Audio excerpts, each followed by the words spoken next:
Good morning, hello, welcome to the Hayley and Alison show here live on Backchannel, the only place to listen, watch and interact with us, your hosts, via your device. Good morning, happy Wednesday, midway through the week to Gold Armadillo, Anonymous, Doug, Damien and Steve, who are already on the line. The line? Hello. How old am I? They're on the line. Callers, Hello, are you listening? We're here till 8 a.m, as always, till Friday. Final week here on Backchannel, if you hadn't heard the news. Doug has said, good morning, Hayley Whaley and Alison. Good morning, Doug. Hope you're well this Wednesday. Doug. Wednesday day. You all right, Ali? Yeah, it is. I was just looking. I think Doug wanted to add more. I'm actually there might be more you He's want off to say today, to isn't he? He's having surgery today, Doug. That's what it Doug, is. today's the teeth day. Good luck I'm with not it. saying that we have minimal listeners, but we do know your itinerary for each and every one of you. You don't get that on a mainstream show. Doug said, I'm feeling pretty good, actually. Good. Glad you're feeling good, Doug. Good. Yeah, good morning, Stacey, as well. Has just joined us. Morning. Stacey. Got the gang back together. Me and Ali had we met last night, didn't we, in the flesh, Alison? We did. We got together. We had a gig. We had an actual comedy gig that we did together. And Hayley was an excellent MC/compere. She was fantastic, charming, commanding. Sorry, Alison, I have to stop you. Is that a cappuccino?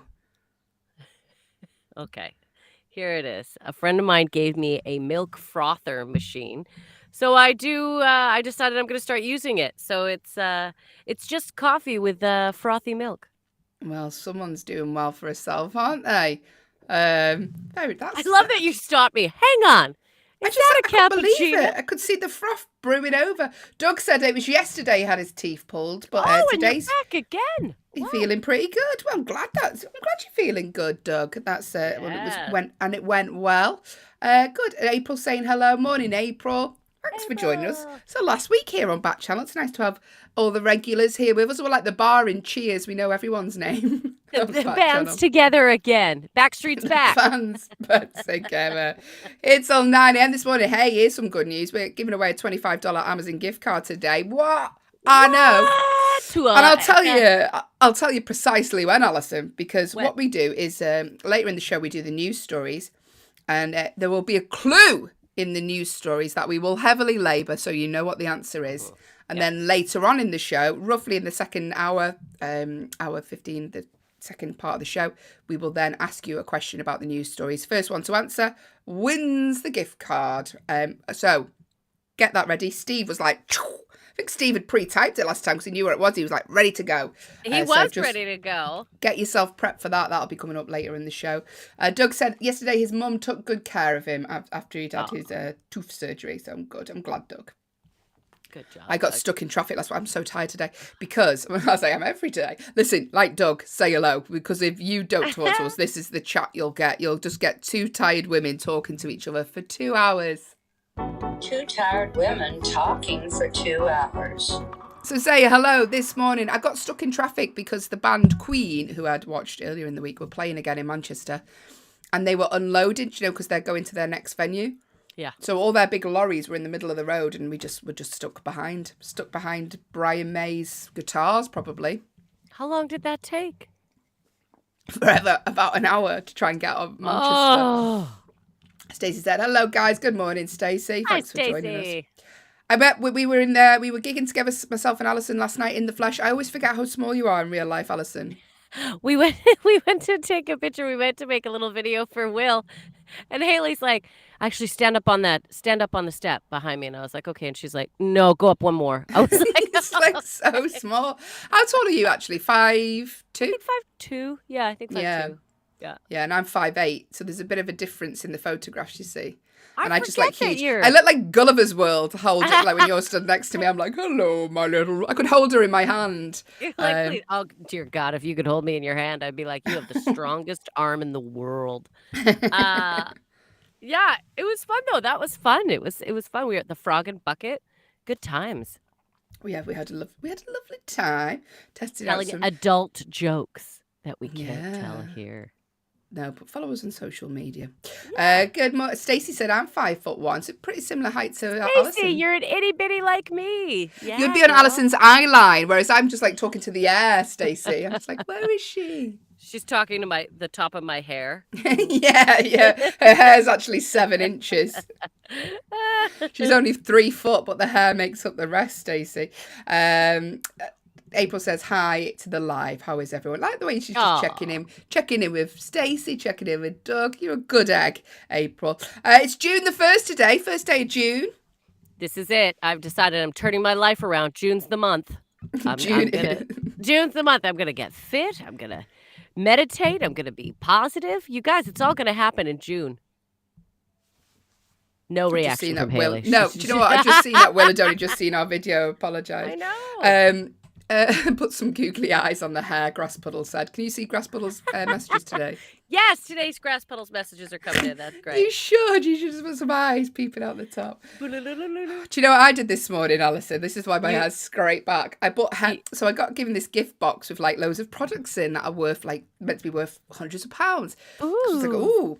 So I put this hair oil in. Oh, it's made me look like an oil slick. Yeah, you got to be careful with hair oil. You're like, oh, it'll be really good. No.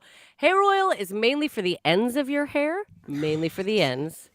And then... I've made a fatal error. Yeah, did you? You're like... I look like one of those penguins got caught in an oil slick. I was like, oh no, what am I going to do? Doug said after next week he's going to miss us. Well, we will miss you guys. But we're here for 3 more days. Wednesday, Thursday, Friday. I'm just getting that right. 3 more days. Yeah, it's exciting. And we're still around, Doug. We're just elsewhere. And Grass Puddle found us on social media. Grass Puddle commented on our post last night. Yes. GP. Steve said, I'll miss you too. Oh, thank you, Steve. Steve. We'll miss you also. We'll miss you too. That's so nice. It's nice to feel appreciated. It is. You know, look, it's been like, what is it, almost 300 hours we've been doing, I think, 149 shows. So that's like... How have we dragged this out for 149 shows, Alison? Talking about Canada and your hair. Stayed with us throughout it all. We have inside jokes. We've gotten to know everyone. It has been really, really lovely. Yeah. But you know what? There will be more again coming up on Backchannel. So just keep posted. Who knows what's going to happen in the future, but there will be more content. And you guys have been so great. I mean, yeah.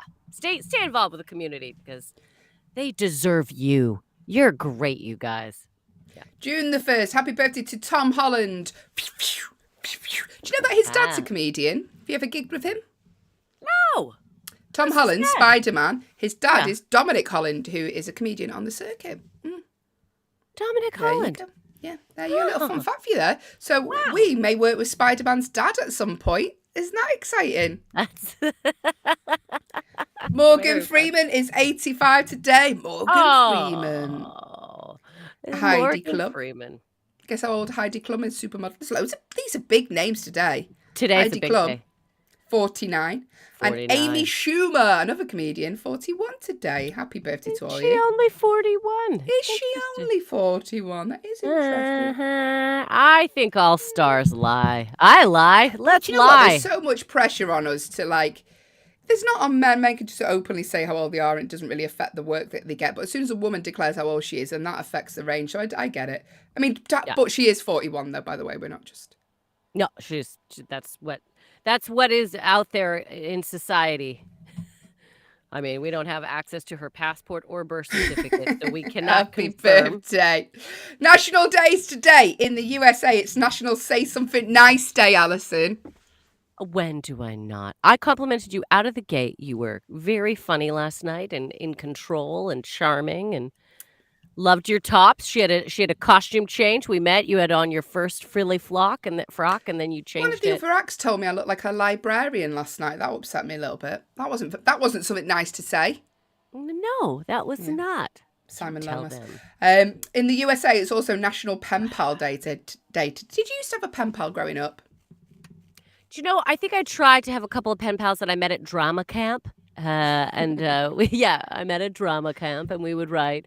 But I don't think it really stuck. Yeah, no. I mean, it probably would have been... You okay? Just spilled coffee down my face. Morning. That drink went wrong. Oh, look at me today. All my jumpers falling. Oh, there's a reason we're going, guys. Did Haley just dribble coffee down her face? Mm-hmm. I did.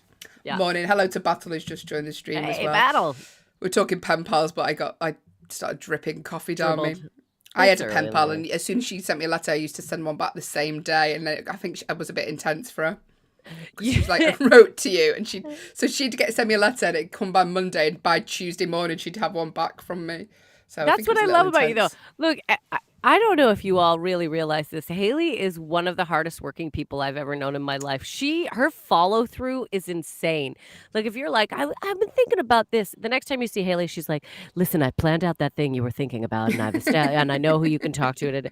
I've never seen anyone with the amount of follow through and hustle as this one. So there you go. Say something Just nice. not for myself. Just not for myself. That's exactly. And Alison, I've never seen anyone with bigger hair than you. Hey, is that something nice? I don't know. It is nice. I'd love to have your hair. Hey, we've got big news. It's time for what Doug's had for his dinner yesterday. What's Doug had for dinner? Any vegetables with that? Last night for dinner, Doug had cinnamon apple sauce. Yeah, because he's got no teeth, right? Oh, yeah. He's got no teeth. He went for soft.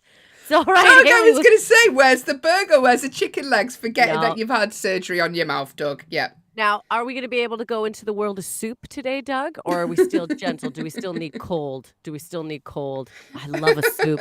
Don't get me started on soup. He's getting some fruits in there. Apple.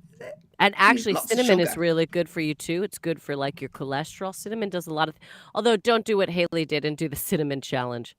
Wasn't enjoyable. Remember, everyone's trying to... That's ridiculous, everyone. That is... It was awful. It will not And end I should well. have known better. It's Global Running Day today. Are you going for a run today, Alison? Ugh, just the thought of that upsets me. My back is cramping just thinking about it. I hate running, but I always feel happier after I've done it. But I hate doing it. I hate it when I'm doing it. And I only enjoy it when I'm done because I can say I've done it, but that's it. It's also World Milk Day today. So if you haven't seen a milkshake, Doug, maybe you could have one of them. Look I don't normally put milk in my coffee, but I did. I frothed it up today, so I'm on top of the world. That's how you know that you're feeling alert this morning, the fact that you've had time to froth your coffee, Alison. Yeah, well, Let us know, by the way, what you've had for your breakfast this morning. Let's get that in. Let's make a Let's new get segment. that in. We just want you to talk to us. Tell us your weekly meals. My eyes are getting smaller and smaller. Tell us. Tell you what, you just chat and I'll sit back and rock. Here we go. Stacey has had hamburger for dinner last night, or tea, however you call it. What did they call it in the States? Dinner, because we call it tea over here. In Norway. I had hamburgers with sour cream and onion chips and oatmeal cream pie. Very nice, Stacey. Oh, oatmeal cream pie. So Stacey, you're a fan of the old sour cream and onion chips. Is it the same bag? Did you have the same bag in the house for 2 days? How do you do that? That's like magic to me. If there's a bag of chips in my house, they're gone that same hour. She inhales them.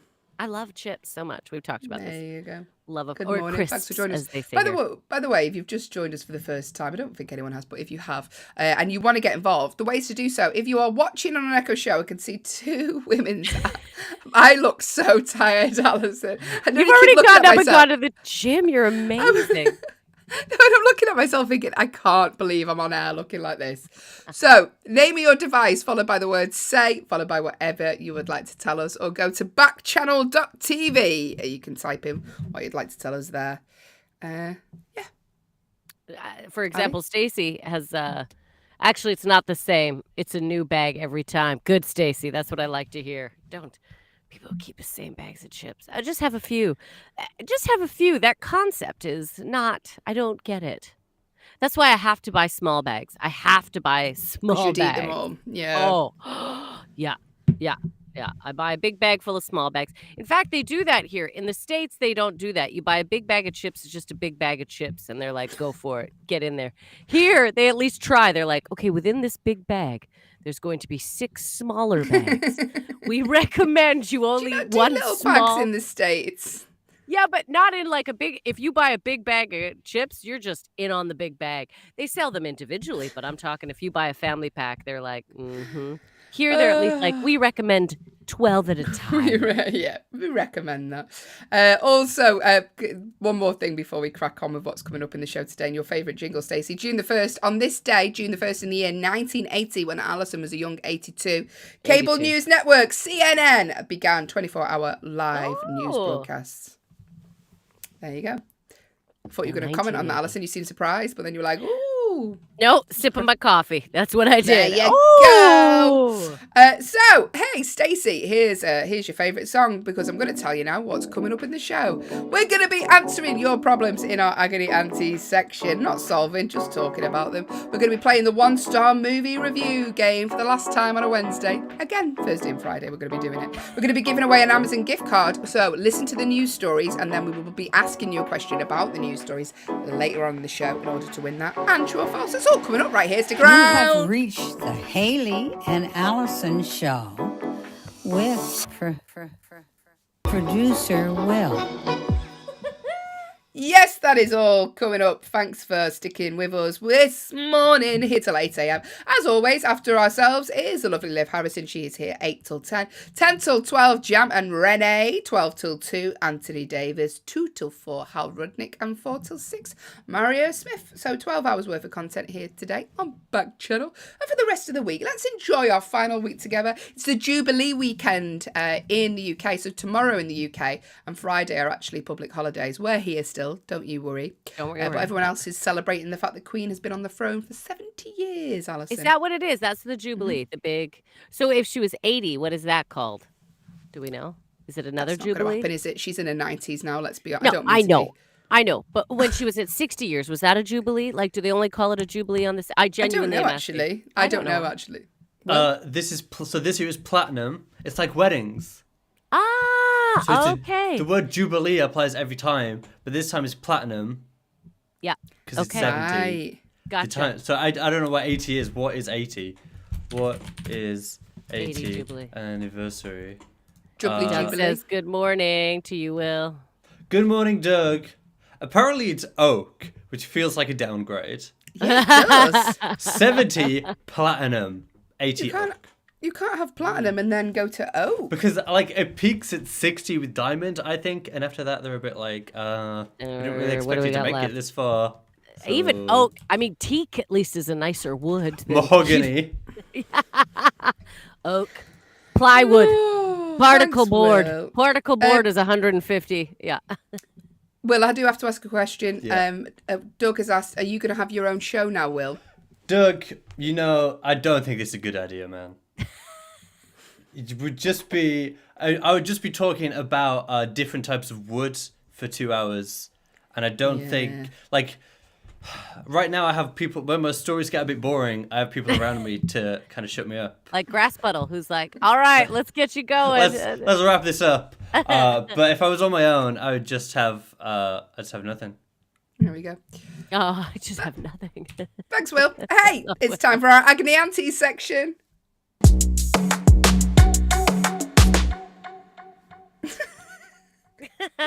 It's time for the part of the show where we talk about your problems, not solve them. We just discuss them. Here's the disclaimer, because we are not trained therapists. We could barely open our eyes this morning. But what we are is we are the voices of two stand-up comedians based in the UK, even though Alison is from Calgary, Alberta, home of the 1988 Winter Olympics, Eddie the Eagle, Jamaican bobsleigh. All you have to do is Stampede, watch the show Calgary for Stampede. 10 minutes and you'll know where I'm from. 10 minutes. Calgary Stampede. So we will offer our opinions on your problems, and if you would like our opinions, then feel free, send them in. Just a disclaimer though, you don't have to act on what we say. This is just our own personal opinions. So there you go. If you are listening like Doug and Stacey, who often do this, and you think, oh, I've got a solution to their problem, then send it in as well. If you have a problem and you want us to answer it, send that in the normal ways. If you're watching on an Echo show, name your device followed by the word say, followed by whatever you would like to tell us, or a solution to a problem, or go to backchannel.tv if you're on audio only Echo, and type in your issue there. I'm laughing because Grasspuddle said Haley's learned so much about Canada. I really am. When we did the gig together last night, I almost introduced you like that, Alison, and I thought I can't because it's an in-joke for the show. I can't actually do it She's somewhere from else. Calgary, Alberta, Canada, home of the I was going to 1988 say, Winter Olympic Games. that's exactly what I was going to do. And then I thought, they would have done nothing, but then I would have been like, it's the same Eddie the Eagle. And then everyone would have cheered. Tomorrow, for tomorrow's show, I've got a Yeah. bit off piece. I've scrapped some of our usual segments. Oh. I've planned a cracking game called cracking means good in British, by the way. Yes, I've thank planned an excellent game called Is It Canadian or Not? Okay, so we've got some famous people, we've got some famous inventions, and you and Alison are going to guess whether or not they're Canadian. Imagine if I win, Alison, the shame on your country if I get it more than you. I can't wait. I'm going to start revising tonight. I know a good one already. I hope you. Don't try to influence it, Alison. I can think of several things. So, Grass Puddle, you have to tune in tomorrow because we're going to be playing Canadian or Not, and I think you'll be particularly good at it. I think it's. I don't think it's going to be too difficult, to be honest. We need to get your mum to say Canadian, not Canadian, not Canadian. You have little buzzers. Yeah, Canadian. Also, Alison, thank you for wearing your radish top. I noticed it. Flaming radishes. I'm not gonna. Your radish top. Such a good name for a band. Right. Okay, bye. Bye. Sorry, right. Let's crack on with the questions because we're limited for time. We've got so much to get through, as well as giving away that $25 Amazon gift card. Are we limited for time? Let's do advice all day long. Yes, Grass Puddle, I love you. All right. Right. Stacey sent us a problem, so we'll do Stacey's first. She says, I have a problem next week. I will not have a jingle to listen to. What can I do? Maybe producer Will can send it you. Can you, Will? Let's Dropbox that over. Sure. But there'll be things to replace with Stacey. I'm sure there'll be brand new tunes that will be a delight to your ears. And they might have jingles. They'll probably have jingles. I mean, it's not going to be a jingle. Mom, exactly. Exactly. But here we go. Andrew from Arkansas. Good morning. I'm terribly scared of flying, but I don't want this to be a barrier to me traveling and seeing the world. What I've found is that being able to lay flat refuses my anxiety. Okay. So if he lies flat, he feels better. Yeah. So I'll often purchase a business class ticket. Someone's doing all right for himself, Andrew. Mm-hmm. And this has become a non-negotiable for me. Soon there's a big international trip with a bunch of friends and lots of them are keen to do the trip on a budget. How can I express my non-negotiable to them without myself seeming like the odd one out? Just be honest, I think. You just say it exactly the way you said it. Just say, look, I have a lot of anxiety. I get a little sick flying. I have to lay down.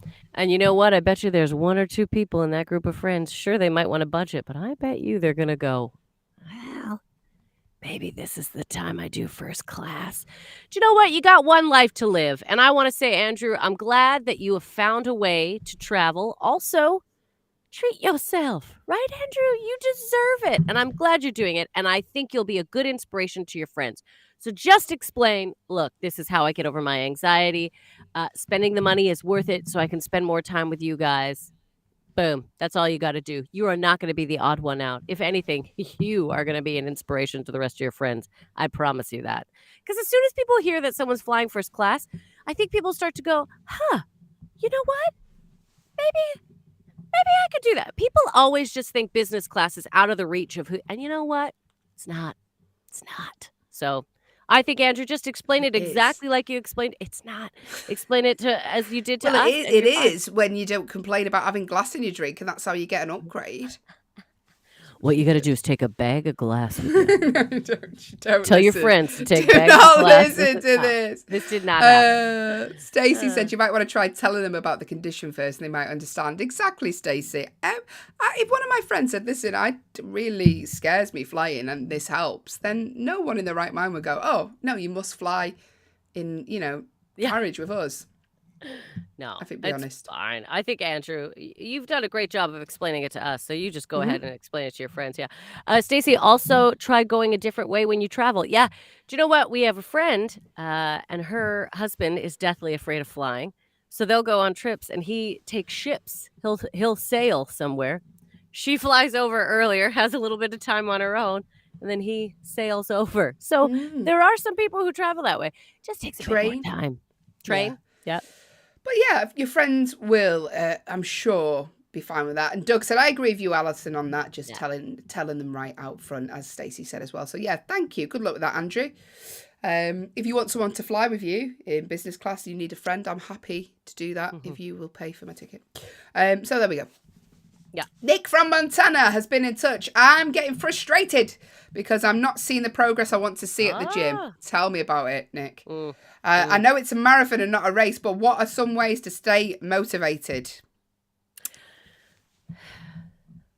So, sometimes you don't often realise how well you're doing until someone else notices it. I've had times when I'm just like, oh, I can't see any difference. Then someone will say, oh, you look well. Or something like that. And then you're like, oh, keep pictures, Nick. Because sometimes those scales will not reflect on how different your shape is changing. So my trainer said to take measurements. So I've measured my stomach, I've measured my thighs and arms, and then in a month's time I'm going to measure them to see if there's any difference, whether it's gone down. So you'll notice pictures as well. Take pictures of yourself monthly, and if you look at those pictures, you'll start to see a slight difference, and the more it goes on, the more difference you'll start to see, I think. Yeah, I agree with that completely. I think that's a great way of doing it. 100%. Because keep in mind, the more you're working out, you are building muscle, which is heavier than fat.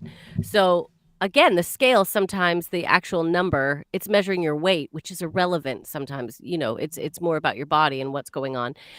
Also keep in mind, Andrew, this is one thing. Oh, sorry, Nick, that I always, I heard one time, and I always like to remember, what you're doing now will actually not show up until 2 weeks later. So all the hard work and everything you're putting in now, it doesn't show up for 2 weeks. Okay, so wherever you're at right now, that's what you did 2 weeks ago. So always think of that, like all the hard work that will show up later on, not immediately.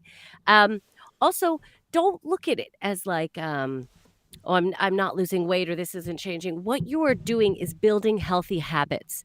And no matter what the result of that is, it is success. Because if you're going to the gym, if you're drinking more water, if you're moving more, if you're eating a bit better, more fiber is really the key, everyone, as well.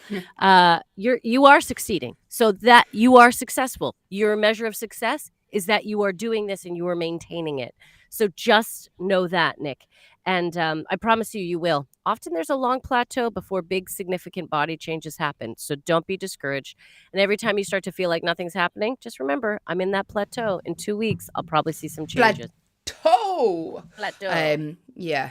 Fiber. Just to get fiber into the conversation, don't you? It's true. Fiber is very important, everyone. You should be hitting your fiber targets. Break down how much fiber you need to eat in a day. It'll make a huge difference. Fiber and water, and a little bit lower on your sodium. Anyway, I won't go on.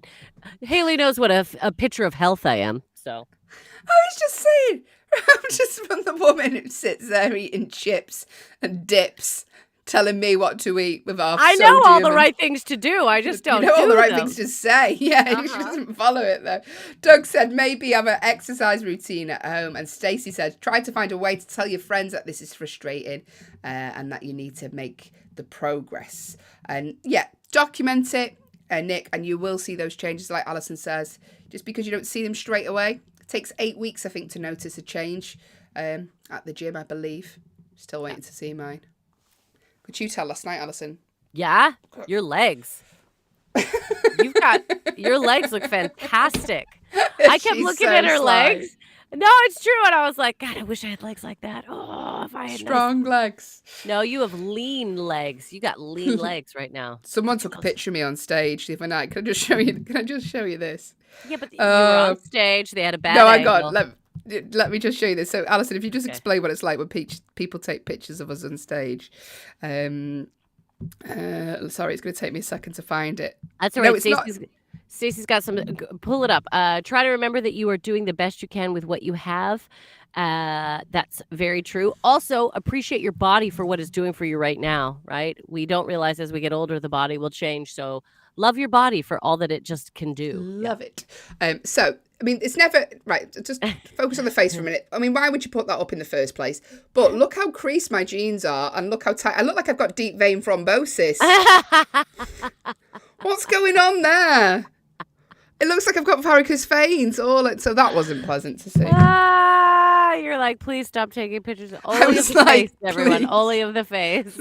I have a little joke in my tour show now. I play an announcement saying, please don't take pictures unless they're from a flattering angle, because I'm sick of these Only coming take around, pictures from floating these around. angles. Yeah. Right, let's crack on. In fact, you know what? We'll leave those problems for tomorrow. Shall we play a game, Alison? Yes, let's play a game. Do the jingle, Alison. 1-star movie review. 1-star movie review. It's my favourite part of the show, but Alison's least favourite part of the show. I'm really hoping Barry's online today because we've only got 3 of these left. It's the 1-star movie review game. If you haven't watched / listened to the show before, what happens is Alison reads out 4 reviews that 4 real-life, genuine people of the internet have left for a movie. The thing that these reviews all have in common, they've all left this film a 1-star review. They've hated it. They've gone online and they've spilled their venom out onto the pages of IMDb. Just tell your partner or your friend you didn't like the film. Why'd you have to write it down? Anyway, 4 reviews, 1 movie, all left it a 1-star review. What is the name of the movie? That's what we want you to guess. It's as easy as that. Now, just because these people have left it a bad review doesn't mean it is a bad film. It just means this particular selection of people don't like it. It did actually get 7.2 on IMDb, so that's quite all right. It's a good rate. Anything over 6, I think, is good. I agree. There we go. Oh, what's this? Where's this come from? This is a new feature. It's called a ticker. Did you just find this? They've just added it. That's relieving. If you don't hear from me for the rest of the show, this is what I'm doing. Can you type in what Alison's acting out when she's doing it, just so people are like Alison pretending to be a sock in a drawer? I'm a sock in a drawer. That way I don't have to say it. Anyway, what we want you to do is guess the name of the movie. Now, here's the fun part for me. Just for me and you lot at home, because our lovely Alison is a trained drama teacher, and we're like, do you know what, Alison? Why don't you perform these reviews however people suggest? So if you have a suggestion on how you'd like Alison to perform these reviews, let us know now. The more physical, the more animated you make it, the funnier it is for me. And it's our last week here, so let's really go for it. Let's double down. Really go for it. So, Stacey, thank you, Stacey. Can Alison read the first review like a lady in the gym exercising? Good start, Stacey. Good start. Good start. Now, don't be distracted by Alison's performance. We just want the name of the movie. Listen out for clues. If you think you know what the film is, make a guess. Name your device followed by the word say, followed by your guess, or go to backchannel.tv. Go on, Ollie. All right. At the gym, gonna lift some weights. While I'm doing that, I'm just gonna talk to myself a little bit about a movie I saw the other day. All right, here we go. Lifting my first weight. Have you ever seen it? No. There is likely a very good reason for that. It stinks. One more. Like nearly all the endless remakes and reboots that have been plaguing moviegoers for the past decade or so. All right, I'm going to do smaller weights. This is a heartless version of the original. It has no heart. It has no soul. It is a retelling of a film that we all love and cherish, and it adds nothing to the story.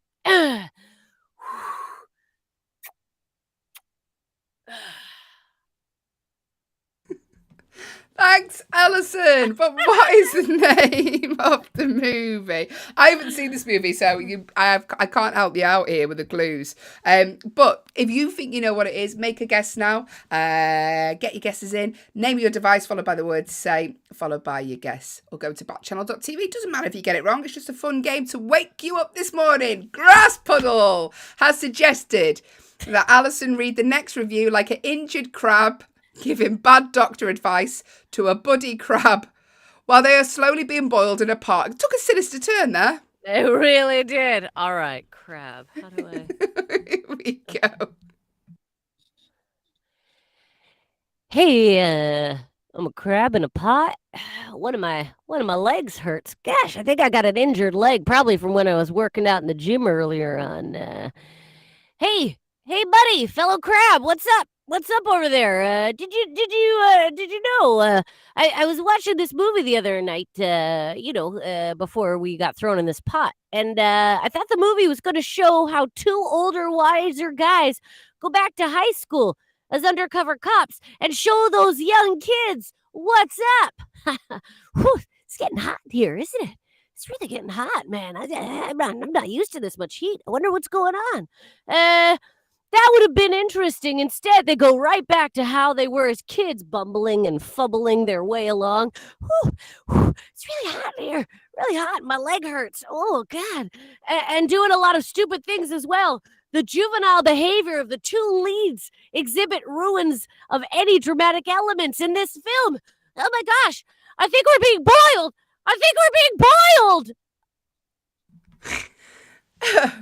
You know, Alison, when you need to find a new job, there's not many transferable skills from this, is there? Do you know what? I think my epic performance of a crab in a pot. You're welcome, Grass Puddle. What's the name of the movie, though? Here's some clues. Producer Will, help me out. The guys go back to high school as undercover cops. That happens in so many films, doesn't it? But bumbling and fumbling their way along. But what's the name of the movie? Make a guess. Name your device, followed by the word say, followed by your guess, or go to backchannel.tv. 2 more reviews Alison has left to read. How would you like her to read them? Get your suggestions in now. More, please, Grass Puddle. More, please, Stacey. More, please, Doug. 2 more reviews. Here we go. Put the clip on the Grass Puddle said, can you put that clip of you on a crab on your resume? She'll never work. She might get made in the new Little Mermaid film, maybe. Do you know what's really fancy? Oh, wait, I just noticed that is it Will that's highlighting, or is it you that's highlighting the important information for me to get out? Will's doing that. Will, I'm glad we figured that out 2 days before the end of the series. That is fantastic. He has done it before, though, Alison. Has he? Yeah. Oh, I'm sorry, Will. All your hard work goes unnoticed by this girl. I'm We just do busy appreciate you, Will. I'm trying to get into crab, and here you are doing all the hard work for me. I'm sorry, Will. Doug has suggested, now this is a nice easy one, so I might add something extra if you don't mind, Doug. Doug has suggested, read this next one like someone preparing someone for surgery, but you're on Heelys. Do you remember Heelys? Oh, is that the little skates in the shoes? Yeah. So like little mini roller skates. Mini roller skates. Oh my gosh. Okay, here we go. All right, so we're going to get you ready today for surgery. If you don't mind, I'm just going to scoot around and get some things to get you ready for surgery. And just relax, feel prepared. I'm just scooting around you. Yeah, I'm pretty good on these, I know. Listen, let's relax you. I'll tell you a little bit about a movie I saw the other day. Didn't really care for it, to be honest with you. Scooting over here. Please don't pay attention to the surgical utensils that I'm getting out. I watched the real version, and this is nowhere close to being called the same thing. The original was clean for teenagers to watch. It gave good advice to kids. It brought up subjects that kids dealt with. They did blow up cars and destroy a city, but this should not have been called this. Another thing, everyone in the real version looked sexy and young. Neither of these two guys in this show even look their age. Or are you getting nervous? Please don't be nervous. It's going to be absolutely fine. All right, I'm going to get you a sedative. Here we go. Ice Cube can't be taken seriously as the boss in a police station with a street gangster attitude. If you like the series, don't watch this. Something will happen that ruins the old classic. Just avoid it. All right, I'm going to put you back. Alison, you read 2 reviews in one then. You've done us out of a final performance. Well, that's a shame, isn't it, everyone? Well, no, she's going to redo it. I went right into 2. All right. Okay, so clues from the third one. There is a real version, an original version of this. Neither of the 2 guys in the show even looked their own age, let alone the age they were meant to be playing. So What is the name of the movie? This Jump actually- in! This used to be a TV series as well, everyone. I don't know if you go back to that time. It was Jump filmed in! It was Make filmed your in guess. Vancouver, Canada, probably over 21 years ago. Grasspuddle, 21 Jump Street. We'll tell you very shortly, Grasspuddle. You've got one more act out. Do you Once have any Haley suggestions? makes me redo the last one. Sorry, everyone. I just steamed right I'm going to on make through her those. redo it. Now, have you got any suggestions of how you'd like Alison to read the last one before I give my suggestion? She's so excited. You got about 5 seconds to get yours in before she has mine, and it's a goodie. Just to give you a few more clues, if like Grasspuddle, you want to make a guess, if it's 21 Jump Street, do you agree? Guess. It was released in 2012, this version. One more review. Do you know what, Alison? You're going to read it as I suggest. So, Okay. you're give it my all. trapped inside an ice cube. That is hurtling through space. Okay.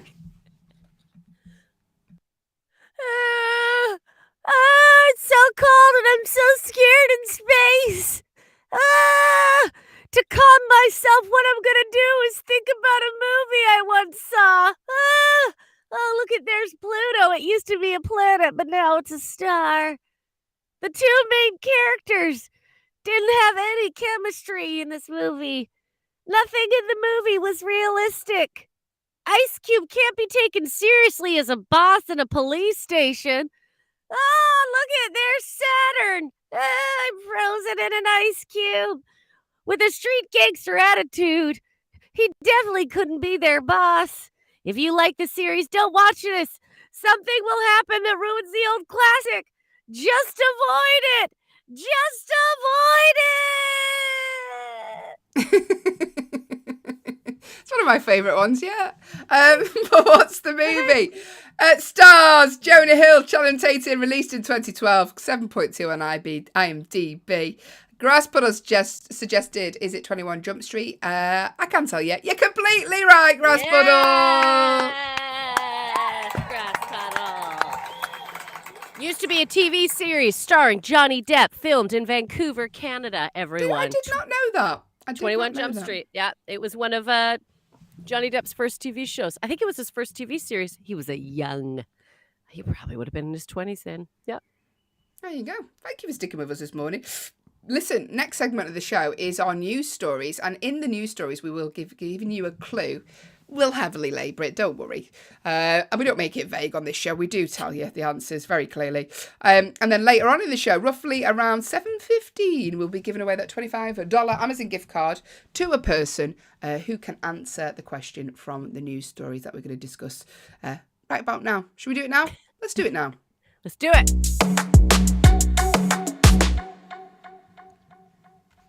Grasspuddle decided everything is filmed in Canada. It's cheaper. It's cheaper. They take everything to what it Vancouver. is? Yeah, it's cheap to film in Canada. So they're like, Why? Yeah. And we've got excellent crews. We've got a lot of great, especially Nice Vancouver. people. Yeah, very nice people, very skilled, but they just don't want to live in the States where it's dangerous. I love the States. Yeah. Don't get me wrong, everyone. Don't get me wrong, but Oh, speaking of dangerous, here's a news story for you. Fast food workers had to flee from the restaurant because they found a python behind the fryer. This is the danger I'm talking about, everyone. All right. They found a python. Oh, God. Now, listen, Doug, you'll like this one because the workers were cooking burgers and tater tots, which is one of your favourite meals, in a Sonic fast food kitchen, and they fled after discovering a python behind the deep fryer. Brunswick police had to attend.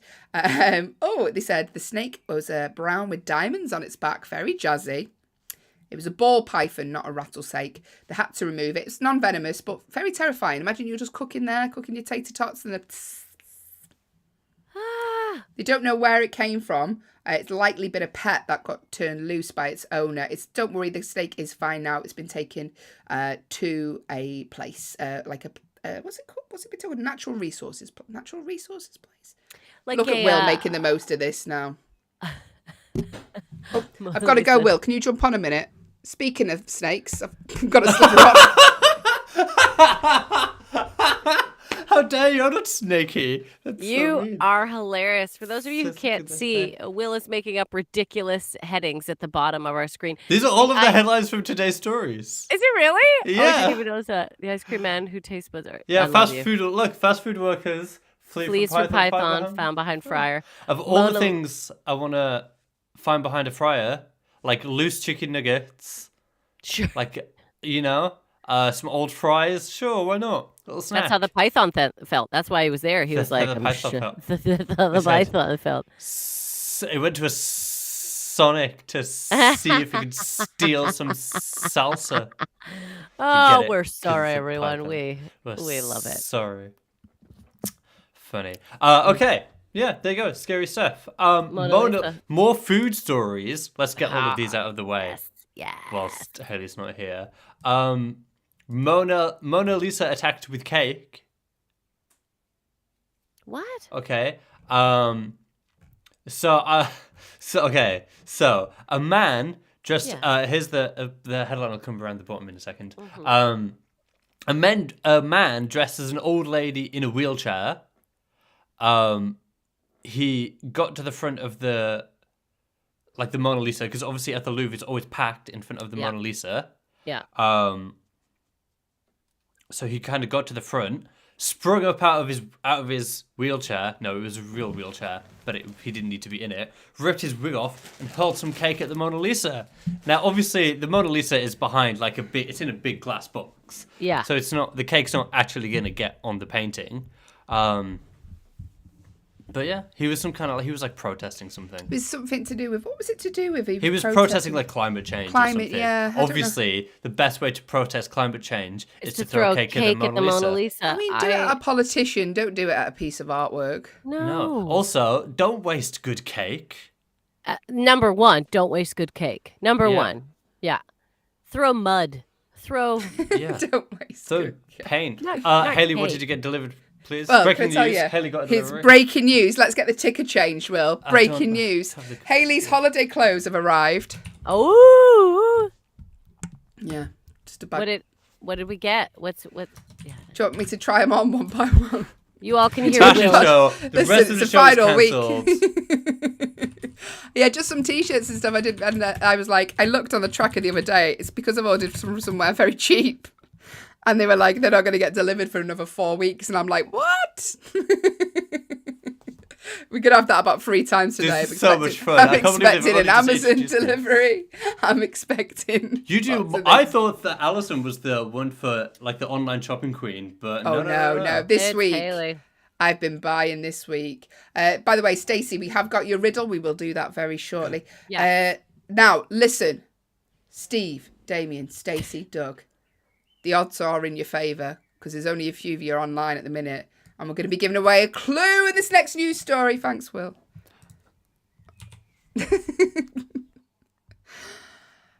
So, here you go. Listen to this story very carefully because this will help you win a $25 Amazon gift card later in the show. Super pigs could be soon invading Alberta cities. Wild boars could become a fixture in cities. Apparently, did you know this, Alison? In the northeastern Alberta town of Lamont, residents have been warned to be on guard against a possible invasion of wild boars. Roaming swine have been spotted inside town limits, prompting the community to send out a safety advisory. Be calm and move slowly, apparently, if you're around the wild boar. Yeah. There was an influx actually of wild boars during the times where we weren't allowed to go outside all that much. A lot of wilderness started to move in, and there was a huge influx of wild boars. That is Wild boars? Never seen it. Wild boars. I liked Wild what you were boars. doing there. I liked what you were Yeah. doing there. But yeah, so I did know that. I did know that in Alberta, Canada. So just where I'm remember from. this headline. Just remember this headline. Wild boars. Wild boars could soon invade Alberta. Just remember that. Alberta. Not saying we don't help you out here. Wild boars. Alberta. They're your clues. Write them down. And in about 25 minutes, you may need to utter one of those words again.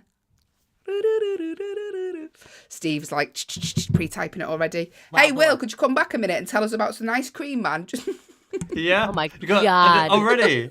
Haley, you got another delivery already. Yeah, no, this is her coffee break. That was her delivery. Now she's sorry, got a that was her coffee delivery break. planned. And it's gonna have to coffee. Get And it then straight. in a couple of minutes there'll be like a chocolate break. She just blew us a kiss. She came back on. All right, let's do this one. Have you seen that viral video of the guy who tastes ice cream? That's what he does. He gets it Yes. on a spoon and he teaches you how to taste ice cream. He's insured his taste buds for $1 million. What? The ice cream man whose taste buds are insured for $1 million. It's just disappearing down here. It's gonna come up. Yeah. Well, I don't blame him if that's your livelihood. His whole thing is about tasting. What a great job that would be. amazing. Professional ice cream taster. Does he talk a lot about getting it on different parts of your tongue because different parts of your tongue I have different yeah. sensitive to different tastes. very essential? Yeah. He's called John Harrison. He's a professional taster. So am I. Yeah, sure. I mean, I eat a lot. Is that the same thing? I don't I get paid for professionally it. taste. I professionally taste. Yeah. And his great grandfather opened two. They're like in the ice cream business. Like his great grandfather opened two ice cream parlors, and then his grandfather opened like a cow producing ice cream milk factory, and his granddad opened an ice cream. So he's he's like a famous ice cream taster, and he's insured his taste. Because you would, wouldn't you? What if something happened to your tongue? Absolutely. What if you got tongue-tied?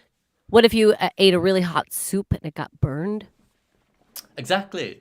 You have a or big if you- tasting when you coming up. Accidentally chomp down on something and you bite your tongue. That's the worst.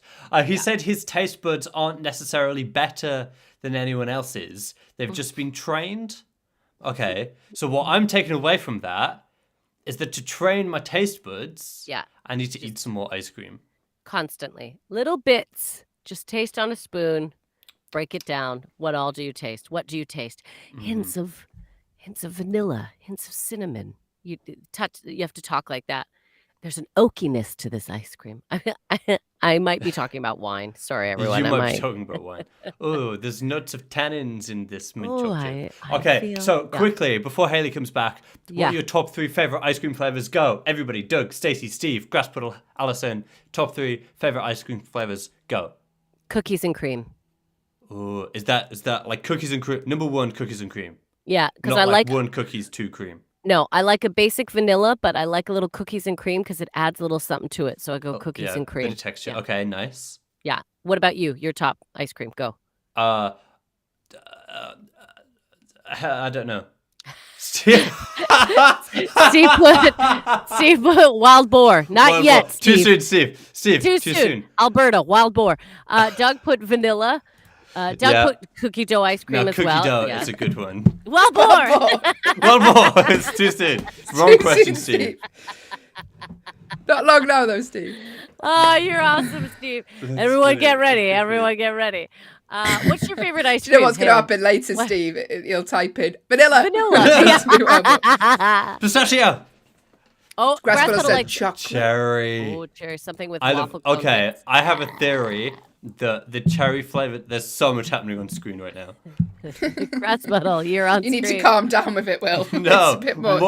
more sound effects. The last we've got like 2 days left. What More all can we do? Is there more an exploding captions, effect? We more need. sound- Oh, funny. I've got a theory that the cherry version of anything is the best flavored version of that thing. Really? Cherry Coke, cherry ice cream, cherry. That's it. They're the only things I Well, can think there of. you go. Great Grasspuddle. theory, Will. Great shot. And that we needed a jingle. That was another of Will's You know what? foreign Hey, in the last 2 Will days, I'm going to give you a piece of stories. my mind. Oh, Will fuck. stories. Will Stacey says she stories. likes chocolate swirl ice cream. Yeah, you can. Yeah, that's great. Right, Okay. there we go. That's all we got. There we go. That's the ice cream. Bye, Thanks, Will. everybody. Bye, Hey, Will. if you need to get going again, then just let me know. If you want to What take any more? more little That's the breaks. code. Or... Well, One I more. can just tell you, you're in Cover luck as because well, someone's just posted one of my parcels in the delivery box. So I've only got 4 more deliveries coming today. Thank That's you. all, everyone. That's all. Getting prepped. Hey, shall we do Stacey's riddle of the day? Yes. Although I just. Although Quiet, you Alice, just too much what did you talking. want? I What just did you wanted want to say Grass Pedal is nervous because he's. Oh no, I might be going to Fort McMurray next week. Fort McMurray is northern Alberta, close to where the wild boars are. So yeah, Grass Pedal, be calm. Balls. Don't get upset around them. Just be polite. Say sorry. That's just say Just sorry. move slowly. They won't bother Move you. slowly. Yeah, hello, I'm sorry. Maybe pretend to be that little meerkat from The Lion King. They got on well with wild boars, don't they? Hakuna Matata and all that. Yes, they do, Anyway. Haley. That is excellent. Good, It's good call. Stacey's riddle of the day. Regular listener of the show, Doug, sends us a riddle every day since we started the show. And Stacey's like, do you know what, Doug? I'll take the heat off you for a minute. I'll take over that. I'll do some riddles. You've done 150, Doug. So I'll do some. So here's Stacey's riddle. We don't know the answer to this as much as you don't. So guess away. You use me as transportation and you find me underground.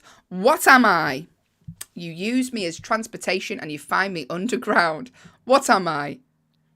Subway? Subway. That was Stacey's riddle of the day. Is it a subway? The underground? Tube? Let us know if we're right, Stacey. I think we're I'm right. assuming we are. I don't think it's Gopher ferrets. We can't ride those. Doug said Subway. Yeah. Safeway. Subway. Sorry, Safeway. Safeway's a shop grocery. in the UK. Is Safeway a shop in the UK? Used to be. Oh, it's a grocery store in Canada. Yeah. There you go. We're learning today, aren't we? That'll be on our quiz tomorrow. Hello to Steve, Damien, Stacey, Doug, and Grasspuddle all on the feed. Stacey, do let us know if we're right. We need the final confirmation from you. It is your riddle. We need to know that. We need to know, Stacey, are we correct? While we're waiting for Stacey to confirm or deny the answer, shall we do Alison's History Corner? Alison's History Corner. History Corner. Yes, it's time of the show where I make a joke that Alison is old, even though she's not really. This is a part of the show where I just drag this out, this segment. Alison June Smith is the oldest living human being to roam the planet. She actually, there are rumours she did start the Big Bang Theory. She goes way back. She actually answered the door to Joseph and Mary and their donkey. Shut the door on him. I can't believe that he did that. She was there when Henry VIII was reigning. She actually was the first to discover the plague. Alexander Fleming, way back. So if you have any questions about any period of history that Alison has lived through, get your answers in now. Get your questions in now, even. Listen, this is just a silly part of the show where I make a joke that Alison's old. Please do not quote these. No, if you're someone going to school, if you're a child, these are not facts. Do not put these down as answers on tests. You will fail. Yes. Yes. Stacey said turmeric, as in that was the answer to the riddle. Turmeric is a spice. I'm imagining maybe was it meant to be something else and did it come out turmeric?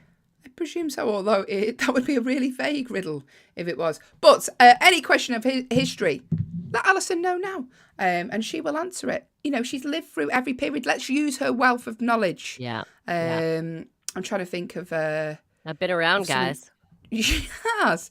I'm trying to think. The bicycle. Were you there when the bicycle was invented? Was I there when the bicycle was invented? Are you kidding me? Of course I was. I, along with inventing the wheel, came up with the idea of the bicycle.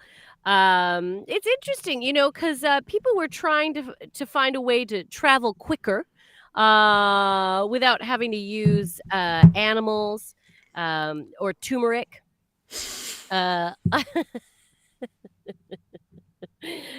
sorry. That was for me. That was for me, everyone. Haley is spitting out her coffee right now, everyone. Good morning. Yeah. the first bike was invented. Okay, so it's funny. A lot of people say Carl von Drees invented the first bike. A lot of people say that about Carl. Everyone's like, oh, Carl and his bikes. Oh, Carl and his bikes. But no, I was actually friends with Carl. And although he came up with a lot of other great things like the hobby horse and the running machine, I actually invented the bike. So it was 1817. And to be honest with you, I invented it because Carl was really boring and I wanted to get away from him. He just would blab on. So while he was going on about some invention, I found a couple of wheels, boom, created a bike, got the heck out of there. Go. That By the way, guy. Steve has asked. Stacey said Subway was correct. It wasn't turmeric. Thank you. When we were losing our minds, Stacey. But yes, it was Subway. Well done, Stacey, and thank you for your results. Steve has said, what was Adam like? He was, he was a very giving person. I mean, Because people don't realize it was Adam and Eve and Alison. It was Adam and Eve and Allison. It was. I was grateful that he sacrificed his ribs so he could create Eve because it was fun to hang out with her. He, again, a little boring. Eve was a good time, though.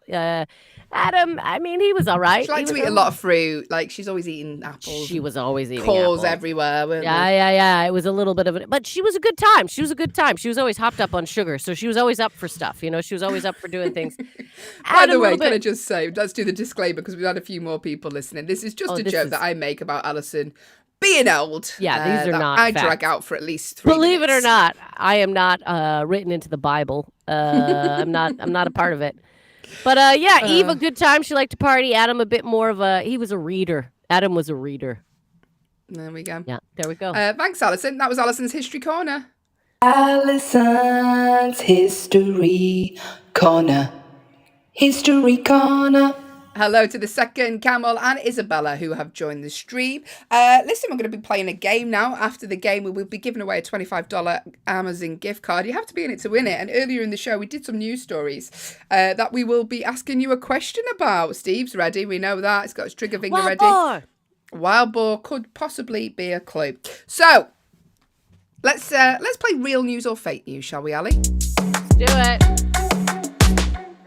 In fact, I should probably tell you what's coming up in the next part of the show because Stacey will want to hear the jingle again. Here you are, Stacey. 60 seconds of ambient music while I tell you what's coming up. We're going to play real news or fake news directly after this jingle. We're going to be giving away that $25 Amazon gift card to someone who texts us the correct answer to a question we asked earlier. We're going to be playing true or false. It's competitive because I make it that way. We end on a fun fact and we speak to Liv Harrison. Oh, loads coming up in the next hour. Stick around. You have reached the Haley and Allison show with producer Will. Thanks for sticking with us this morning. This is the Haley and Allison show here till 8 a.m. when we will hand over to the lovely Liv Harrison. I can't even speak. Morning. But now it's real news or fake news where I read out a series of headlines. But are they genuine, real news headlines? Were they printed in a paper or a publication? Or has producer Will just made them up? Are they lies? Has he just made them up? Real news or fake news? That's all you need to say. If you want to play along and you are listening on an audio-only echo, it's definitely for the best today because I look exhausted. All you need to do is go to backchannel.tv. You can type your answer in there, backchannel.tv. Or if you are watching us, name your device followed by the word say, followed by your guess. Real news or fake news? It's as easy as that. There's no pressure to get it right. It's just a fun game to wake you up this Wednesday. So here we go. Is this a real news story or fake news, Alison? Real or fake? Real or fake? All right.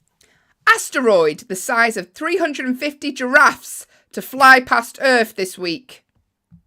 I mean, that's such a random measurement. So I'm going to say true. Asteroid the size of 350 giraffes. Is this 350 giraffes on top of each other or? Anyway, to fly past Earth this week. I presume it's on top of each other, 350. Oh, my days. Yeah, That's scary. That's it's a true. lot. Yeah. April's back with us. Hello. Doug has said that's real news, I think. Yeah, he agrees. What are you real. saying? Doug and I are on real. What do you think, guys? Real? Asteroid the size of 350 giraffes to fly past Earth this week. It's terrifying. Real or fake? Steve says fake. So Doug says real. I say real. Steve says fake. Steve says wild boar. No, he doesn't. He does not, although I want him. Steve, just answer wild boar to everything for the rest of the show. It'll be really I fun. will. It will really amuse us, Steve. So, real news or fake news? Asteroid the size of 350 giraffes to fly past Earth this week. It is real news, Steve. Yeah. This is terrifying. A massive asteroid over a mile wide is about to make a closer than normal trip past the Earth near the end of May. So hopefully we missed it. An approach so close it could be spotted in the sky. That is terrifying. Crespel said, giraffes can't fly. Yet. Stacey said, Fox News. Was it on Fox News, Stacey? She knows where that sounds like something that would be on Fox News. But yeah, it's terrifying. There's actually an artist rendition of the asteroid flying past the Earth. I'm not going to show that because it's terrifying. Don't worry, it's past past everyone. It's past. We're in June. That was the end of May. Don't worry. There was no giraffes or people hurt in that. There we go. Real news or fake news? Okay. Alison? You're looking at your comments, Steve, and can't quite... Because I was like, I can't read that. I don't know what that means. I heard Parsees in astronomical units, participant time.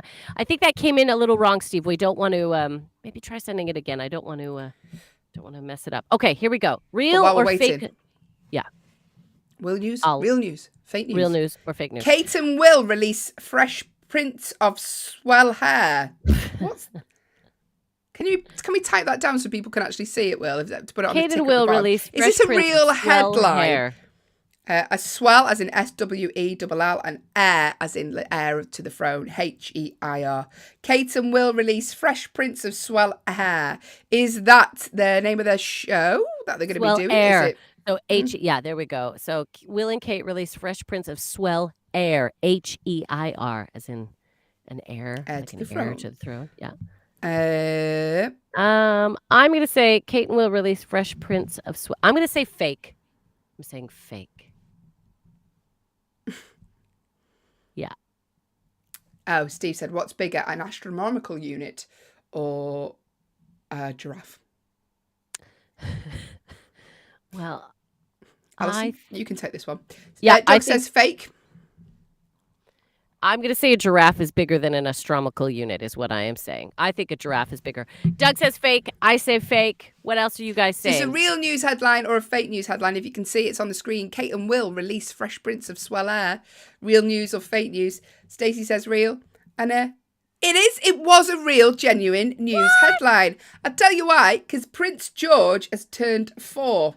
And that's the headline they decided to run with. The fresh prints of swell hair. Because they've released some new photographs of the 4-year-old Prince George. And they went with that headline. That's great. It's quite a funny headline, that, for a publication, isn't it? I was going to say, I thought for sure it was a Will one because it was fun and hip and the kids would like that, right? Kids like Fresh Prince of Bel-Air references. Actually, they probably do because there's the new movie out, so they probably do like Is there a new movie out? For Yeah, Fresh there's Prince a of movie. Has it come out yet or is it about to come out? Yeah, where there's a new... It's more of like a dramatic interpretation of the Fresh Prince of Bel-Air. That doesn't sound fun. Hey, let's play real news or fake news. Study finds more people would rather eat Taco Bell than talk to their grandmother. Real news or fake news? Real. I'm saying real. Study finds that more people would rather eat Taco Bell than talk to their grandmother. Real news or fake news? Let us know now. I'm saying real. April says false. It was Bel-Air. Okay, yeah. Fake. I'm going with fake, Doug says on this one. So, again, study finds more people would rather eat Taco Bell than talk to their grandmother. I do Real love news a or Taco fake Bell. news? I love You a have Taco spoke Bell. about your love of Taco Bell before on the show. I do like a Taco Bell. When I was in Edinburgh, they had a Taco Bell there, so I had Taco Bell. Told you they've got one right up the top of my road now, Alison. Can you believe that? Are you serious? Yeah. Can I come around and eat Taco Bell at I your could house? have brought you one You last could have brought night. me a Taco Bell. This is... You don't plan, do you? You're not. You don't think I'm of sorry, me. Alison. You don't think of me. Stacey said the Fresh Prince of Bel-Air is actually a TV series, Alison. But yes. Yeah. It is a TV series. But, Stacey, there is a movie coming out now. Because the TV series had Will Smith before the controversy. Back when Will Smith was fun and a good time. Now he's a different individual. I'm sure he's fun and a good time in his own sort of way, but a little worked up. But yeah, so I'm saying I think this is real because I love my That was the grandmother. other question, though. Yeah, study finds more people would rather eat Taco Bell than talk to the grandmother is actually Fake news. What? Producer Will Stacey just said made no it up. questions asked. Real. No Yeah. questions asked. Yeah, Stacey, fake we got it news. wrong. Producer Will, it might be true, but it wasn't a headline printed. Producer Will just made it up. Let's do a few more. Sidekick hit by car inside a restaurant says he didn't see it coming. Real news or fake news?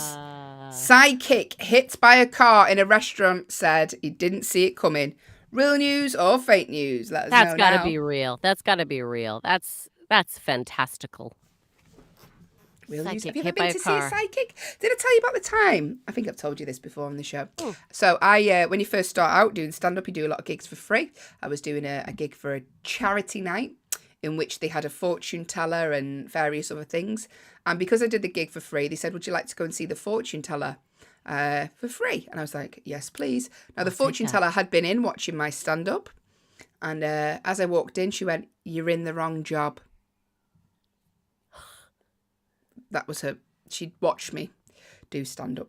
But the psychic, that happened.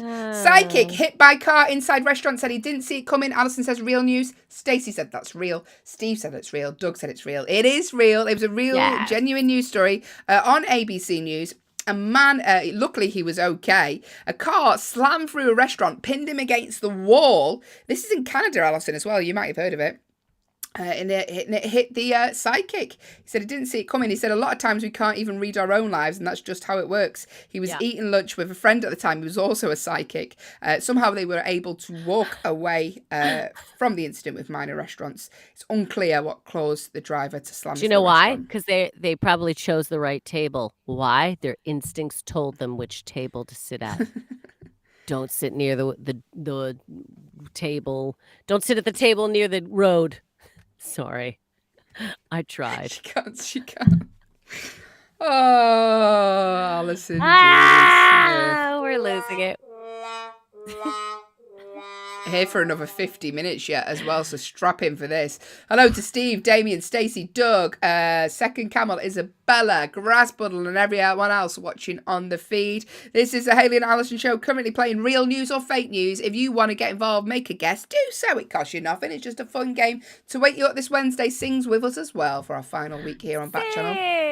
Grasspuddle said, oh, sidekick. I kept hearing sidekick like a superhero. No, it's my accent, Grasspuddle. Psychic, no problem. Mind reader. Have you ever been to C1, Alison? No, I have a couple of friends who keep telling me I should go because everyone's like, I know a good one. I go see this person.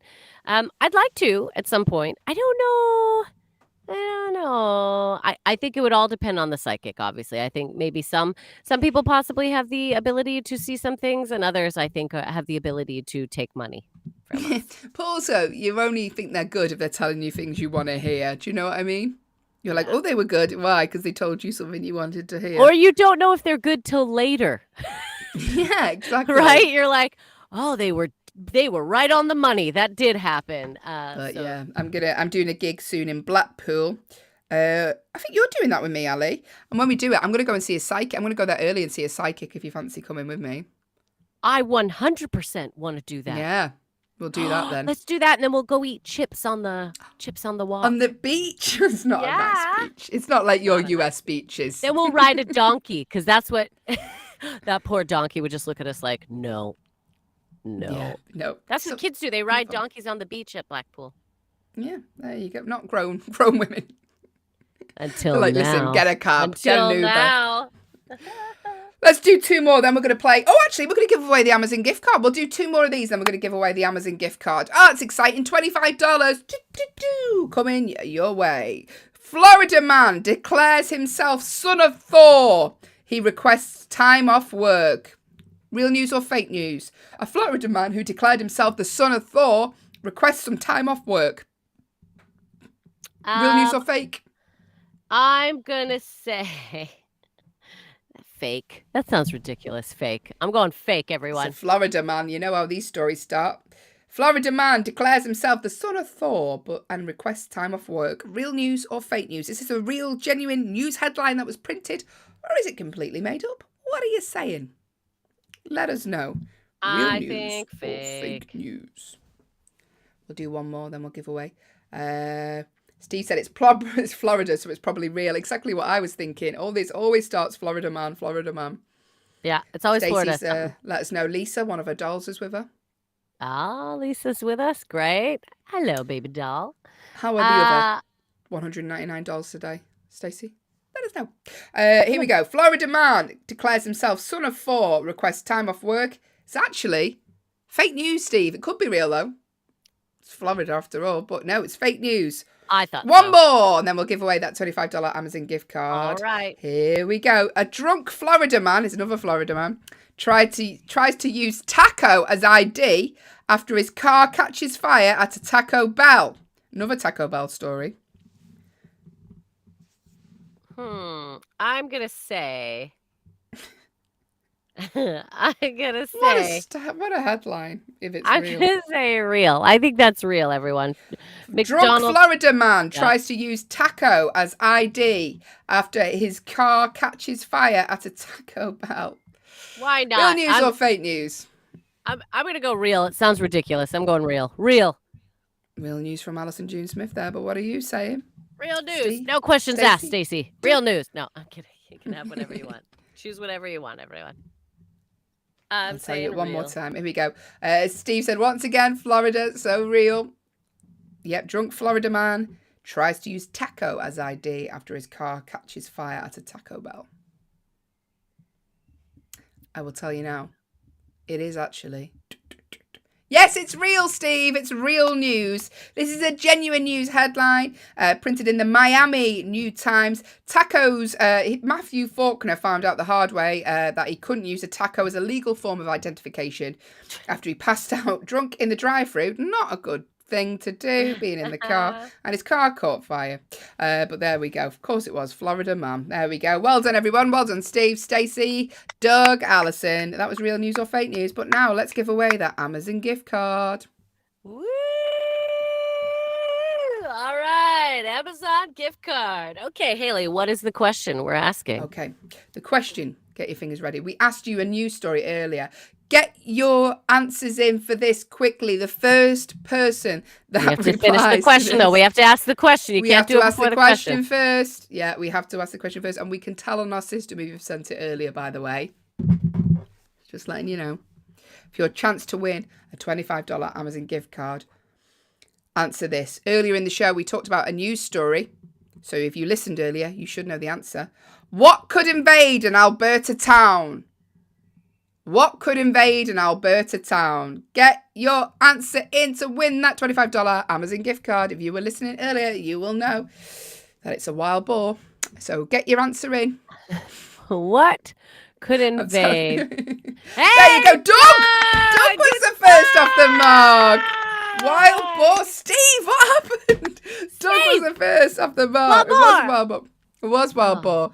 I think Steve peaked too early, sent it in earlier. We've made him panic. But Doug, you are our winner, Doug. You win a $25 Amazon gift card. Well done. Doug, you know how to claim it. I know you need a little help with that, but I'm sure someone can help you. If you can go on to backchannel.tv and just type it in, claim your prize there, Doug. You can give your mum's email. You just put it in that. If you get your mum to fill it in for you, Doug, if that's easier, backchannel.tv, and she can fill it in there. Well done, Doug. And Steve said my echo got slow on me. The one time you needed it, Steve. Aww. Earlier in the show, Steve was sending us in wild boar ready to go. But yeah, hey Steve, Stacey listen. got in, yeah, wild boars, yeah. Stacey got in as well. Doug beat everyone to it this time, yeah. No, Doug, I wouldn't put your email in the chat just because it'll come through to everyone here and for like. Yeah, don't do that. Don't do that. Yeah, we can't exactly what you did last time to claim your Amazon gift card because I know you claimed it before. So the same procedure that you did last time, and that is how you will get it. April's come in. Wild boars, yes, April. Sorry, Doug beat you all to it, but well done. Thank you for remembering. Wild boars. By the way, we are giving away another $25 Amazon gift card on Friday. I know, our final one of the week. So what you need to do to be in it to win it on Friday is just be a subscriber. So currently, Steve, Stacey, Doug, and Isabella are all subscribers. So the odds are in your favour Friday. You've just got to be a subscriber, and we will randomly pick someone through our computer-generated system to win. Steve's won in the past. Marnie's won in the past. Okay, I can't remember. We've had other winners as well. So you just need to be a subscriber. So click that subscriber button on the screen if you are watching on an Echo show, and you could be in it to win it on Friday. It's that easy. We'll be giving it away roughly around the same time as now on Friday, just to a subscriber. So there you go. But now let's crack on with true or false. It's time for true or false. And yes, it's true Allison is actually Canadian. Oh, I'll miss this show. Thanks, Will. True or false? It's as easy as we say. It's competitive, true or false, and competitive because I make it that way. I do genuinely hate to lose. Not a joke. I hate it. So you're right, Alison, just cleaning your table there as we're talking. No, I'm cleaning. I'm wiping off just to make a bit more room. I was bragging about this the other day. Haley was very unimpressed, but here's the smaller size of it, Haley. That's what I use. Alison last night, I think it's so. Alison's really into. I've got one actually because my partner bought me one. Bless him. Doug said I can go first today. Thanks, Doug. So basically, it's a wipe clean notepad. Very, very good. But Alison was really doubling down trying to sell it all the other comics. It's really handy. A couple of people were really into it. I can't believe Andrew got you one because I was going to buy you one actually. So I'm glad you already have one. I was Alison. like, I'm getting Haley one of these. She's already got You it. saved that money. We're unemployed as of Monday. I know. Oh, it's true or false? You don't get any more Fiber One bars. That's over. The Fiber One train's over, Haley. The presents are gone. Listen, we're going to take it in turns. Doug said I'm going first to ask each other a true or false question. As soon as we have answered, you lot have 90 seconds to get your answers in. It's just a fun game to wake you up this Wednesday. The more people that play, the more fun it is.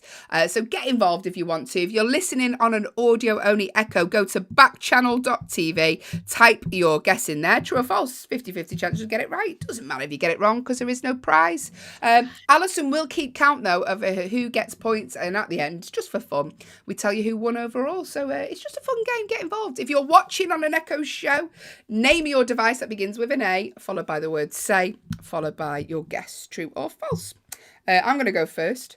Like I say, as soon as we have answered, the music will start playing. 90 seconds to get your answers in. We also throw in bonus points, not all the time, but sometimes if you give us a fact that proves to be true, or if you just give us a compliment, because, you know, we need to be loved, and compliments go a long way to getting your points. They really do.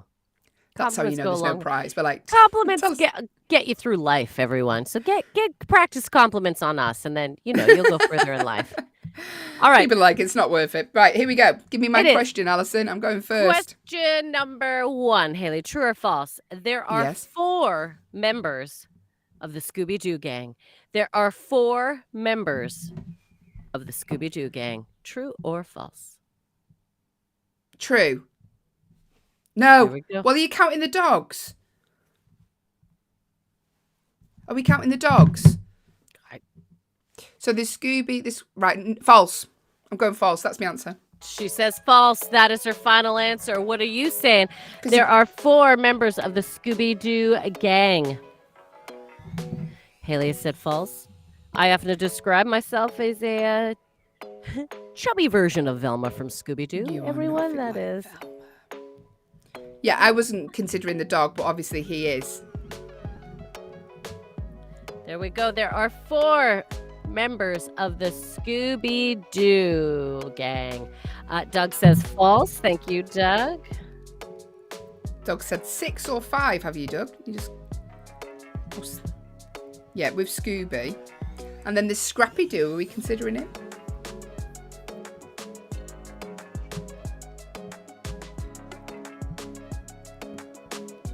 There are 4 members of the Scooby-Doo. See, I got a little bit of a look of Velma. Producer Will said Scrappy. Scrappy isn't in the cartoon. Scrappy isn't included, or even.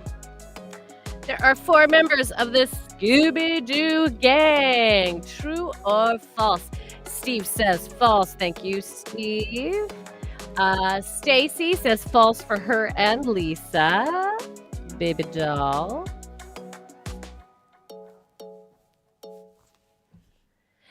Doug says 5. Okay, so here we go. There are 4 members of the Scooby-Doo gang. False. There are 5. Hey, I was right. I was right. Doug, you get a bonus point. There we go. The members are Fred, Velma, Daphne, Shaggy, and Scoobs. Scooby-Doo. There you go. 5 members of the Scooby-Doo. April said false there, 5 members. So, yeah, bonus point for Doug and April there as well. Well done, everyone. Good job. Playing true or false this morning. Get involved if you'd like to. We'd love you to play. If you're listening on an audio-only echo, go to backchannel.tv. Doesn't cost you anything. I'll tell you why. There is no prize, although tomorrow we're giving away another $25 Amazon gift card to one of our subscribers. Stacey said 5 as well. Great. Perfect. So, the next question is Bern, as in Bern, is the capital of Switzerland. True or false, Alison? Bern. Bern is the capital of Switzerland. True or false? False. Get your answers in now. Bern is the capital of Switzerland. Have you ever been to Switzerland, Alison? I haven't been to Switzerland. I've been to Sweden, but not Switzerland. I've been to Switzerland. It's Where very in pretty. Switzerland have you been? Zurich. Is that Switzerland? No. Maybe I haven't then. My geography's appalling. I have been to Switzerland because I remember seeing the... Yeah, it is Switzerland. Oh, was it pretty? Doug says true. Steve says true. Yeah, pretty. Pretty expensive as well. Gotta have some money to live in Switzerland, I think. Bern is the capital of Switzerland. Alison saying false. Steve saying true. Doug saying true. What are you saying? Is Switzerland, though, like Sweden, where they have high taxes and everything's taken care of? Sweden's more laid back. I really like Sweden. I'd love to live in love Sweden or like Copenhagen or honestly, they're just so much chilled and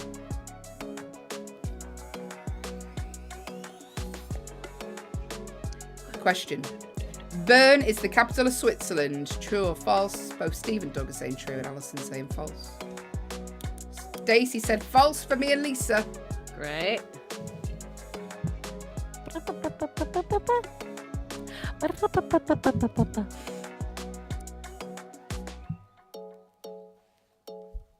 Here we go. Everyone, so true for Steve, true for Doug, false for Stacey and Lisa, and false for Alison. The question was Bern, Bern, is the capital of Switzerland. It is true. So well done to Steve, and well done to Doug. Well done, you guys. Sorry, Stacey and Lisa and me. Doug said, real quick, is there a deadline when I have to claim the prize? No, I don't believe so. I mean, just get it in this week at some point if you can, Doug. Yeah. That would be great. There we go. It's fine. And like we said, even, that we're gone, Backchannel is still in existence. So don't worry. It's not like everything's shutting down. It's no problem, Doug. You will still get your prize. April says true. She came in late. I'm giving her the point. April, true. All right. Next question. Numero 4. Kay. Well, you missed one out, actually. We're on question Numero 3. Schindler's List. Mm-hmm. Sorry about that, everyone. Schindler's List was directed by James Cameron. True or false? Schindler's List was directed by James Cameron. I know he did Titanic. I'm gonna go false because I don't know.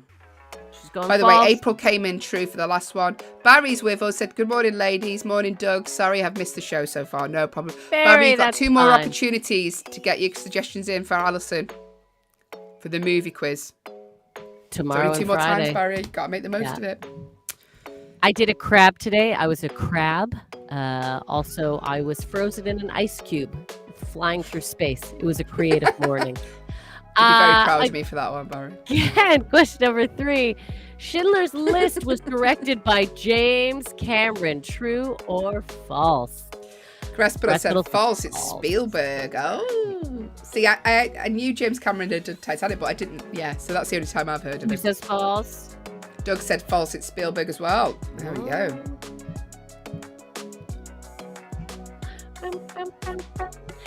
Schindler's List was directed by James Cameron. Is that true or is it false, everyone?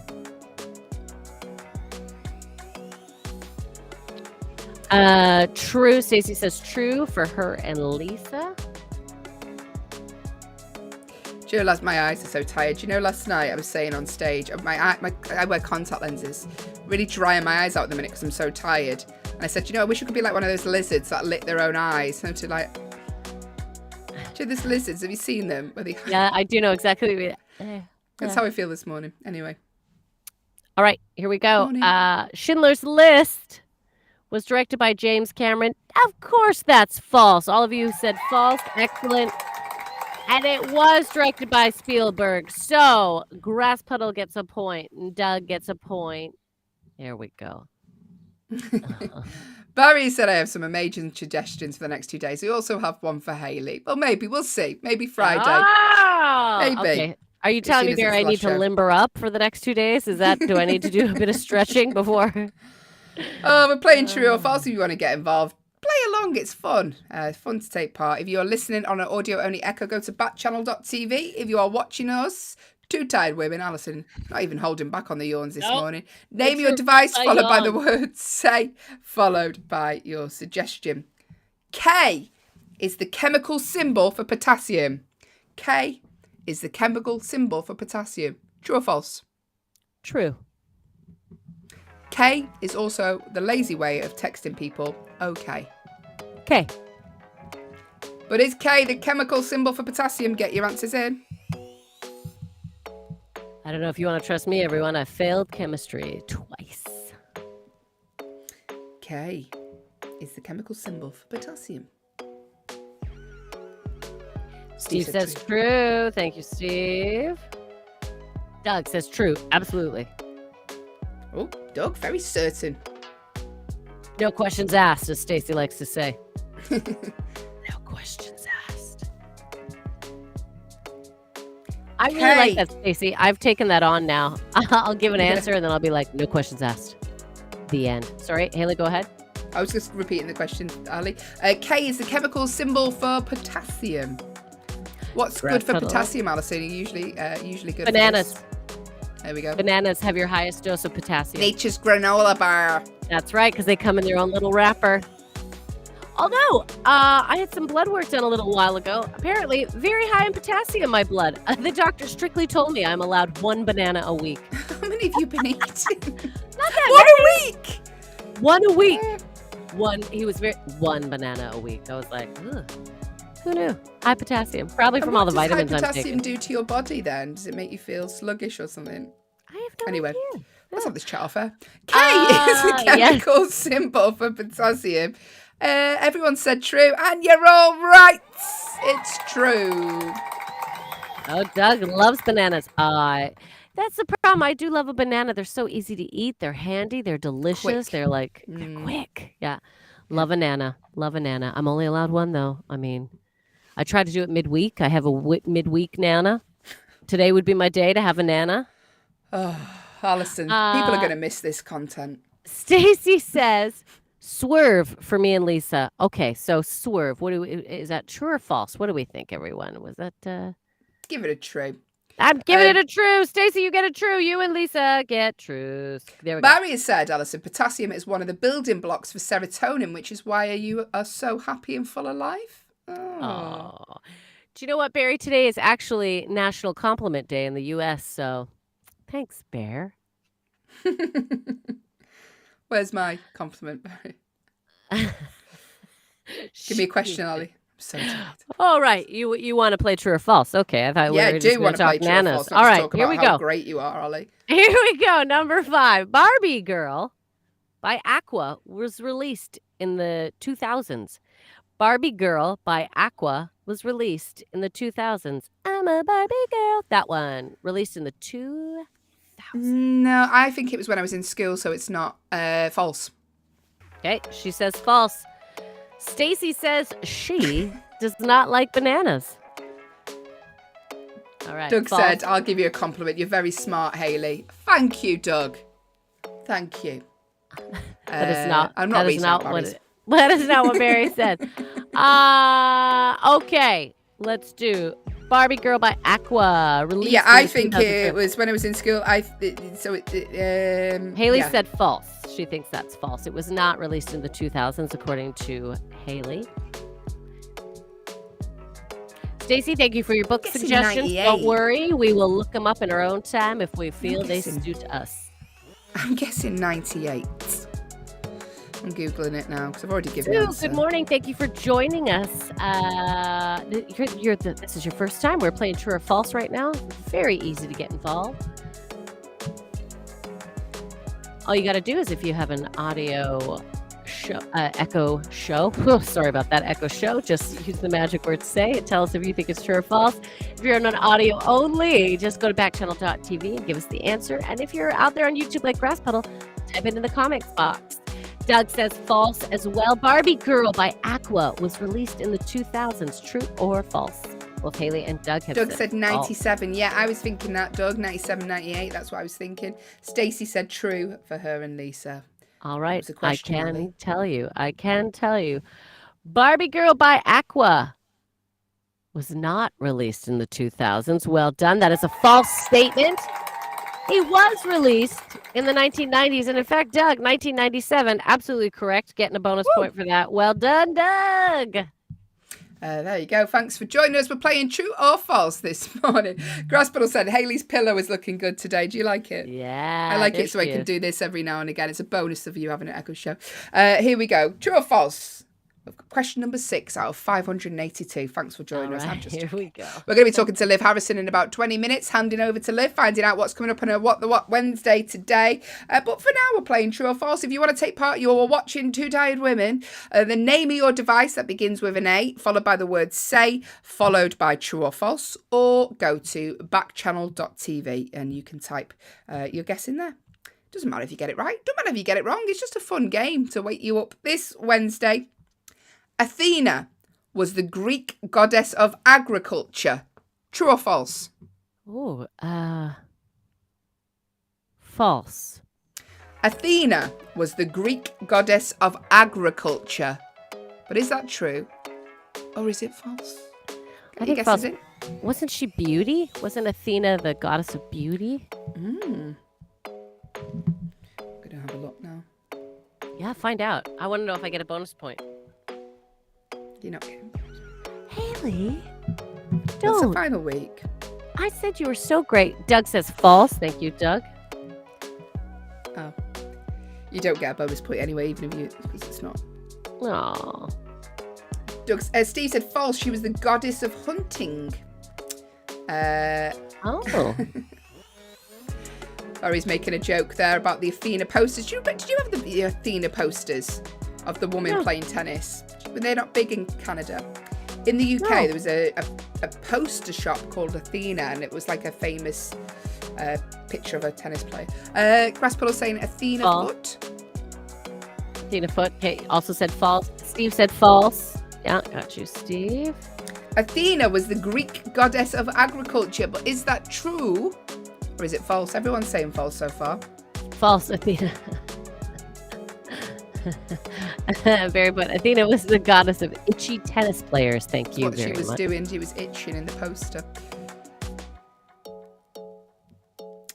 So, Athena was the Greek goddess of agriculture. Everyone said false, and you were all correct. Athena was the goddess of wisdom and military victory. apparently. Oh, goodness. All right. Well, okay. But everyone who There said you go. false, we all got points. We all got points. Excellent. Excellent job. Okay. Number 7. Here we go, Haley. Yes. We're getting serious now. Oh, if I say these names wrong, I'm wrong. Zayn Malik is an ex of Taylor Swift. Did I do it right? You did it right. Well done. Zayn Uh, Malik is an ex of Taylor Swift. True or false? False. Harry Styles is, allegedly. But Zayn Malik did a song with her. But as far as I'm aware, I read a lot of gossip columns. As far as I'm aware, they never dated. Zayn Malik is an ex of Taylor Swift. Speaking of Harry Styles, Love him. I think I fell in love with him yesterday. Look, I've never listened to that much of Harry Styles. And one of his tunes came on, the old listening thing that I use. And I was like, oh, oh. And then I listened to another one of his songs, and I was like, oh. And by the end of the bus ride to the gig, I think I had fallen in love with Harry Styles. I didn't know. I get it now, everyone. I get it. Yeah, got some great songs. And he dresses like a grandma, and I Very like easy that. on the eye as well, yeah.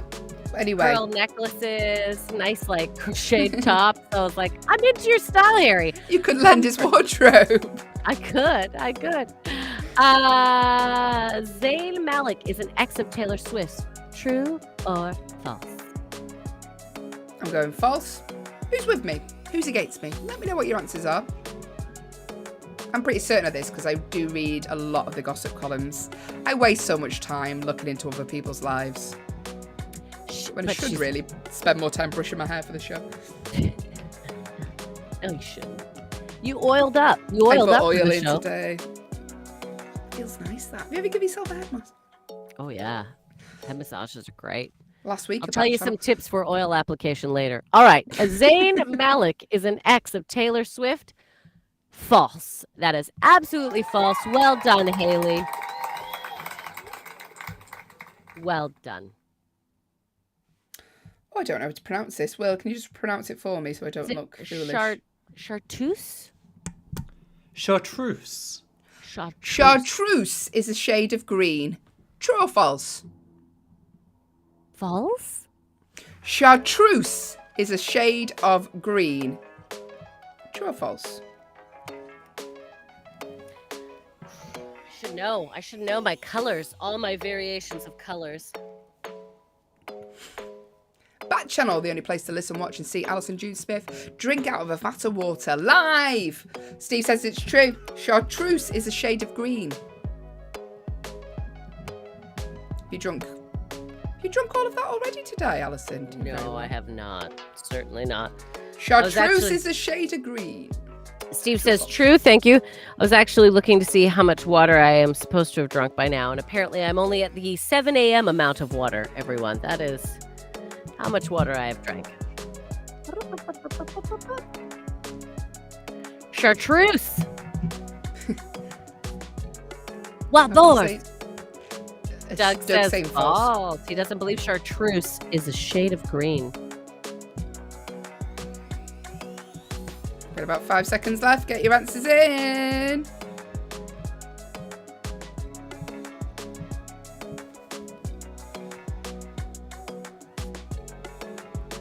What do you think of this? What? I like it, Haley. What do you think of this? I feel like you were a kid going, Mom, look at me. Check it out. Look at it. Chartreuse is a shade of green. True or false? Steve said true. Doug said false. Alison said, what did you say? False. I said false. But it's true, Steve. Steve. He's Who our gets the color point? expert. Steve gets the point. Wild boar. What are you wearing Nice. today, Steve? Chartreuse. Chartreuse. Oh, you want a question? Okay. Yeah, I would like a question. Thank you, Alison. All right. Come on. Emmental. Oh, sorry. Emmental. That took me a minute. Is a soft cheese. What are you going to say? Emmental. Emmental. Emmental. How do you say it, Will? It's Emmental. I know what you mean, though. Emmental. Holy cheese. Holy, isn't it? Yeah, No, that's Emmental. Swiss. Emmental Emmental. is a soft cheese. True or false? Emmental is a soft cheese. Yeah. True. True. I wish you all could see it. If you don't have an Echo show, it is worth it just to see Haley rub her face in complete and utter, I don't know what. I thought Emmental. I think I've got it wrong though because I thought Emmental was like the holy cheese that you get. That's Swiss cheese. Yeah, but isn't it Emmental? I'm gonna Google it. Do it. Morning. Oh, I know the one you're talking about, and it's pre-sliced in the packets. I know the one you're talking about. Emmental is a soft cheese. True or false? Yeah, that is the one I'm thinking of. That is a soft cheese, isn't it? Well, but I think maybe they mean by soft cheese like a spreadable cheese. Oh, is that what you mean? Oh, I thought you meant like. See, I'm gonna bring this to the board then if I'm wrong, because a hard cheese to me is Parmesan. You've got to grate it. Yeah.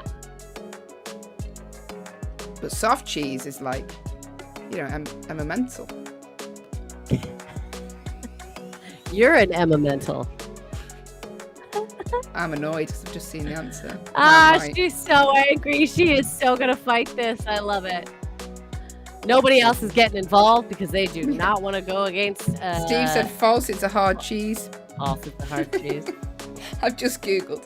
All right, I'm going to be bringing this. Will, get your answers ready. Yeah, you got to Google, is that soft or hard cheese, and see what it says online. I've Googled it. Go on then, tell us the answer. All right. I'm Okay, ready well, to debate it. so far, Steve, you are correct. It is false. It's a hard cheese. But I think I should have a half a point. Haley's because ready to it argue. says Emmental is a smooth, semi-hard cheese. That's what it says. Okay, Haley. You get the point. Half a point. Half a point, Ali. I'll take half. Okay. I'm just giving you the point. We don't do halves, Haley. You get the point. Semi-hard. It's a semi-soft, semi-hard cheese. Listen, if I know I'm right, if anyone I'll fight answered, I would have given you a point, just so you know. You could have said giraffe, and I would give you a point right now. Just because so points mean absolutely nothing. Here we go. Thanks for playing along. We're going to be talking to Liv Harrison in about 5 minutes' time. But before then, we've got a few more questions we can squeeze out. Get involved. If you want to play and you are watching two tired women debating Emmental cheese at this time in the morning, name your device. Nobody's debating anything, Haley. We are going with whatever you want. Followed by the word say, followed by a guess, or go to backchannel.tv. So, here we go. The flag of Brazil is made up of the colours green, yellow, blue and white. True or false? The flag of Brazil... It's been a long week. It's made up of the colours green, yellow, blue and white. True or false? True. There we go. I love their Get your frag. guesses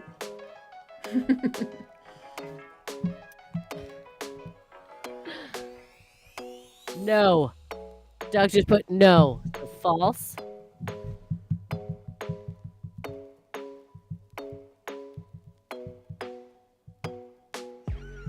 What do you think, guys?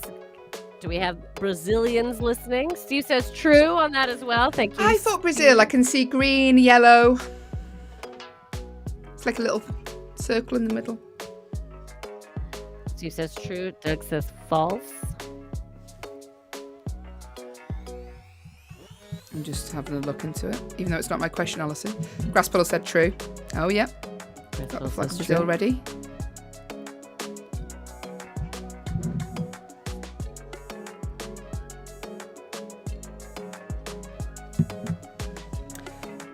The flag of Brazil is made up of the colours green, yellow, blue and white. Is that true or is it false? Guess along. I don't know why I did that face.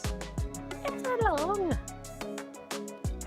Here till 8 a.m. Thursday and Friday, 6 till 8 a.m. The Haley and Alison Show. Final week here on Backchannel, so join in. We're going to be playing some brand new games tomorrow. I'm dead excited. Is this Canadian or not? Where I challenge Alison to see who knows more about Canada. And if I win, it's going to be glorious. So... the question is, the flag of Brazil is made up of the colours green, yellow, blue and white. It is true. There it is. True. Hey. True. So well done to Grasspuddle, Steve and Alison, who will get a point there. It's true, Doug. Woo! Who knows the flags? We do. All right, here we go. Next question. Haley, Andrew Jackson appears on the $20 bill, the American $20 bill. Andrew Jackson appears on the American $20 bill. What was that? I've no idea because it's been a while. But yeah, true. No idea. Haley's going with the true. What are you saying? You all should know. I don't I'm even sure you know who got Andrew 20s Jackson lying is. around. I presume he's a president. Well, who's Andrew Jackson? He's got to be a Bad, isn't it? president. I should know. Steve said Steve true. says true.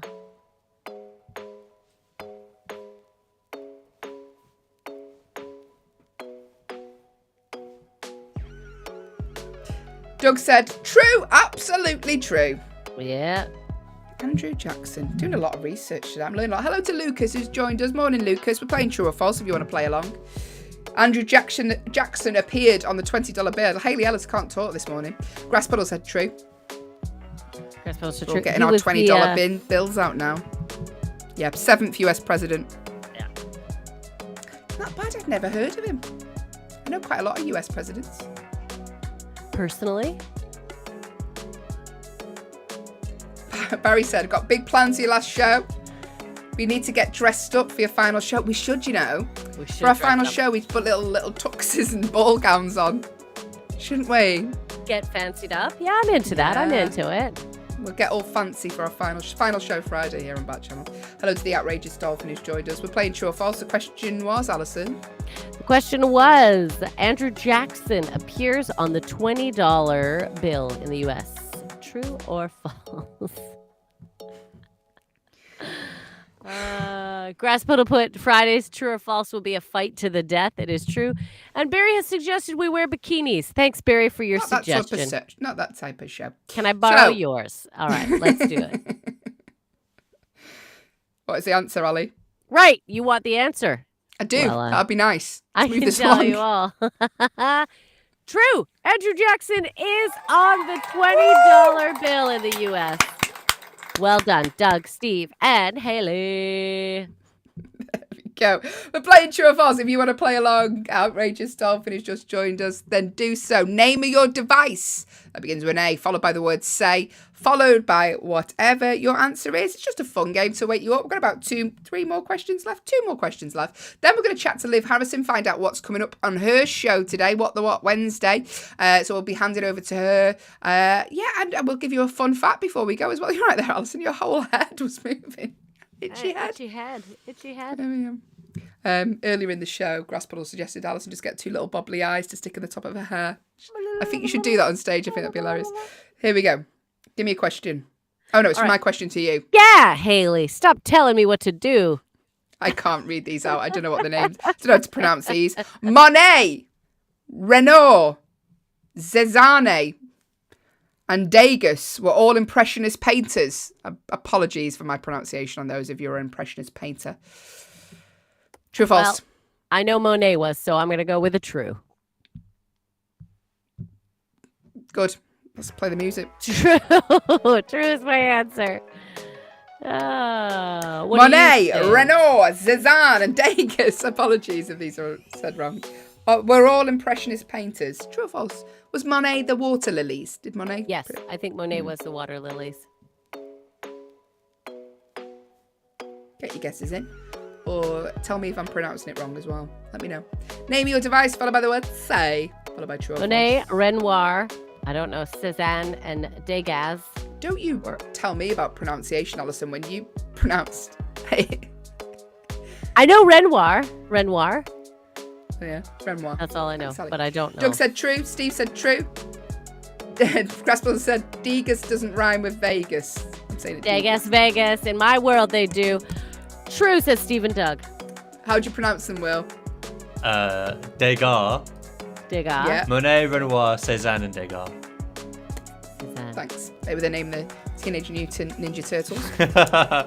And Raphael. There we go. Comedian Haley. Hey. Dad. Monet, Renoir. Whatever producer Will just said. They're all Impressionist painters. Degas. How did he say it again? He said Monet, you know Renoir. Renoir. Yeah. The music's ended. Seigneur. How was you just say it. And You Degas. tell us the question, Will. Just tell us the question. Monet, Renoir, Cézanne, and Degas were all Impressionist painters. True or false? They were. It's true. Yeah. Grasspuddle, Well done. Haley, Steve, or me, and Doug. We all got points. Oh, we're just barely holding it together here this morning. Thanks for joining us. Thanks for putting up with our poor pronunciations.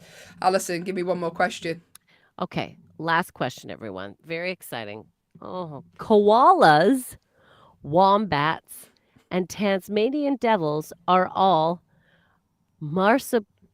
marsupials. No, marsupials. Marsupials. That's how you say Marsupials. it. Marsupials. Oh. Koalas, wombats, and Why aren't we Tasmanian winning awards devils for this? are all marsupials. True. True, Haley says. I shouldn't have thrown you alive for that. Allison is excellent at pronounce. You just need to spell everything phonetically, and then I'll get it correct.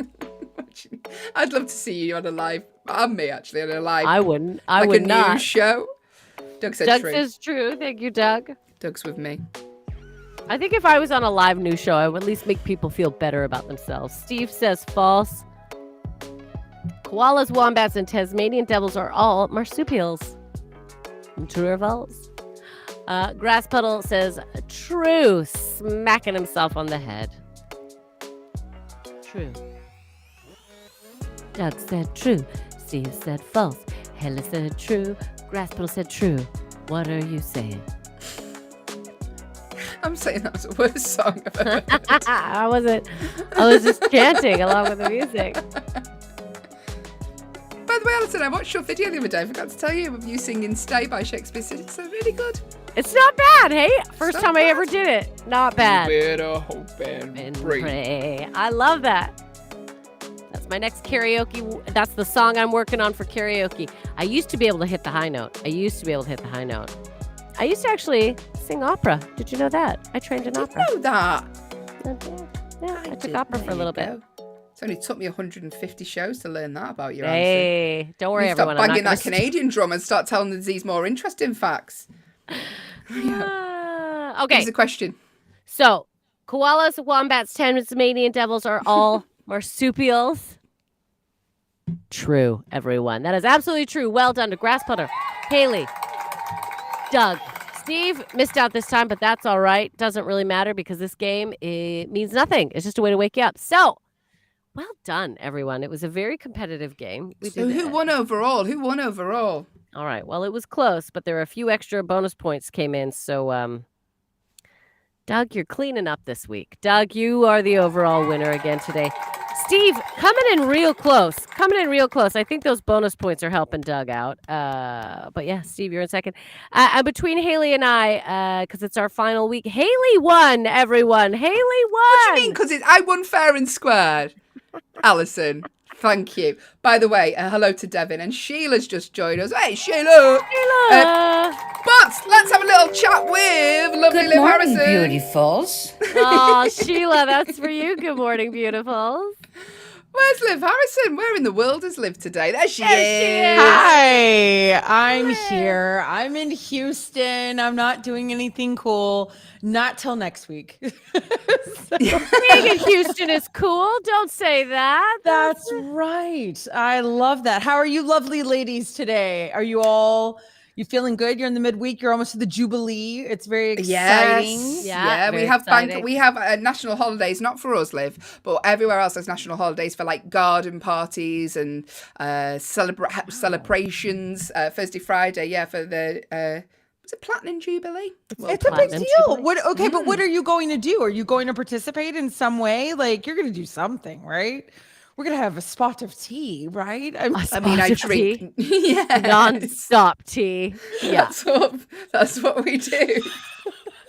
Haley and I will both be entertaining adults in the evenings at comedy I shows for know. the Jubilee weekend, I believe. Is Yeah, what we're I doing. wish. But my great. friend on her street, they've been given funding to have like street parties and stuff in Manchester, some areas in Manchester. Yeah. Oh.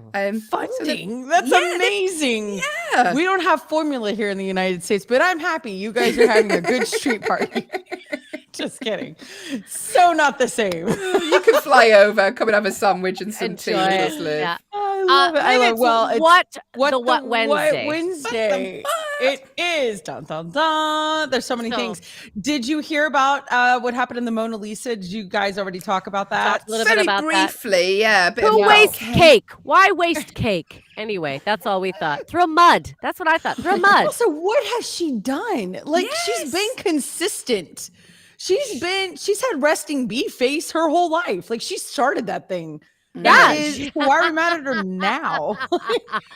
It's not her fault. It's not her fault. Like No. just I feel like we're projecting under her.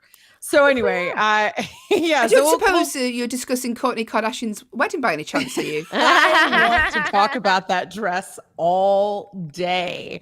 And no one's here for it. Like no one is like, thank you for creating a space. They're like, I don't really care. It's Kourtney Kardashian. And I'm like, this is important news. What else do we have to talk about? The other stuff's horrific. So let's talk about this dress, shall we? Yeah. Absolutely. Yeah, we're gonna play a couple of games. We're gonna play general trivia.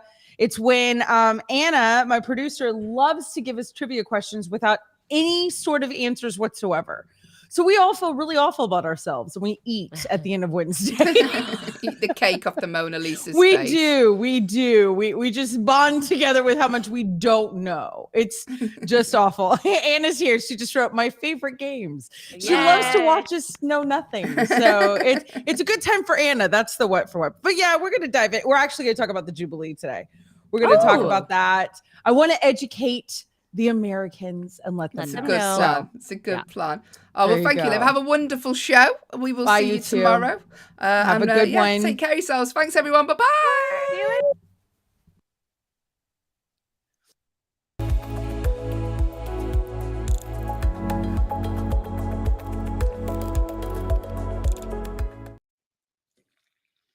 Well, hello. Welcome, you guys, to Live Every Day. I am your host, Liv Harrison, and look at this. I'm starting right off with a cup of coffee. I'm digging in there. You know why? Because every day I pour my coffee into my mug, and then I go to drink it, and it is so hot. I burn my tongue. So I thought, you know what? I'm going to change it up. I'm going to just be so crazy and wild and pour my cup now. Hi, Doug. Good morning. You guys, welcome. I'm so glad you're here at Live Every Day. Here we are at Backchannel, and we've got 2 hours together today on June 1st. How is it June 1st? But it is. It's June 1st, the very beginning of June. I hear really loud. Did you hear that? And we're here. Now it's summer. Like when you hit June, you can't be like, oh, it's almost summer, or it's kind of, no, it is. And we've made it. Congratulations, everybody. You've made it to June 1st, 2022. It's Wednesday, which on this show means it is What Wednesday. I want to say hi to everybody. Let's see who's here. Heavy Leopard, hi. First time listener, we've got Win. Hi, Win. Devin, Araya, Sheila, Steve, Sue, Doug, Damien, Profuse Wombat, and again, Heavy Leopard. I'm so glad you're here. And then over in the other realm, we've got Nathan. Good morning. Hi. Oh my gosh. Love it. And there's Gold Armadillo. Good morning, friend. Anna says, will the carafe remain broken forever now? My poor coffee carafe. It just can't seem to get it together. Yeah, I guess so. I guess the whole thing is going to happen. I'm not really sure. But I got to get some coffee. Hi, GP. How you doing, friends? Today, there's so much going on. It's like really crazy because I don't know if it's because it's the beginning of summer and all of a sudden then things start to happen. You know what I mean? Like it's a shift. It's like a change of guard, if you will. It's the shift of season. And I feel like we're leaving a lot behind in May. May is a tough month. It's exhausting. You've got graduations. You've got the end of school. You've got, some people decide to get married. You've got a major holiday. No, that's not true. You've got two. You got Mother's Day, which was so early this year. You have Memorial Day. It's just like, it's very much like December. It's just a lot happens and then it's like over. So June is here, which is really exciting. And let's see. Anna says most Ohio schools still aren't done with school. That's right. Not everyone lives in the state of Texas. My mom and sisters go till Friday. We don't have a statewide end. Yeah, we don't have a statewide end either. But it always kind of seems to line up close. I don't know. Hi, Steve. Good morning. Hi. So what is going on? All right, I'll tell you. Today is Global Day of Parents. I remember when I was little, I would say to my parents all the time, when's Kids Day? Like, because there'd be Mother's Day, there'd be Father's Day. I feel like I knew there was Parents' Day. I'm not really sure. And my parents were like, every day is Kids Day. You know what I mean? Let's be honest. Every day is kind of Parents' Day. I mean, if we're talking about what being a parent is, your kid is here, you're a parent. So I think that's kind of silly. World Reef Awareness Day. You know what? When Mindy comes here, we should ask her about reefs. I feel like her daughter would know, who just got back from like ocean camp, which is amazing. National Olive Day. Here's my first question, everybody, to get you going. Okay. I want you to go to backchannel.tv. If you're listening, BACK channel.tv. Do you like olives? I feel like this might be one of the most polarizing foods is olive. I also kind of wonder, I feel like we should make a list of what are polarizing foods. Olives would definitely be on the top. You know what I mean? Like, I feel like people are serious about their feelings on an olive. Sheila loves black and green olives. Doug likes green olives. Anna hates olives. This is a good reminder at this point for everyone to say hello to producer Anna. Hi, Anna. Yeah, anchovies. But is it polarizing? I mean, like, I feel like olives are a little bit more accessible. Like, I feel like anchovies, escargot, caviar, those are all kind of a delicacy, right? Not kind of, they are. Like, they're just very floofy. But olives are olives. I don't know. I love black olives. I love them. And I think I like green ones. I think I do. Are those the only two choices? Are the only black and green? And it says, hello, everybody. Yeah, jalapenos, I can't do. You're right, Nathan. Nathan's saying anchovies, olives, blah, jalapenos, whatever. I can't, not spicy. Well, I'm not spicy. Am I? I don't feel like I am. Okay. National Heimlich Maneuver Day. And here's another question. Have you ever had to perform the Heimlich on anyone? Have you? Have you ever actually had to use that skill in real life? Grass Puddle says, olives are awesome. Prefer the green. There are a ton of varieties. More than black and green? I mean, like, I get the variety, like Spanish olives, but do they come in more colors than black and green? You are spicy, but you don't like spicy. That's Nathan. I don't think I'm spicy. Green and black are just the ripeness. Really? Do you know it takes 40 olives crushed to make 1 tablespoon of olive oil? Fun fact. Doug likes spicy stuff. Sheila's saying yes. Stacy's here. Hi, Stace. Yes, as you have had to use the Heimlich on somebody? Oh, wow. Hi, no name. I haven't. Have I? No, I don't think so. My grandfather, this is a story. I don't know. I never met my grandfathers either, but he had to perform the Heimlich on himself. He was at home choking and ran into a bedpost over and over again to, like, save himself. Sheila, tell me about your story. Yes, you have. You've used the Heimlich on someone. Wow.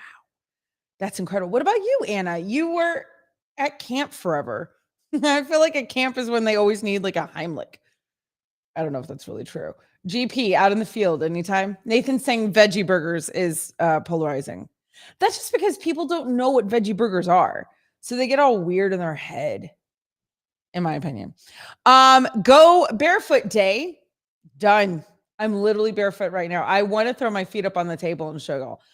I never wear shoes. And it's because I'm from Louisiana. In case you're playing a bingo card, pizza is polarizing, Grass Puddle says. Yeah, on this show it is for sure.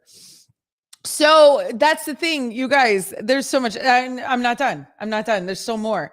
National Nail Polish Day. National Say Something Nice Day. National Pen Pal Day. Hazelnut Cake Day and Running Day. What? So many things. So here's a good question, pen pals. Did you ever have a pen pal when you were little? Maybe now? Do you have a pen pal? Do people do that? Do people still write letters and put stamps on them? Sheila says, from the days when I was an EMT in my town, someone's restaurant was choking on a piece of meat. Did you save them? Stacy says she wears nail polish. I've been doing French. My toes are red. My favorite color, and my friend John, who's my nail guy, who sometimes pops on, it's called, what is it called? Oh no. Big Apple Red. That's the name of the nail polish. Big Apple Red. And that's the red that I have on right now. Andrea, hi, good morning. So here we go, you guys. This is Backchannel. What does that mean? This is where you can talk and listen and chat with people for 12 hours every day, or you can at least this week. The rumors are true. Most of you probably know this, but there are going to be some big changes, exciting changes at Backchannel. What are they, you ask? They are taking off all the talk shows, every single one, all the hosts and producers, and they're going to slowly turn into a different type of network. I don't know if I'm allowed to talk about that, Anna. Am I allowed to say what they're going towards, or am I not? I don't know. So yeah, it's my last week, last 3 days, GP. You only get me for 3 days and then you're done. But it's with all of us. Yes, Stacy. No one will be here next week. I don't even think they know what they're transitioning to. Okay, so we're not going to say what even the rumors are.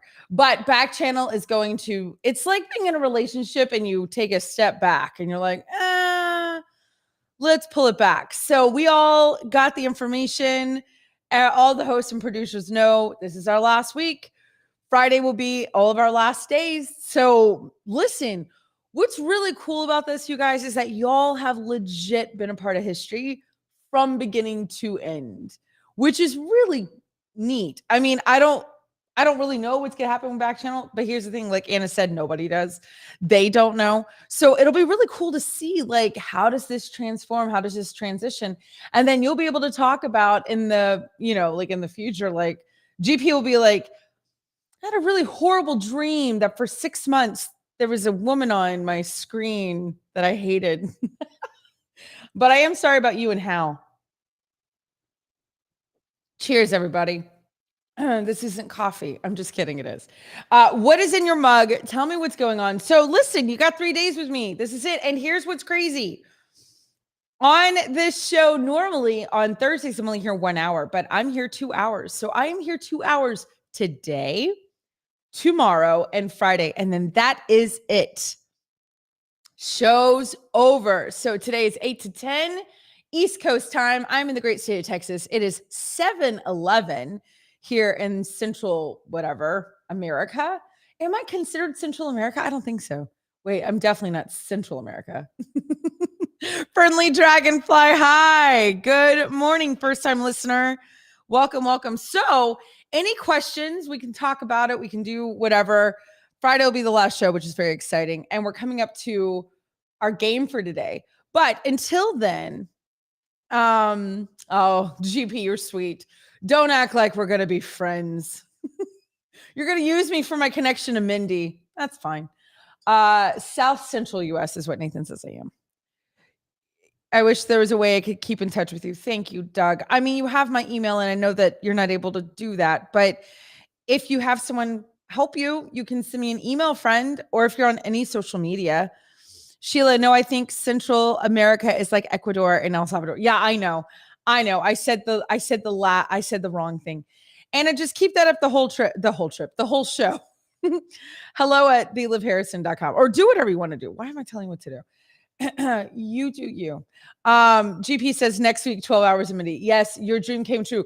They finally are answering your letters, GP. Oh, good. Okay, Doug. I have my mom's email. She said she'd give it to you. That's sweet. Oh, that's funny. Peter says he's going to start a Mindy, GP, and Peter show on Twitch. I love that I got thrown out. I love that everyone's like, we're good. Liv introduced us. We're good now. That's hilarious. Hi, Harold. Good morning. How are you doing? So let's, I do want to hear what you're drinking because I'm not going to get to hear this very often. 3 more days. That's it. 3 more days. And that's it. So here's the lineup for the next, I'll just tell you today's lineup. How about that? Because there's some shows that are ending earlier than other shows. I will be here through Friday. Haley and Allison will be here through Friday. We will ask Jam and Renee if they'll be here through Friday. But some of the other shows will not. So just letting you know now. We got the whole Jubilee thing, and then there's people are already on vacation. So, it's life. So I will be here. For the rest of the day, we're going to have Get On Up with Jam and Renee. They come on from 10 to 12. We'll talk to them a little bit later. From 12 to 2, the Anthony Davis Show. 2 to 4, your pal Hal. 4 to 6, Mario Smith with The Drive. If I send that through the chat right now, will you not read it out loud? Yes, friend. I will not read it out loud. Yes, I can do that. Anyway, so I want to say this. I'd like to know, especially on Friday, I'd love to know your top 5. Hi, Beth. Good morning. Top 5 favorite moments of the show. You know what I mean? So think about it. You got a couple of days. Think about what your top 5 favorite things of the show are. And then let's, talk about it on Friday. And are you seeing what Doug is writing? Yep. Okay, great. Thank you, Doug. You're awesome. You guys, why don't we play a game? This is called Bad Synopsis. And is this on movies or is this on TV shows? I do need to talk about a show that I watched. What the What? Oh, it's all in lowercase. Thank you, Doug. So I do have a new show I just finished. Hi. Hi. Mainly movies. There's one TV show mixed in. Okay, great. Entertainment. Bad Synopsis Entertainment, you guys. Here's how you play. You're going to go to backchannel.tv. So if you've got a listening device, if you're listening on your T-Rexa, your app, your Echo Dot, you can go to backchannel.tv, B-A-C-K, backchannel.tv, and chat there. Now, if you're on, obviously, YouTube, Facebook, you're fine. If you're on a watching device, the Echo Show, Fire Stick, Fire TV, you can speak directly to your device, directly to it. You can be like, hey, say its name. And your magic word is say. Hi, Liv. It'll write it for you. Write it for you. How crazy is that? All right, here we go. Let's play Bad Synopsis. Help me out, you guys. Anna, are you keeping score so we give one last mug away? I think we should give a gift card away today. Are we able to do all that? Hi, Shira. Leonardo DiCaprio wanders a frozen wasteland in search of an Oscar.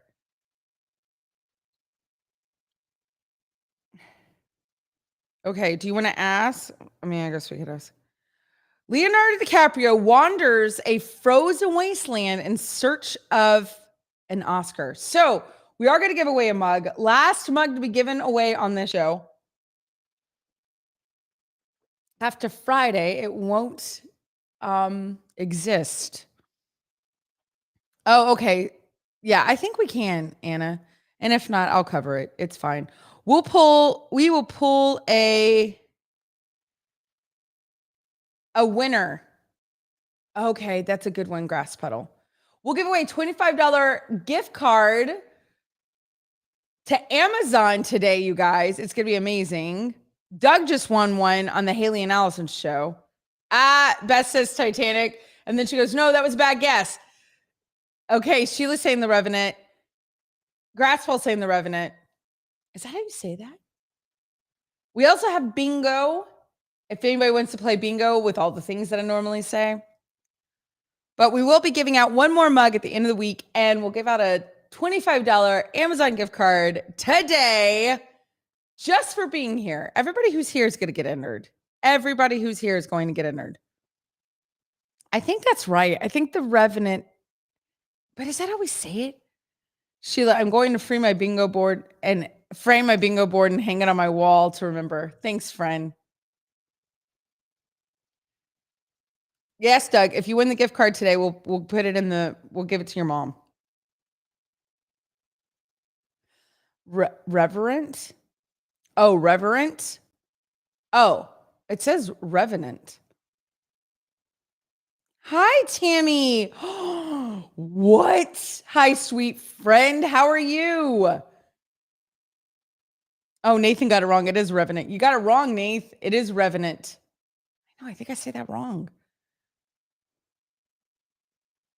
Oh, you want me to fill in the thing for you for Haley and Allison, Doug? I'll ask Anna if she minds. Anna, do you mind filling that out for Doug because he won on Haley and Allison's show? Hi, Wyatt. Good morning. First time listener out of Maryland. All right, here we go. Girl has to pretend to be a man to be taken seriously. I have like 7 shows that just popped in my head. 7. Girl has to pretend to be a man to be taken seriously.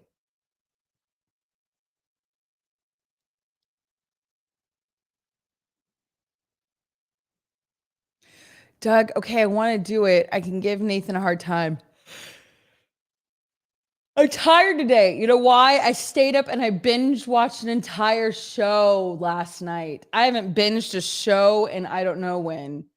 Tammy says Yentl. That was the first thing I thought of, Tammy. Grasspuddle says one of the guys. I totally thought of that one. I'm thinking of a musical from Disney. Okay, then I'll do it, Anna. Would you just make sure to send me what he wrote as his email? I am going to tell you. Thank you, friend. I am going to tell you about the show that I've been binge watched, but now I'm tired. It also was emotional. Yesterday was emotional. Thank you, Beth. Thank you, Beth. Mulan. Well, I know you meant Mulan. Mulan, Yentl, one of the guys. What does this teach young girls? To be taken seriously, you have to dress like a man. Hi, no name. Hello. Doug's mom's first name is Betty. Thank you, friend. Did I say hi to Araya? Hi.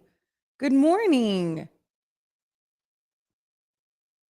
I don't know, Anna. I think those three are really good answers. Backchannel. Any of you have any guesses? Backchannel.tv. Girl has to pretend to be a man to be taken seriously. Nathan says League of Their Own. That's an interesting take on that. Yeah, Sheila says Yentl. Ignore me. Ignore my yawning. It's not you, it's me. Seriously, I haven't done that in so long. Mulan. I think Yentl's a stronger answer, but yes, Mulan. Anna doesn't know Yentl. Anna's 12. She's so young and spry. Tanya. I love that movie, GP. Did you know that? I might have a not okay feeling about Margot Robbie. She's so amazing. I love her. Okay, here we go. Adorable trash can and flower pot force fat people to walk. Adorable trash can and flower pot force fat people to walk. Was this a documentary? Is this a biopic? Oh, yes, Doug. Would you please tell me about your surgery from yesterday, sweet friend? How did your surgery go? How do you feel? Please tell me. Nathan says Oscar the Crouch, but I think he meant Grouch, but that's funnier. Of Sesame Street. I can tell you what I think, but I don't know if I'm right. Not feeling very confident. Also, my brain needs more and more air. You feel okay? You had to wait longer than expected because it was 12:30 and then you had to wait. Doug, 9 teeth. Our friend Doug got 9 teeth taken out of his head. Friend, I wish I could send you a meal. Adorable trash can and flower pot force fat people to walk. Any other guesses? Anybody? I have a guess. Backchannel.tv. Hello. Hello. Everybody over at YouTube. I agree, Beth. Beth, we are on the same path. I think it's Wally. Yeah, Doug. Yeah, I knew what you meant, Beth. I got you, friend. I got you. Wally. I think it's Wally.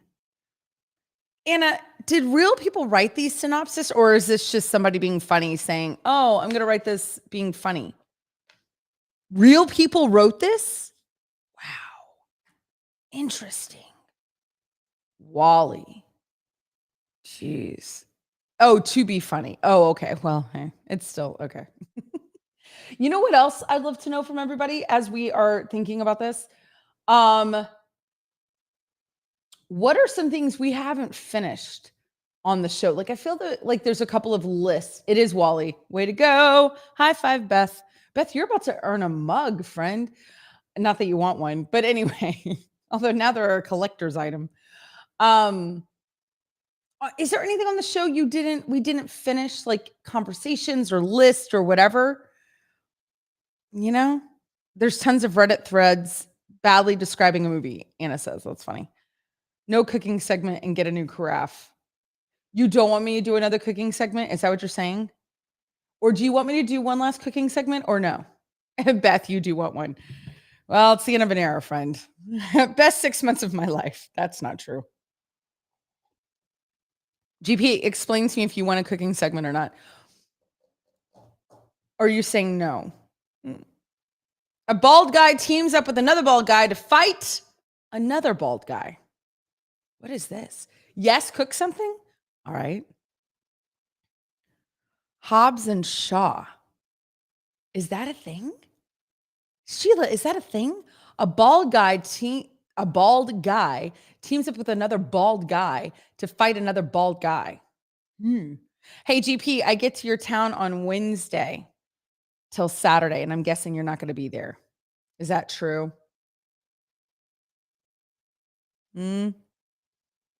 Hobbs and Shaw.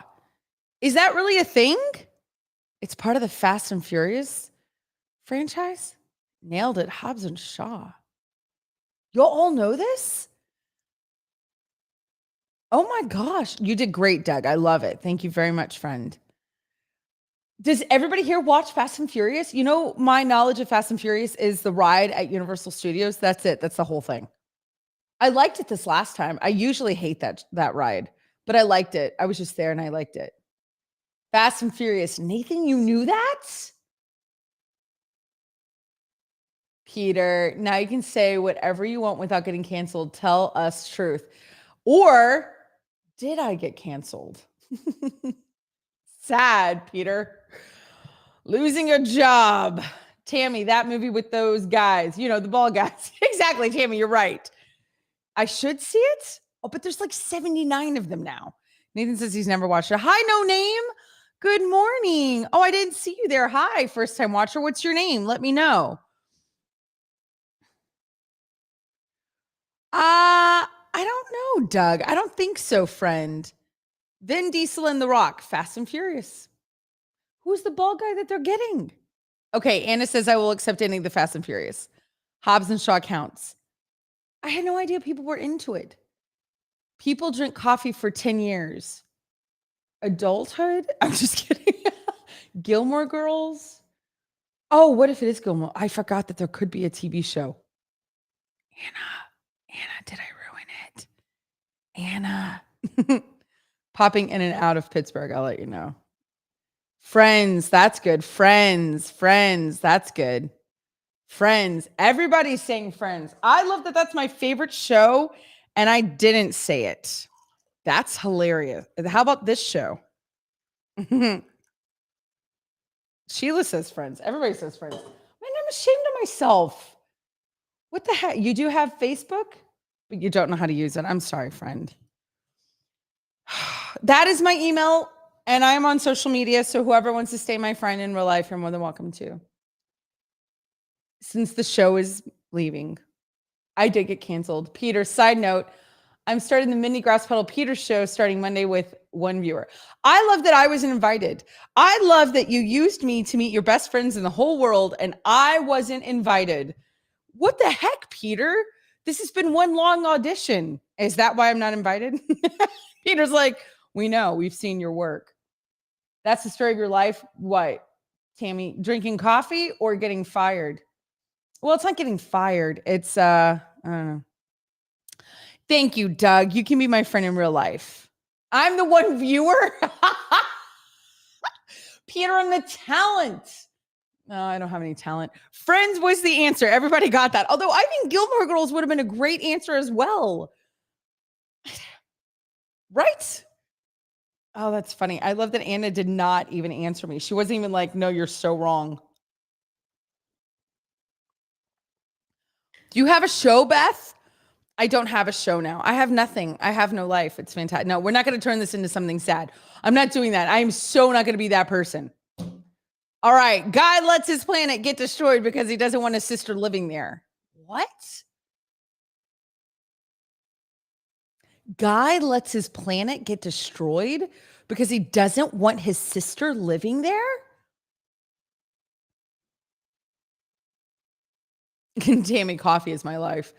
This is why I love you so much. You know what I need, Tammy? I need a good long weekend in Arkansas. Tammy, can we do that? Can we do that? You, me, and Shandy and whoever. Can we? I'm serious. I'm not trying to be funny. Can we? If people are super off, I will give a hint, but I'm going to give it a second. Nathan says it's Marvel. Peter says Thor Ragnarok. I love Ragnarok. Nathan says Guardians of the Galaxy. Yeah, but it's not a guy. It's the sisters. No, I'm serious, Tammy. There's Lori. Hi, friend. Hi, Lori.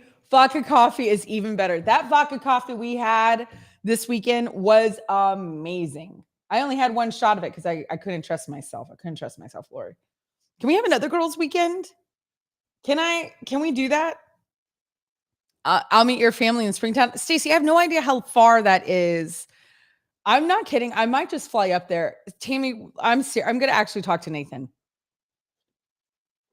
I need some holy girl time and some good Tammy loving. I do. Perpetual alligator. Hi. Thor. Beth is saying Thor. Everybody's saying Thor. Okay, Lori. Good. Listen, friend, you're enough for me. All of you are enough for me. Stacey, how far is Springtown from Houston? Thor Ragnarok. Okay. I know, Anna. Come to Ohio. Y'all don't want me. Oh, Peter won't care. Thor! It is Thor. Ragnarok. Yes, I do. Yes, I do. Were you just trying to be cool about it when I texted you? When I texted you, we were just trying to be like cash, like, oh, it's no big deal. Is Peter still here? It just, stop. Stop. What did Chris say? I mean, everything's changeable. Really? Side note, I will help Anna produce you a new show if you like. I do have some YouTube success. Oh, friend. Peter, as of right now, I'm not coming to Ohio. Peter, you're monetized on YouTube? What? That's crazy. 2.937 miles? Stacey, you're 3 miles away from me? That doesn't make any sense. You went viral? A tuba video from high school? Stop. Peter, why haven't you told me so many things? Oh, Nathan says Springtown is west of Fort Worth. Okay. Well, I got to tell you something, Stacey. I can't go to Fort Worth for many reasons. Rachel from Texas is here. Hi, Rach. Fitz and Quinn, good morning. And everybody give Rachel lots of big hugs and kisses. She is having a horrific week and she needs lots of love. Thank you, Doug. You're so sweet to want to talk on the phone with me. Thank you, friend. It's 200 miles away from me. That's true. Stacey, you are worth 200 miles. I almost said almost all of you are. I was going to say all of you are. Is there a way we could talk on the phone? I don't know. Let's start with emailing, Doug. Let's start with emailing. Thank you, Sheila. Sending love and prayers to Rachel. Yeah. Tough couple of weeks, but Rachel's having a horrible one. Transformers, but it's good. That's the synopsis. Transformers, but it's good. What would that be?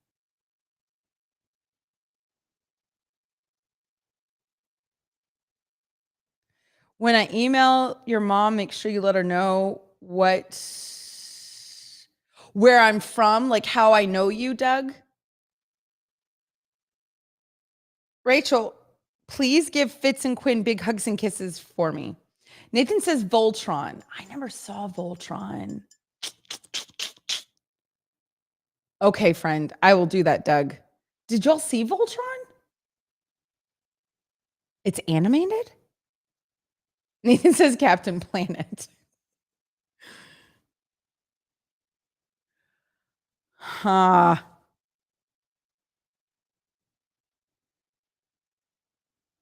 Ooh, Beth says Iron Man. Sweet Stacy. Thank you, friend. GP, my big fat Greek wedding. I'm kind of sad you didn't say Little Mermaid. Nathan says Thundercats. I'm sad that Steve isn't here. Any Steve? Oh no, Indiana Steve is here, but old Steve isn't here. And Mindy.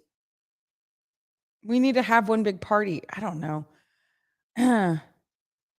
Oh, Rachel, thanks. It's actually Sheila. I know it comes up as Shiloh. Rachel, you're the best. No, but seriously, send Rachel your love and prayers. Iron Giant? Who said Iron Giant? Did someone say it? No, Beth said Iron Man. You did say it was animated, Anna. Your favorite part of my show, Doug, is when I had Officer Steve on. Well, good. I'm glad. That was the last one, Anna? Okay. That is so funny. Did anyone see Voltron? Why am I dying of heat today? Do y'all see this? I'm perspiring. I'm in the South, y'all. You're crying. Holy, I'm glistening. Us Southern women, we don't sweat. We glisten. Y'all, I'm sweating. I know. Iron Giant. Nathan, I won't watch it. It's the saddest movie in the world. Like, we don't cry. We ugly cry. Like, we make noises from our bodies. Like, we make these noises that are just awful because we're like, we can't breathe through Iron Giant. What's the question? Favorite movie? No, it was bad synopsis. And the answer was Iron Giant. Iron Giant is like so sad. Thank you, Doug.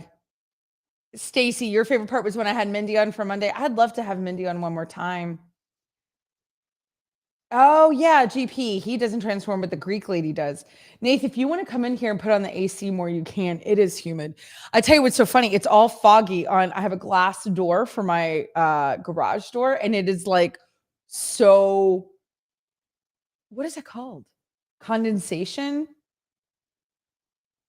Is that the right word? GP, are you impressed? So what day would you like? Tomorrow or Friday? I will do either one. Let's just see, friend. It's hitting the 90s this week in Human. Supposed to storm the next few days. It's already been in the 90s here. We live in Houston. Like, it's, and the humidity, I should just put my hair up.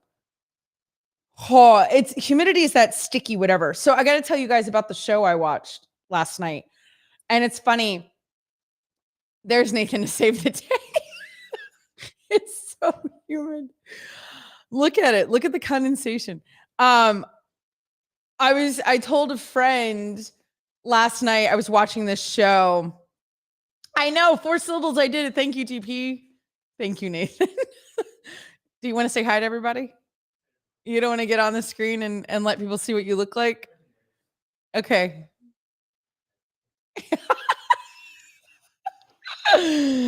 Anyway, it's so gross. I feel like I'm sweating everywhere already. And I'm drinking hot coffee. That might not be the smartest thing I've done. So I was letting a friend know that I was watching a new show for me, and it's called Love on the Spectrum. It's on Netflix. And my friend was like, I'm not watching that show. It's going to exploit people. And then they were like, well, I guess all these dating shows exploit people. And I was like, no, that's true. But is it actually really exploiting this group of people? Because it's following people who have autism and their search for love.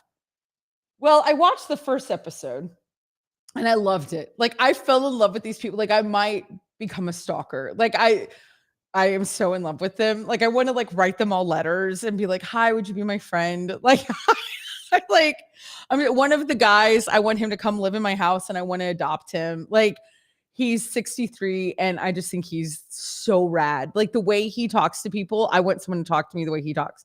He's so cool. So anyway, the second episode, I was like, feels kind of cringy. Like, I feel like maybe they are going to exploit. Maybe this isn't really a positive situation. And I was just being really naive. Then I couldn't stop watching. And I watched all 6 episodes last night. So they're an hour, 45 minutes, 15 minutes each. I loved it. Loved the show. I don't know if anybody else has watched Love on the Spectrum, but here's why I loved it. It really was, I mean, I need to research, I guess, the filmmakers, but it seemed like the purpose was to show, well, no, I know what the purpose, but I mean, I don't feel like they were exploiting them. I really feel like the people who made this documentary or this docuseries or this reality show or whatever you want to call it was doing it with good intentions. And so tell me if you've seen it. You don't think they would exploit people, Stacey? It was so beautiful to see a range of people with autism. Every single one of them high functioning, but some more than others. Some were living on their own. Some were, whatever. Some it was very obvious. Some not at all. Like it was so beautiful the way that autism was displayed. Like it was like shown in such a beautiful way. And then it just showed that everybody on this planet desires love, desires to be loved, to love. It was just such a basic human, like it was just so solid in that. And what I think is so beautiful is that it really it took a light and showed that, like, just because you're fully abled, which who of us really is, but whatever, doesn't mean you're the only one who's entitled to love and to be loved. Romantic love, like that kind, you know what I mean? Like not just like, oh, I love you because I'm supposed to, because you're on the planet, but like actual love, you know what I mean?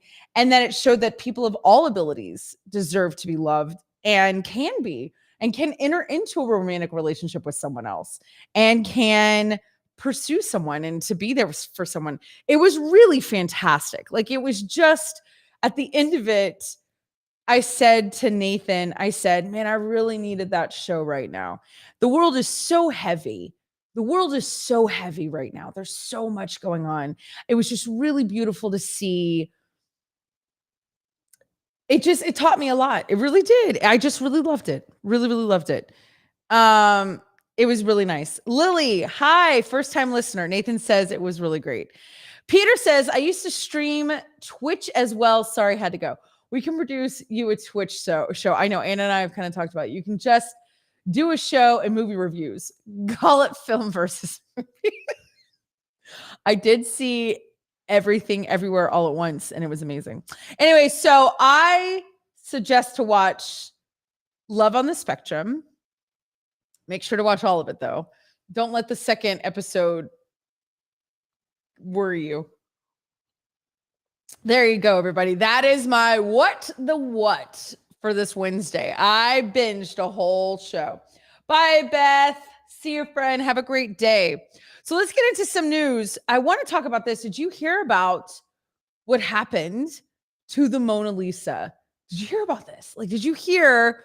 There's so much going on the planet that I think it's funny. Like, in some ways, now's the perfect time to do a random crime that nobody's going to worry about or think about or like, be concerned with, because there's so many really important things happening on the planet that should take precedence over something else happening like this. Hi, Stupendous Donkey. I love your name. Good morning. Glad you're listening. A man in a wig was detained after throwing a piece of cake at the Mona Lisa.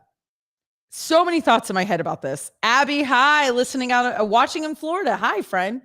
A man who seems to have been disguised as an old woman in a wheelchair threw a piece of cake at the Mona Lisa in Paris. Video posted on social media shows security guards at the Louvre Museum escorting the man away Sunday as he spoke French about the planet. This is so bizarre.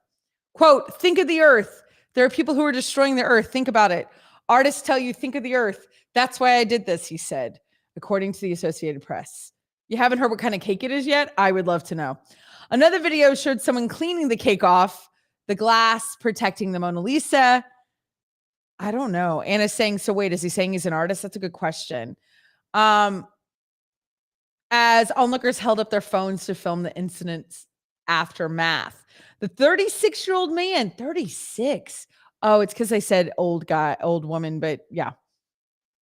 Was detained and sent to a psychiatric unit, according to the AP. What if he was serious? Like, what if he was like, I just want to get attention? Or like Anna's saying, like, what if he's like a performance artist? You know what I mean? And now he's in a psychiatric ward. The original Mona Lisa was painted by Leonardo da Vinci between 1503 and 1519. The oil painting hangs in the Louvre in its largest room, according to the museum's website.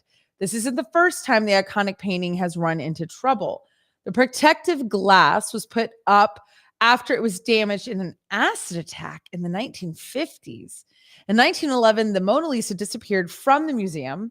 More than 2 years, there were no hints of where it could be until someone tried to sell the painting to an Italian art dealer who informed the authorities. Okay. Quote, so the Mona Lisa was recovered and her fame was all the greater, the Louvre says on its website. Is there a movie about this? Is there a movie that covers like what's happened to the Mona Lisa, like the acid attack and stuff? I feel like that would be a great film. Has anyone done that? Do we know? I feel like Sheila would know. Stacy says, yeah, a man throwing a piece of cake. I mean, but of all the things to do, it sounds like we're making a movie. Of all the things to do, it's interesting. I'm with, like, why cake? Here, I made a joke on Haley and Allison's show. I was like, I mean, she's had resting bee face her whole life. Like, let's be honest. Mona Lisa is the one that invented that thing, right? Am I wrong? Like, she's the one that started that whole trend. Why are we mad at her now? And obviously, it doesn't seem like we're really mad at her. Surely this guy knew that she was covered in glass. I don't know. Because it would stick. Oh, the cake. Oh, that's a good point. But wouldn't a pie stick? We've seen 1,000 comedy routines where someone throws a pie in the face and that sticks. A good banana cream pie. I don't know. I think it's interesting. Why not egg it? Throw an egg. I don't know. I just think it's like, I get it. I mean, listen, here's the thing. Here we are in Texas talking about some random guy who did this to the painting. So I guess he did exactly what he wanted to do. Sheila, I could find their secrets of the moon. When I could find what you could find, there's secrets of the Mona Lisa. It talks about her smile, I think. Mad at the elites. Yeah. Who doesn't? No one likes the elitist. They're the worst. Now this is really interesting. This next story is fascinating. We'll move on from this because obviously we don't know. Mindy, hi. Liv wants to egg the Mona Lisa. What did I miss?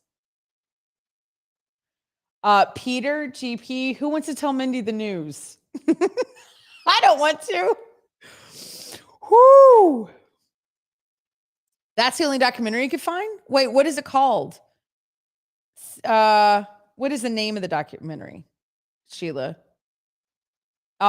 Peter says, yay, Mindy. Stacey, it's somebody decided to throw a piece of cake at an art painting. Yeah. No, it is dumb. Thank goodness they had that glass there. The secrets of the Mona Lisa. Thank you. Thank you. Peter, Mindy, we're starting a show. Doug, my mom is coming in and checking on me yesterday while I was just, oh, good. I'm glad you're getting some sleep. Mindy, friend, this is the last week of my show. It's the last week of everybody's show. Backchannel's in transition, and we've all been let go. So I'm glad you're here. That's right. No more Live Every Day starting Friday. Well, Friday's the last day of the show. No Live Every Day next week. They're giving me the summer off. And by that, I mean forever. Okay. Anna, let's pull up the next story.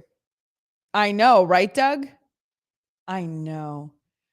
Yeah, so those of you with mugs, that's a collector's item. No, it's not an April Fool's joke. This is it. The last 3 days, today, tomorrow, and Friday. But all three shows are 2 hours each. We need OG Steve to come back, at least for the last show. Yeah, they're pulling the plug. But this is like Joey. I know. But it's every single show, Mindy. Every show. Maybe you could come on one last time, friend. Guys, this is crazy. I know, Mindy, I hate It's just awful. Scientists discover an ancient forest inside a giant sinkhole in China. Tammy, you do need a mug. Cave explorers stumbled upon a prehistoric forest at the bottom of a giant sinkhole in South China earlier this month. Sinkholes just as like this are known in Chinese as Tianqing or heavenly pit. I know. Anna thinks if we bring the show over to Twitch that you guys will all come over and follow us.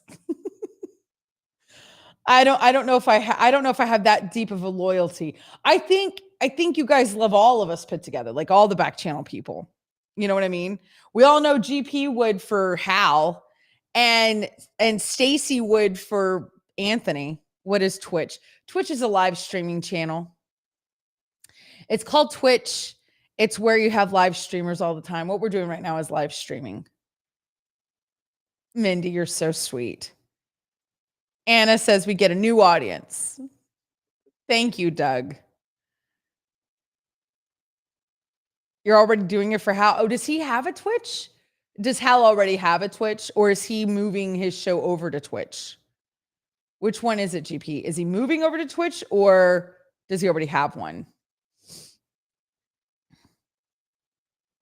Also, I don't know what time to do it. I know you would do anything for Anthony. I love that, Stacy. I love that. That's really sweet. It's on Twitch is on your Fire TV cube, Doug. Both? Oh, he is going to bring the show over to Twitch. GP, who is bringing their shows over to Twitch? But he's already there? I don't know. Here. Ooh. All right, Anna, I'll read the rest of this. Yeah, but Hal's worth it, GP. He's a professional. He's been doing this kind of stuff for a long time. At 630 feet deep, the sinkhole would hide the Washington Monument and then some. That's crazy. Oh, that's right, GP. He used to do movie watch parties on Twitch. So now he's going to have two shows, or is he just going to combine the concept? The bottom of the pit, I love that I'm reading this in the middle of it all, holds an ancient forest spanning nearly 3 football fields in length with trees. I can't read the rest of that. Peter says, layoffs are never fun. I'm sorry, Liv, but you were still meant to do great things and are meant for even more. Thank you. I think given free reign, you and Anna can do even more amazing things. Peter, stop, Peter. Huh. But I wish you the best in your transition. Friend. Thank you. Huh. Nathan goes, you are a professional. Thank you. Y'all are so nice. Anna yelled at me in our chat. She wrote in all caps, you're worth it. And you've been doing it for a while too. Y'all are so sweet. Mindy, amen, Peter. Nathan, Peter, I agree. You guys. Y'all are so sweet. Yeah, Stacy says Hal's already on Twitch. Doug said if I had my own show, I would call it Whopper Wednesday. I love it, Doug. Anna says, seriously, we were talking about this when we were all together all weekend that you should keep going. Anyway, I digress. Glad you're hearing it from others. I don't know what to do with my life. Thank you, friends. Y'all are so sweet. You would. Oh, okay. Doug is telling us the name of his days of his show. Monday would be Monday. I got to hear about this sinkhole. Jeez, Louise. All right, let's see. The bottom of the pit holds an ancient forest spanning nearing 3 football fields in length with, thank you. There we go. Trees towering over 100 feet high.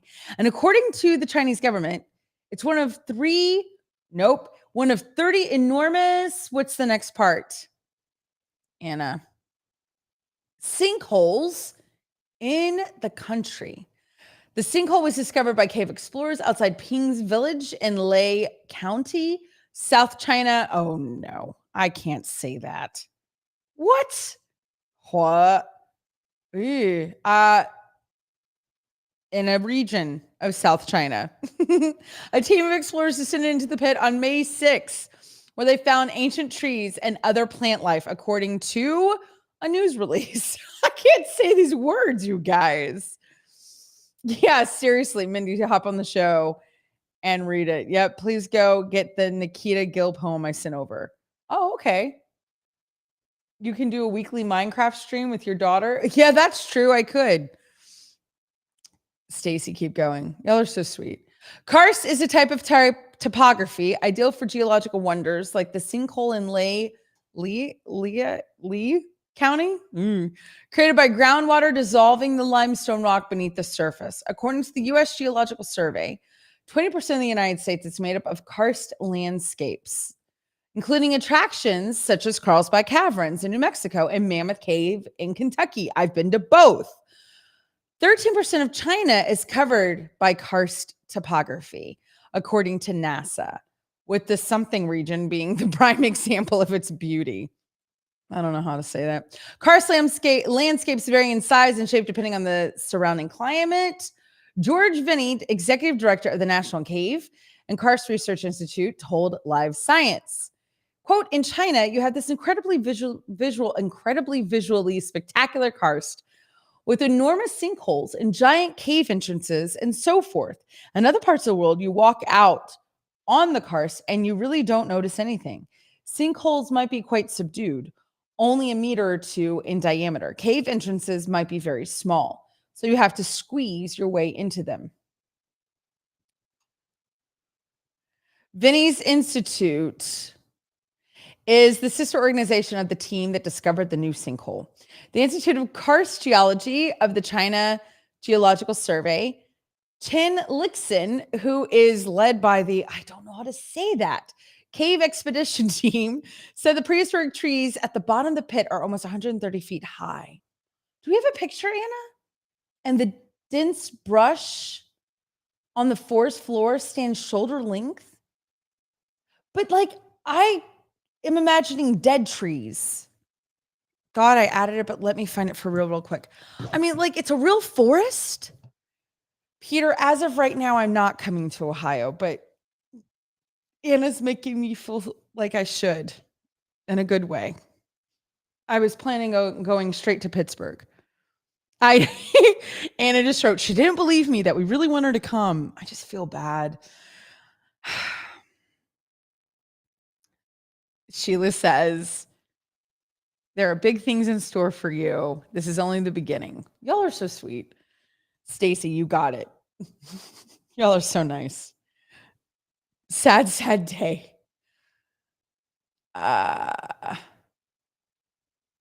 We could go anyway and teach her Everdale. Ooh. Wow. So, but like to me, that looks like, how is that different from a sinkhole?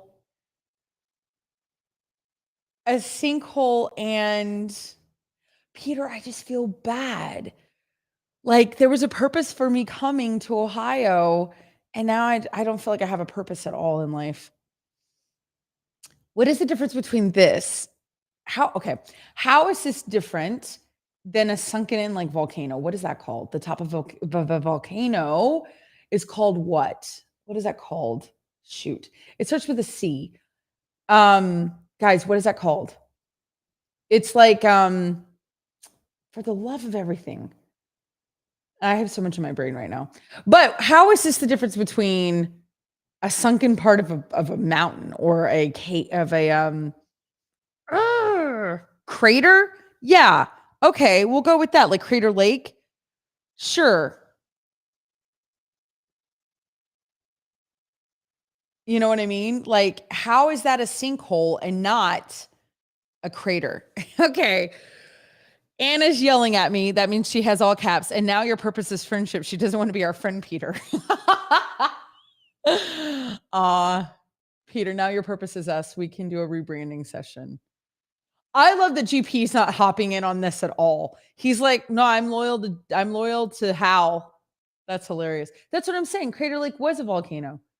Top of a volcano is the curly Q.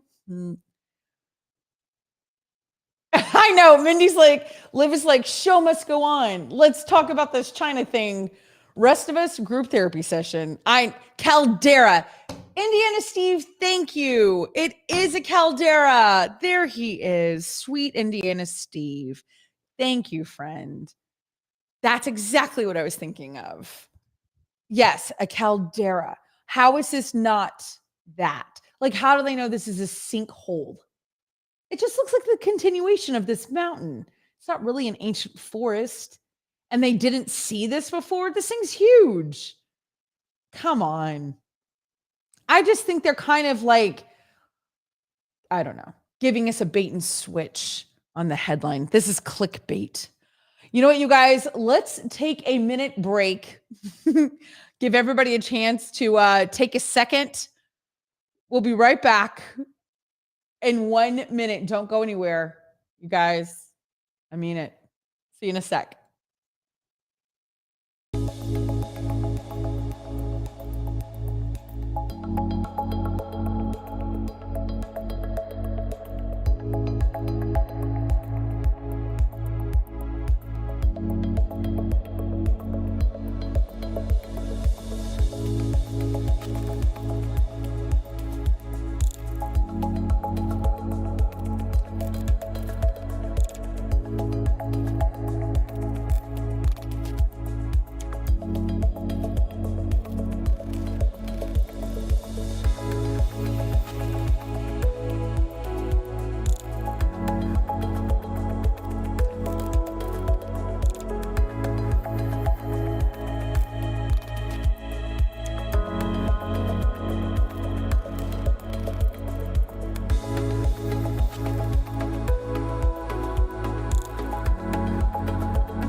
Welcome back to Live Every Day. I'm your host, Liv Harrison.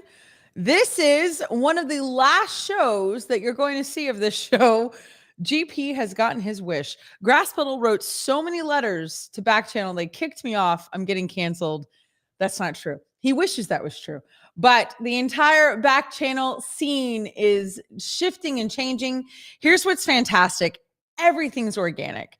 Everything has to change. Everything has to move. And this is a move. This is a change. Backchannel has decided to go a different way, and they are allowed to. They own the station. They own the channel. They've done great things. They have developed an incredible new technology. And here's what I really want to say about Backchannel. It's created by this company called Volley. Volley is really cool. What they've done in the space that they work in is nothing less than miraculous. They are game changers for sure. And they're some of the greatest people I've ever met. I was blessed enough to go out to San Francisco, and at the same time, they were doing a Volley thing, and they were kind enough to let me crash their party. It was just really great timing. And while I was there, I got to meet some really great people. You know what I mean? So I really got to just, they're so sweet. They're so sweet. And here's what's so neat. Some of the Volley people that I got to meet who've been working in the background of this whole thing, they've been there from the beginning. They've been there from when I auditioned 6 months ago, and I got to meet them in real life, and it was just really awesome. I just love them. So here's the thing. Whatever you do, keep staying with Volley. They are innovators. They are forward thinkers. They're creatives, and they're really great at what they do. They invented Backchannel. They gave this whole concept a try, which is brilliant. And they're going to transition to something else, and it's going to be just as fantastic. It's going to be better. Because here's the thing. Here's what I love about this company. They are data driven in the fact that they're watching the trends, they're watching whatever, but they're also investing in their customer, in their client, in their audience, and they care about that, and they want to produce the best product possible for whomever is listening and watching and participating. And they're taking a step back saying, you know what, we could do this better. We can actually engage in our audience in a better way. So let's do that. And I think that's really cool and really brave and really human and really fantastic. So that is what's great about Volley and Backchannel. So don't abandon them. They are worth your time and your investment. Anything they do is going to be awesome. So here's the thing. Let's say hi to all the new people of interest. Owl, hi. And 2 no-namers. Thank you guys for being here. Isabella listening out in California. Abby in Florida. Adventure. Oh, I already said Adventure Owl, but I just want to say it again. Peter, I'm absolutely abandoning them.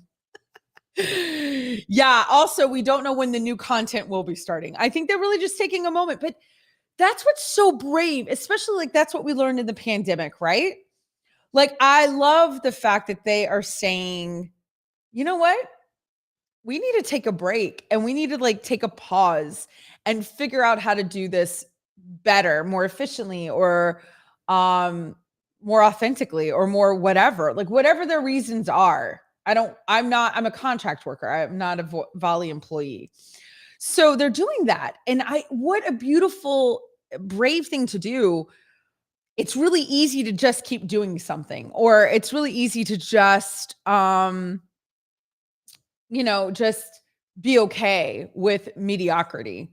And they're not. And they're saying, not only are we going to stop doing this, because also that's a lot of pride to be like, you know what, we tried something, and for whatever their reasons are, because I don't know the data points, it's not working, or it's not working in the way that we wanted. So they're brave enough to say we're going to not do anymore, but then they're going to take a step back and take a pause and take a moment and reevaluate and come up with something better. A lot of people don't do that.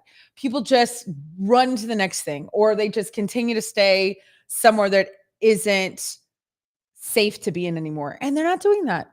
And I think that's really cool. I really do. Hi, James out in Utah. Good morning, listening out there, friend. Peter says he's abandoning Volley unless they buy the Mindy Peter Grass Puddle show. GP has no expressions. He has no emotions for me. It's fine, GP. I got it. I know. Mindy says GP is coping the way that makes best sense to him. It's okay if he's not expressive. Honestly, I do know. I don't think GP has emotions about it, but I think it's nice to think that. Doug says, what? There's a game called Volley Daily Trivia. Oh, that's fun, Doug. That's nice. In the meantime, there will be rebroadcast. Oh, really? I don't know. Yeah. Okay. So here's the deal. Let's give away $25 right now. What do you think? We don't even know if we're allowed to. I don't really care. I will give you the $25 if Volley doesn't, but I think they will. So everybody who's here, you got everybody on here, Anna? Everybody who's here is on this wheel. All right, Anna, let's click to spin it. Let's see who gets it. Dun, dun, dun. Abby watching out in Florida. Hi, friend. Hi. Is that Shelby? Shelby, the new bride, Shelby? Hi, friend. Is that you? Is that your new last name? Sorry that I don't know your new last name. I don't want to say your old last name. Hi, is that you? Abby, here's what I need you to do, sweet friend. I need you to go to backchannel.tv, and there's a button that says claim prize or something like that. Go on there and you're going to put in your email, and they will email you a $25 gift card to Amazon. As easy as that, Abby. Congratulations. You guys, everybody say happy wedding to Shelby. I've known Shelby for a long time. Have I known you since you were a teen, Shelby? That young? I think so. And she just got married. Congratulations, sweet friend. It looked incredible. You were gorgeous. I mean, you look absolutely gorgeous. And the wedding looks amazing. Repeat that, please. Backchannel.tv, BACK. Anna, can you put it up on the screen? I think Abby can see the screen. Backchannel.tv. When you go to that website, there'll be a button. It'll say claim prize or claim my prize or something. Wow. I've known you since junior high, Shelby. Oh, friend.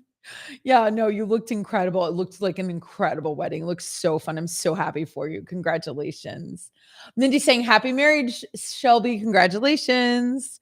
You're welcome, Abby. There it is. It's on the screen. Backchannel.tv, and you click claim prize, the button. Okay, so I think you'll do great at that. Congratulations. I think it says claim your prize. I think so too. Yeah. Way to go, Abby. It's a good Wednesday. Good Wednesday. So, you guys, wow. That's so fun. Yeah. Now, here's the thing for those of you who are joining us right now, Backchannel is transitioning into a different type of, I don't know. I don't know what they're going to transition to, but this is the last week of these talk shows. Some are ending earlier than others because of the way that life is. I will be here through Friday. Haley and Allison will be here through Friday. We will ask Jam and Renee in a couple of minutes if they will be here through Friday, just so you guys kind of know, at least that would be kind of nice to know, because if that's true, then at least we would have from 6 to 12 of solid programming that's going to be on the air, but we'll see. I'm not really sure. Pour another cup of coffee, everybody. What are you drinking today? What is in your mug? It's June 1st. It is 9:10 on the East Coast. It's 8:10 here in the great state of Texas. June 1st. It's Wednesday. And that's just kind of amazing. Doug, what do you think about Mario Smith? What's going on with him? Oh, that's really sweet. Stacy says, congratulations, Shelby. So cheers, everybody, to Wednesday. We're going into the second hour of this show. Oh, you think Mario Smith is already done? Oh, I don't know. I don't want to say that for sure without knowing. You know what I mean? I have no type of authority whatsoever on anything. On anything. What's cool about today, you guys, is that we're going to go into a game in about a couple of minutes. And then I want to give some time to the Jubilee. I don't think we understand. Okay, calendar says Mario Smith is on both today and Friday, so maybe just not tomorrow. Give you the tea about what? Backchannel? What do you want to know? Tea about what, Abby? Tell me, friend. Tell me, friend. So a lot of our hosts, he's usually not on Thursdays? Oh, I didn't know that. So a lot of our hosts on Backchannel actually live in the UK, which is really cool. Haley, Allison, Kate, and Will all live in the UK. So what's interesting about that is that it's been kind of fun, really, to be honest, to get to know each other's cultures and differences. Like, for instance, one of the first things I learned is when you're in England and you're eating popcorn at a movie, they don't put butter on your popcorn. Like, that's not an option. They just give you popcorn. What is the purpose of that? So we went round and round about how in America we put butter on our popcorn and salt and all sorts of stuff. So anyway, it's a big celebration happening in the UK. The Queen of England is having her platinum jubilee. Guys, they're shutting down the entire nation. Like, they're going to do all of these events. And I think it's good for us, like here in America, to know what's happening, because sometimes, in my opinion, as Americans, we kind of get a little focused on ourselves. You know, we kind of have that reputation. This is a big deal. We have a really good relationship with the UK. They are complete allies. They're our grandparents. Meghan and Harry live here. It's like they're our first cousins. I don't know. So I think we should educate ourselves. And I want to hear your thoughts about England. Not yet, because we're gonna go into a game, but I want to hear what you think about the Platinum Jubilee. I shouldn't say we all. A lot of us watched Downton Abbey. the crown. You know what I mean? Like, Peter, I'm still mad about the Revolutionary War. As you should be. That's hysterical. Oh my God, I love you, Peter. Yes, Haley and Allison will be here. No taxation without representation. That's right. Everyone throw your tea into a harbor. That's right, GP. They taxed our tea. There's the men folk. Here they come in with all the logical Mindy fair. But they also gave us amazing fish and chips. What else have they given us? I don't know. Down with the matriarchy. Y'all are killing me right now. Y'all, we wouldn't have Downton Abbey or The Crown without England. Take a moment and think about, we wouldn't have Bridgerton. Y'all need to check yourselves. This is serious. This is the Beatles. I'm not a big Beatles fan. Ooh. I'm like the only one in the world that is not a big Beatles fan. Is that sad? Put a pause in all the British talk. Shelby, call the midwives, I think was from the UK too. Sure. Yes. I have no idea. I don't know what is British and not British. What else is British? I feel like there's a lot. Harry Potter. Harry Potter. Y'all can't hate England. You can't. You can't. England gave you your childhood. You can't do it. Beatles are overrated. I'm not a fan. You know what? The only song I like, and then we got to go play a game, is Blackbird. That's my favorite Beatles song. I do have to be honest about this, though. Oh, thank you. Anna's like helping me move on. Anna, you know I need help. Peter, Harry Potter does not stink. Take that back. What do you need to know, Stacy? Anthony's show ends this week. I don't know when his last show is. He'll tell you today when his last show is. Oh, really? They have a family trivia. Duke! The Comedy of Benny Hill. Hi, Duke. Good morning, friend. Oh, Tammy, you're still here. You're not a Beatles fan either. Overrated for sure, Peter says. Yeah, I'm not a Beatles fan. I love Blackbird. I love that song, but I really like songs that don't rhyme. Peter, that's too far. All right, listen, I'm going to stop this madness. Harry Potter is boring. GP, don't do this. Don't do this. Don't do the guy thing where you you make stuff between us so that then it's easier to leave. Just fall into your feelings, GP. What is that line from Tom and Boy? Don't run away from your feelings. Mindy, y'all. Yeah, Beatles are overrated. I agree. Okay, general trivia. Before I get canceled before Friday.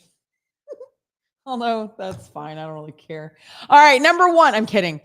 Number one, what popular children's toy was originally used to clean wallpaper? And Anna, you're getting so dang good at this trivia stuff. You really are. What popular children's toy was originally used to clean wallpaper?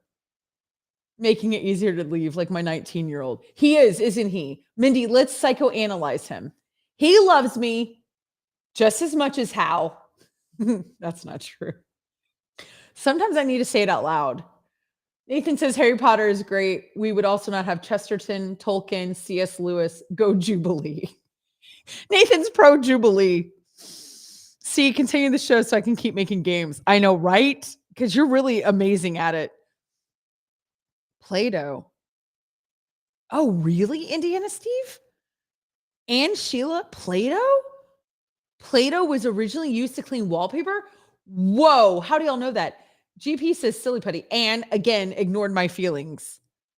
I just want to have a sit down with your wife. Excellent run of Peter. Wait, okay, let's see. Peter is writing run of show. First episode of the Mindy Grasspetal Peter show. We call Liv, Grasspetal and I make fun of Harry Potter, and Mindy tells us to stop. That's going to be the whole premise of the show. Just getting me upset and fussy, and Mindy saying, guys, stop. That would be hysterical. Play-Doh sounds good. Silly putty from Peter. GP, Mindy says, I'm with GP. Silly putty would totally clean walls. It would. It cleans your newspaper. Steve, you're old enough to remember? No. Come on, Steve. You weren't given Play-Doh as a kid to clean your wallpaper. Also, who walks around saying, I need to make a product that cleans wallpaper? Who's that guy?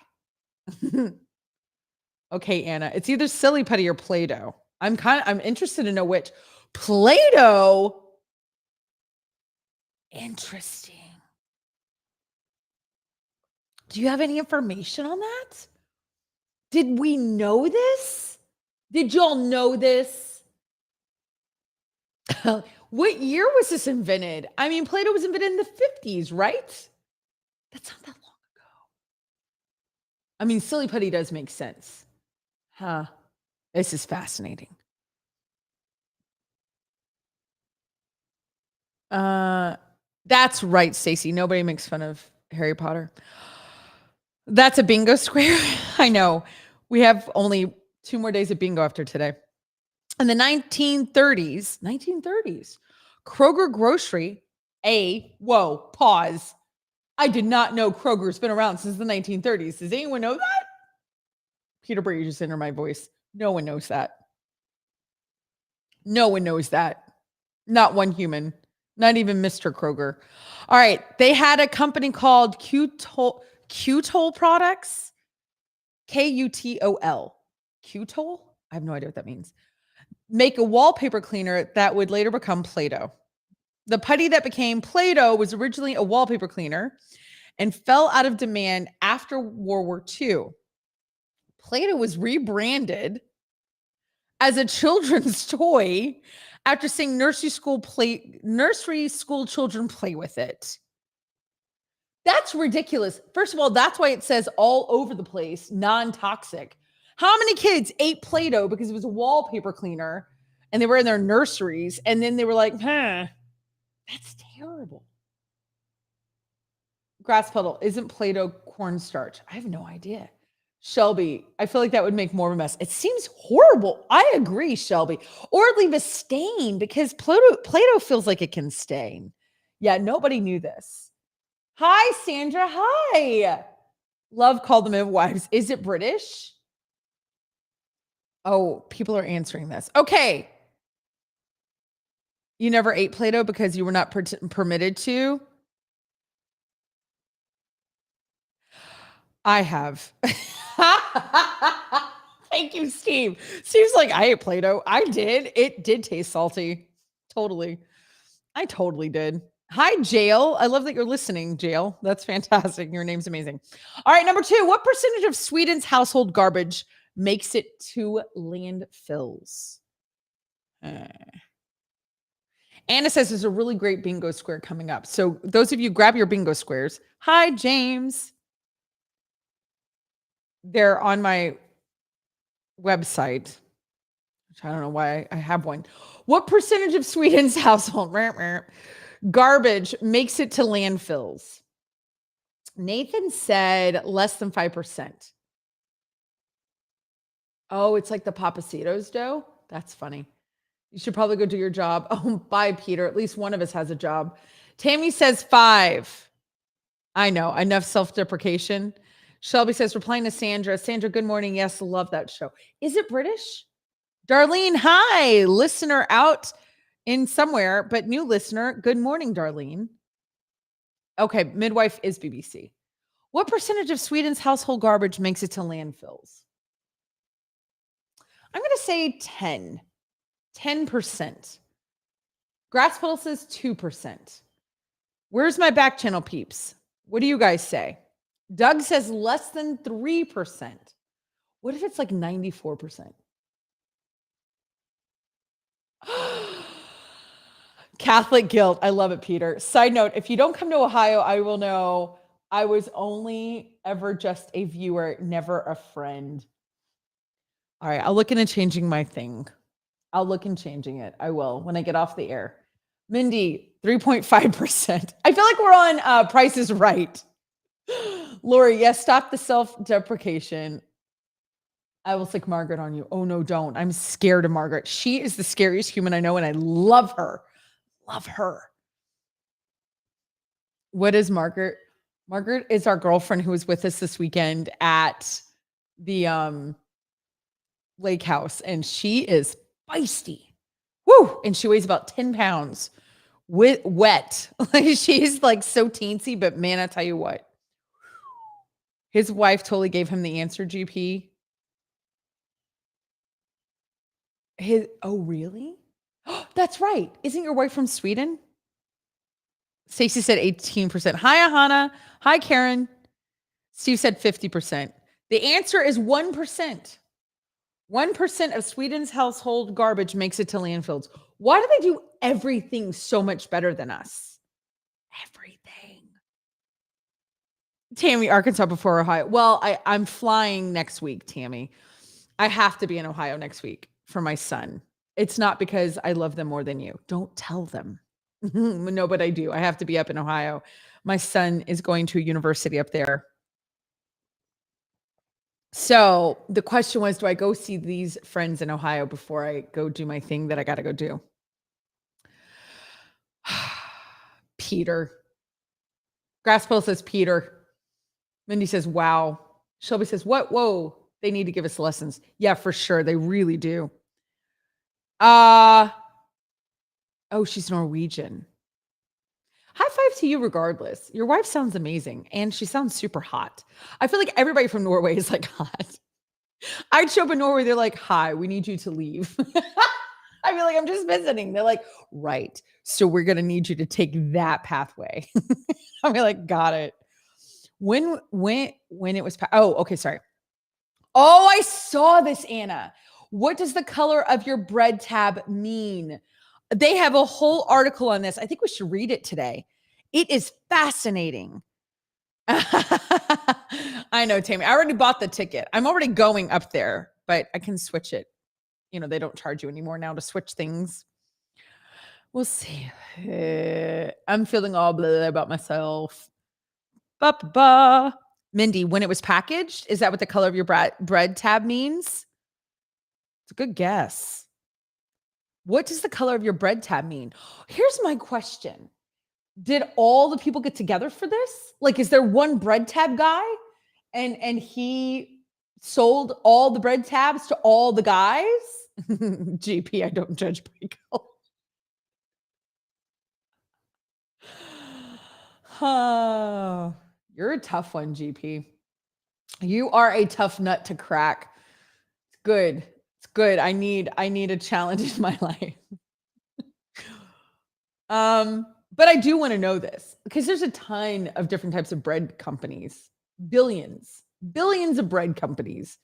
And there's just one tab guy, or did they all have a meeting and they were like, hey, this color means this. And they all were like, okay. I just want to know. Stacy, family is important. You should do your family first. I am, friend. I don't know. I don't know what the color of the bread tab means. I think does it mean when it was baked? Yeah, Mindy says it tells you what day your bread was baked on. Do we know the code? I think this is fascinating. Okay, Steve says it's the day of the week of when it was baked. Each bakery has its own system. Oh, how are we supposed to know? Ask your bakery. My bakery isn't alive. It's like Mrs. Smith's or whatever. Like it's like exactly. My bakery's Kroger. Like it's like the bread that's at the store on a shelf. My bakery isn't alive. There is no bakery to ask. Like, I don't know. No, but I don't get Kroger bakery. Like, oh my gosh, why can't I think of anybody? Like Doug's Killer Bread, or why can I not think of any bread makers? Some Mrs. Baird's bread, or guys, somebody help me out. Somebody help me out. What are some lists of bread makers? I can't think of anybody, but I'm talking about mass producing bread bakers. How am I supposed to know? Sarah Lee. Thank you, Doug. Sarah Lee. Yes, Lisa Day, it was baked. That's right. Anna says, if you come to Ohio, we can drive by the Kroger bakery. You'll have a Kroger bakery? Like the national one? Schweebels. I don't even know what that means. Oh, everybody's writing me now. When in Pittsburgh, eat something with Celions. I don't know what that means, GP. Will you? I know you won't, but if you want to, you can send that to me. I don't know what that means. Sunshine, Pepperidge Farm, Sara Lee, Wonder Bread. Exactly. Thank you. So there's all these national chains. How am I supposed to know what their colored tabs mean? Email video. I don't know what that means, Doug. You don't know if it's the national one, but you have one? That's amazing. All right. Bye, Stacy. Bye, friend. 2 more days with you, Stacy. Yeah, I know. You're so cute, Anna. You really are making me feel good. I said I will look into it as soon as I get off the phone, off the air. I'm not trying to be annoying. I know. I feel like I'm being so annoying because I'm like, oh, tell me that you want me. Tell me that you need me. It's a little obnoxious. I don't mean it like that. It's a bakery, wonderful soft bread. What does battle age? Oh, did you? Here's the bingo square, everybody. Anna's making me say a word I can't pronounce. Dang it. Oh, this isn't the bingo square? You thought I could say this? Come on. Trophy wife. What does battle-lige mean? I've never heard this word. Battlegize? Battlegize. Battlegize. What does battlegize mean? Is that right? Is that right? Hi, Darlene. Oh, you'll let your mom know. Look for the email. Perfect. You found it on the internet. I forget where. It might have been on Cecil Adams' The Straight Dope. That's cool, Steve. You think Anna's trying to be sly, Doug? I love it. Grasspiddle's guessing that Battlegize is a bakery with wonderful soft bread. Lisa says, is it a military strategy? Mindy says, like an apology, but with war. Oh. To say sorry by fighting. So is this what men do? This is what men do. They say, I'm sorry, and then they punch each other in the face. I don't get y'all. Doug says, okay, that's your mom's going to ask who's the kid. I understand, Doug. I mean, it sounds like it makes sense. If Peter were here, I would tell him this is what he needs to do with the Revolutionary War. He needs to battlegize. Or maybe that will make him want the Jubilee. Anna, what does it mean? Where are you getting these, by the way? This is fascinating. No one's gotten it yet? Repeating something. Oh, I can't see it because I've got my name in the front. What is that word? Way too many times. Thank you, friend. Repeating something way too many times. That's all I do. I battlegize everybody. I battlegize my face off. You cheated, Tammy. You looked it up. That's hilarious. I love it. That's so funny. My question is, should I let her know that it will come from you to gift card or Backchannel? It'll come from Backchannel. Your gift card will come from Backchannel. That won't be from me, friend. It'll be from the company. And we can feel it. I know. I'm the worst. Everybody has a black eye because of me. Anna says we can name the Twitch show Battlegize, just discussing Star Wars. Yes. I would totally do that. Surely somebody has a Twitch doing that already. Hi, no name. Okay, number 5. What is a shape with 999 sides called? It's called a live.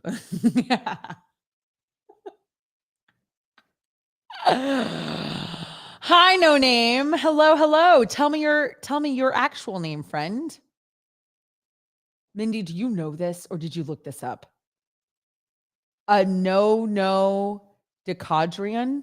This is the bingo square, Mindy said. Is this the bingo square, Anna? Reading our guesses. Shelby, you've got to go. Mwah, bye, sweet friend. Again, congratulations. Beautiful bride. Oh, this is the bingo square? Great. Grass puddle, a lot's gone.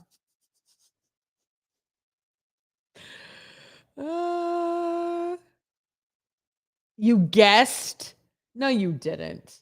There's no way you just guessed that because Lisa just wrote it. Anna said, good one, GP. No, syntrahedron. No, syntrahedron. No, syntrahedron. Okay, no one is going to get this, and we need to give Liv some time to sound it out.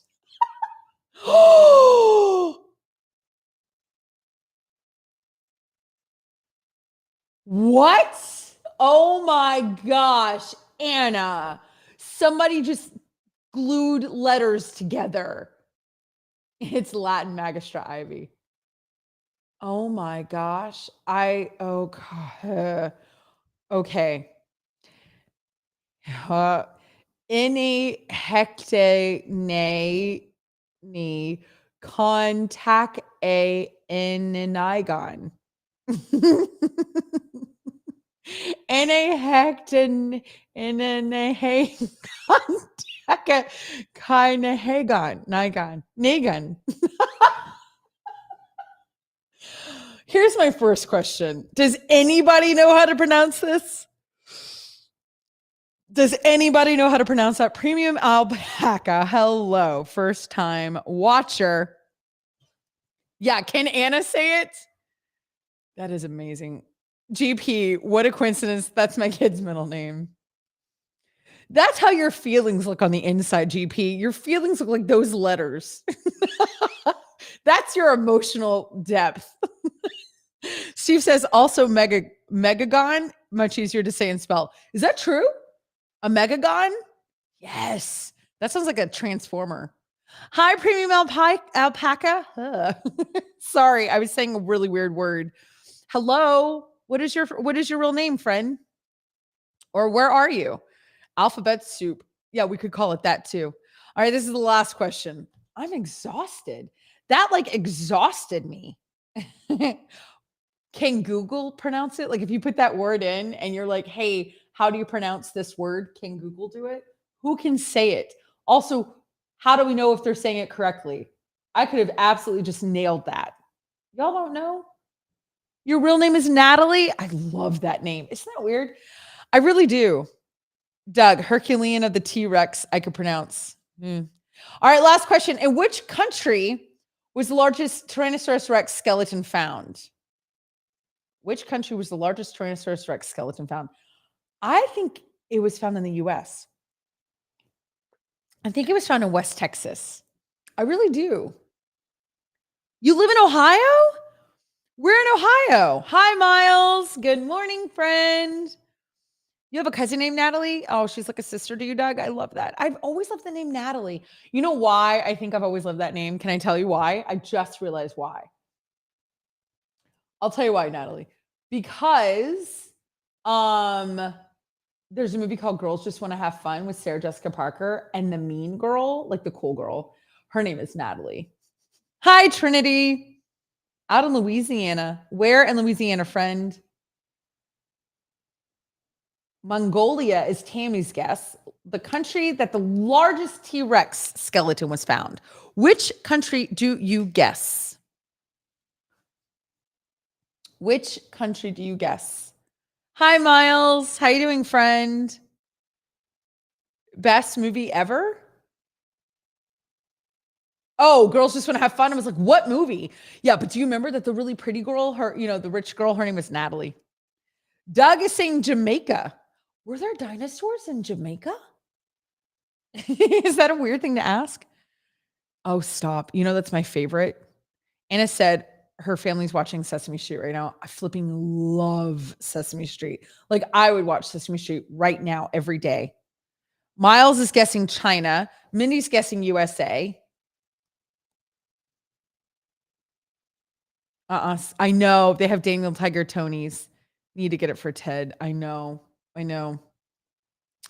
Miles said whenever they found the first dinosaurs, they thought it was dragons in China. Oh, yes. Yes. That's right, Lori. Sister Natalie. That's the first thing I thought of. Hi, this is Sister Natalie. Okay, Natalie's guessing Hawaii. Steve says, I think it's the US. No one has it? And it says none of us have guessed it. Oh, I hope it's like England. Is it England? Oh, sorry, Doug. I'm sorry that your mom won't be friends with me. Canada? That's funny. That's really funny. No one in the world thought Canada. Mindy just said Nepal. That's hysterical. Even Canada doesn't know that. They don't know that. Doug, it's okay. Don't worry about it. Mindy, go Canada. It was the US because my friend from Smithsonian was on the dig for it in South Dakota a few years ago. But what if they found something since then? GP, I'll guess Canada.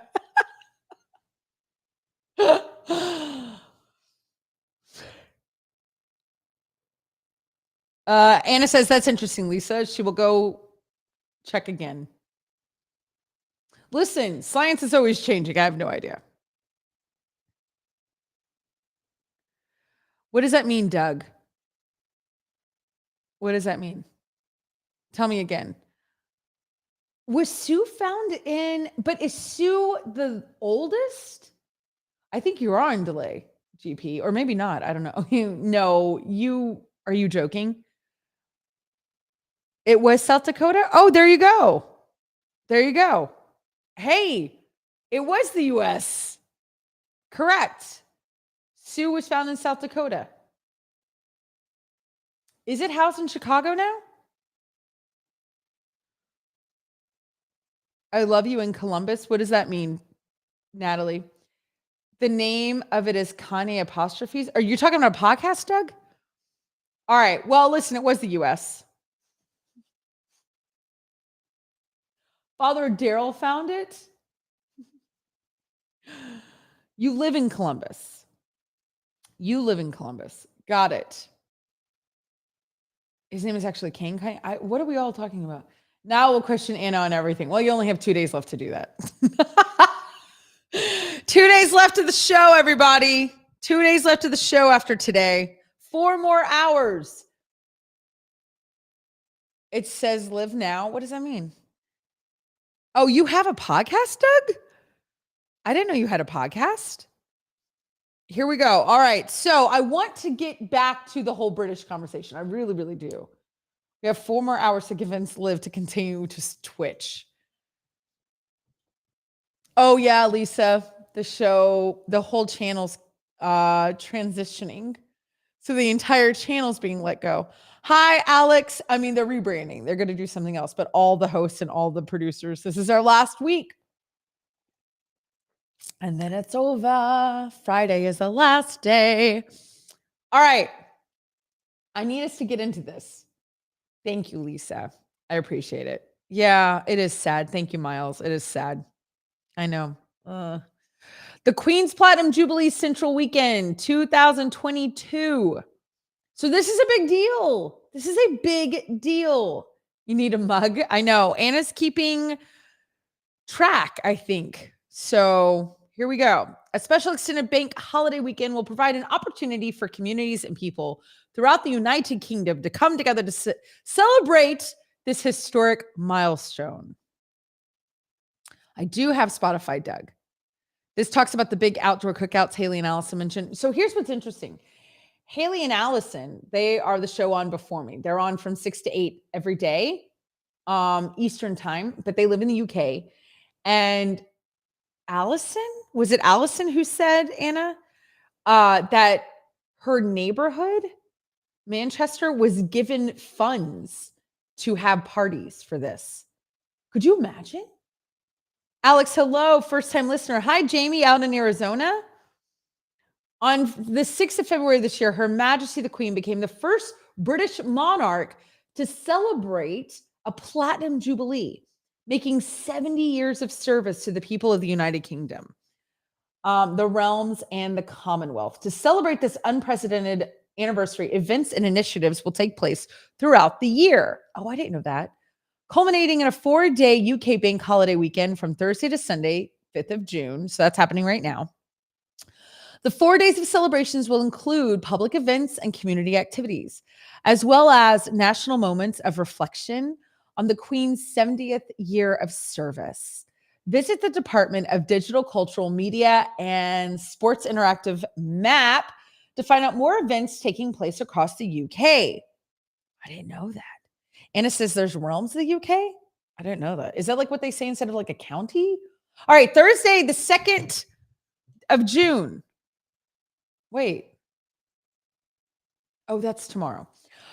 Trooping the Color, the Queen's Birthday Parade will be held on Thursday, the 2nd of June, 2022, starting at 11 a.m. What time is that here, Anna? What time is that on the East Coast? The color will be trooped by the 1st Battalion Irish Guards and more than 1,200 officers and soldiers from the Household Division. They will put on display a military pageantry on Horse Guards Parade, together with hundreds of Army musicians, around 240 horses. The annual event has now marked the official birthday of the British sovereign for over 260 years. GP, everyone needs a mug. GP, is that the closest thing I'm going to get for like a compliment from you? Is that the closest? Platinum Jubilee beacons. The United Kingdom's long tradition of celebrating royal jubilees, weddings, and coronations with the lighting of beacons will continue for the Platinum Jubilee. A beacon chain, once used as a tool for communication, has now become a symbol of unity across towns, borders, countries, continents, and is often the central point of focus for any outdoor gathering or celebration. In 1897, beacons were lit to celebrate Queen Victoria's Diamond Jubilee. In 1977, 2002, and 2012, beacons commemorated the silver, golden, and diamond jubilees of the Queen. And in 2016, Her Majesty's 90th birthday. Over 1,500 beacons will be lit throughout the United Kingdom, Channel Islands, Isle of Man, and UK overseas territories. Yeah. Anna says that looks super cool, all the beacons. Anna thinks 11 a.m. in UK is 6 a.m. Eastern time. That sounds good. I'm really funny and I'm beautiful. Natalie, you were the nicest. Thank you for being so sweet. Oh, look, Queen Elizabeth is here in Moad. Hi, Queen Elizabeth. Welcome, friend. Okay, Friday, the 3rd of June, service of Thanksgiving. A service of Thanksgiving for the Queen's reign will be held at St. Paul's Cathedral. Great Paul, the largest church bell in the country, will be rung for the service. It was made in 1882, but fell silent in the 1970s due to a broken mechanism. It has been restored.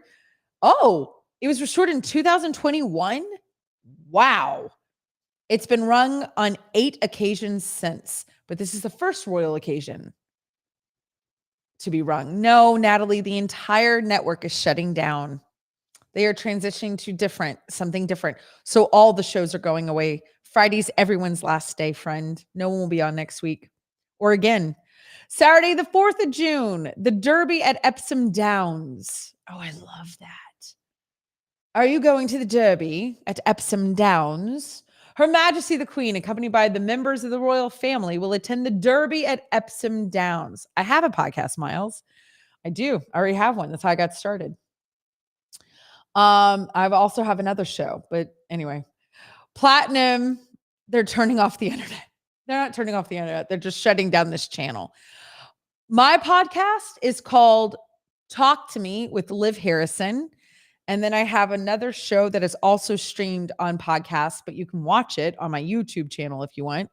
It's called It's Not That Late with Liv Harrison. If you go to the Liv Harrison, thelivharrison.com, that's my website, you guys. And there's a button on there called Listen. You can hit that and it'll take you to all my shows that I have. And you're more than welcome to come listen to any of them. So the royal family will attend the Derby at Epsom Downs. Yeah, there's Peter. I know about them from Epsom Salt. Thank you. Now I know why that sounds so familiar.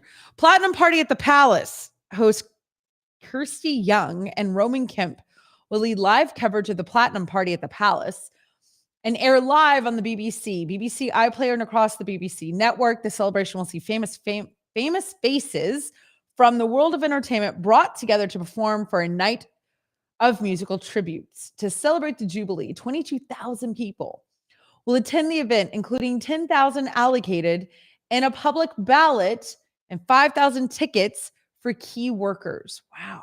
And now, for the first time, the BBC has released artist visuals of the impressive setting and stage where the acts will perform. The full lineup of acts will be announced by the BBC in the coming weeks. Well, I would think they would announce it now. You think they're projecting photos of the Queen on Stonehenge? No, that might be fake. Yeah, Sheila says the real question is, are Meghan and Harry going to be attending? Anybody want to guess? Do you think Meghan and Harry are going to be at all this? When are you coming back? I'm only on the air, Natalie, tomorrow and Friday. And then this show is shut down. They're canceling all the shows. So I'm only here Thursday and Friday. But you can always go to my website, thelivharrison.com. Doug. Okay, thank you, friend. The Stonehenge thing is real? Okay, that's crazy. Sunday, the 5th of June, the Big Jubilee lunch. Over 60,000 people have registered to host Big Jubilee lunches. Oh, this is what Allison was talking about on the Platinum Celebration weekend, with events ranging from a world record attempt for the longest street party to back garden barbecues and everything in between. Over 10 million people across the UK are expected to be joining the celebrations to share friendship, food, and fun at Big Jubilee lunches as part of a nationwide act of community friendship. People across the world are also joining in, with over 600 international Big Jubilee lunches being planned throughout the Commonwealth and beyond, from Canada to Brazil, New Zealand to Japan, South Africa to Switzerland. The BigJubileeLunch.com is still accepting orders for free packs to get street parties started for people, or for people to find out where a public event in their area may be taking place. Can we do it? The Platinum Jubilee Pageant? No? Okay, we don't have to read that. The Gold State Carriage, led by the Sovereign's Escort, will lead the Platinum Jubilee Pageant, embracing the latest in digital technology to evoke the excitement and majesty of her journey to be crowned 70 years. That is going to be very sad. This is run by Yak Yak Games, right? Or are they shutting down all the skills on the Alexa too? No, this is run by Volley. Volley's not going anywhere. Backchannel is not going anywhere. Backchannel is going to rebrand. So they have right now, just to explain what's happening. Why can't you be the queen? Thanks, Natalie. Backchannel is rebranding. So what they're doing is that as of right now, until Friday, they will have 12 hours or however many, I don't know who all is keeping their shows until Friday. 12 hours of talk shows that are interactive, right? They are going to pause, take some time off, and rebrand the channel. But these shows will not be here when they come back. Look at this, you guys. They're putting the queen on Stonehenge. Anna, how do we feel about this, everybody? How do y'all feel about this? Do you think this is weird? I mean, is it sacrilegious? I don't know. That's fascinating. That's really interesting. You hate it, Miles? That's kind of, I kind of have a weird thing about that. What does it say? Stonehenge has been adorned with the Queen's likeness thanks to English Heritage, a charity that manages historic sites around the country. On Monday, the organization posted on Twitter that it brought two British icons together. I have the hiccups. By projecting portraits of Queen Elizabeth II onto the 5,000-year-old archaeological attraction, one image from each decade of her reign.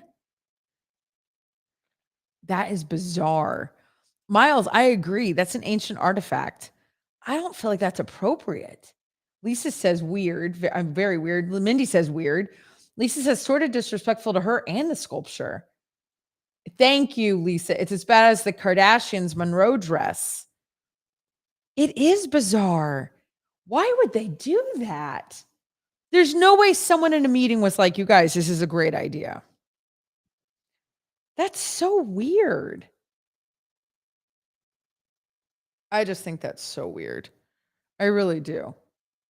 I think that's so bizarre. Nothing is as bad as the Monroe dress. I don't know. This is pretty bad. I mean, it's pretty bad. This is really awful. I don't think that's something that they should do. So, are you, even if you don't live in the UK, is this something that you think is worth, like a lot of us watched, well, I don't know. Did they televise Charles and Diana? I wasn't alive, I don't think. Was I alive? I might have been alive. I was little. But Princess Diana's funeral was televised. Kate and Will's wedding was televised. Harry and Meghan's wedding was televised. Like, we do tend to care what's going on across the pond. Are you going to participate? Is this something that you find their wedding was televised? Okay, that's what I thought. Yeah, Diana and Charles was televised. Yeah. Okay. So is this something that you're going to partake in? Do you think this is a big enough deal? This platinum jubilee? Yeah, Natalie, maybe they did that to scare people. You know, is this something that you want to be on that side of history to be able to say to, you know, I remember when they had the Queen's Platinum Jubilee, up-a-doop, you know, like, I don't know. What are you going to do? Have tea that day here in America? I don't really know. But are you going to participate in some shape or form? Are you going to watch it? Are you going to mark it in some way? Are you going to at least tune in to anything that is televised? Or do you not care? Is this not something that you care about? Anybody have an opinion at all about this whole situation? Just curious. I think I want to do something with it. Like, I think, hi. Well, hi. We have opinions on this. We're here. I was hoping you were going to show up and answer it for me because I need to know. Tell me how to live my life. I got hot takes and they're not funny. Here's the OG colonizers. I appreciate the lady is still alive. I don't care. I think like the monarchy, it's gonna die with her. Jamaica had it right when they tried to do like a little tour, like, and they were like, we don't want you here anymore. They had an opportunity to have a Black American princess and they did her dirty. And Meghan Markle was like, I'm not interested. So I'm not interested. So happy birthday, Queen. Okay. I won't be there. Okay, we'll take it that way. And the thing I gathered from it, Liv, is your new catchphrase, which I love, is, or do you not care? I love it. I think it's a great catchphrase. Let's keep it. Let's embrace it. Or do you not care? Love it. Do you not care? I mean, listen, it's fair. It's like, I think it's so funny. Anna just said, I was waiting for the tea sip. I love that you just spit the tea and you're like, all I gotta say, I will say though, I do wish that we had lost the American Revolution. I know, 180. I think slavery would have ended sooner because they stopped doing it sooner. So in some ways, you know, yeah. But yeah, I'm not celebrating her birthday. That's a good point. I don't care. No, you're either way. Nobody's getting a gift card is what we've learned from this. I heard that. Not sending Cam is a not Cheesecake signing his Factory gift name card. from the Volley happy birthday card. I won't do it for a plethora of reasons. Too soon? No. Certainly not. Certainly not. We only got 3 days. I mean, yeah. And I was going to ask, are you guys on the air till Friday or are you? No, I'm serious. Like how there's like this. Are you? No, not everybody's on the air. Let's be real. Listen, let's be real. Yes. Let's be honest. Are you here till Friday? I think so. We have, yes, we are here right, till good. Friday. We haven't announced good. it yet, but it is cat's out of the bag. We're here till Friday, so we will Okay, good. enjoy. We will Well, see you that on way- Friday, Liv. Well, Haley and Allison are until Friday. I'm on till Friday. So now at least we know, Okay. you know, We've got the team until top Friday. 3, the ones that count. No, I'm just kidding. I'm pretty sure I think they're clearing the deck, and it's fine. You know, it's been a great experience. yeah. We're grateful. We'll go do our own. Happy I to think have we need our own show, our own morning Yeah. show. That's What I Let's would go give. to Twitch. Up. That's where everybody's going. Everyone's going to Twitch. 100%. See, now this is why I love you. Leave your thumb on the pulse. I was like, TikTok? Do we all go to TikTok? And like, that's not a thing, Renee. That's not where shows are. But I signed us up, so I don't know what to tell you. We have to show up Absolutely. to I TikTok think we could later. make some promos over at TikTok and bring the people over. See, so that's funny. what I Renee love it. has. Renee has the finger on the pulse of our marketing. So it all works. Yeah, that's all it. works. That's you're the marketer. You're the beautiful face. You're all the things. I love it. We're changing vehicles. That's all that's happening. That's it. Hey, I say it's like High School Musical. Summer. Like we're getting the summer off. Yes, that's it. It does feel like that. That's all. And I will say, like the longer the days get, the harder it is to go to bed at like 9:30. You're like, I just like the sun The just sun setting. I is have to go still to up. bed. So hard. It's so confusing because you're like, I'm so tired. Like, and you look outside and you're like, why? Like, what is going on out there? And it's like 10:30 at night and bright. Yeah, It's and the the kids worst. are playing, and you're like, gotta go to bed. Yes. Like, okay, all right. Yeah, the kids are like, but the sun's still out. And you're like, well, the sun's dumb. So Yeah. I don't know what to tell you. those are my You parenting should not techniques. be friends with the sun. That's right. The sun is dead to us like the queen. No, I'm kidding. Oh, Too far. Well, on that note, good On to that see you on note. Friday. Lives on fire today. Can't get canceled. Okay. Yes, sure Bye, can. everybody. Have a great show. Bye, Liv. Goodbye, Liv, have a goodbye. great You're day. the best. You're the best. I Well, love her. I think it's time for us to get this show going. Renee, it's time to get on up right now. It's time to get on up with Jam and Renee. And here's your hosts, James Arthur M. and Renee Culver.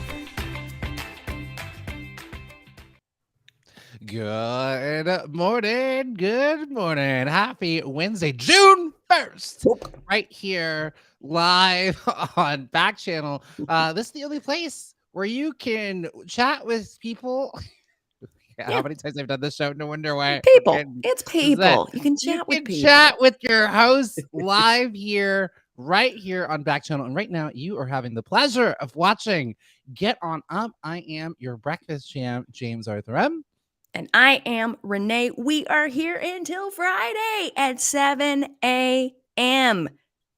Pacific Standard Time, 10 a.m. Eastern Standard Time. And as Jam mentioned, you can chat with us. We didn't give any instructions on how to do it, but we're not going to leave you hanging. Jan will continue to tell you how you interact with us. A little bit of a teaser of how you can interact. Ooh, and I'm excited because I've already seen some people here in the audience. Yeah, look at the stream team. Well, here's how you get chatting, just like Audra, who's already said, hi, friends. Audra, it's been so long. Oh, We we missed love you. it here. Glad you're This here is the today. Glad you're best. here today. Big announcement. And so we're so glad that you're here. And the easy way that you can get involved in the show is you just chat. And there's two ways that you can. If you're on your Echo or your Fire TV, the magic word is say. You just say to your Excella. That's Alexa backwards. Or whatever you call your thing, computer. Queen, maybe you call it Queen, and you're like, Queen, say, James, I like you in stripes. Yes, we are getting to that. I can't let that go undiscussed. Queen When you're done- Jubilee? I was waiting for you to be done. Oh, I thought you were talking about the Queen Jubilee. No, I'm talking about your shirt. Oh, okay. I've never, it's so weird. My closet's not big enough, and we all know I've been to Macy's a few too many times while doing this show. And so this just got buried because this is more of like the short sleeves. It's This is such a fun summer look. spring I almost shirt. want to issue this as your summer uniform. You look so good. You look so good. It's, get on uppers, am I right? Look at this son of a gun. Looking so good in the summer fun. I We have love it. And it's June 1st. So, of course, I'm bringing out the summer outfit. Happy Pride, everybody. Happy Pride. We love it. And it's also my birthday month. It's my birthday month. June 23rd. We're looking at the date. It says June And 23rd. 40, It's the best 40's day around of the year. corner. We are seeing 40. It's not far. Wait. No, it's not. You have 4 more years. You have an entire presidency. An entire presidency. No, less than a because you're turning presidency. 37, right? Yes. So 37 38, 39, and then 40. You get that whole year. So you celebrate that whole year. No. You got 4 more years. Wait. Here's what happened. Yes, So I'm this listening. is how the numbers work. Okay. So Okay. Yep. I'm right. so I'm I right. turn 37 now. Turn 37 now. Then I'll be 38. Then Yeah. 39. Then 40. Mhm. So 3. So 3. And then Yeah, all yeah, of 40. So 40. Good. Okay. Yeah. No, my way. What was the line? What's my line? Is there Yes. anything that I can do to like make this up? Oh, I keep butchering the line. Is this No, traumatizing? not at all. Not even remotely close to it. I also am not quite sure what we're referencing. Is there anything? What can I do to make this the up to you? flight, and then you say nothing, or what is it? Oh, What's the line? sure. So no, she Don't talk. She goes, so sorry, at what point can I talk? And then I go, don't. The delivery on it, Is Renee, is my so favorite. venom. It's right up there with flat. It's right there. It's so venom. I need to call attention to it just in case it occurs to any of the Get On Uppers. I am wearing the same thing I wore yesterday. And I don't know what to tell you about that. I don't know what to tell you. It's just, I wore it yesterday and then it turned into my pajamas and now it's today's clothes. And I don't know when this cycle will end. I'll keep you posted. If I'm in it again tomorrow, maybe call the cops. I don't know what to say. Are working from home. All right, Renee, the chat is lit up. Yes. We have to get in there. Friends. Who's in the audience today? Who do we got? My goodness, look at the stream team. You're right. Look at all these. Oh my goodness. Steve, Audra, Miles, Aria, Trinity, Gold, Armadillo, Alex, Doug, Chris, Damian, Pomeranian, Shiloh, Raymond, and Stacey. This is the best dream team I have ever seen. And Audra, bless you for saying very relatable into I'll decide when this shirt is dirty. I'll decide. And it may be 48 to 73 hours from now. I'll keep you posted. It still looks solid. I have a good deodorant. It's still working fine. Well, also the chat has been lit up, and so Yes. Doug is saying, "Sorry, I wasn't around yesterday. You had to." Oh, Doug, we want to know you had the surgery yesterday, Doug. So how? So you're here. So I think it went well. On a scale of 1 to 10, what's our pain Let us know. Hopefully, hear some fun things. Pomeranians walking the dogs here, multitasking, and Audra, of course, fellow dog lovers. Like, I know I missed you all. Pomeranian, what dogs? Thank you. Follow-up questions. Audra, I think Pomeranian is also from the CIPYDers, so I think you guys may be friends. We'll put it together, but I feel like this is a good group. Good group. Yeah. Yes. Can I Pet Your Dog people came over. Minority Corner people didn't. So who had the stronger? They will. Who had the They were stronger just- fan? Will they? not. I don't they think will. that they will. They will. Listen, tomorrow They they're got gonna be it. here. And then Audra said, "Oh my God, we got to talk about the Queen's Jubilee because of the corgis." And then, Audra, your birthday month too. Audra, are you Gemini or Cancer? Gemini or Cancer? I'm June 23rd, so I'm later in June, a Pride baby almost. And then, yep, okay. And then Raymond, hello. And then Aria's like, what are y'all doing today? Aria's like, get to the schedule. So I want to know if I want to stick around. Okay, we're gonna get there. There's so much chat. We must have been talking for like 5 minutes and ignored everybody. We got a good morning from Stacy. Audra says, if you wear enough deodorant, the shirt is clean. So Thank you. Audra gets it. Audra gets it. Little Wednesday wisdom early on. We got Shiloh chiming in with some hellos. And Doug says, I'm doing okay. No, I'm doing okay, but not good. Okay. So you're like, all right, Doug. Well, hopefully the show will get you to good. Soft foods only. Some soups. Get some ice cream. Gotta be careful with that ice cream. Get you the beaties. Gonna get you the beaties. I literally have cut out sugar out of my life. As you all know. I am pre-diabetic by 0.1. And I promise you, it is the time with which they took the test. That's it. Had you taken the test at a different time of the day, you would have different results. And I'm going to die on this mountain. I think restriction equals binge, always, always, always, always, forever. So we just have to figure out how to weave it into your diet. Just bought a ketchup with no sugar. I'm doing all the no sugary things. Renee, I don't know how that's gonna. This will be taste fine. I'm sure it'll be fine. Doug had some applesauce this morning. I would have to have the sugar-free applesauce. I bought a lot of I bought a lot of apples. So switching it up, my doctor actually referenced and they said you can try it. I was like, what can I do? They're like, try Whole30, and I'm like, no, I don't want to do that again. No. This is Big Doctor trying to get in here. First off, I want you to be on an SNL sketch. Here's the premise: it's a morning show. It's a cooking show. They're making a recipe. It's the best, but it has all the ingredients. And you, in your effort to participate, continuously tell the chef, "Well, I can't have that," and they're like, I know. It's just, we have 30 seconds and I can't have that. Yeah. It's like, I'm sorry. Get ready. I'm about to be so obnoxious. Like, you thought I was obnoxious on the Whole30? Well, it's back. Try Whole30 plus pre-diabetes. It's so funny because so I got by 0.1 pre-diabetic. And to Renee's point, I did have a bowl of Cinnamon Toast Crunch before I had my blood test. I wasn't prepped. I didn't know I was going to do a blood test that day. So my brother is on your boat. He's like, I don't think you really are. It's like 0.1. Like he's like we're all 0.1 at some point, like in our week. But my aunts are like, I mean, put me on the prayer list. They're like, oh no, like watching pearls. I'm on all the prayer lists. Sweet. Okay. Yeah. Well, that'll balance it out. But I do think restriction equals binge. So allow yourself to have it if you're truly craving it. Yeah. Right. And Stacey, we're sending you some positive healing vibes because your left hip is still hurting. Oh boy, but she's saying it, and I appreciate that. My left hip is still hurting. I'm sorry. And then Audra got sick after that. Audra, did you get sick when you returned after the Whole30 or during it? Because usually when you return back to the world after the Whole30, your stomach is like, I had hummus and my stomach was like, what is Get this? out of here. Get out of here. This anymore. No. It's a food detox. Like you clean out your system and you can't handle all that process stuff. During the Whole30. Yeah, I'm telling you. And again, I will say this all the live long day. Advice is how it worked out well for other people. That's it. That's all it is. So don't take it before more. For me, I think restriction equals binge, and you have to allow yourself to have a little bit of what you want. Otherwise, you're gonna go nuts later.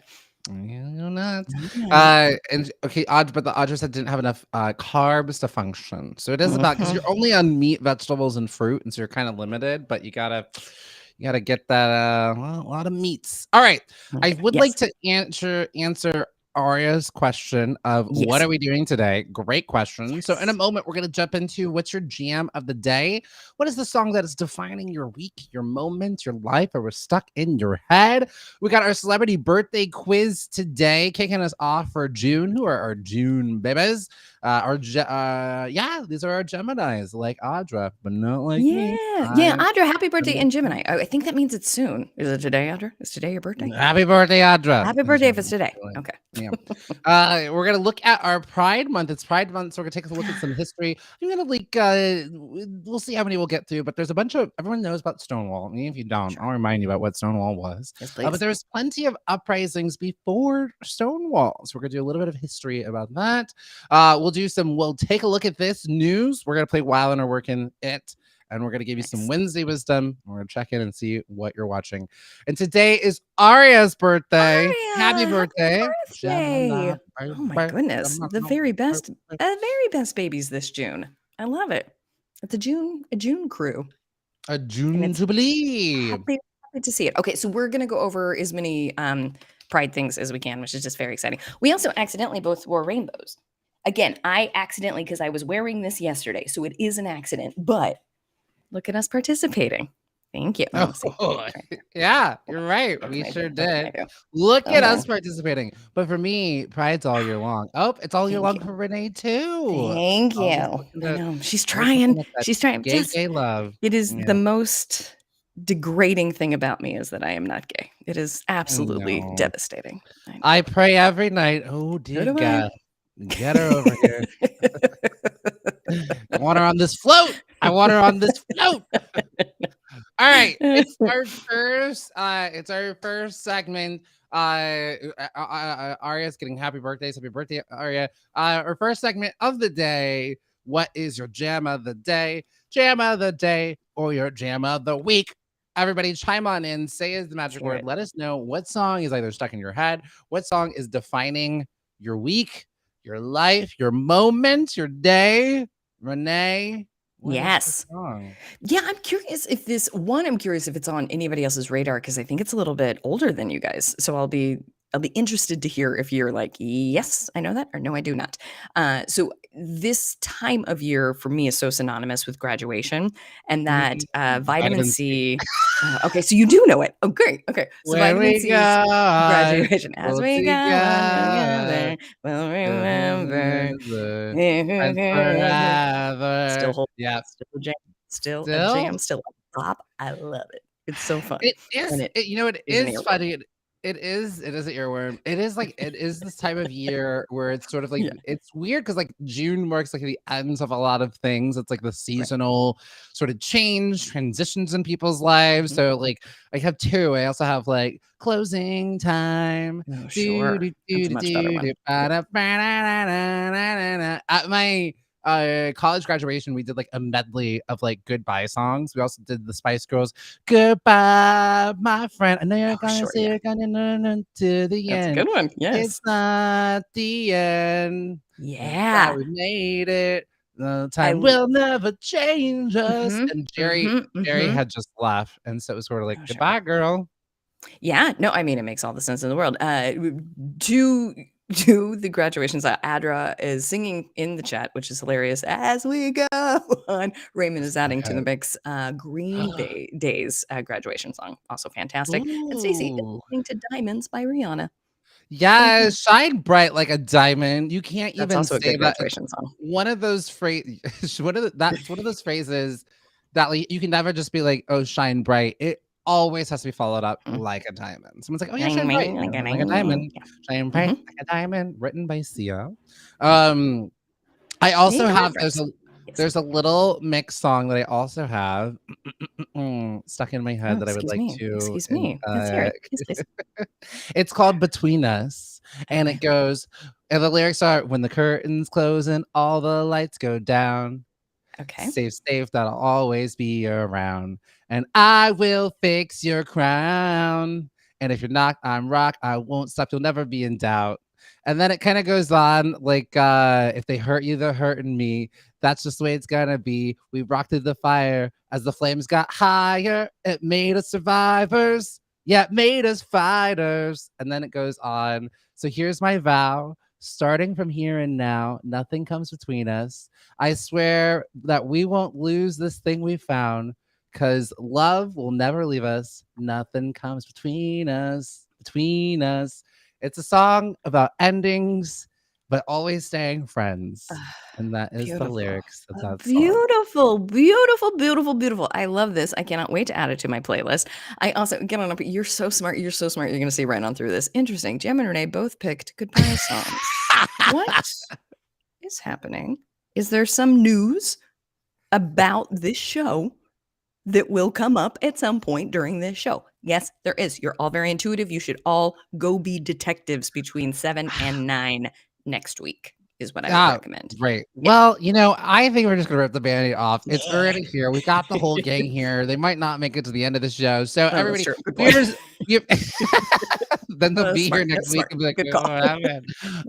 So if you maybe have heard from maybe some of the other shows, but we do want to be the first to tell you that this will be one of our last of 3 shows. Friday will be our last show here on Backchannel. It has been such a wonderful journey and ride and opportunity and gift. We'll be sharing lots of thank yous as we close out the show. I mean, it'll just be 6 hours of us just being thank you. This was so amazing. We love you.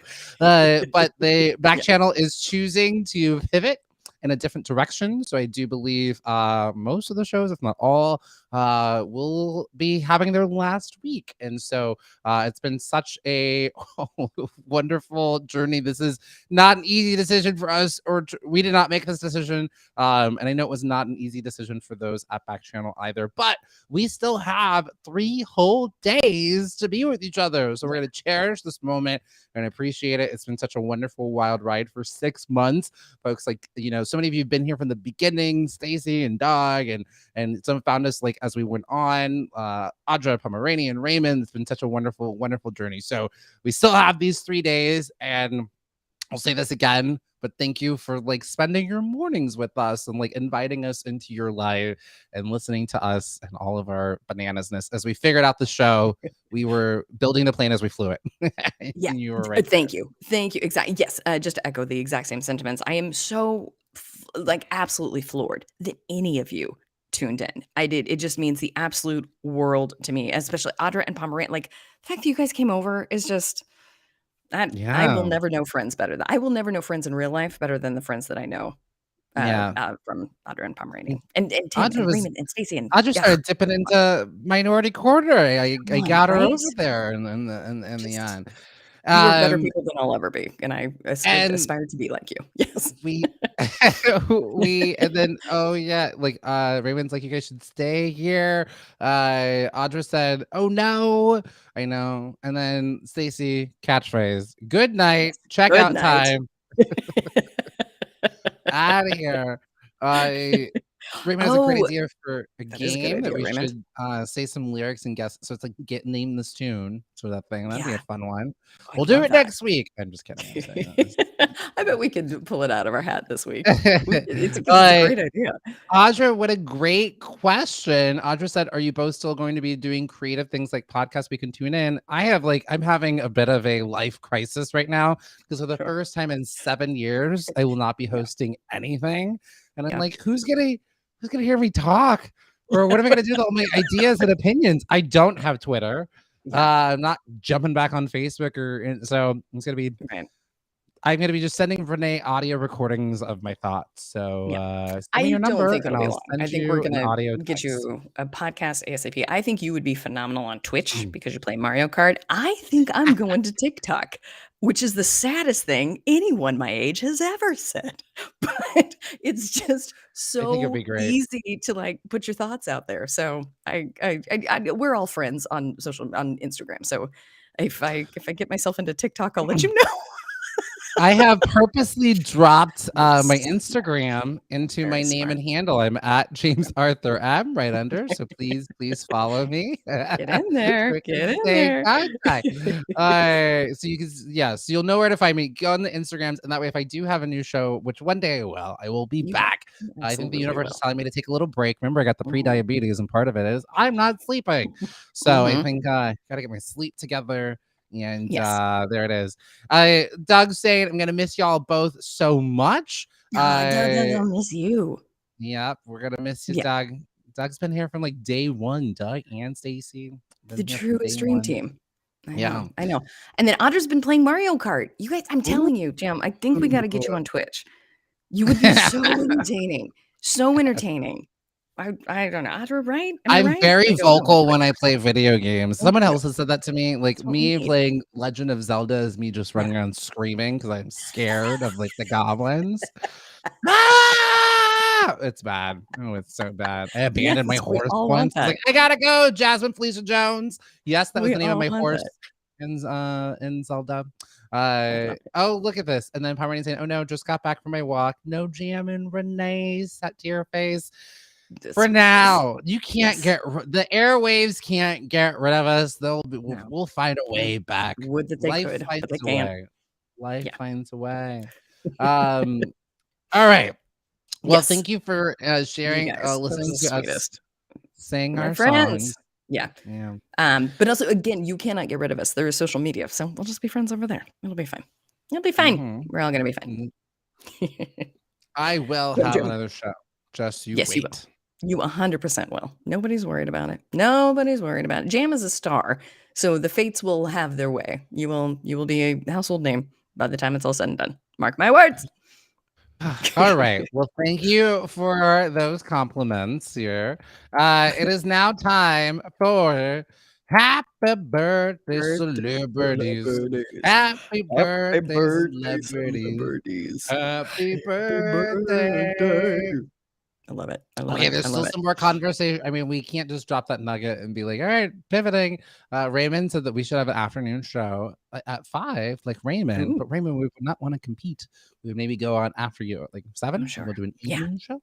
Yeah. Pomeranian's gonna savor these last 3 shows. Super bombed. We hear you. We're doing the same thing. Sarah's like, I'm ready to produce it. Let's go. Let's go. Sarah, who I kidnapped from Minority Corner, brought her on over here. Was like, get to producing. Pomeranian said, I'd love to. Oh, Audra said, Pomeranian, I'd love to chat more about editing and writing and freelancing. You two have to hook up. Okay, good. Yeah, you guys, we're all, and then you all need to come out to LA and we'll go to the dog park. Please. Also gonna start You can stay with following Audra on Instagram here. Got it. Absolutely. Wait, Jim, where's your little thing go? Where's your because that's up. Okay, at some point we'll make sure everybody's following you. Have more followers. I actually think Audra and I are already following each other. We've already had a DM. They've already. I will not say. I hate the phrase sliding into the DMs. It sounds weird. So I will say I messaged someone on social media. What about scooch? I scooched into the DMs. I like that. That's fine. It's just the sliding. Slide's weird. Only things you should slide on are a slide and a slip and slide. Or a cha-cha slide. If it's got slide in the title already, I'm okay with that. Yeah. Okay.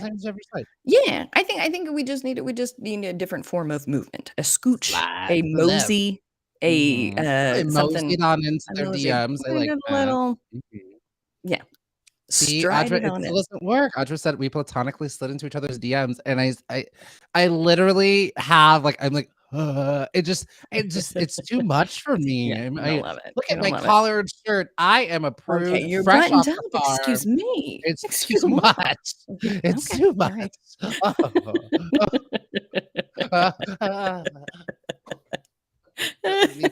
Fainting. I do have a fainting couch over here. Yeah, as you should. Electric sliding into the DMs. I like that. That's fun. That's fun. That's like a dance. That's very fun.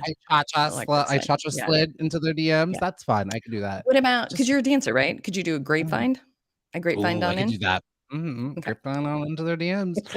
Yeah, anything except just a single slide and just like no slides. I don't like it. I think because the context in which I heard it in originally was just always so nasty. No, it makes sense. I fully support this. Yeah, I'm gonna stick with scooch. Okay. Scooched in. Okay. I'm gonna do all the things on grapevine. I'll touch a slide. I'll do electric slide. All that. Okay, it's celebrity birthdays. So here's what we're gonna do. I'm gonna quiz y'all on some celebrities who were born today, and you're gonna guess what you think the right answer is. Today you're working as a team. No prizes to give away. Pomeranian, you are a 2-time winner. Please let us know were you able to get your gift cards yet. We are.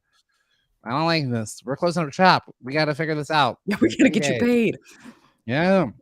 All right. So our first birthday is Marilyn Monroe. She was born in 1926. She would have been 96 today. That's how she would be 96 today. But she's not. That's amazing. Okay. Wow. Look at that. 96. I wonder what people are going to do when she turns 100. I bet that's going to be something. Now that's a jubilee I tune into. All right. All right. Ready. Here is your question. Her first movie, Gentlemen Prefer Blondes, had this very famous song in it that has been a cover many a time. Yes. By a certain pop star. A certain someone. Okay. Pomeranian getting back to us on, I reached out to Backchannel, who said he was still on holiday, but would help. Okay. Well, hopefully that ends. Either way, Pomeranian, we'll stay in touch. We'll make sure. We'll make sure that works. Okay. So what is the sort of signature? Yeah, Audra, I think you're right. I think that's what it is. The signature song that was in Gentlemen Prefer Blondes that Marilyn Monroe sang, that has been repurposed by a pop star many a time. And I think Stacy gave us a clue as to one of the words that is in it earlier today. I think Audra's got it. Do we feel everybody agree with Audra? I do. Here we go. Audra coming in with diamonds are a girl's best friend. Did we get it right? Diamonds are a girl's best friend. It is. She also I was trying to find out if this was her first, like, because there's another. She has a scene stealing moment. Okay, it's not her first movie. I was gonna see if it was her first movie, but it's later on. She's in All About Eve. She has like one scene in All About Eve, and she steals the show. It's so good. Have you all? I love Have you all seen the movie All About Eve? It is such a great movie, a classic movie. Please go check it out. Like it is. Who's in this? It's Betty Davis, Ann Baxter, and Marilyn Monroe. And essentially, yeah, that's amazing. Betty Davis is kind of like an older actress, and she's kind of being phased out because Hollywood doesn't know what to do with older women. And there's a younger starlet who's like, "Oh, I'm obsessed with you," and almost kind of single white females her, where she like tries to take over her life. And it's such a good movie. Such a good movie. That makes all My the sense in the therapist world. made me watch it, and it's been such a great reference because I've been like, oh my god, I had a best friend who was trying to All About Eve me once in the performance circle. Yeah, I cannot tell you how many times in my life I'm like, I'm just gonna get a hold of the TMC classics and I'm gonna watch all of it. And I think if I said TMC classics, I don't need to say classics again. Classics. And I don't, and I should, because it's calming and it's satisfying and it's great, and I just don't, but I should, and maybe I will. Pomeranian coming in with a brilliant idea of, has anyone done a mashup of Marilyn's Diamonds Are a Girl Best Friends and Rihanna's Diamond songs? Has that happened? Have we figured out how to do that? Someone needs to get on it. I will say though, because Moulin Rouge has captured my heart. When I think of Diamonds Are a Girl's Best Friend, I think of Moulin Rouge. I forget about this one. But you know what? She's not been around for a while. So because Moulin Rouge put a nice beat underneath it. They you give did. Me That's beat? exactly it. You come with the beat, you're gonna stone your heart.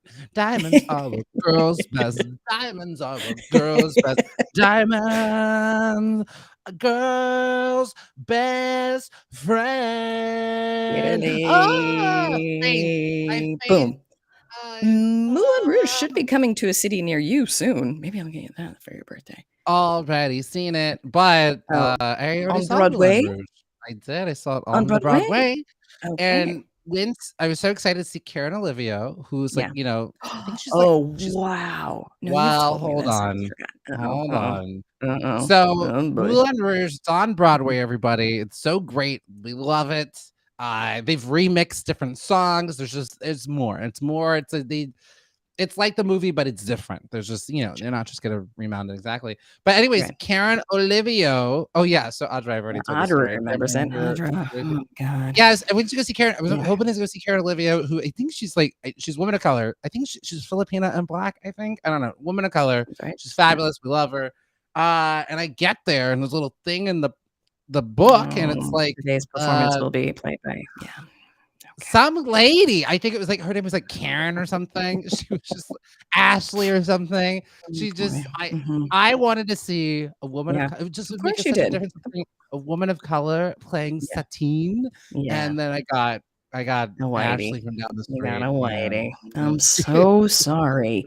Yeah, I would be devastated by that too. That's the understudy of Moulin Rouge. Like Satine is it's the show. Satine is the show. She's the sparkling diamond. Like sorry, understudy. We'll have to look at the touring cast and see who's on it. And if it is, then I'll send you back. Am I bringing this up to absolutely shoehorn in that I have a problem and I need help? Did you buy another ticket to Hadestown? That is no longer in Los Angeles. So I'm now driving to Costa Mesa to go see it in August.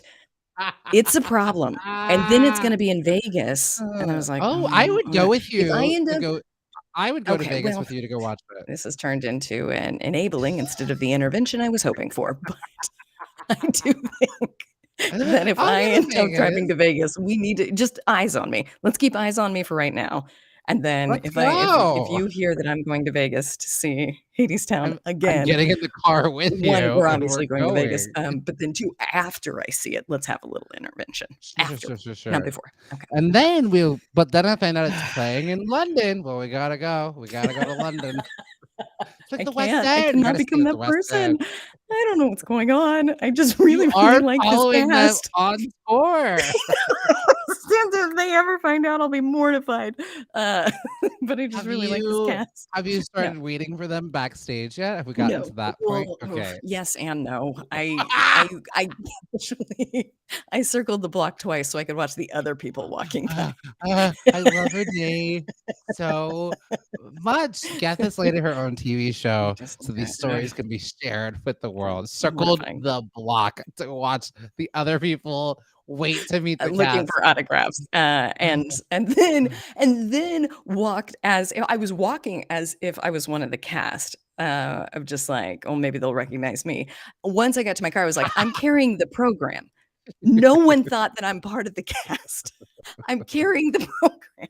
It is very clear I was part of the audience. My life is mortifying. Well, as we're on the subject, get on uppers. I'm curious. Have you all ever waited outside of a show at the end of it to get an autograph signing or meet any celebrities? Have you all ever done that before? Did you get a chance to meet anybody? I once Renee from the Black Pomeranian chiming in. We waited for Rihanna. Speaking of, after the Rihanna concert, my ex-boyfriend and I, we waited for her for like an hour, and the security guard was like, "Don't worry, she'll come." And a lot of people left, and then her car came by, and she reached out and only touched my hand, and then drove. Oh, that's a big day. That's a big day. That's good. Rihanna's hand. Yep. That's a big day. That's worth it. That's a big day. I'm excited for you. That's wonderful. No, I am not allowed to meet celebrities because when I was 18, I went to go see Rent, and Adam Pascal was playing Roger, and I was I acted like the video you see of people watching the Beatles, with no exaggeration, to the point where my friend had to translate for me. She's like, I think she liked the show. Because I was like, and so it was horrific. Horrific. So I'm no longer allowed to meet celebrities. For Adam Pascal.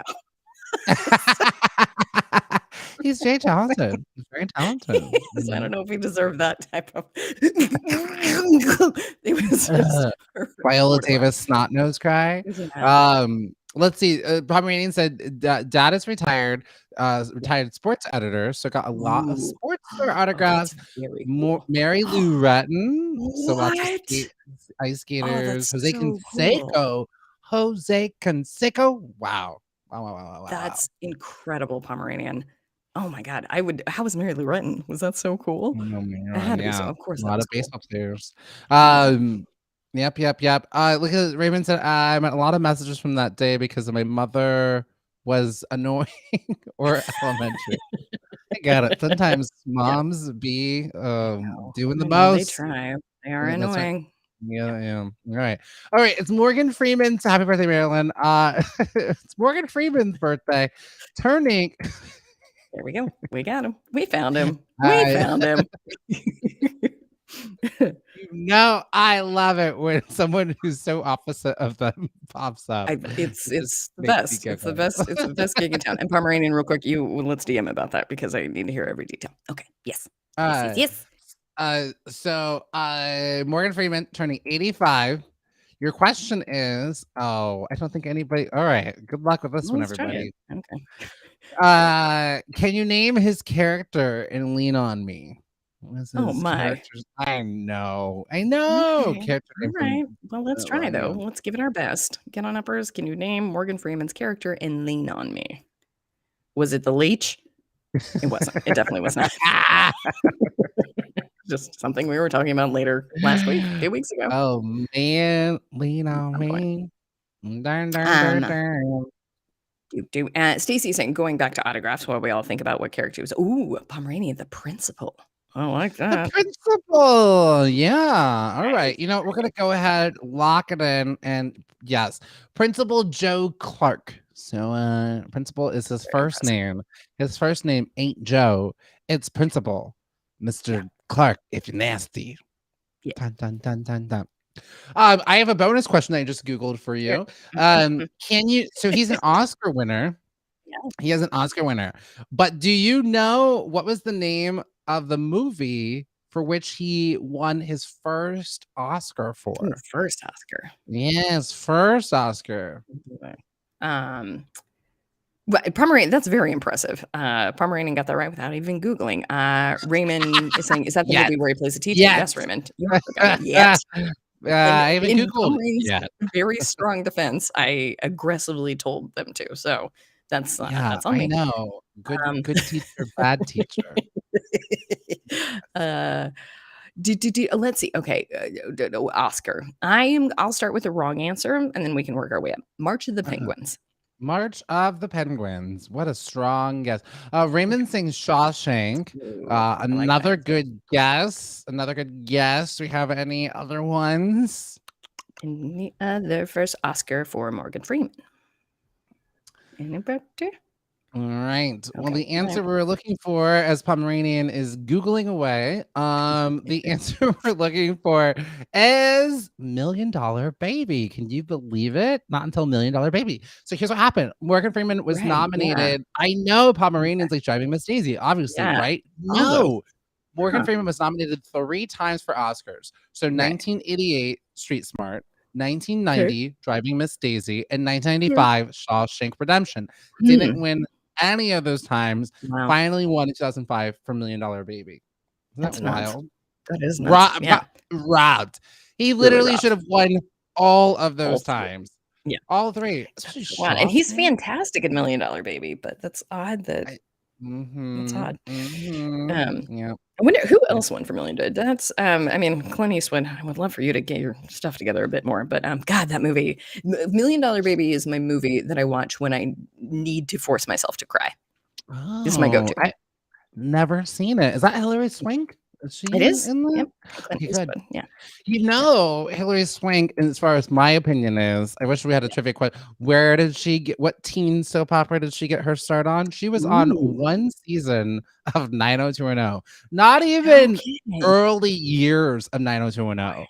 She was in like season 7. Yeah. Like, so, and there was 10 seasons. She was like later on, didn't even finish her season. I think she got out of her contract and was like, hey, I'm gonna go be a big movie star. And then the next year won, like, I think for Boys Don't Cry. Like, she immediately hopped over. And then It's good on her. She's so talented. I love it. You and she'd be like, can we not bring that up anymore? But I've never remembers. Pomeranian said yes. 90210. I was like, why did she leave? I gotta tell you though, I don't really like her on 90210. She never really felt like she fit in. Like she was like, I have a kid. I was like, we don't have time for this. She was like trying to get her and Steve for dating. This is what's going on with me this morning? Why am I being so mean? I don't mean this. And yet I'm still going to continue on with what I was going to say. Do you suppose you didn't like her because of the juxtaposition of everyone else's acting and her acting? Did it make it difficult? Whoa, hold on. Pomeranian has tea. I need you to take over this show. Pomeranian just dropped the bomb. She was fired. Isn't that wild? Please tell me more about this. Pomeranian was not Pomeranian was fired. 90210. Wait, 90210. See, I'm all you're all flustered. All right. Yeah. I thought that she like laughed. She was like, "Oh," because I was like, "What happened to her?" And then she like won an Oscar. Like, interesting. That's fascinating. I think she probably hated being on that show. Let's go with the assumption that she's a nice, kind person, and if that is the case, I hope that the Oscar is some nice sort of. Look at me now. My God, the producers told her it's not working and fired her, but she had the last laugh. That's so wild. She's got the most successful career out of all of them. An inspiring story. I don't know. Tori Spelling. I'm just kidding. Is that successful? She produced the reboot of 90210 that was canceled after 1 season. But she was heading it up. And I will tell her that when I see her, please. Okay, no. I think you should. That's so funny. Fans complained that they didn't want her and Steve together. Oh boy, I was one of those fans. Oh, Jam, you got. I mean, put that on your resume. I got Hillary Swank fired. Me, single-handedly. It's Pomeranian. Be honest. It wasn't working. They're not wrong. It really wasn't. It really wasn't. It was such a weird matchup. It just didn't really seem like it fit. It didn't jive. I think also just throwing off, like she was like, I have a kid. It's like 5. And it was like, no one cares. Nobody's buying it. Nobody wants it. We want sexy drama, kidless drama. All right. Well, happy birthday to Morgan Freeman. How did we get to Hillary? That was the tangents on the show. What are we talking about? Oh, happy birthday, Morgan Freeman. All right, Tom Holland. Oh wait, there's more. There's a Pomeranian said she had the last word. Look when she turned around. And she did bring awareness to the trans community. Yes, absolutely. Yeah, she did. Absolutely. That was a great film. Great movie.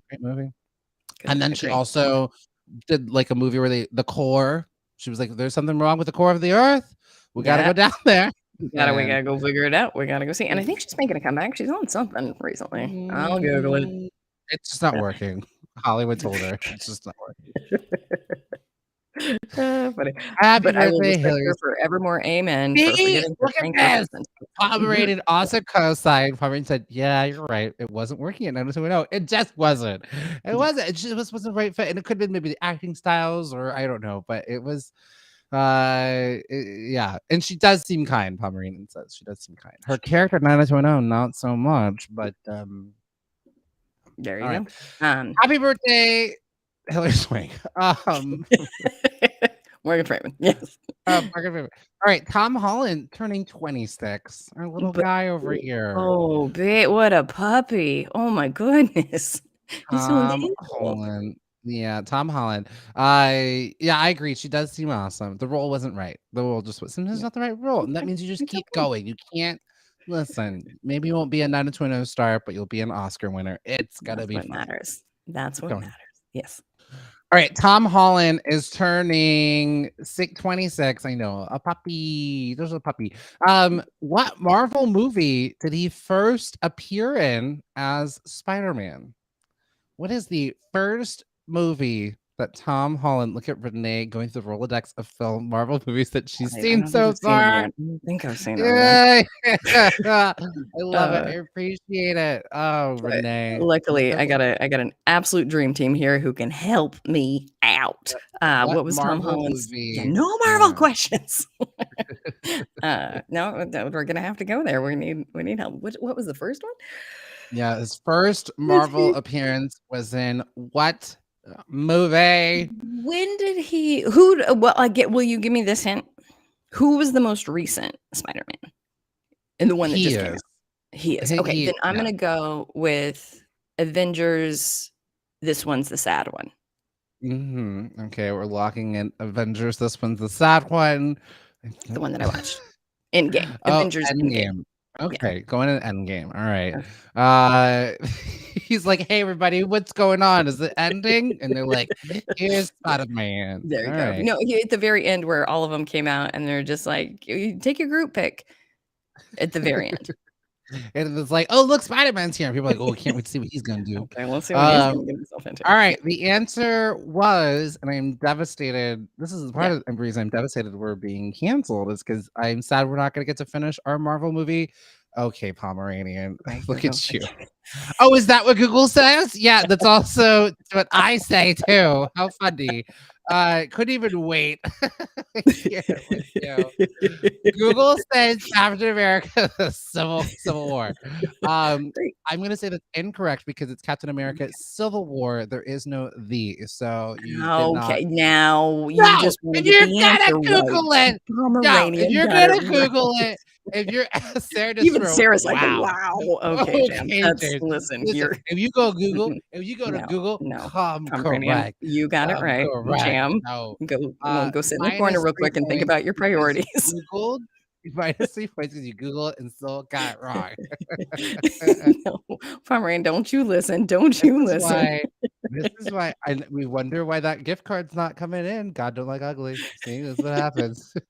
Oh, Jam. Do not double down on this. Hey, 3 days left. This is I going get on. you. I get you. I The am Sweet Sweet sad. Get on Uppers Jam really wanted to come in with the right answer. So let's let our host win Pomeranian the out. game. Lord in Dang, heaven. Raymond said, well, salty much. They're turning on me, Renee. They're turning on Yeah, me. because a host is like, And you're "I letting gotta this find happen. me." And you're letting it happen. You're encouraging them. I You know what? certainly I'm not would. doing a show next week. I'm walking off. 3 days just coming for everybody. Oh my, okay. But So yes, wait, we so did that get you that can wrong. It is properly Captain answer it. America Civil War. Captain Jam, America would Civil you War. like to be the only person who said the correct answer? Tell us Yes, more. the actual correct answer is Marvel Studios Captain America Civil War. So that was the title we're looking for, and I'm sorry you all got it wrong. I will say Tom Holland is my favorite of the Spider-Mans. Do you all have a favorite Spider-Man? Do you have a favorite? Renee, have you seen any? Even Sarah chiming in, he's the best one. I agree. Yeah, He's and actually probably. looks like a high schooler. I mean, I love Yeah, Andrew Garfield. I think the man's so talented. yeah. He's just, I love him. I love him. And he was 29 playing like a 16-year-old. A 16-year-old. That's fair. Yeah. Yeah, I think I've only seen the Tobey Maguire ones, so I would like to watch. I genuinely love Andrew Garfield, but what was the animated one that I love so much? I think that one's Oh, Into the Spider-Verse. Oh, wow, love the Renee, you Spi saw yeah, who's that that one? guy? Well, look at I did, you. and I loved it. So good. I don't know who the voiceover of that one, an Yeah, animated man, but yeah, did a great he's my job. favorite. Yeah. He's great. Okay, well, Renee's not as good as you. We got Doug back. Yeah, Stacey has left yes, she does. us, and we've got 2 more. Alanis Morissette. Ooh, yeah. Oh, I'm gonna change up this question, Sarah, because I think they're gonna get this one. We'll Okay. do it. We'll do a follow-up one. Can Okay. you name who? So we all know that hit breakup song, you oughta know, which was Love my it. gateway into rock and roll, like alternative music, was that song. Yes. Oh, Pomeranian, huge fan of Alanis. I think you're gonna nail this one. So, who was you oughta know? Allegedly, but we know it was written about. You Ooh, oughta I don't know know. this. Oh, okay. Well, someone was not watching enough VH1 Behind the Music. Sarah said I almost did that question. Same, Well, I'll do same. the other question you wrote too, Sarah, but I Okay. just wanted to get this one out too. Yeah, Um, Pomeranian, I'm who gonna need your help. I don't know who the song was about. who Ooh, I think who did Raymond just There got it it. is. We Pomeranian. got it, combining it together. Dave Coulier. Dave Ooh. Coulier Cut from It Out? Cut It Out. You're Yes. kidding. No, that is who she allegedly, but Alanis, you can but do it's so been much better. confirmed. But she was so heartbroken. She was like, 18, 19, and he was like this older man. Gross. It just, yeah, no, I know. So Uncle Joey, boo. Audra's so right. Sorry to this man. Sorry to this man, Uncle Joey. Yeah, That's you'd never look at disgusting. him, the same. So he's garbage person. Ugh. Yeah. Wow, Ugh. Renee, I'm so glad that we did this show. If anything else, you got Yeah, to for know me to learn that. that. Exactly. I was Yeah. never a big Cut It Out fan, and now I'm researching that. One last question about Alanis. Can you name her first album that was turned into a musical? Ooh, shoot. Sarah, you're the best. The very, very best. I appreciate it so much. First album that was turned into a musical. Sweet, sweet, Get On Uppers. Pomeranian singing Blaze is my favorite song. Her newer On stuff her is also newer great. album. Nice, Pomeranian. Good job. It is Jagged Little Pill. First Yeah. smash hit, Alanis Morissette musical. Such a great album, and I think, and Pomeranian has such a great point. Alanis was the Taylor Swift of our time. I agree. The problem is she ran out of that angry fuel. I think we talked about this before, because then her next album, where she was like, I am angry, it's ironic, rah, rah. And then she came back and she was like, thank you, India, thank you, Pomegranate. We're like, stop being grateful and start being angry. No one was here for grateful Alanis. We wanted her angry. That's a tricky thing of holding on to a feeling is your personality. Now, she's so talented. I don't mean this towards her, but in general, I think it's tough, man. And then you just have to stay there. You're not allowed to grow. Yeah. But new stuff in is great. There's one. Wait, hold on. Pomeranian. Sorry. God, I'm so sorry. No. It's internet. I was gonna say, Pomeranian said I'm great. I'm grateful for her. Yes, I am too. I am. I listened to that album a lot. I have what's that song? Oh, You Live, You Learn is one of my favorite. Mhm. It's on my nighttime Mm. playlist. It's on my morning playlist. It's just a great song. So good. You Yeah. live, you learn. Yeah. The very best. And then wait, Pomeranian, am I right about this? There's a song. She have a kid. There's a song to her daughter that levels me. Mm, Is that true oh. on her new album? But Pomeranian did. Oh, Raymond, you're heading out. Okay, we'll see you maybe Bye, tomorrow Raymond. or I'll see you Friday. tomorrow. We will see you tomorrow. Okay. Great. Okay, I'll have to double check that, but I think it like came onto my shuffle and I was like, oh boy. That's a Blaze. Oh, right. Where she wants her daughter to like I can't even talk about it. It's too sweet. It's too kind. Oh, and it's for all three of her kids. She got 3 kids. She has a very good interview on Oprah's Super Soul Sunday. She's a very spiritual person. And she even talks about how she was like, I went to India and got grateful. And nobody cared. Nobody wanted it. But she's really great. Yeah. All right, our last birthday, Heidi Klum. Heidi Klum turning 47. Man, I don't know anybody's age. Isn't that funny? I would have been like 56. Not by looking at her, just I feel like Heidi Klum's been in my world for so long. Yeah. Long. Yeah, no, I agree. It was like, oh, but I think it's just like, oh, she was like a baby when she was like running around. And we were like, oh, look, it's Heidi Klum. But you know what? One of the things is, I just think that sometimes, like, I don't know. I feel like sometimes people just seem older when they're like on TV. So you assume like, oh, okay, they're so much older, and then they're not. Does that make sense? Right. No. Yeah, absolutely. She's like an Andrea. Except for Andrea Zuckerman on 90210, who I was like, who's that 30-year-old playing a high schooler? Sure. Yes. Couldn't agree more. Could not agree more. Love it. Speaking of songs on my nighttime playlist, Kissed by a Rose. I mean, it's right there. Yeah. So formerly married. Formerly married. A little breakup. Pandemic. Get them. What happened? Oh no, this is even before the pandemic. Yeah. Okay, but before she was a judge on America's Next Top Talent and hosting Project Runway, what famous brand was she modeling for? Ooh, I have no idea, but I can guess. So let's go to the Get On Uppers to actually get an accurate answer, a correct answer. Who was Heidi Klum modeling for? Yeah, I will say my probably wrong guess is Calvin Klein, but okay, locking in Calvin Klein. Who else do we think? Oh, who Heidi Klum was modeling for? Yeah. I mean, maybe. Yeah. Let's lock in my wrong answer. How do we feel? All right. Calvin Klein. We are looking for Victoria's Secret. She's one of the Victoria's Secret angels. Right. I remember. Remember when they used to have full-on Victoria's Secret shows that were televised? Yes. It was a big deal. But I used to watch. I mean, but they would get such great celebrities to perform there. I think that was like the big highlight. Like I think like Janet performed at one.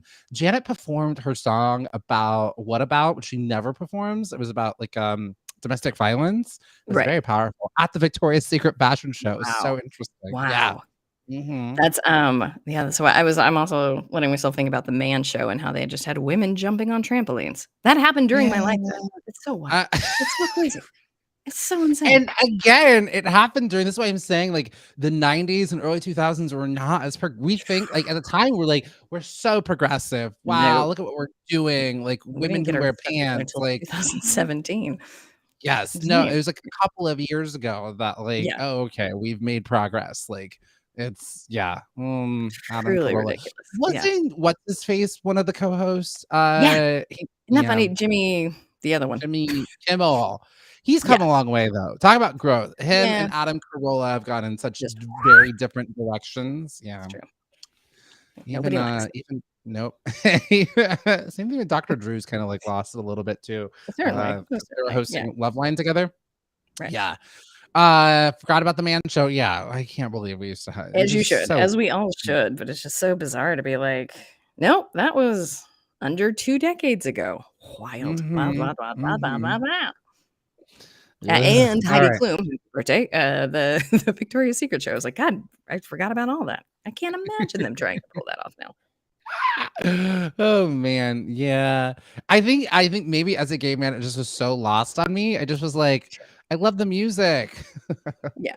Janet's It's just so performing. interesting, like for me is a and we can't just she's just on hanging on to her Gen X identity because she nearly they were shutting the elevator door and I was like, wait, let me please, as one of the like I genuinely with every fiber of my being was like, I just want to be that hot. I just want to Mm. be like it's so and like it was genuine. You work toward, oh, I hope I can be as hot as the trampoline girl. I can't. But But I that's where think we go. No, I don't right. care. I Well, wear the I same don't. shirt every day. But I think like it just continues that in the same form, and now it's just on Instagram for Yeah. kids. It's just Yeah. as bad. I mean, Yeah. this is why I don't go on Instagram. I told you, Right. I follow nothing but actors and hot men, and I'm Sure. just like, well, not that. I Don't do guess I'll that to just yourself. go not use this app. So I can definitely no. Okay. All right. Pomeranian chiming in that Jimmy Kimmel's monologues during the pandemic were really good and tied that man. Agree. Good. Think he really Okay. found his voice and was really, sticking up and saying the right things. So, Good. all right. Well, happy birthday to all those people. And all right, here we go. We're gonna kick things off. It is Pride Month. Pride Month. Pride Month. We don't have as much time as I would have liked to have dived into Yeah, we this, but do. there is Yeah, we a do. We great don't need to do any of article. the new stuff. Let's focus on Pride. I'll let go of all my articles. Let's hear what you want to say. I have some articles that I would also like to talk about, Okay, so well, we'll you see. can It's just fine. But I'm gonna bump give you mine, a not yours. taste. I'm gonna give y'all a taste of look at her. This girl's senioritis over here. She's already like feet up. She's signing your books. I just want you to be able to I never ever bump Pride, ever. We don't need to talk about whatever my articles are. We would talk about Pride for as long as you want. Well, I can give you a little taste because there's a great article by Newsweek and it talks about 10 LGBT uprisings before Stonewall. So it's Pride Month, and so this is, I believe, the 52nd anniversary of the Stonewall riots. So this was back in 1969.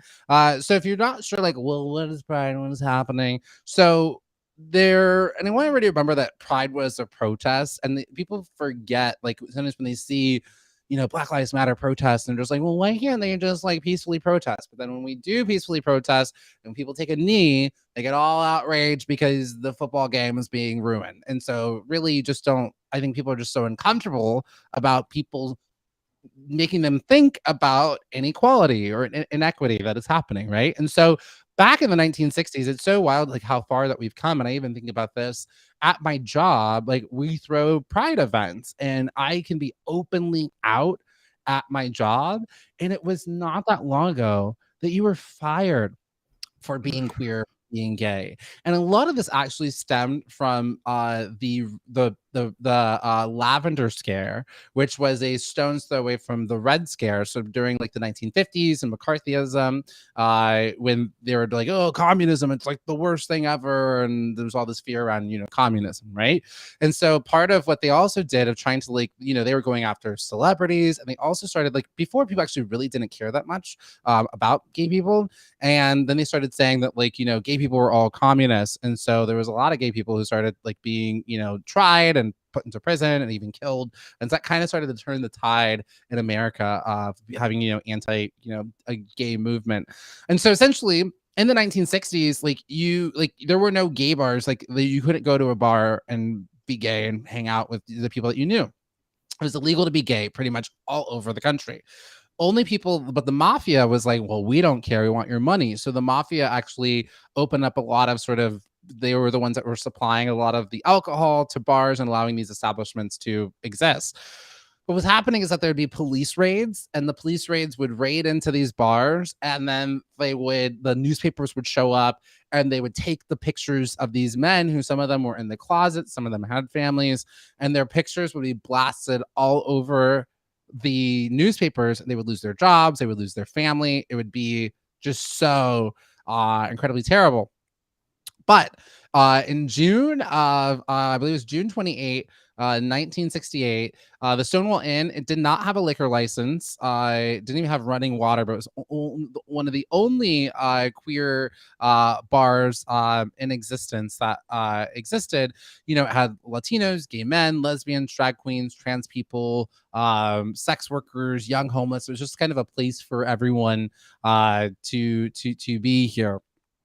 And so shortly before 1:30 a.m. on June 28th, 1969, some plainclothes officers in uniforms marched into the Stonewall Inn and announced, the police, you know, we're taking this place.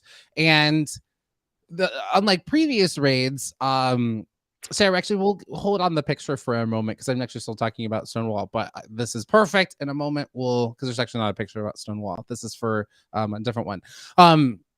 I said I wasn't going to talk about Stonewall, but I don't know if everybody knows the full story about Stonewall, so we're talking about it. And so the police raided, but this night, and my queer theater professor tells me the story that Judy Garland had just died a few days ago, so emotions were running high amongst the queer community. For whatever reason, they were like, "Not tonight. We are not being." The police raided. They're like, "We're not being, you know, arrested." There was a lot of anti-Vietnam, you know, Black Power movements. People were upset and furious, and so they fought back. Within minutes, a crowd about 100 people gathered.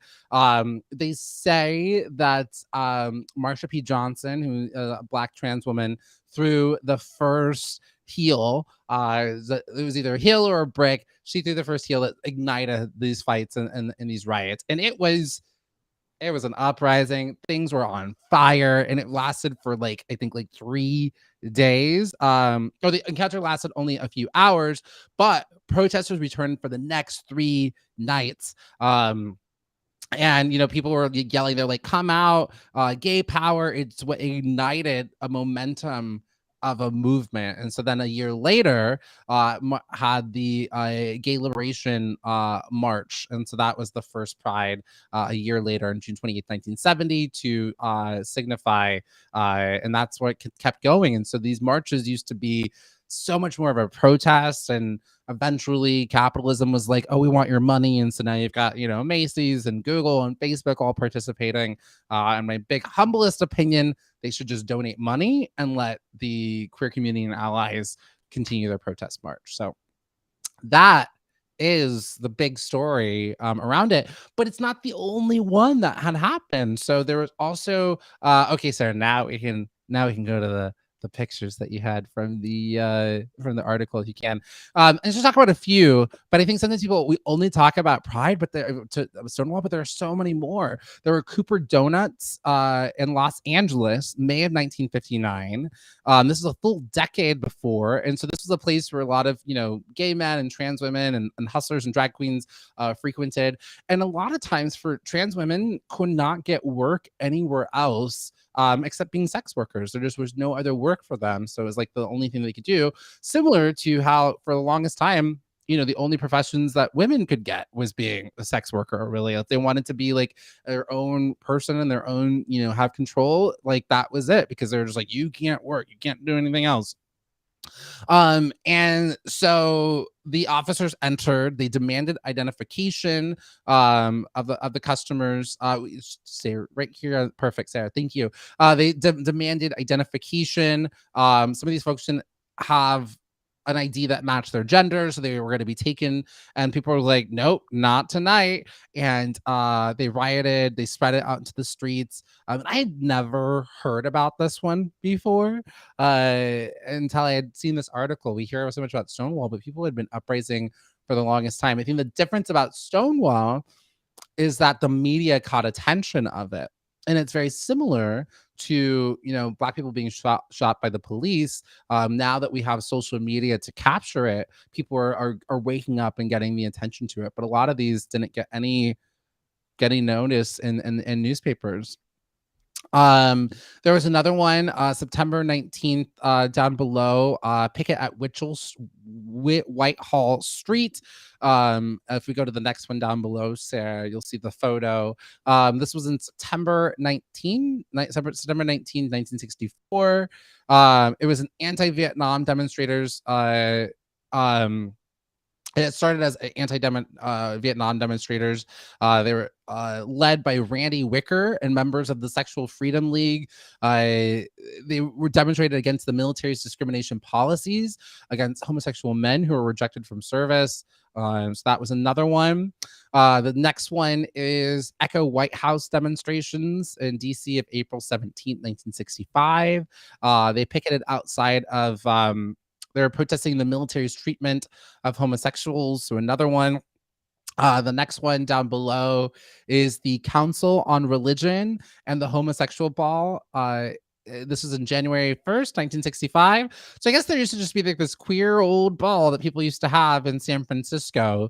The police eventually ended up, raiding this one and going after them at this one.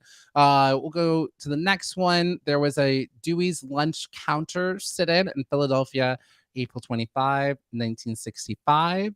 At this one, Dewey's, which was a hamburger chain, again, a lot of like queer people, not gender non-conforming people would hang out here, teens. There was this group called the Janus Society. 3 teenagers walked in that day and staged a sit-in. And then the police came in and arrested them. So there's all these other ones. Again, like you only hear about Stonewall, but there is tons more. There's Compton's cafeteria riot in San Francisco. Again, another place where a lot of queer people were hanging out. And the police came in and they rioted back. They smashed the restaurant windows and things like that. So just highlighting all of these other ones that we had not heard about. And, just like with any, we talk about Asian Pacific American history or Black history, or this is American history. And we're not taught it, like all of these different moments and all of these different things that I think there's this idea. Queer people have always been in existence. We've always been here. And so over the next couple of days, we're going to bring out some ones from like history and science. I think tomorrow we're going to talk about gay animals, because sometimes people are just like, oh, just really no. And every culture and society has some form, of trans folks. Like indigenous people have, two-spirited people who are very highly praised in their culture and society because they inhabit 2 different binaries within inside of them. So I think the less that we get afraid of these things that are actually incredibly natural and always been here and understand our history, then we won't act so wild towards other people. So that's just a little taste, but don't take my word for it. Check out this article yourself. 10 LGBT uprisings before Stonewall. You can learn all about them from Newsweek. Amazing. And Pomeranian, while you were presenting all of that, Jen was like, oh gosh, I wasn't as familiar with the gay communist scare. So we appreciate letting us know about that, and just really appreciate this history. Thank you so much for doing this. I appreciate it so much. Well, over to you, Renee. Yes, I would love to tell you. Well, so we're going to scoot on into, this happened, into the news, but I also want to sort of blend Gay Pride with last month. May was Asian Pacific American Heritage Month, and Sarah gave us an incredible article that I should have reported yesterday. So, Sarah, I am sorry to you. Get on uppers. I am sorry to you, but the K-pop stars of BTS went to the White House to talk about anti-Asian hate crimes. They talked to Biden about it, which is incredible. So I would love to tell you a little bit more about that. Sarah, here comes the sweet, sweet BTS story. Our producer, Sarah, is a huge, huge fan, and I did everyone wrong by not reporting that it happened yesterday. So here we go. The global K-pop stars BTS were at the White House on Tuesday, yesterday, to speak to President Biden about anti-Asian hate crimes and discrimination. Obviously, you guys are familiar with this next paragraph, but I will still tell you. With their dance videos and catchy songs, BTS is one of the most popular pop bands in the world. At the White House press briefing, they talked about the importance of inclusion and representation. Through an interpreter, BTS Jimin told reporters, "We are devastated by the recent surge of hate crimes, including Asian American hate crimes. To put a stop to this and to support the cause, we'd like to take this opportunity to voice ourselves once and again." Because I hate it, but I do think people who are as popular and as beloved as BTS, if they're like, hey, please stop, that does make a difference. It helps. Suga also added, It's not wrong to be different. Equality begins when we open up and embrace all of our differences. Last year, President Biden signed into law the COVID-19 Hate Crimes Act to give law enforcement resources to investigate crimes against Asian Americans and Native Hawaiian and Pacific Islanders. So huge kudos to BTS for doing it. We're sorry that you had to, but it's also nice to see groups, because these kids are young. Yeah. They have every right in the world to just be the absolute rock stars that they are, to Right. just party. But the amount of good that they do and the amount of sort of like social awareness that they have is incredible. And so, Sarah, I appreciate you making me aware that this happened, and I hope that a lot of folks took notice and were just like, oh, right, thank you, BTS. We will stop doing that. And they also could just be like, well, bye America, sorry to this country, because they're not they could not tour here if they wanted to, because they're like, your country's racist towards people who look like us. I think Sarah's zooming in on her favorite one. Yeah, absolutely. No, I appreciate it. Sarah giving us some good camera work here. Some great camera work here. I do, but I think this is also highlighting again, just because it's not being the number one news story doesn't mean these things are not still happening, right? Like, there's still a rise in hate crimes against Asian folks. Black people are still being murdered by the police. Just because it's not the number one hashtag right now doesn't mean that these things are not still happening. And all the reason to keep having these conversations. I hosted at my work, and I think all of us have to you bring these conversations into the workplace. It is so necessary. We have to make our companies in our workplaces anti-racist spaces. And when we say anti-racist, once you dismantle racism, sexism, homophobia, they all crumble, because they're all splintering off of of racism. And so, we had a conversation at work yesterday. I hosted our annual town hall on racism, identity, and belonging, which was our third one that we did. The first one we did was after the murder of George Floyd, come together to hold conversation and hold space. And so every year I host these conversations at work. And I know they're difficult, they're uncomfortable. It's supposed to be. It's not supposed to be like easy stuff. But I don't think that when we were talking about how do we get rid of slavery, it was not an easy conversation. People did not want to hear it. But this is our generation's responsibility to dismantle these things, hold these difficult conversations. And sometimes it's the biggest impact we can make is with the people who it's those one-to-one conversations. It is the people who are in our family. Like, some folks have people who went to the Capitol and rioted. Go talk to your uncle. Let them know, because they, what they're doing? They're watching YouTube and they're going down some rabbit hole of algorithm. And I know it's uncomfortable and I know it's difficult. I know it's challenging, but you love them. And that's your mission. Those are your responsibilities. So I think we all have to continue just reaffirming our commitment, and through having this educating ourselves, continue growing, and it strengthens our ability to hold those conversations, and you get better at it the more that you have it. So that's my soapbox for today. A good soapbox to be on. A great soapbox to be on. What else we got, Jam? What else are you saying? Well, this happened into the news. It's so adorable. Speaking of the president, let's go back. Remember President Barack Obama? Well, there is, I don't know if y'all remember this moment, but there's an iconic moment where a 5-year-old little black boy, he reached out to touch Barack Obama's hair, because he's like, I'm the president, and he's like, but you have hair like me, and he touched it to make sure that there's just this great moment of this little boy seeing that they were the same and similar. They had the same hair. He was president. And so what had happened was they reunited. They were united. And so I just wanted to highlight that this was a really cute moment. I guess when it first happened, he says, I want to know if my hair is just like yours. And then Obama says, why don't you touch it to see for yourself?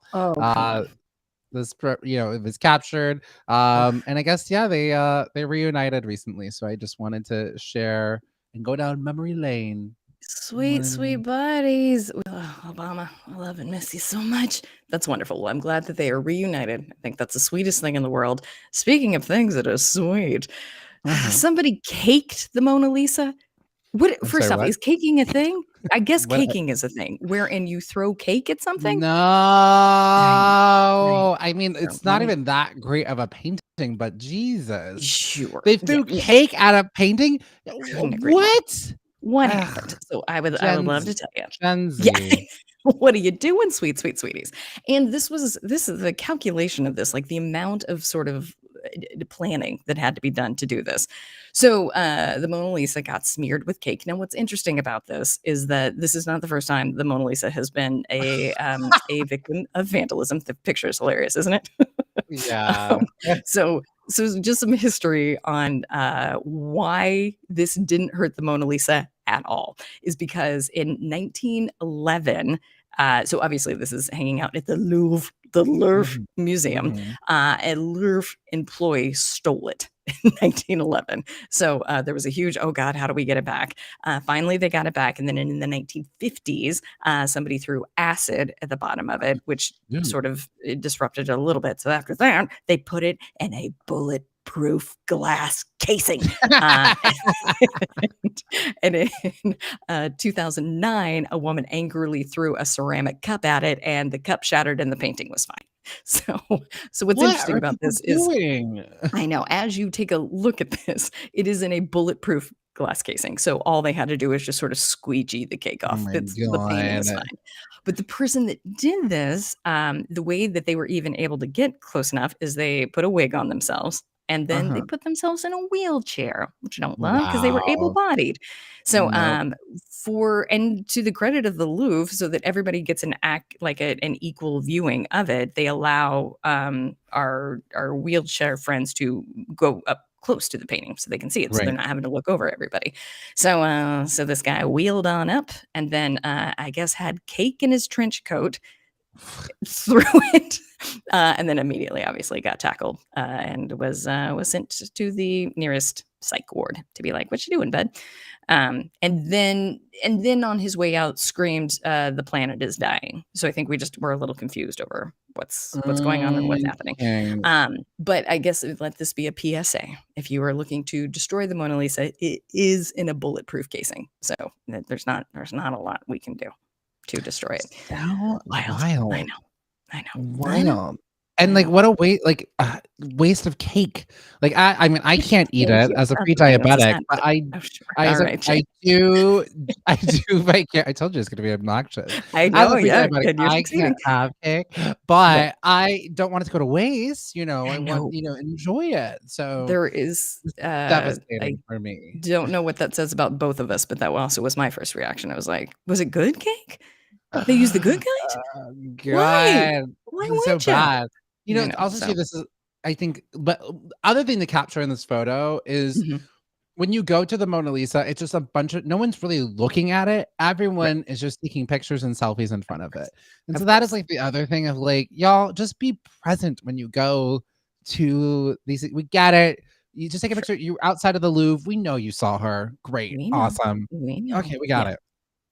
I actually am guilty. I do have a selfie of me in front of the Mona Lisa. Of course you Well, do. actually, not Of a course you selfie. do. Someone took it of me, but I now regret it. My hope and prayer is that you took a selfie and then lectured everyone else taking a selfie to be You present. know I did. Come Now, on. the rest of you. Now, everybody, as a pre-diabetic, I have to say, we're That is not your identity, but it is very, very funny. I don't want you to stop, but it is it's not true. I know my aunts are like, stop claiming it. I'm like, no, I will this is not. I will happening. not do that. All right. I would like to Yes. talk about America's pastime of racism and sexism. So, Okay. Sarah, can we go to Star Wars? The Star Wars story. We'll go to, yep, that's the picture right there. If we can put this one up first. All right.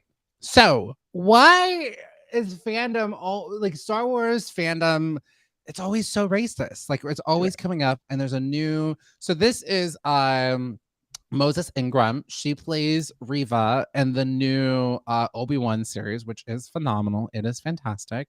And she plays an antagonist. She plays a force sensitive inquisitor who are hunting the remaining Jedi out there. And here's what's so interesting is that Star Wars warned her of like the fans might be a little bit racist. And so they tried to prepare her, but you really can't prepare someone as much as this because they saw it happen with John Boyega, Kelly Marie Tran, who left Twitter because people were just so incredibly racist. And she has gotten like hundreds of private like messages of people just saying horribly racist things to her.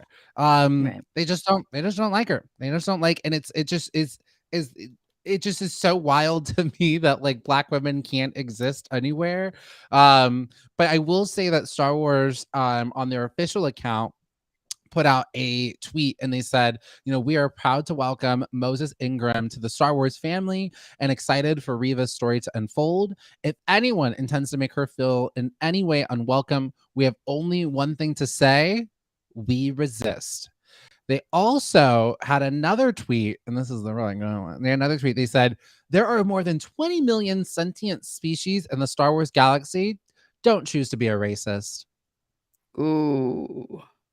That's a better one. That's it. If they had to pick one, they probably should have gone with that one. That's fantastic.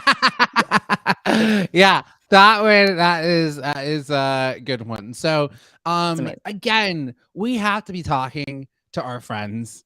These are people who are stones throw away. And if they're just like, I don't really like her, well, why is that? Well, what, we have to ask more questions. To Audra's point, she is excellent in the show. She is absolutely excellent in the show. Oh, Audra's not, but Audra has more notes. But the show, and she was in Queen's Gambit. I missed it. Oh yeah, Audra, I forgot. She's incredible in Queen's Gambit. She's so good. She's such a good friend. And then I mentioned they're not only racist, but they're also being sexist. So do we have the picture of young Leia Organa as well? Sarah, the girl who's playing young Leia. That was linked there. Okay, I linked it there. It should be right underneath the other article. So if you're in the doc, so if you can just go to it. Perfect. Yeah. So there's and not only that, so there's a character, there's a young actress who's playing young Leia, young Princess Leia, and people are losing their minds over it because now the focus of the story, Obi-Wan is having to is the show seems to be focusing on Obi-Wan's relationship with young Leia instead of young Luke. And people are just losing their minds. They're just like, wow. And they made her like so annoying and unlikable. And because the only way they want to see Leia is like hot in a gold bikini. That's, in Return of the Jedi. So right. Again, if this was like if it was following young Luke, people would like not. They would not care. They would not have as much of a big care about it. But it's following Leia, and so again, folks, sexism is just coming up. And Audra said young Leia is the best part of the show, and I agree. People are like, oh, that's not really how Leia is. She is sassy from the get-go. She is smart. She is rebellious. She is just all the things that you see. Oh yeah, this is actually exactly who Leia was. So I love it. I don't love the only part I love is that they're being authentic to Leia's origin. I do not love the response, but they'll get there. I hope. Okay. All right. You know what I am happy about? Happy is not the right word. Hopeful about is that I think had this been done a decade ago, had the fans responded the way that they responded a decade ago, I think the industry would have been like, well, they didn't like that. All right, back to men. And I like that the industry is like, no, absolutely not. Right. Yeah. Because you either fall in line or you leave as a fan. But we are not changing, which I really respect. I agree because that's what they had. Like, remember when Jennifer Garner's Elektra came out, it bombed. It was just a bad script. It was just really bad. And they're like, well, no one wants to see women in movies. Then they tried it with Catwoman. Bad script. Bad. They're like, well, no, we tried it. No one wants to see Black women in movies. Because let me guess, did a man write it? It was written by a man. Well, that's how that happened. Yeah. yes, absolutely. And Audra said, when I was young, Leia was the only female character I ever really connected with because she was real. And Pomeranian said, my mom used to do my hair in Leia buns when I was a kid. So I think and here's the thing too that's so wild. In the original Star Wars trilogy, there are, I think, 3 women in the entire series. There's her, the aunt, and then the woman with the short red hair who comes out of nowhere and is like, "This is how we destroy the Death Star," or whatnot. Right. There's just 3 women in the entire galaxy, and so I think that's why I appreciated the new trilogy that had, Rey front and center, and people had issues with that. Daisy Ridley, like, how's she able to do all these things? She doesn't even know her powers. Meanwhile, Luke is like Oh, doing all look these at this things and no one cutie. Oh cares. my goodness. This is baby Leia? This is baby Leia. Yeah. Oh no. I Very love her. precocious. She's I adorable. And she's like sassy, smart, rebellious, just like Oof, amazing. And just the really best. put Okay. people into their place, like in a good way of like, oh, you need to be nice to robots. They're humans too. They're like, sentient. Like, so she's great. We love her. Amazing. Amazing. Star Oh, Wars she's so people, cute. stop being racist. It's what you're doing. You're being racist, you're being sexist, and just stop. Just Yeah. enjoy it. Get right. And like, to your point, I love it that like Disney is not, and all these IPs are not running away from diversity. They're not Right. like, this is the norm, and y'all just have to get used to it, or like go to the moon with Trump, because this Right. is Yeah. no. That's fine. Yeah, exactly. You guys, there is something nice to be said about that, because I think the way that we look at space, all these billionaires going to space, is just like, then you're gonna leave us here with this burning planet. But hear me out. If we get them all out of here, we can Mm, probably fix the burning planet. probably. Theoretically, is Probably. the hope. Wouldn't I that be think nice? so. I Yeah. think so. I Say think we can. goodbye. Wish I had your money. See ya. And then we close the door and lock it. Yeah. I'm for that. I am all for that. So, all right. Did you have another story, or should we go into while Yeah. in or I feel working it? like they'll do a little while and working it. You up for that? All right. We'll do a All right. little while in or I know working it, we'll get it. while in or While working in it. or Who working it. whiling? While Who working it? who Who working whiling? Who working it. it? Working it. It always amazes me how fast we get to Wednesday. So I'm always like, I just sang this We song. just did this. We just did this. I mean, we had Monday off, so that's I know, we're maybe already at something to Wednesday. it. Here we are. All right, So everybody, it is time to play while in or working it. We're going to take a look at some stories and situations, and you're going to decide if this person or this thing is while in or working it. Our first one is, let's talk about Walmart. Yeah. ugh. All right. I'm braced. I'm ready. So the headline reads, is Walmart really selling twink flavored ice cream for Pride? Let's find out.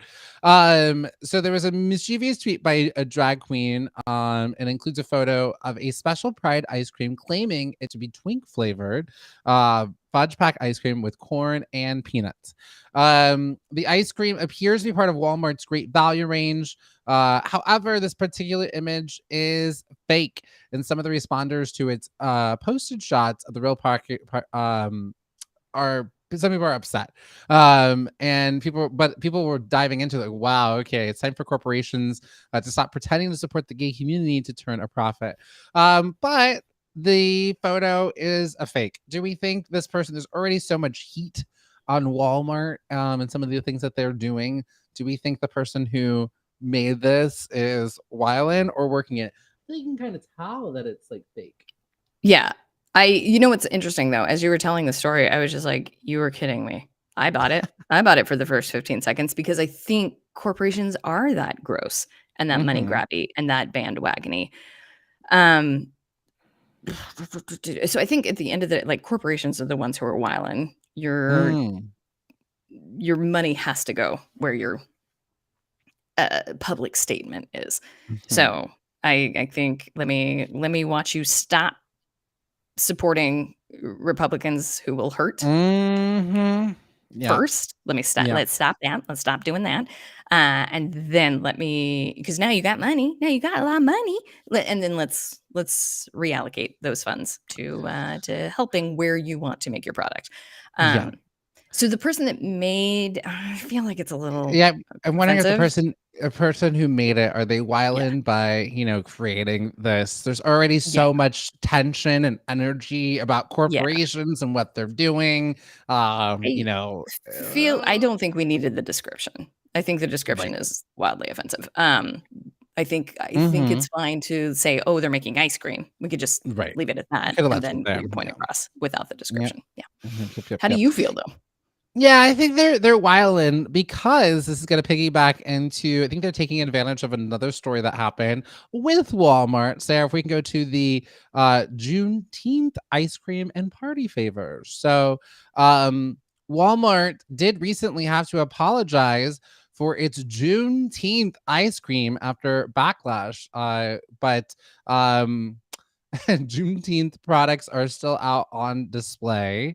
Someone has, creating these. So again, Juneteenth marks it's a new federal holiday. Finally, my job has it off. If your job makes you work and does not give you Juneteenth off, let them know. You get 4th of July off, you need Juneteenth off. Juneteenth signifies the last day that America had legalized slavery. We all need to take a beat and take a day.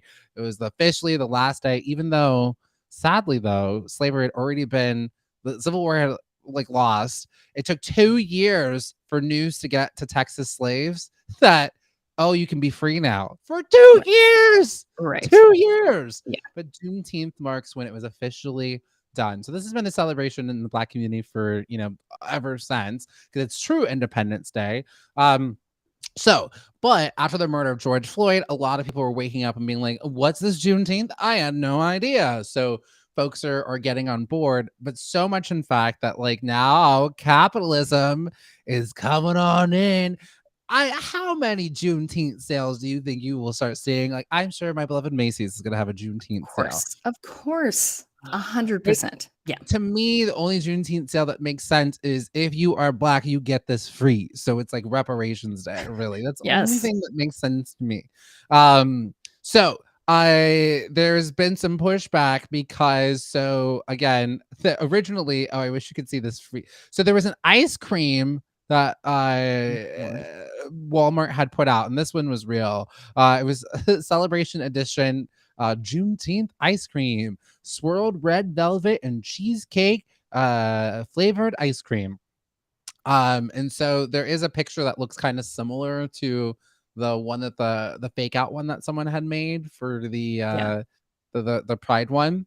But I guess Walmart has apologized. They're like, we're sorry, and I think they're taking the ice cream off the shelves, but leaving the party favors up and out. Yeah. Going to the comments again, our numbers are right on your side. Pomeranian is saying, I think there's still one state that doesn't recognize June 19th, South Dakota, maybe. Yeah. And then Audra saying, really appreciated your minority recorder report on Juneteenth. Okay, good. Okay, just so Pomeranian was like, never mind, just kidding. All states filed it. As far as the absolute exploitation of this, and that is how I feel. Yeah, Jim, I don't know. I think I think the only way around it is make it and give it away. But you cannot charge for this. You absolutely cannot charge for this. Yeah. It's absurd. It's insane. Also, too, I just can't imagine Black folks in particular going and having to spend money on this. Again, a community that worked for free for hundreds of years, and then here's some napkins and some party favors. It's just I don't know. Yeah, to your point, donate to some causes. It's really bad. Or maybe I could work with that. I might be able to work with 100% of proceeds go to. Maybe. But even then, you're still making people pay for the problem that you created. So I don't know. I don't like it. I like that it's being acknowledged, but and I shouldn't be surprised that, of course, exploitation is right on the heels of evolution. But yeah, that's how I feel about it. Wildin', 1,000 times wildin'. How do you feel? Oh, I mean, this is absolutely wildin'. I don't think anybody should also. I used to work. I worked at a Walmart for the summer. Back in the day, my high school, my college always got out later, and so the summer jobs are always taken. So I used to always have to lie to get a job and be like, "Oh, college is too expensive. I can't afford it."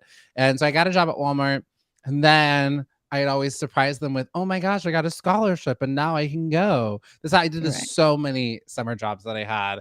And they threw Right. me a huge party at like the cash register area because like no one ever leaves like Walmart, I guess, like go to Sure. college or something. Like, and like they intentionally just hire, I don't know, just for interesting hiring practices. There's a lot of like pregnant women there. Women can't become, they can only go up so high in the corporate ladder there at Walmart, at least 20 years ago when I was there. Just not really great. And then they tell you they're like, unions are not your friend. Like if anybody tries to come in there Right. and tell you to join a union, let us know. They're like, unions are just going to try to, they like made me so terrified of unions. Yeah, so Jeez. I'm already Yeah. anti Walmart. Their prices are so low because they're not paying their workers. So Of course. Of course. incredibly low wages, and I'm not surprised. And I think Walmart is a terrible place. There it is. You are correct. You're 100% correct. I can't tell you the last time I went to Walmart. It just feels bad in there. I don't like it. Yeah. I don't like it. Mhm. It feels bad. No, not great. Oh, great. Okay. We have a story about Kevin Spacey. I don't want to talk about him. I don't want to talk about him. He's Okay, great. wilding. He's Move on. terrible, He's and wilding, he's I don't bad. want to talk about him. Great. Nope, get his face off. I don't want to see it. Thank you, Sarah. I don't want to see him. He's wilding, and Yep. goodbye. I think he's like trying to make a comeback. He's like making movies and like Europe, and really trying to make a comeback. Sure. Yeah. And, Yeah. Absolutely. No, God, Louis C.K.'s the exact same way. They're all trying. you know No, what? and On there that will case, be certain subsect that will embrace them, and that's fine. I will not be among them. and so in that case, I think Hollywood wilding. Yeah. We're wilding if Right. we allow that. I think Yeah. I think Yeah. that's just I just don't think so. I'm gonna say Right. no. I'm It's gonna tricky. say no. It's tricky. It's tricky. Yep.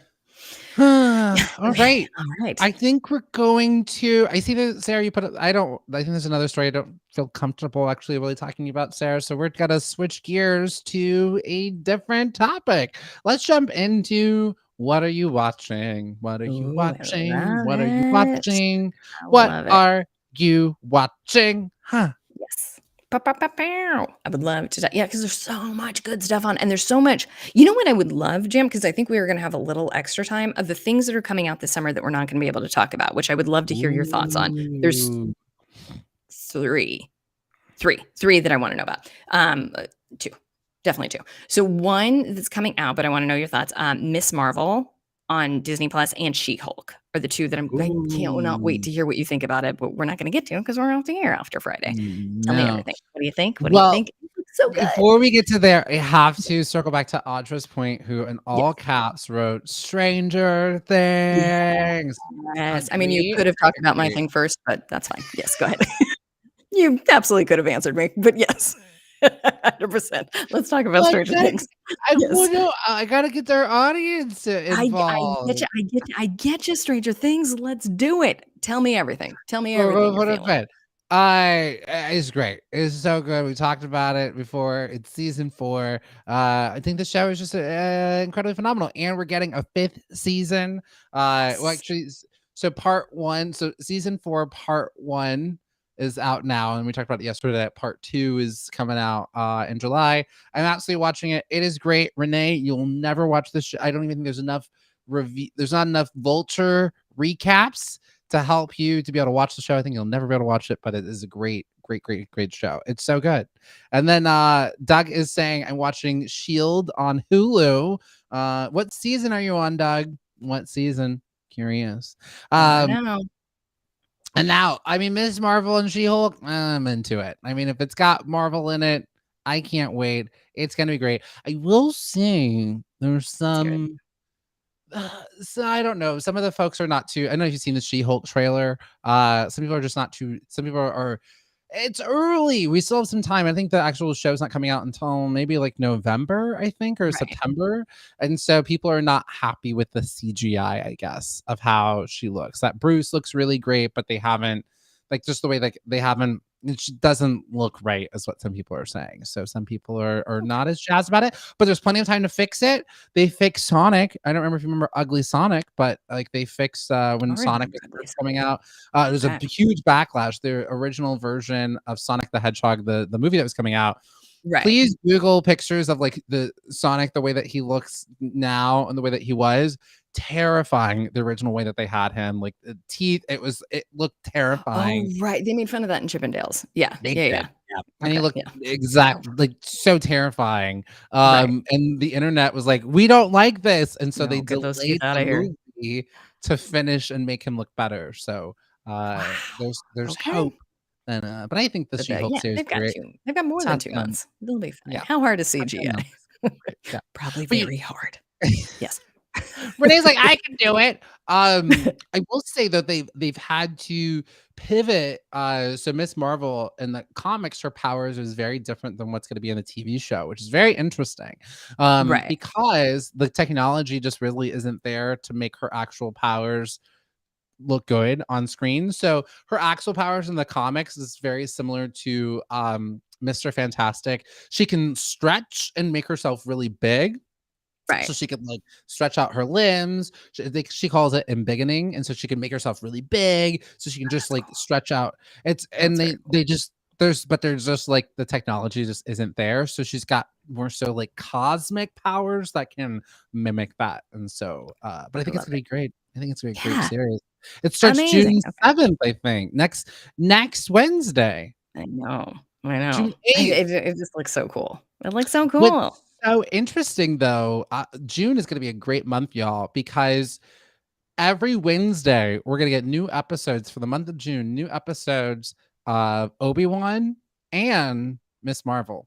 They're going to 2 shows on the same day released. That's great. That's what you want for summer. You want to have a summer party. So it's nice that they're just like, we know, we got you. Ooh, and happy birthday to Audra, June 7th. You're gonna have to stay up till midnight to watch the premiere of Miss Marvel because it'll premiere at midnight. June 7th. Definitely June 8th. So that Tuesday night into Wednesday, birthday present dropping for you.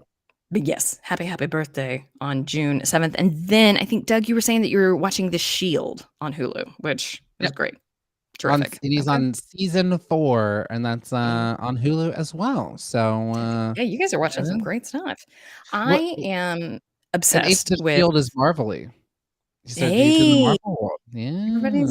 Everybody's getting there. Everybody's finding a way to Marvel. Let's see if you can figure this out. I bet you can. Hacks on HBO. I don't know how we're gonna get there, but I bet that. Well, maybe get on numbers. Maybe you can do it. The thing that I'm loving so much is that so many TV shows are now having a paired podcast to hear how it was written, what happened in the writer's room, what storylines they were going to go with, but ultimately didn't. So I'm really liking that Hacks now has a paired podcast that goes with it, and I'm learning so much, and I like it a lot. What else is for me? Things that I'm excited. I loved Physical. I was gonna ask you about that. I wasn't sure because the content is kind of like it's like wow, like because I was gonna ask you about that show if you were into it. I watched it. I love it. Rose Byrne. I'm not for sure if I'm saying her name. So talented. You're doing great. It's perfect. Is so talented. And the show I thought like was so smart because you hear the voices that go on in her head and they're very fast. And I'm like, I thought I was the only person who had voices like that in my head. Because she'll be like, you're so stupid. Why are you doing that? You're not smart. You're never going to do it. And then she'll say something completely different, like, hi, so great to meet you. And she turns it on, even though the voices in her head are saying the worst things about herself. Like precisely that. You know, it's so interesting that every person I know who has ED is just like, that is it. That's it exactly. And every person who's never struggled with it's like, I hate that show. Like, yeah, of course you do. No, of course you do. That makes perfect sense. Yeah. I love that show. That if and you in the 80s.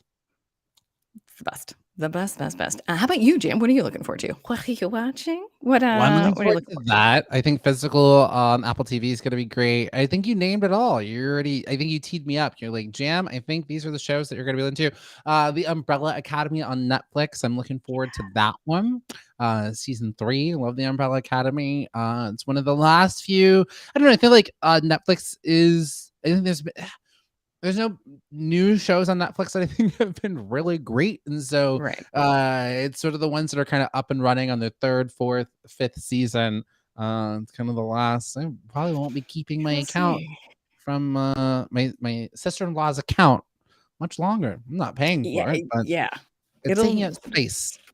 The streaming services are going to be fun to watch in the next few years to see what happens and who. I think there's going to be a bunch of migration. Oh, what are you seeing, Jam? What do you got?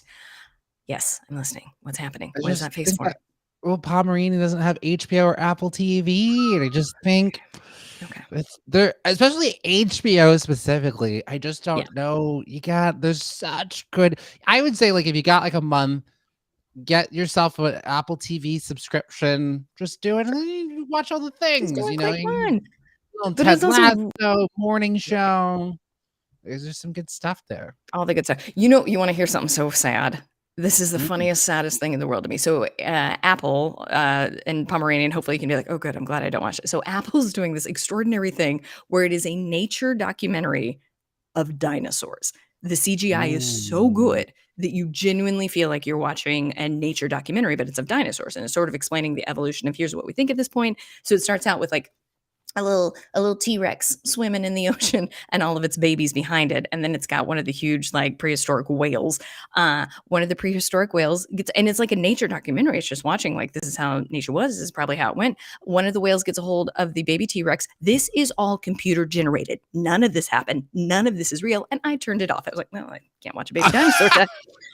Couldn't get through a computer generated documentary. It was so embarrassing to me. And then I like sat with it. And I'm like, wait, can you really not get through this? And I was like, yeah, no, I really can't watch it anymore. I'm not going to do it. But it's great. If you can withstand it, it's really great. And I'm blown away by how, because you feel like you're watching, how they get this footage of this T-Rex. It's so good. I wonder if they'll get to the point, because I in college took a class called the History of Life. And it was a very long class. And what we spent a good period of, like, after the dinosaurs, there was this period where there were like 6 foot tall carnivorous birds, because that's what they essentially evolved into. And they had some CGI footage, terrifying. These 6 foot carnivorous birds that couldn't really fly, and they had feathers, and it was absolutely terrifying. So I've always been that's exactly how it is. But if you can withstand that, I think you should tune in. Again, that's on Apple. But Pomeranian, for you, have you watched Better Things? You gotten into that one? That's my favorite show ever, and it's on Hulu. So if you have Hulu, that one's great. There was a podcast recommendation. I have a podcast and an Audible book that I'd like to recommend to everybody. So one is called Trials to Triumphs. It is from the OWN Network. It's such a great podcast. I'm listening. It's one of my new weekly ones. And the host is Ashley Blaine Featherson Jenkins. So if you ever watch Dear White People, she plays Jo on Dear White People, both the movie and the TV show. And I think you would like it too, Renee, because she interviews other artists and actors. And so like she's had Kelly Rowland on. But she's only, what I love about it is she only interviews other Black women.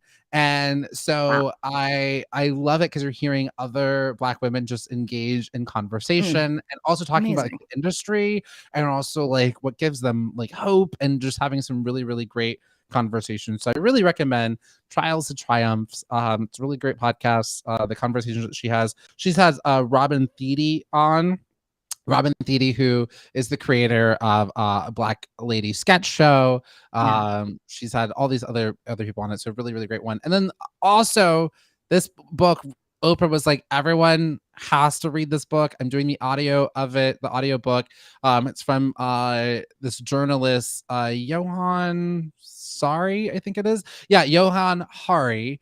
He wrote this book called Stolen Focus. I kind of been talking about it throughout the past few months. Such a good book. Essentially, why you can't focus and have trouble concentrating, and it's not just you. It is everybody. And it gives you different solutions and like why it's happening, and just a really, really great one. Yeah. I let podcast wise, I wonder, Pomeranian, it's narrative nonfiction, and it may or may not be interesting to you, but it's called The Plot Thickens, and it's really well researched. And the most recent one that they did is of Lucille Ball.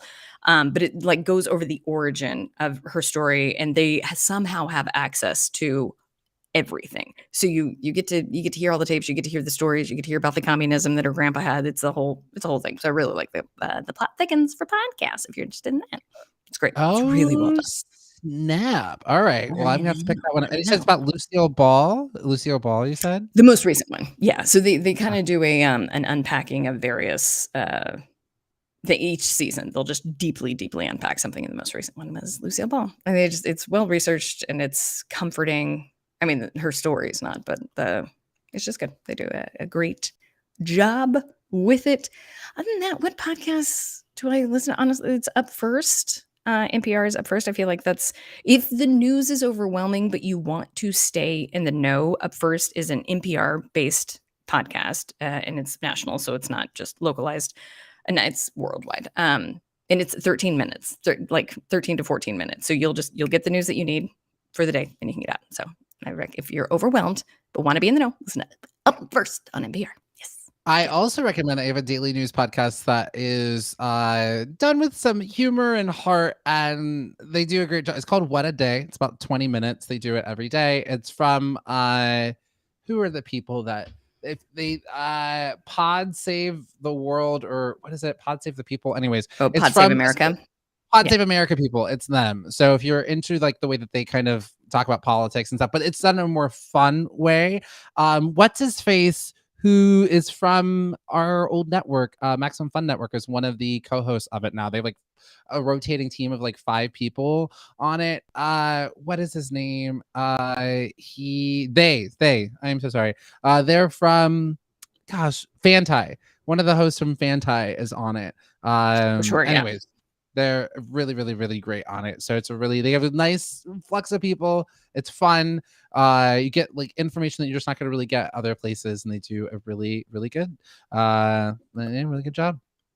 I love it so much. Well, Jam, I think we get to end the show with our signature way that we ended the show today, because it's Chevelle Anderson, that's who it is. Audra coming in to save the day. And yes, Renee, we are going to get to end it the way that we love to end it. So we're going to end our show. And just as a reminder, everybody, we got 2 more days here and Get On Up. So be sure to be back here tomorrow. We love y'all so much. That pod's name that I just said is What a Day. What a Day podcast, daily podcast. So if you look another way to get your news, interesting, fun format, there it is. We'll be back here tomorrow. Coming up right after us, stick around. It is the Word of the Day game show. So want to stick around for that. You can win some prizes over there. We'll be back tomorrow. Thirsty Thursdays, lots to get into. And we thank you all so much for joining in. We love you. Right back at you, Pomeranian, saying love you both. Love you guys. Love you. Right back at you. Audra, we love you. Thank you for Steve, Damien, Tony, Bob, Vin, and Doug. Thank you for hanging out. Doug giving us one last recommendation before we head out. Says another show you can check out, FBI Files, also on Hulu. So a lot of good stuff. Okay. Got so many options. Check them out. So many options. All right. Well, thank y'all. We'll be back tomorrow at 7 a.m. Pacific time, 9 a.m. Central time, 8 a.m. Mountain time. It got skipped.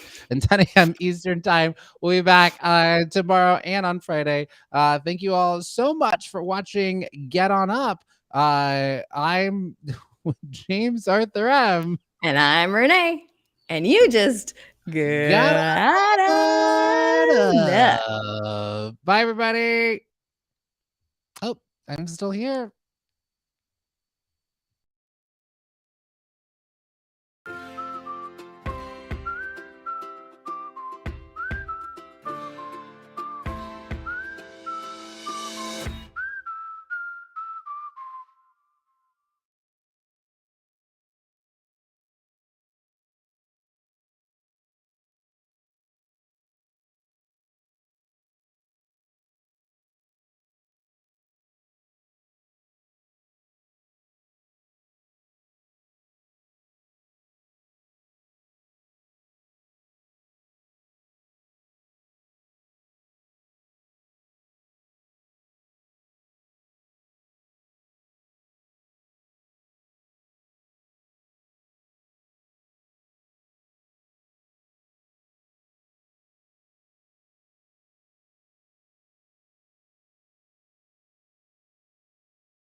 Well, hello, everyone, and welcome to Word of the Day Quiz Live. I'm your host, Troy W. Hudson. Guess what time it is? It's Wednesday. It's 9 a Pacific, and it is 12 noon on the east side of the US of A. Welcome, welcome, welcome. The only live game show on your Echo device, Word of the Day Quiz Live, where you can win real cash prizes each and every week. Middle of the week. You know what time it is. You know what time it is. You know what we got. If you don't, you soon will. Let me get over here to my dashboard and greet some of the folks that are in the stream right now playing Word of the Day Quiz Live.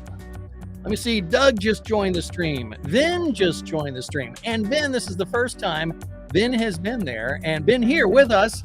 So welcome, welcome, welcome. We've got Steve from Indiana, Vin from Wisconsin. That's where you're coming from. Xiao from Connecticut, Tony, Doug from Ohio, Danielle from Illinois, Martin from California, Bob from North Carolina, Damian, Maryland, welcome, and Ken, Bernard, Tremendous Goose. Bernard is coming in from New York. Anyway, let's get into the show here. I'm your host, Troy W. Hudson, here for Word of the Day Quiz Live, back channel every Wednesday, 9 a.m. Pacific, noon Eastern. Now, if you can see me right now, did I leave out the most important part of our greeting? I did not chime in and welcome the man who keeps this all together, the man who keeps this show on the tracks from the whole thing just becoming a disaster and flame shooting out. Producer Adam, how are you doing today, sir?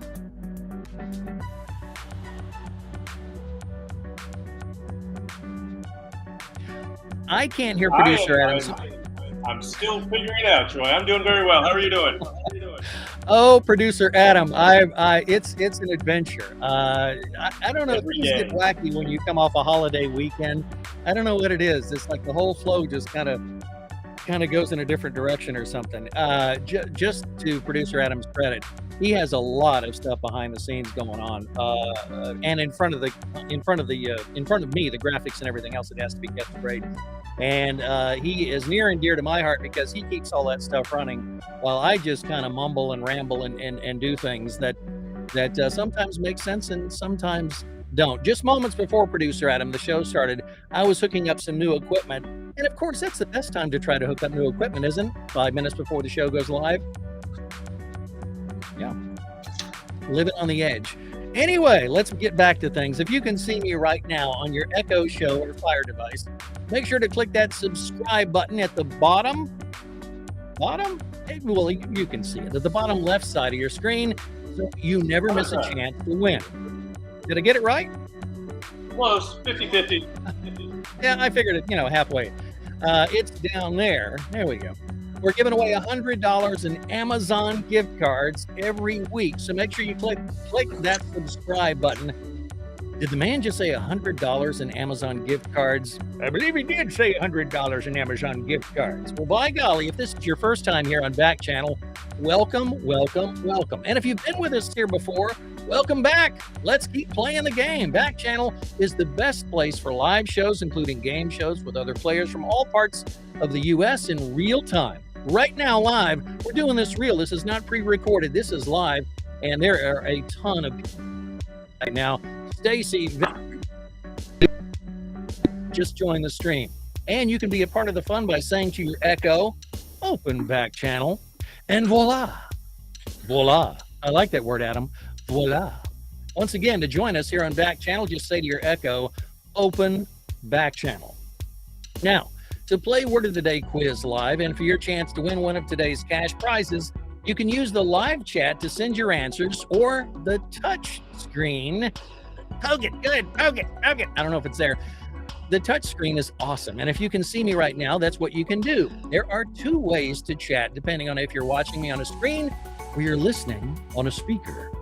If you can see me right now, on an Echo Show or Fire TV, the magic word is say, as in T-Rexa, say, Troy, love the green, babe, love the green. Or T-Rexa, say, the answer is armadillo. It never will be, but you get the point. Say T-Rexa, say something. Try chatting something to me right now in the chat, in the dashboard. I'm looking, I'm seeing. Doug says I'm back to something. Kick me off. I'm back to something. I'm up to something? I don't know. Michelle just joined the stream. Randy joined the stream. Michelle, hi. Hi. All right. All right, here we go. When the question appears on your screen, you can simply touch your answer choice. Now, if you can't see me right now, I'm so sorry. And then you're just listening right now on an Echo speaker, grab your phone and go to backchannel.tv and click Join the Chat. Backchannel.tv is the only way for you to chat with me, answer questions, and play the game, and of course, win some prizes. So call out, let's see, yep. Once again, that's backchannel.tv. Here's how we play Word of the Day Quiz Live here on Backchannel. And now, Al, you have a chance to win real cash prizes. Today, as I said, we're giving away $100 in Amazon gift cards. We're going to pick one winner. I'm not going to pick them. I'm going to leave that to producer Adam because there's so many people playing. Correct answers could be given by multiple players. And so producer Adam will randomly pick those winners. These two winners, the first two will get a $25 Amazon gift card. And for the final word on Word of the Day Quiz Live, for the very first show in June of 2022, for that final word, we're going to pick one lucky winner. And somebody on the first day of June is going to win a $50 Amazon gift card. If you are one of the lucky winners today, you'll also need to go to backchannel.tv and click on the Claim Prize button. Backchannel.tv, if you're a winner, click on the Claim Prize button, because if you don't click that button, we have no way to connect with you. So please make sure to go to backchannel.tv if you win. Winners will be picked at random. Adam's going to take care of that. All you got to do for a chance to win is to play along. Make sure to chat me your answers. And once again, if you're selected as a winner, go to backchannel.tv, send us an email so we can get you your prize. All right, we're going to ask you questions about 3 different words. Each word will have 3 questions. Questions will have either a yes, no option or multiple choice. The first 2 questions will give you hints to the word's meaning. And the third question will randomly pick a player who answers the question in the chat to win the prizes. Are we ready to play Word of the Day Quiz Live? Okay, I get the impression you are ready based on the chat. Welcome, Brett. Welcome, welcome, welcome. We got lots of players. All right, everyone paying attention? You got your thinking caps on? You're not Googling. This is live. This is fast. Get ready. The first word of the day is profusion. Profusion. Profusion. The word is profusion. And the question, number 1 for profusion, P-R-O-F-U-S-I-O-N, is profusion a noun? Is profusion a noun? Now remember, if you can see me right now, the magic word is say. T-Rexa, say yes, or T-Rexa, say no. Or you can touch the answers that appear on your screen right now. If you just hear me and you're listening on a, if you're listening to me on a speaker, make sure go grab your phone, go to backchannel.tv and click Join Chat. That's backchannel.tv. All right, time is up. We got lots of answers, lots of people playing. I love this, Adam. All right. Yes, profusion is a noun. Profusion is a noun. All right, think about that as we move on to question number 2. Yes! Is profusion used correctly in the following sentence? There was a profusion of flowers in the garden once that summer arrived. There was a profusion of flowers in the garden once summer arrived. Think about that. Am I using profusion correctly when I say there was a profusion of flowers once summer arrived? Remember, if you can see me right now, the magic word is say T-Rexa. Yes, say T-Rexa, no, or touch the answers that appear on your screen. If you can hear me and you're listening on a speaker, make sure to go grab your phone, go to backchannel.tv and click Join Chat. That's backchannel.tv. Am I using that correctly? Oh, I like the answers. Ken, Joe, Cody, Vacuum, and answers still coming in. Brett, brand new. Glad you got your answer in time. And the answer is yes. Profusion is used correctly when I say it in a sentence like, there was a profusion of flowers in the garden once summer arrived, along with bees and lots of heat. And, well, you know, we're talking about summer. We're talking about profusion. Yes, I did use that correctly. In the garden. All right, question number 3. And this is for the $25 Amazon gift card. Yeah, buddy and budettes. Question number 3. Does profusion mean an abundance? Does profusion mean an abundance? Start answering right now. Does profusion mean an abundance? And again, you know how to play. If you can see me right now, the magic word is say T-Rexa. Yes, say T-Rexa no, or you can touch the answers that appear on the screen. Or if you're just hearing me right now, grab a phone, grab your phone preferably, not just any phone. Go to backchannel.tv, click join chat. That's backchannel.tv, and see if you are going to be the winner of our first $25 Amazon gift card. The question is, does profusion mean an abundance? All right, we got lots of answers here. Yes, yes, maybe. Maybe doesn't count. I'm just kidding. The answer is yes, profusion does mean an abundance, not to be confused with someone who is in favor of nuclear energy. Okay, profusion does mean an abundance. Adam, who might be our winner? Joe is our first winner of the day.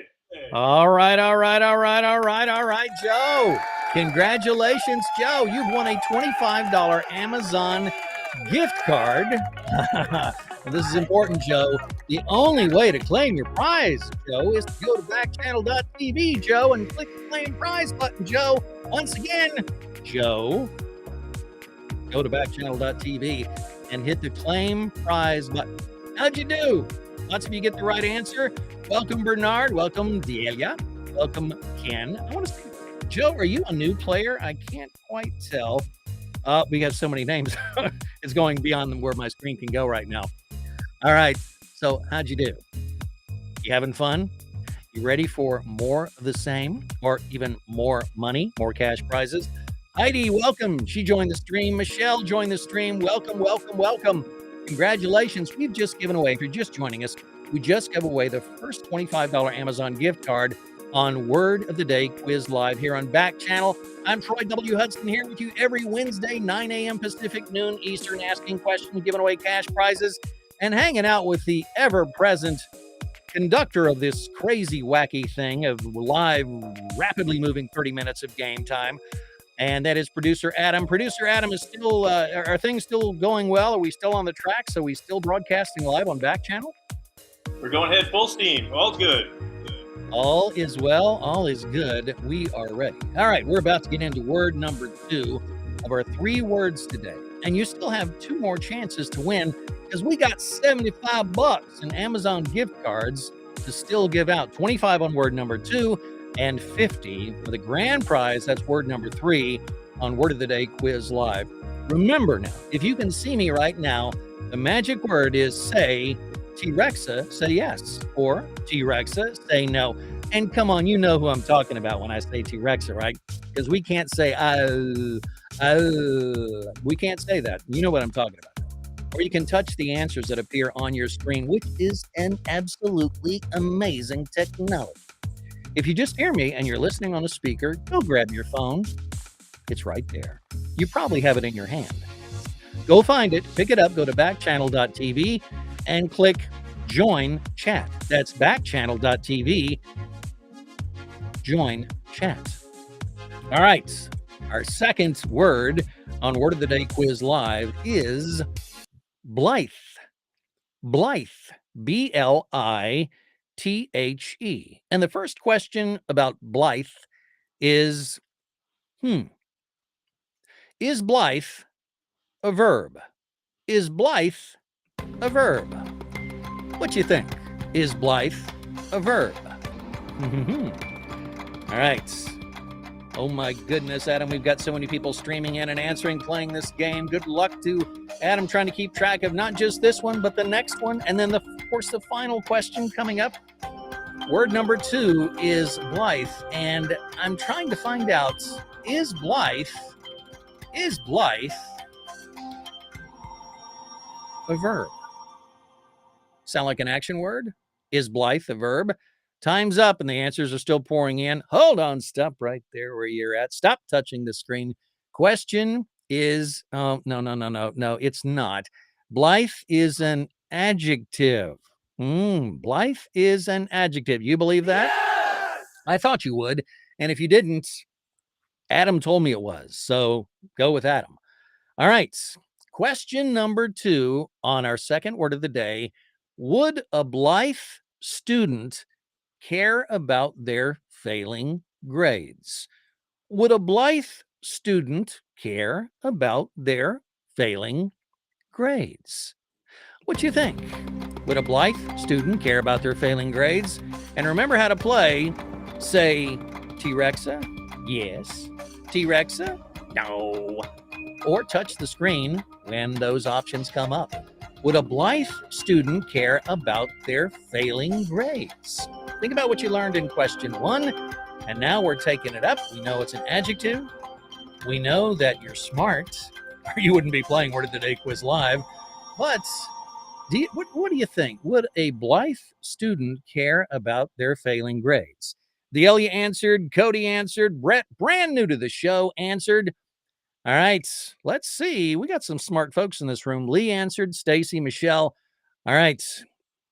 The answer is no. A blithe student would not care about their failing grades. Failing grades, they don't bother me at all. A blithe student would not care about their failing grades. All right. You know what that means, right? We're at question number 3 of word number 2, and this is for a prize. The prize is for a $25 Amazon gift card. Question number 3 for the word blithe. Does blithe mean incredibly wealthy? Does blithe mean incredibly wealthy? Think about the first question. Think about the second question. Start your answering now. And remember, if you can see me right now, the magic word is say T-Rexa, yes. T-Rexa, no. Or you can touch the answers that appear on your screen right now. Or if you can just hear me and you're listening on a speaker, go on and grab your phone real quick. Go to backchannel.tv, click join chat. It might not be too late. That's backchannel.tv. And the question again was, does blithe mean incredibly wealthy? Again, lots of smart folks in here playing and guessing, because I think somebody wants to win a $25 Amazon gift card. And the answer is no. Blithe does not mean incredibly wealthy. Blithe actually means a casual and cheerful indifference. It doesn't bother me. A casual or cheerful indifference. It's related to the word blissful, but when you are blithe, you're happy while not caring what's going around you. It borders on being callous. Adam, do we have a winner? Lunchbox won our second prize of the day. Lunchbox. Of course. But of course, Lunchbox would win. Congratulations, Lunchbox. You've won a $25 Amazon gift card, and you've given Adam and I a good chuckle. This is important. The only way to claim your prize, Lunchbox, is to go to backchannel.tv and click the claim prize button. Once again, Lunchbox, go to backchannel.tv and hit the claim prize button. Adam, that kind of made me hungry. But actually, you would be more breakfast time. I would be a little more on the lunch side, but nonetheless hungry. Are you doing okay? Having some brunch. I'm right in the middle. I'm good. Right in the middle. Adam's always thinking. He never knows what I'm going to throw at him. That would be a really far throw. Anyway, for those of you just joining us, welcome to Word of the Day Quiz Live here on Backchannel. I'm your host, Troy W. Hudson, here with you every Wednesday, 9 a.m. Pacific, noon Eastern. Whether you're having breakfast, lunch, or a snack, or just sitting there anxiously waiting for the third word, we're asking questions and we're giving away cash prizes. Hey, a big thank you again. Lunchbox, yes, you won. Holy wow, Batman, awesome. Congrats, Lunchbox. Joe, that's nice, good sport. Gotta love them. Doug, Bernard, Lunchbox, yeah. Heidi, congratulations to Lunchbox. You are in a very friendly, happy room, and it's about to get a little bit happier. Hey, we're about to get into the last word of today's Word of the Day Quiz Live, and this one is the big one. The big one. We have a $50 Amazon gift card for the winner on this one. A reminder to play and to win, as always, if you can see me right now, the magic word is say T-Rexa. Say yes. T-Rexa. Say no. If you can just hear me right now, you're listening on a speaker, I want you to do something. I want you to go grab your phone or pick up your phone. I'm going to give you a moment to do this. I want you to go to a browser or talk to whoever you need to talk to. Go to backchannel.tv. That's BACKCHANNEL.TV and click Join Chat.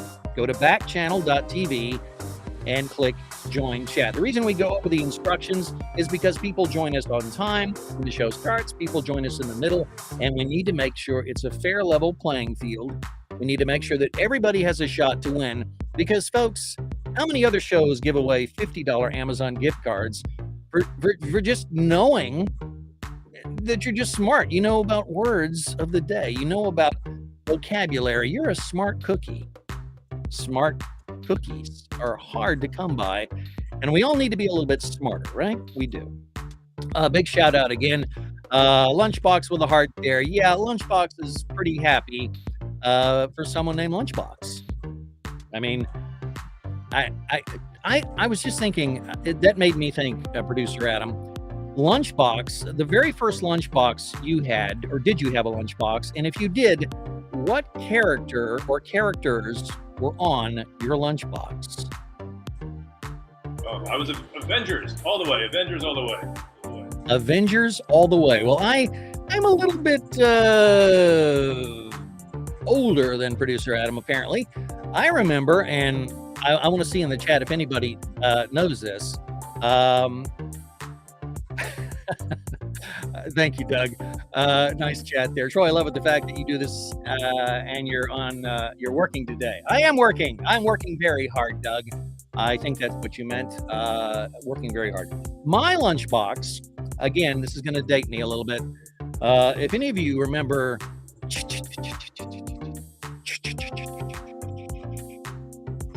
the $6 million man.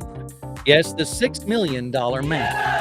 Uh-huh. You know, that's exactly right. Bionic Steve Austin, Colonel Steve Austin.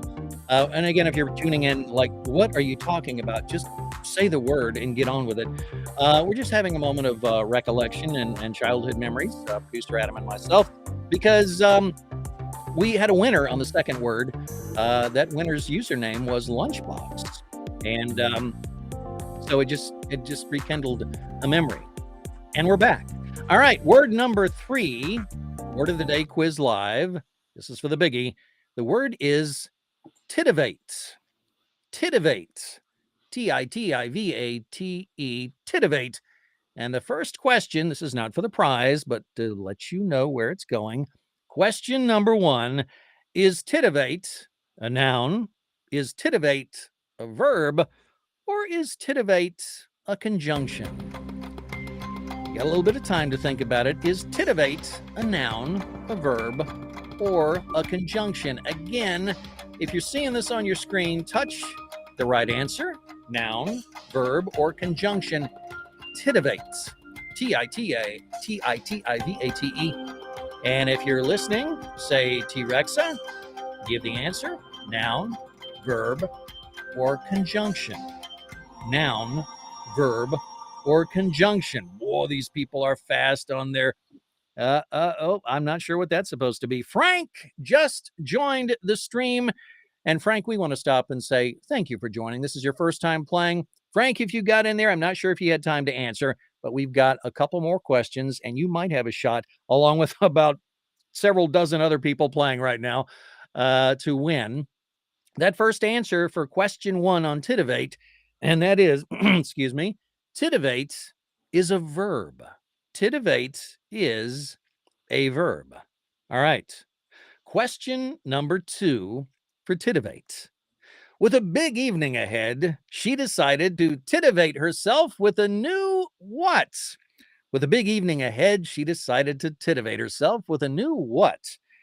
Are we looking for a haircut, a boyfriend, or television? A haircut, a boyfriend, or television? With a big evening ahead, she decided to titivate herself with a new what? Titivate herself with a haircut, titivate herself with a boyfriend, or titivate herself with television? My. Me, oh my. All right, Stacy thinks she knows. Cody thinks he knows. Delia thinks, okay, all right. Lots of people, we're getting a lot of the same answer. Some people not quite sure, but I think all the answers are in. And let's see. Haircut is the right answer. She titivated herself with a new haircut. All right. I'm going to build a little drama. Build a little drama? No, let's just do it.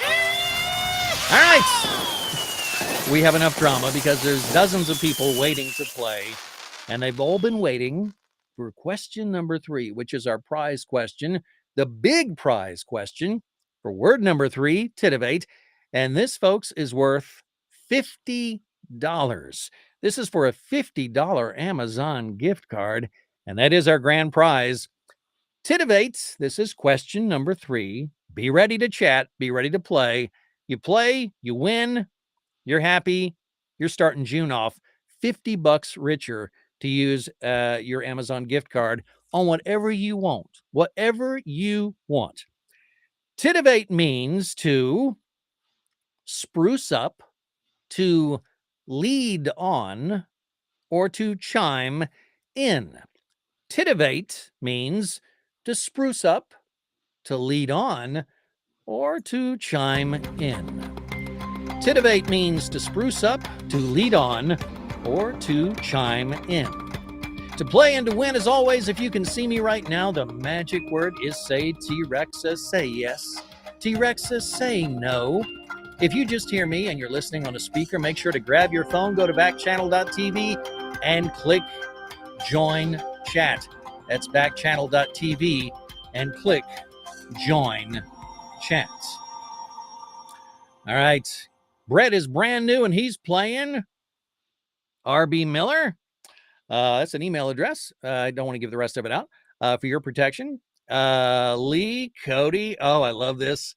We have so many people playing, Producer Adam. I hope you can keep this straight. The answer to that question is titivate means to spruce up and smarten the appearance of something or even yourself. It's thought to come from a combination of tidy and elevate. Titivate. All right. All right, Producer Adam, no pressure, but this is for a $50 Amazon card. Do we have a winner? Vacuum is the big winner of the day. Vacuum's taking home our $50.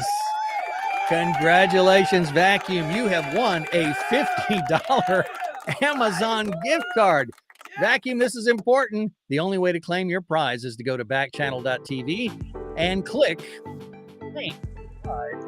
Once again, go to backchannel.tv, Vacuum, and hit the claim prize button. All right.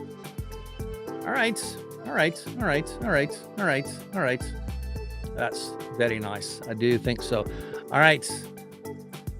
And of course, at the very end, I would have technical difficulties with things, but that's okay. That's okay. Because you know what? It's a good time to have technical difficulties because we're almost done with the show. All right. Backchannel.tv is the place. And Word of the Day Quiz Live is what you've been experiencing right now.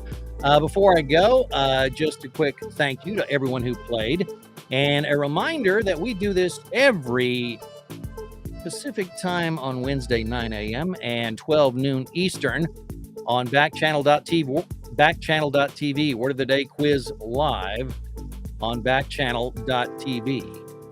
And producer Adam, thank you for another amazing program, keeping everything running, keeping it going smooth, nice and easy.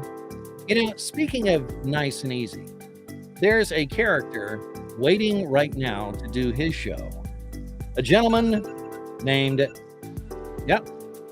by golly, there is a gentleman named Anthony Davis. And I hope Anthony's there right now, because I've always wanted to introduce a gentleman of this caliber with a rather crappy British knockoff character voice, but nonetheless, Anthony, welcome to our It's show. one of my favorite things is hearing Americans do English. I could listen to it all day for all the wrong reasons, you know. So keep going. It's a joy. Well, Anthony, I love BBC television over here in the States. As if you're not here in the States, but nonetheless. It's better than my American accent, put it that way. Let me hear your best, on the spot, but could I hear your best American Yank accent? In a world. How's that? That's all I had to say. 3 words. I have chills right now, just so you know. So all I could say, don't say anything else. So lots coming up on your program today. Lots coming up on the program, and thank you for Word of the Day. It's always a treat. This is actually the final Backchannel show that I'm doing today of all time. This is it. What? Yes, this is my kind of grand exit. So I'm actually flying to London tonight, but that's not the reason. That's not the reason that it's the last Backchannel show for me. But I'm very thrilled that I get to say goodbye with you, Troy. Sir, thank you for all your hard work at Backchannel.tv, and grand experiences await you wherever you may go. East, west, I'll probably north, just south. still be sitting here, Troy. Backchannel just won't be like plugging into me, but I'll still be sitting here, probably doing the show. Keep up the great hard work, my friend. You're very kind. Thank you. Okay, all the very best to you, and enjoy the rest of your day. That's Troy. I'm Anthony. This is Backchannel, and welcome to Wednesday. It's a brand new day. Lots of sunshine here in California. I see Florida's got some sunshine after some crazy weather. You know, it's there's been some not floods, there's hurricanes and storms. It's been pretty crazy there. But, here we are on a brand new day, and it's as if the dust has settled, you know, that feeling of where the storm has passed, put it that way. So if you want to stick around and enjoy the show today, then you're very welcome to do so. Be great to spend some time with you and get to know you. As best we can. You know, Stacey's with us, Vacuum, Vin is here, Lee, Doug, and Brett. Great to know that you're still watching, and stick around as best you can. Stacey says hello. Hi, Stacey. Great to see you. Welcome. We've got lots to do today. You can tune in each week, by the way, for your chance to chat and play and win. At the very least, impress your friends with an endless vocabulary. With Troy W. Hudson, Word of the Day will return same time next week to get in the game. What do you have to lose? 9 o'clock Wednesday Pacific, 12 o'clock Eastern, here on Backchannel. I'm Anthony Davis. Welcome to the only place on your Echo device where you can watch and listen and chat with live hosts in real time. And you can get involved by sending a chat. You can ask questions, chime in on what we're talking about, or anything else you want to send our way. If you can see me right now and you're watching on an Echo show or a Fire TV, the magic word is say. So wake her up. Say the word say, and then your message. And if you're listening on a Echo speaker and you can't see me, go to backchannel.tv and click on Join the Chat. That's backchannel.tv and click on Join the Chat. That's kind of how it goes. Okay, let's see what else we have here for us, because as the day begins, there's lots to get on with. We're going to talk about elections. Wayne Wilnot, the QAnon leader who could control key elections in 2024. The environment, energy experts sounding the alarm about the U.S. electric grid not designed to withstand the impacts of climate change. This is because of a lack of investment from, all of these energy companies that have been making so much money in profits and not putting it back into infrastructure. And then on this day, Morgan Freeman was born in 1967. We'll look back at his many feats and his little feet. Tiny little feet.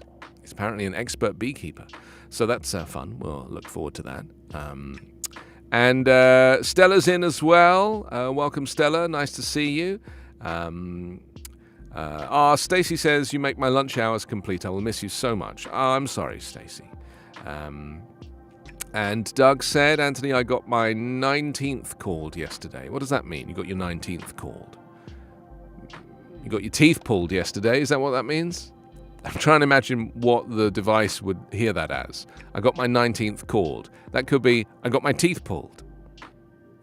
And Stella says, hello guys, and hello everyone in June. Yes, welcome to June. Oh, you did get your teeth pulled. That's so good. Humanity got his teeth, says Stacey. Wonderful. Okay, let's look at some of the morning papers. We're going to go to the Corpus Christi Times, first of all. Uvalde says goodbyes as visitations begin. This is the tragedy coming out of Texas. It says it should have been the first day of a joyous week for Robb Elementary School students, the start of summer break. Instead, the first 2 of 19 children slain inside a classroom are being remembered at funeral visitations.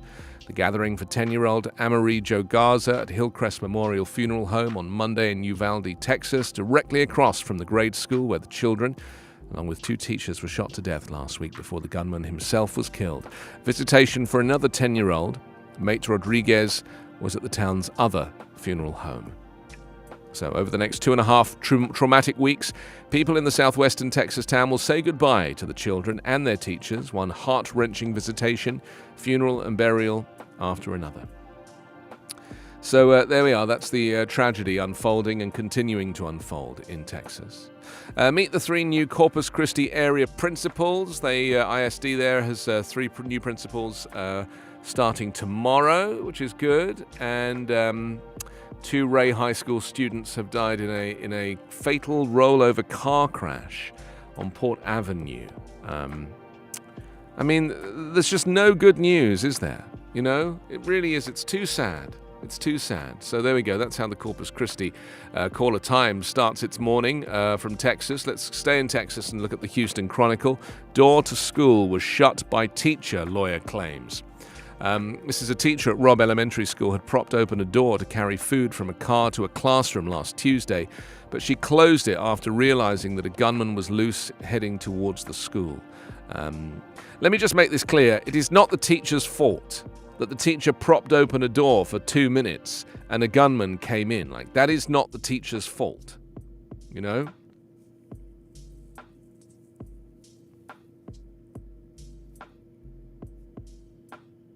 It's like, this is something that I personally feel is now going to be used against this teacher, and is going to be used probably by the police to kind of, or even by the Republicans to claim that this is not a problem of guns being available, but actually the fact that the teacher propped the door open.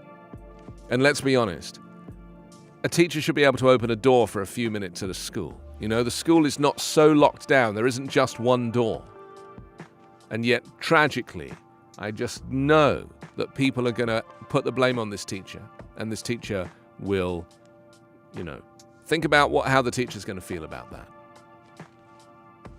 The lawyer said the teacher, who's not being identified out of safety concerns, called 911 to report an accident near the school involving a black truck, which turned out to be driven by gunman Salvador Ramos.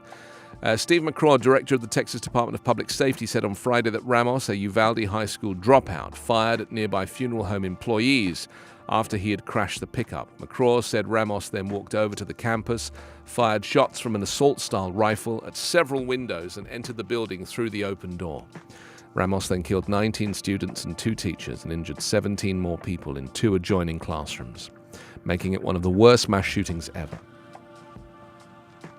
They'll make this about the door, won't they? That's what they'll do. They'll make it all about well, if she hadn't have held the door open. I mean, do you know what it reminds me of? Carla, I don't know if you remember this. One of the most tragic news stories that came out of the UK that I remember so vividly was 2 Australian radio hosts pranking a private hospital from a breakfast radio show. Do you remember this? Because they wanted to talk to a member of the royal family. Was it William and Meghan, or whatever his name is? William and Kate. I think Kate was having a baby or something was going on. And they pretended to be Prince Charles and Camilla or something, and it was an awful impression. But because of the time difference, and they were calling from Australia to England, and it was the middle of the night, the person that was on duty was a very sweet woman who was a nurse, and she just assumed it was them and put them through on the radio.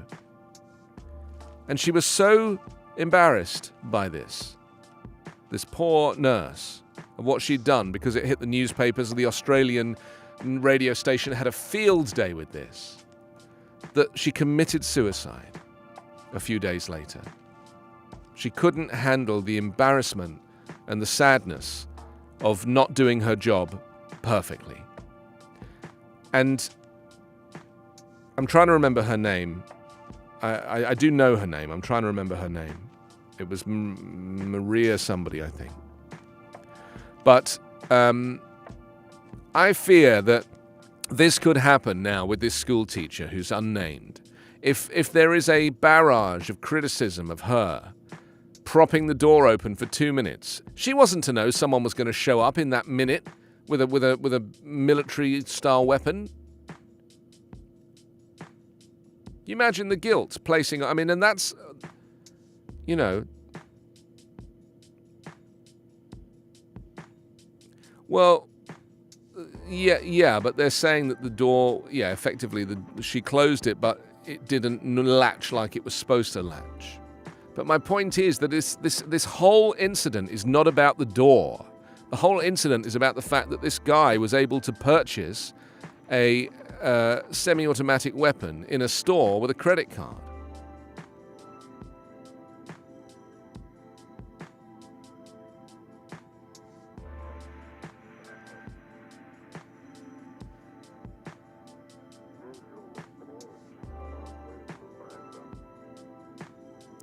I mean, you know, where are we at? You know, where are we at with this? It's like, I just, you know, there is currently a rumor going around that even the Uvalde Police Department now is not answering any more questions on this. They're basically now gone stumm, you know, because they screwed up. They screwed up big time. And so there are questions being asked of the police officers. The largest police labor organization in Texas is warning Uvalde Police and the Uvalde ISD Police to cooperate with state officials amid reports that the two agencies have stopped working with the Texas Department of Public Safety's investigation into the massacre at Robb Elementary School.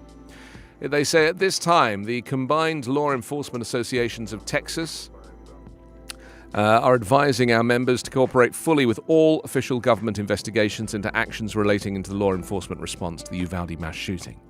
That union's unusual warning was released a short time after ABC News reported that the Uvalde Police Department and the Uvalde Independent School District Police Force had ceased cooperating with state investigators. The resistance began shortly after Colonel Stephen McCraw, Director of Texas Department of Public Safety, faulted the school police chief for deciding to delay sending officers into the classroom where the gunman hid last Tuesday, calling it the wrong decision and not the proper protocol in an active shooter situation. The shooter was in two adjoining classrooms for more than an hour while local police stood by until Border Patrol tactical officers broke in and killed him. DPS officials provided a statement to ABC News that indicates that the chief of police for the school district had not responded to requests for a second interview. I mean, is that because they want to cover it up? You know, is that the reason? Because, you know, they screwed up and they want to cover it up because none of them want to be prosecuted. Because, you know, that's unfortunately what police services do in America, because there isn't any joined up connection between police forces around the country. And so they go quiet, they cover things up. It's very well known.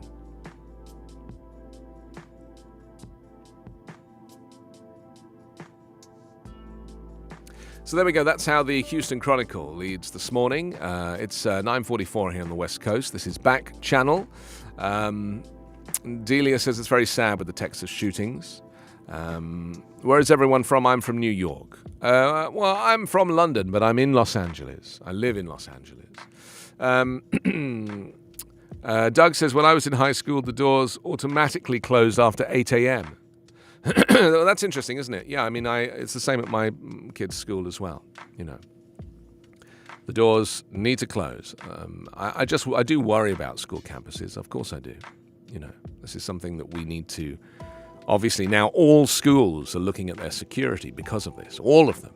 I had an email from my son's school saying that, you know, these are the protocols and this is the security that we have. But, you know, at my son's school, they play outside in a gated area with the railings that if someone wanted to shoot children, they could just do it through the railings. They wouldn't even need to enter the school.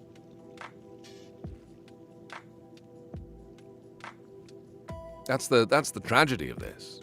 You know, this is not about schools having to barricade themselves.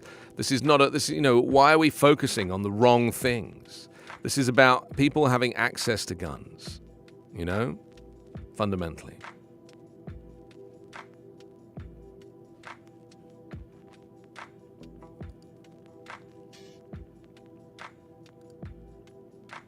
Okay, let's go to the Burlington Free Press next, here on the back channel. Where did it go? Where did it go? There it is. Okay. Burlington Free Press for Vermont, this is. It says a quiet consequence of masking. Kids who spent all of most of their lives not seeing faces are now at a deficit, apparently. They say speech delays on the rise among VT toddlers. Yes, wearing a clear face mask, Megan Seidner got down on her toddler client's level and began talking to them, but the child was immediately afraid. Fear reactions have become common that Snyder, until recently, hadn't experienced in 20 years of providing speech therapy to children identified with a speech delay. That was so jarring, I first thought I couldn't figure it out, she said, then I realized the littles weren't seeing their childcare teacher's mouth. For most of their lives, these children, those born during or just before the global pandemic, had only seen caregivers outside the home wearing face masks over the part of their face that did the talking. Watching mouth movements and imitation are key skills babies and toddlers use to develop speech. It's very interesting, you know, it's very interesting.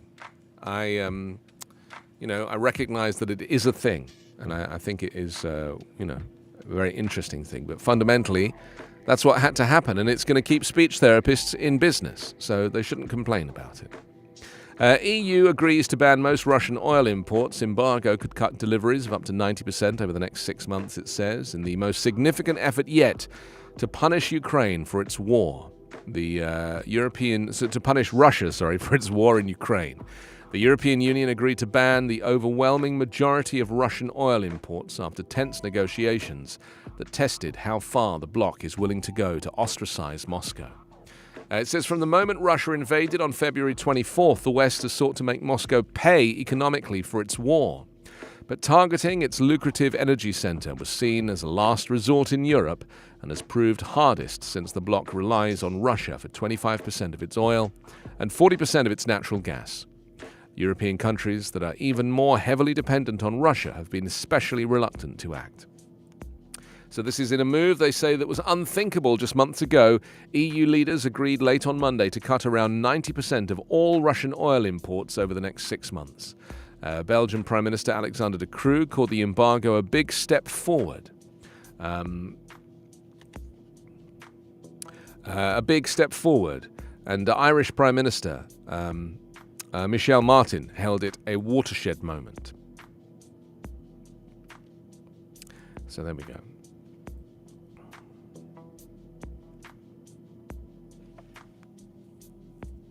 What else? Shelbourne Harbour Place will become permanent housing units. This is Harbour Place in Shelbourne, has served as a temporary place for unhoused people to rest their heads since Champlain Housing brought the former motel in 2013. Harbour Place will transition from temporary housing to affordable permanent homes. There we go. That's good. Let's look at Casper State Tribune for Wyoming now. They lead with EU ban on Russian oil will have global impact. I mean, this is huge. You know, think about this for a second. This is a significant thing. And as that article before said, this was unthinkable just a few days ago. You know, the European Union, I mean, places like, Germany, they get so much of their oil from Russia. And they're really going to have to think again, you know? It's a massive, massive cut. And it means they might see blackouts, potentially, or they'll have to rely more on nuclear, or they'll have to, obviously, invest, if they haven't already, in renewables. The European Union on Monday agreed to halt most imports of Russian oil by the end of the year. It's a move intended to further undermine Russia's economy in response to the attacks on Ukraine. It's also expected to have global repercussions, particularly for the oil market. Oil prices spiked to a 2-month high in the hours after the announcement. U.S. benchmark West Texas Intermediate nearly hit $120 per barrel, a price it briefly surpassed in early March for the first time in a decade, before sinking back towards last week's prices. WTI closed on Friday at $115.07 per barrel, according to Insider. World oil consumption totals about 100 million barrels per day. Pledges to stop using Russian oil have left the rest of the world between 2 and 3 million barrels per day short, according to Trey Cowan, an oil and gas analyst at the Institute for Energy Economics and Financial Analysis. So there we go. GOP chairs seen on restricted grounds. It says photos surface, of a leader near Capitol. This is Wyoming GOP chairman Frank Ethorn was on a restricted Capitol grounds, during the January 6th Capitol riot after saying last year he only made a brief stop in the vicinity of the Capitol, according to a newly published report. Photos and video from the day appear to show him in the restricted area in front of the platform for Joe Biden's inauguration, which was still 2 weeks away at the time. NBC News first reported on Sunday it's unclear whether Ethorn ultimately left that day. He was, previously on a first-name basis with former President Donald Trump, has been to a White House Christmas party, characterized his visit to the Capitol as a brief stop in the vicinity. No violence or property damage was observed during my time there, including a brief stop in the vicinity of the Capitol building. That's clearly untrue now, isn't it? You know? It's showing him in the restricted area, in front of the platform. This is, further proof that Donald Trump's people were there and involved. And more is coming out about how the former president was intrinsically connected to the planning for this. I mean, let's be honest. It went on for hours. Trump knew about it. He was watching it on television and refused to go on TV and tell them to stand down. He refused. And eventually when he did, he went on TV and said, "We love you, and you must go home now, but the election was stolen." He just basically said everything that he was not supposed to say. He couldn't help himself because he is the worst loser. And by being such a bad loser, he was prepared to bring down the entire democracy of the United States of America. And yet he still claims to love America when clearly he doesn't, because he has no respect for its institutions. None whatsoever. Biden and Powell plot inflation fight. This is interesting, actually, because Janet Yellen, who is the Treasury Secretary, I read an article yesterday saying that she's admitted that she was wrong about inflation, which is a good thing, isn't it, to have an economist apologize for being wrong. Focused on relentlessly rising prices, President Joe Biden plotted infuriation-fighting strategy on Tuesday with the chairman of the Federal Reserve, with the fate of the economy and his own political prospects increasingly dependent on the actions of the government's central bank. Biden hoped to demonstrate to voters that he was attuned to their worries about higher gasoline, grocery, and other prices, while insisting an independent Fed will act free from political pressure. Like Biden, the Fed wants to slow inflation without knocking the U.S. economy into recession, a highly sensitive mission that is to include increasing benchmark interest rates this summer. The president said he would not attempt to direct that course as some previous presidents have tried. So there we are. There we are. This is Backchannel. I'm Anthony Davis. If you're enjoying the show, you can help out by leaving a review or hitting the subscribe button on your screen. If you'd like to send me a message and you can see me, you're listening on an Echo, watching on an Echo show or Fire TV. The magic word is say, so wake her up, say the word say, and then your message. And if you're listening right now on an Echo speaker and you cannot see me, please go to backchannel.tv and click join the chat. That's backchannel.tv and click on join the chat. And lots of people have been joining the chat. Thank you very much for your messages.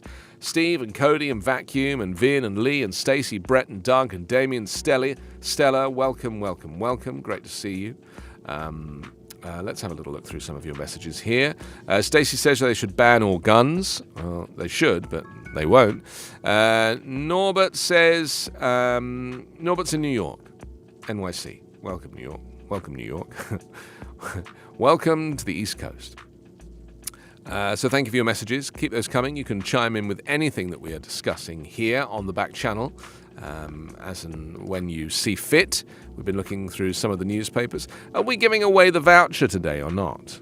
Are we doing that? No, I don't think so. We're not doing that today. Okay. Okay, let's your face. Let's go to some more of the newspapers. Really? Really? Okay, well, if you want to subscribe today, then hold off just a little bit. You know, I think Vin's not subscribed yet. A few people who are brand new, Brett and Lee, for example. If you'd like to win a $25 Amazon voucher, a gift certificate to purchase anything you want from Amazon, then stick around, because in about 3 or 4 minutes' time after the news, the podcast news, we will come back and give you that opportunity to win. So hold off on your subscribing, you know. Okay, let's continue with our little newspaper review here. Where did we get to? Did I do the? Oh, I did do the Casper Style Tribune. Let me remind you that Backchannel has a growing list of shows, including Haley and Allison's Good Morning. So you can start from 3 o'clock Pacific, 6 o'clock Eastern with 2 hours of silly fun and games. Haley and Allison and little producer Will have trivia as well as the answers to your burning questions and the news you might have missed. They're followed by Live Every Day with Liv Harrison from 5 o'clock Pacific, that's 8 o'clock Eastern. You can join Liv every Monday, Wednesday and Friday mornings to celebrate the little things in life in an extraordinary way. Candid conversations, lots of laughs, and plenty of coffee will fuel you and encourage you to live every day. And on air just before me is Get On Up with Jam and Renee. You'll wake up on the West Coast with community and conscious living. Jam and Renee have it all covered, from what people think to who's wearing what. And you'll leave entertained and enlightened every day and learn how to pay it all forward. Yes, you will. Okay, back to the newspapers just briefly. Let's take a little look here. Let's just...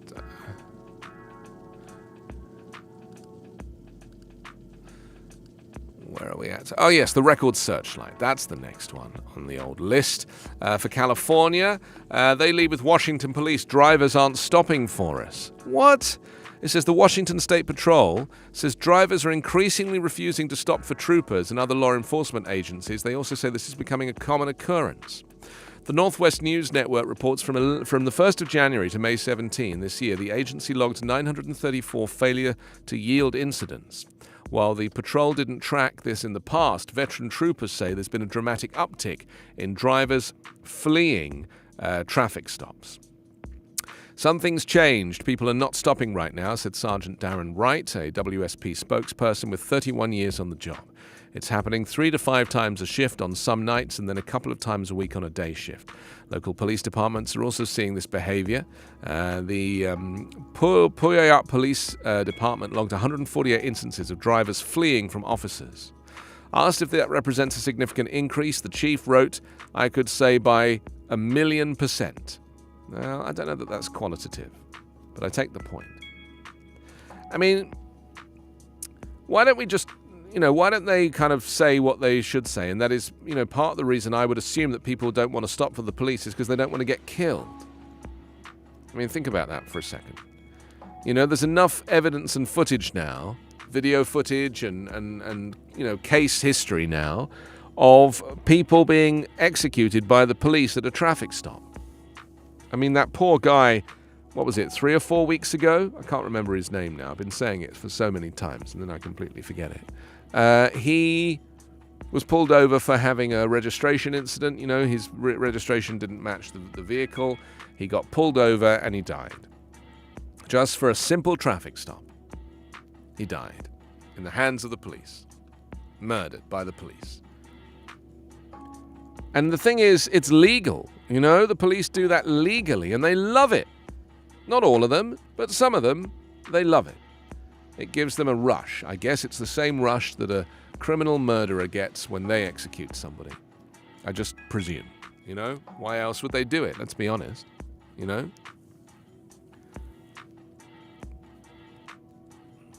I mean, I'm aware that it's a felony not to stop, but can you see the problem we've got now? The country is becoming lawless because people have seen that the police murder people. So of course they don't want to stop.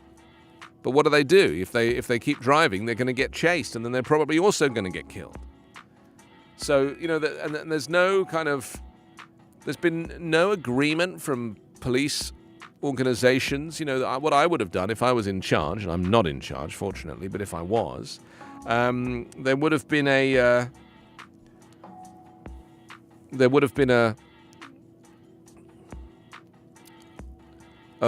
blanket rule for all police forces that they would have to sign up to say that they're going to go out of their way not to murder people. I mean, it is what it is, but that's what it is,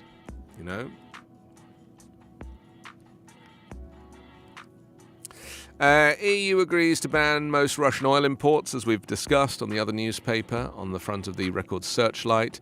And medieval madness, pixies, fairies, wizards and turkey legs abound. The Shasta Renaissance and Fantasy Fair transformed the Shasta District Fairgrounds into a medieval village on Saturday and Sunday. The festival reenacted entertainment from activities from feudal times at an imagined English village. I know that they do this. A friend of mine was involved, it was actually my racist landlord, was involved in the Renaissance Fair here in California and wanted me to bring the kids. And I was like, I don't think so. I don't want to I don't have my children exposed to jousting, necessarily. There are some things we can leave behind, NATO looks to historic Madrid summit with Sweden and Finland, it says. NATO Secretary General Jens Stoltenberg said on Monday this month's summit in Madrid will be an historic opportunity to strengthen the alliance in the face of Russian aggression against Ukraine. Speaking at a gala in Madrid to mark Spain's 40th year as a NATO member, Stoltenberg said he looked forward to welcoming Sweden and Finland into the summit hosted by Spain's capital on June 29 to 30. So there we go. I love all those countries, by the way. I've been to Sweden a few times. I've been to Finland once, to Helsinki. Helsinki's in Finland, isn't it? Yes. Is it? Yeah. They're beautiful countries, Spain I've been to dozens of times. It's beautiful. Spain is where English people would go for a cheap holiday in the 1980s. That's basically where British people would go for a holiday. It's very cheap to fly there. There was lots of carriers flying there and back, and so that's kind of where you'd end up. Okay, let's do the US News Update. It's a daily podcast that I do, and you can download it wherever you get your podcasts. And then we'll come back, and somebody is going to win a $25 Amazon gift certificate. I'll give you 5 minutes to subscribe after the US News Update, and if you hit that subscribe button once we start the clock, then you are the winner, or a winner. So let's do the US News Update, and then we'll come back and win some prize. Here it is. It's Wednesday, June 1. From the Volley Network, this is your daily US News Update. I'm Anthony Davis. President Joe Biden will seek regional consensus on a new economic agenda to build on existing trade agreements with Latin America and present a plan to tackle increasing migration when he hosts the summit of the Americas, senior officials said. Previewing Biden's priorities for the June 6th to 10th gathering in Los Angeles, administration officials said his message will be that we can't do business as usual in the hemisphere. But they offered few specifics on how he would address the challenges exposed by the COVID-19 pandemic. Summit preparations have been clouded by the threat of an embarrassing boycott by some regional leaders, including Mexican President Andrés Manuel López Obrador, if Cuba, Venezuela, and Nicaragua are excluded. Washington hopes López Obrador will attend, but is confident his absence would not detract from efforts to address migration or hurt cooperation on the U.S. southern border, one official said. The summit is being convened in the United States for the first time since the first such gathering in Miami in 1994, as Biden seeks to reassert U.S. leadership and counter China's growing clout. He and other leaders are due to arrive on June 8. The United States said it only wanted leaders of governments that respect democracy to attend, and last week Biden's summit coordinator said the leftist governments of Venezuela and Nicaragua would not be invited. He said a decision on communist-ruled Cuba would be up to the White House. Your daily US news update is part of the Volley Network. To hear my live daily morning show, ask us an Echo device to open Backchannel. There it is, the US News Update. Get it wherever you get your podcasts. I'm Anthony Davis. Welcome back to Backchannel. 5 after 10 here on the West Coast, 5 after 1 Eastern. Stella says I'm already subscribed. Doug says I'm already subscribed. Yeah, this is for people who are not subscribed, who would like to subscribe. So we're going to start the clock. You'll get 5 minutes to see the countdown, and if you're a new subscriber during that period, hit subscribe, and then we will randomly select one subscriber to win the $25 Amazon gift certificate. If you're using a visual device, the subscribe button can be found on the bottom left of your screen. And that's it. Once you've hit that, you've entered the competition. And then maybe you could message me in the chat saying, I've subscribed, and I'll pick a subscriber at random. So that's how it's going to work, and we'll give you the chance to get that. And once we've done that, we'll look at some more of the morning papers and do a little bit more chat. You know, that's what we do. So let's get that countdown on the screen and see. I enjoy watching 5 minutes of my life disappear in a visualized, you know, it's... Let's watch our lives tick away. 5 minutes of our lives tick away. Let's just watch it together. We'll be like, there it goes. Bye-bye, little life. I just realized, I'm just looking, I've got so much stuff in here. Like there's definitely stuff that I need. I was thinking about, I'm going on my travels, you know, I'm going on vacation. And I was looking, and every time I think about it, I'm like, oh, there's something in there I might need, but I can never find it. I don't even know what it is that I'm looking for. I think it was like a little stand or something that I thought in my mind. I was like, oh, I must take that little stand, but I don't see it. So, I mean, it doesn't really matter. I don't know why I'm telling you. I'm just thinking aloud, you know, like I've made a list of all the things I need to pack for my vacation. You know, just a few days in London. And then I'm going to Texas, actually. I'm going to Houston, so maybe I'll see you. Okay, there's the clock. It's counting down from 4 minutes 55. This is how long you have as the roller coaster descends. This is how long you have to get to the bottom. We can watch our lives tick away. Well, that's covered up some of the clock, hasn't it? We can only see the... We might have to put me in a small box again. There we go. I actually really only deserve a small box or no box. I mean, sometimes, you know, people look at me and they're like, you don't deserve a box. You're not really like box clever, as it were, you know, living in a box. Boxing Helena. I mean, there's only so much box you can do, right? I'm still deciding...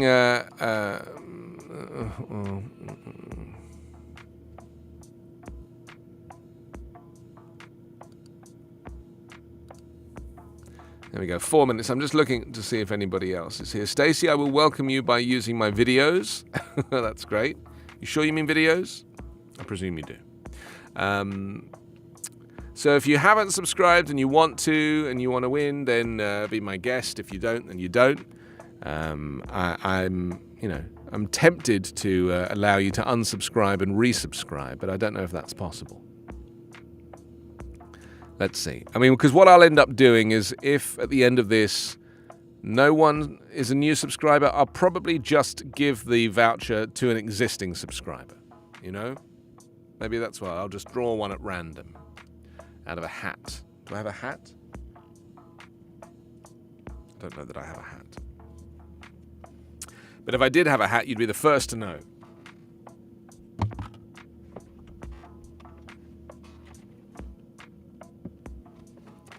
I'm very heavily wired up here, you know. It's like I'm tethered, very much tethered to this show with lots of cables back here. Every time I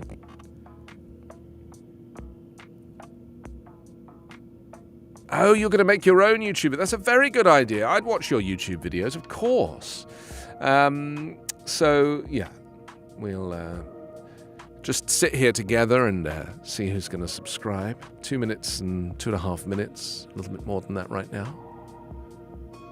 Just sit here for a second.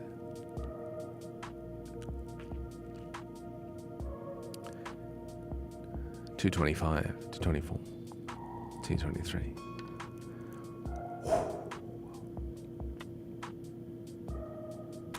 Going anywhere nice for your holidays? 210. I look very tired today. I look very tired. I got to do an 11-hour flight later, you know. Stacey says, I already have a YouTube channel. You do? Well, send me your link. Let's put it in the chat. We'll take a look. I would love to see it. It says, all you have to do is wait for me to create a video. Oh, I see. So you have a YouTube channel. You just haven't created a video yet. I understand. Okay. We've got Steve, Stacey, Doug, Damien, Stella. If you want to jump in and subscribe, now's the time. One of you will get that voucher for $25 to spend at Amazon. If nobody does, then I will just choose somebody at random because it's a special day. So we're going to kind of just be very, very generous today. We'll be super generous.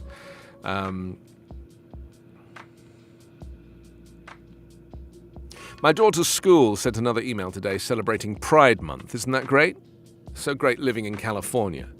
The Diversity, Equity and Inclusion Committee stands in celebration, they say, of every LGBTQ+ child, parent and community member at Wonderland. Isn't that beautiful? What a wonderful thing to say. Ice cream, quite big. Let me today for some reason. You got a big ice cream. Anthony, do you want to turn it down together and I'll help you? What does that mean? Okay. And is there anything on your YouTube channel yet, Stacey, or not? Is there currently nothing there? Oh, we've got 30 seconds, by the way, so let's see who's gonna be our winner today. We're just looking for a fresh subscriber. Anyone? Anyone? Doug says, do you want to count it down from 5 till you know the time's up? Yes, okay, I'll count down from 5. Are you going to join me? Maybe we could all do it together. You ready? Got 5 seconds to go till we count down from 5. Well, 2 seconds now. Ready? 5, 4, 3, 2, 1. Bingo. There you go. Time's up. Time's out. We're done. Game over. Let's see if anybody was a brand new subscriber in those 5 minutes. Doug says 54. You mean? Oh, I think you mean 5-4. Oh, you were going to count down with me. That's very clever of you, Doug. Well done.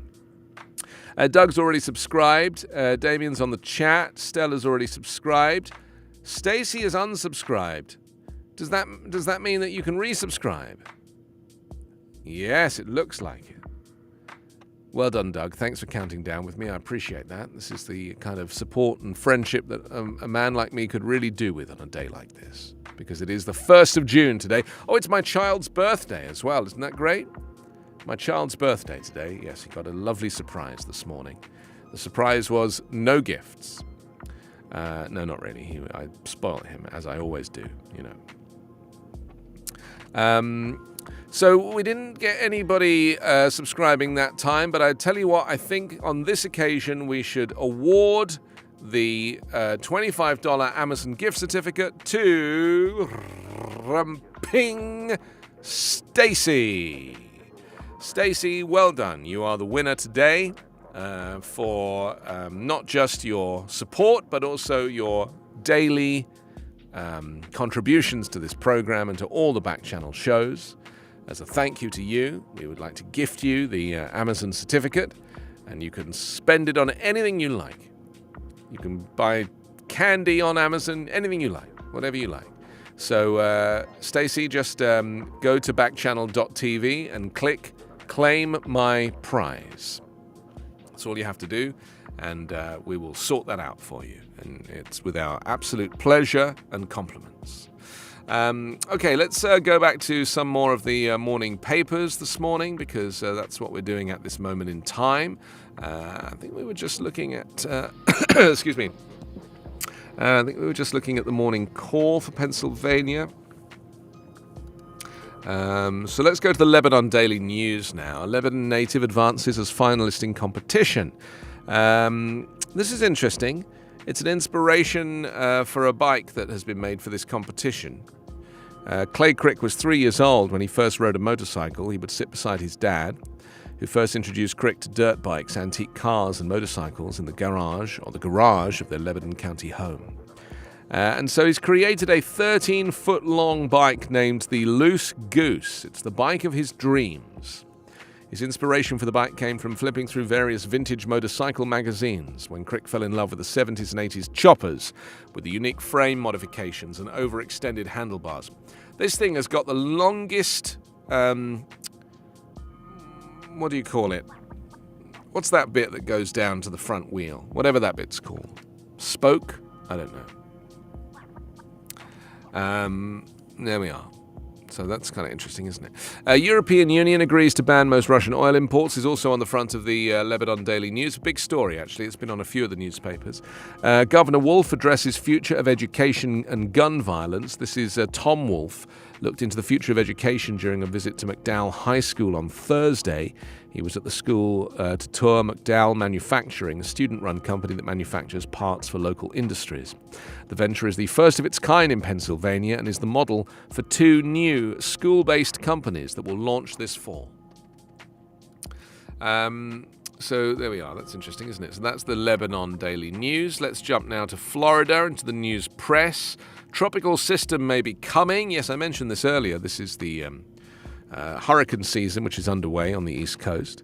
It says the first tropical storm of the Atlantic hurricane season could emerge from the remnants of Hurricane Agatha, which made history as the strongest hurricane ever recorded to come ashore in May during the Eastern Pacific hurricane season. Agatha made landfall Monday afternoon on a sparsely populated stretch of small beach towns and fishing villages in southern Mexico. A tropical depression could develop from its remnants in the southeastern Gulf of Mexico. In the southeastern Gulf of Mexico. Northwestern Caribbean Sea later in the week, according to the National Hurricane Center. There we are. Parents' refugee ordeal spurs Naples man to act. He and sister are planning 3 intense weeks in Poland to assist Ukrainians. This is, Jack Norman sits next to the boxcar he bought to the Holocaust Museum and Cohen Education Center in Naples. Norman and his sister are going to the Poland-Ukraine border to help refugees. That's rather wonderful of him, isn't it? And then finally, it says, opinion page's content is changing. This is a letter from the newspaper to its readers. They say, recently our company conducted research on how residents view opinion material published by our news outlets. What we learned is our readers don't want us to tell them what to think. You've grown wary of divisive political commentary, it says. That has no bearing on local issues. As a result, we have worked to eliminate one-sided editorials and syndicated national columns. But there is a healthy appetite for thoughtful local commentary as well as respectful discussion on truly local issues in the form of letters to the editor. So starting today, we'll no longer have opinion pages on Monday through Friday. On Saturdays, our opinion page will be focused on letters to the editor that are highly concentrated on local, regional, and state issues that affect our communities. Sunday's views section will continue to provide guest columns of local interest and letters to the editor. We are also seeking to bring back editorial cartoons at your request. Wow. That's kind of cool, isn't it? Good on the news press, part of the USA Today network, serving Cape Coral, North Fort Myers, Lehigh, Estero, and Bonita. Good on you. Stacey said, my mum helped me to get my prize. Well done, you deserve it. You deserve it. Ludicrous Buffalo's joined in. Got Stacey and Stella and Damien and Doug and Steve's in Indiana. Welcome to you all. Thank you for joining Backchannel today. It's 19 after 10. I'm Anthony Davis, and if you would like to send me a chat, you can see me and you're watching on an Echo Show or a Fire TV. The magic word is say. Wake her up, say, and then your message. If you're listening on an Echo speaker and you can't see me, please go to backchannel.tv and click on Join the Chat. That's backchannel.tv and click Join the Chat. Appreciate it. So where are we at? Let's continue on. Oh, Pensacola News Journal is next, saying in the area. I know where Pensacola is now. I've been plotting a road trip, and so I've been looking at where these places are, and it's very interesting to me because obviously the US is so huge, and I'm not native, so I've been having to learn as I go. And now I know where Pensacola is. Pepsi-Cola. Floridians should expect nasty hurricane season is the headline here on the news journal for Pensacola. It says, to paraphrase Yogi Berra. Yogi Berra, that's not how you say it. It's hard to make predictions, especially about the future. Consider the millions of hours of Imagineering that went into Epcot Center, and then consider the only thing they got right about the future was the high cost of food. Of late, forecasting Atlantic hurricane seasons has fallen into a predictable groove, with only fools betting against elevated activity. It chagrins, but it does not surprise me to say that the Weather Tiger's updated projection for the 2022 season once again calls for a busy year, with net activity about 60% higher than the typical season. Should this play out, 2022 would be the 7th consecutive above normal year. Yeah. Climate change. It's not rocket science, is it? It's climate change. I'm just fixing my clock here, which weirdly doesn't seem to be working, so I'm just going to make it work again. There we go. Wonderful. My little clock is supposed to pick up the internet. For some reason, wasn't picking up the internet, but now it is. It's 10:21 on the West Coast, 1:21 Eastern. Hal will be here at 2 o'clock. We'll catch up with your little pal and my little pal Hal in a little box shortly. Yeah, he's a little smaller than I thought he was, just by a few inches. I thought he was going to be a really tall kind of, because I don't know if you do this, but everybody I meet, I presume, is older and more grown up than me. Do you think like that? I don't see anybody as beneath me in terms of stature or status. I think of everybody as my boss or my authority, or they're in charge, they know what they're doing. It's because I'm quite childlike in many ways, and so I look at Hal, I look up to him like a father figure, he's like a daddy to me. And when he showed up and he was a couple of inches smaller than me, I was like, maybe I'm his daddy. Maybe I'm Hal's daddy. I mean, I'm someone's daddy, obviously. His mum is Deborah, and she's very easy to get on with because she's always available. Whenever you need a mum, anytime you need a mum, Deborah will be there. So what else on the front of the Pensacola News Journal? Santa Rosa STD trends alarming. Yes, it says between 2007 and 2019, Santa Rosa County saw an increase of over 68% in the incidence of chlamydia. Delicious. And with the most recent certified data from the Florida Department of Health indicating as much as a 28% increase in gonorrhea from 2019, I blame the Republicans. Experts in the field are sounding alarms over the fact that the Santa Rosa County, along with the rest of Florida, is staring at some poor trends in sexually transmitted infection rates. But what caused these trends? How does the county compare with the rest of the state? And what can be done to alleviate the problems? Well, if you really want to know, tie a knot in it, It says, to give a comparison, according to the 2022 County Health Rankings and Roadmaps program by the University of Wisconsin Population Health Institute, for the most recent data used in 2019, Santa Rosa County had a chlamydia infection rate of just under 299 people per 100,000. While in Florida as a whole, that average rate was much higher, just under 516 people per 100,000. That's because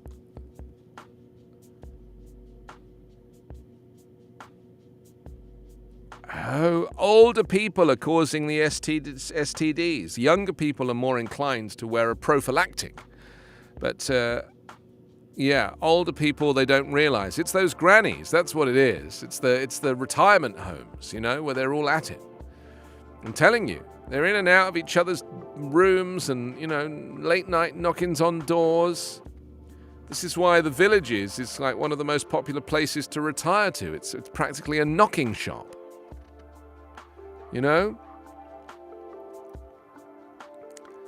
Well, they don't worry because they know they're not going to get pregnant. They're like, I'm too old to get pregnant, so let's go for it. You can still get chlamydia and gonorrhea, Grandma. It's true. I don't know why I'm laughing, but, this is the reality. Experts say the upward trend in the county has been facing over the last decade is not a positive sign, even if the rates are lower compared to the state's other counties. I feel that any increase is obviously a concern, said the Area 1 STD Program Director at the Florida Department of Health. In addition to that jump in gonorrhea, the county also experienced 12% increase in syphilis rates. Ugh. If you're eating your breakfast right now, I can only apologize. I really would love some breakfast right now. I used to dream about living in a hotel because I loved a hotel breakfast so much. Is there anything better than a hotel breakfast? Like a nice buffet and maybe some a la carte coffee. They come and say, what would you like, tea or coffee? Coffee, please. And then they say, do you want to order an omelette off the menu or do you want to go to the buffet and get yourself something? I say, both, please, both. Bring me an omelette and I'm going to go check out the buffet as well. They say, we have to charge you for that. I'll be like, do your worst. I'm only allowed to stay in a hotel once a year. I don't mind. I'll pay for the omelette. So the idea of living in a hotel means that you could have a hotel breakfast every day. I mean, just think about that for a minute. It's just a wonderful thing.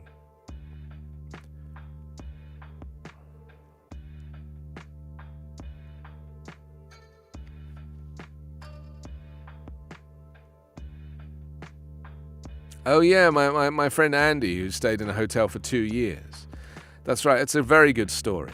I mean, Andy's a genius, let's be honest. He's actually now living as a monk in China or somewhere, He's a very interesting character. But yes, he basically saw an advertisement in a newspaper. He was living in a house, he had a lovely house, and he worked as a healthcare salesperson. And he was living in a house and he saw an advertisement in the newspaper that said, you can book this hotel. It was a Days Inn hotel, right? So it was only like a 2 or 3 star. It wasn't super fancy. Although Days Inn motels are kind of nicer. This was in the UK. They're nicer than the ones in the US. The US ones are more very motel-y. The Days Inn brand hasn't really come to England in the same way, but they had one. It was at the South Mims Services. I might look it up and see if I can see what it looks like. South Mims. I wonder if it's still there. Days Inn. Yes, it's still there. Oh, wow. I wonder if they're still doing the deal. Oh, no, hang on. Maybe it's become a Ramada now. Oh, no, wait a minute. No, it is still there. Let's have a look. It's in Potter's Bar. Junction. It's become a Ramada. It's now a Ramada. I wonder how cheaply I could book it now. Let's have a look here. Let me see if I could book it for. So basically, the thing that was kind of clever about it that they didn't realize is that he booked it for a whole year, right? They just didn't they didn't have an end date on it. Okay, I'm going to see if I can book it for the whole year. Maybe I'll start in like October. I'll start on the 1st of September. Let me see where I can check out. It's letting me go through till May. Here we go. It's letting me go from September to May. It says it's unavailable for that period. You see, they've cottoned onto it now. I wonder.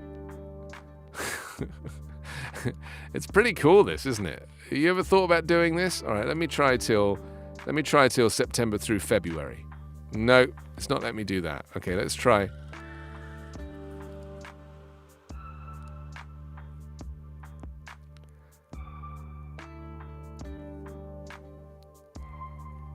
Well, he saw the advertisement and it was £10 a night. There was a special offer for £10 a night.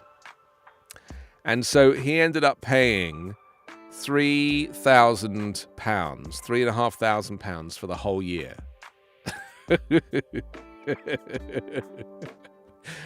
Right? They had to honor it. It's not letting me book. For. I wonder if it's gonna let me do a month. Let me see if it lets me book for a month. I mean, I just think this is wonderful. No, it's not letting me book for a month. Why is it not letting me book for a month? I mean, that's ridiculous.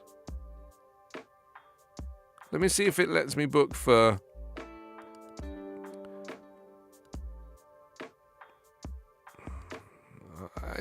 Why would it not let me book for a month? Is it because it's taken? I don't understand. It doesn't make sense. Okay, let's try it. Let's try it this way around. No. Maybe it's just busy. You know? I'm just looking at it to see what it looks like. I mean, it's a very, it's not a bad looking hotel. I mean, it's better than a Days Inn motel that you would find in America. Actually, it looks quite nice. It's called the Ramada by Wyndham. Anyway, this used to be a Days Inn, so they've obviously given it a bit of an upgrade. But my friend lived in it for 2 years, and it made me laugh so much. My greatest regret is that I didn't go over and hang out with him. I really should have done that, Just gone and spent a couple of days with him.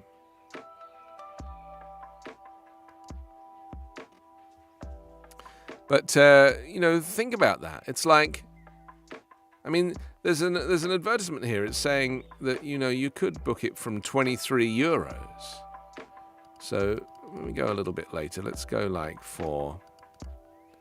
let me see if I can just book it for the month of January next year. See if it'll let me do that. I bet it doesn't. So frustrating.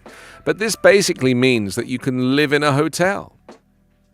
Yeah, it's saying none of them are available.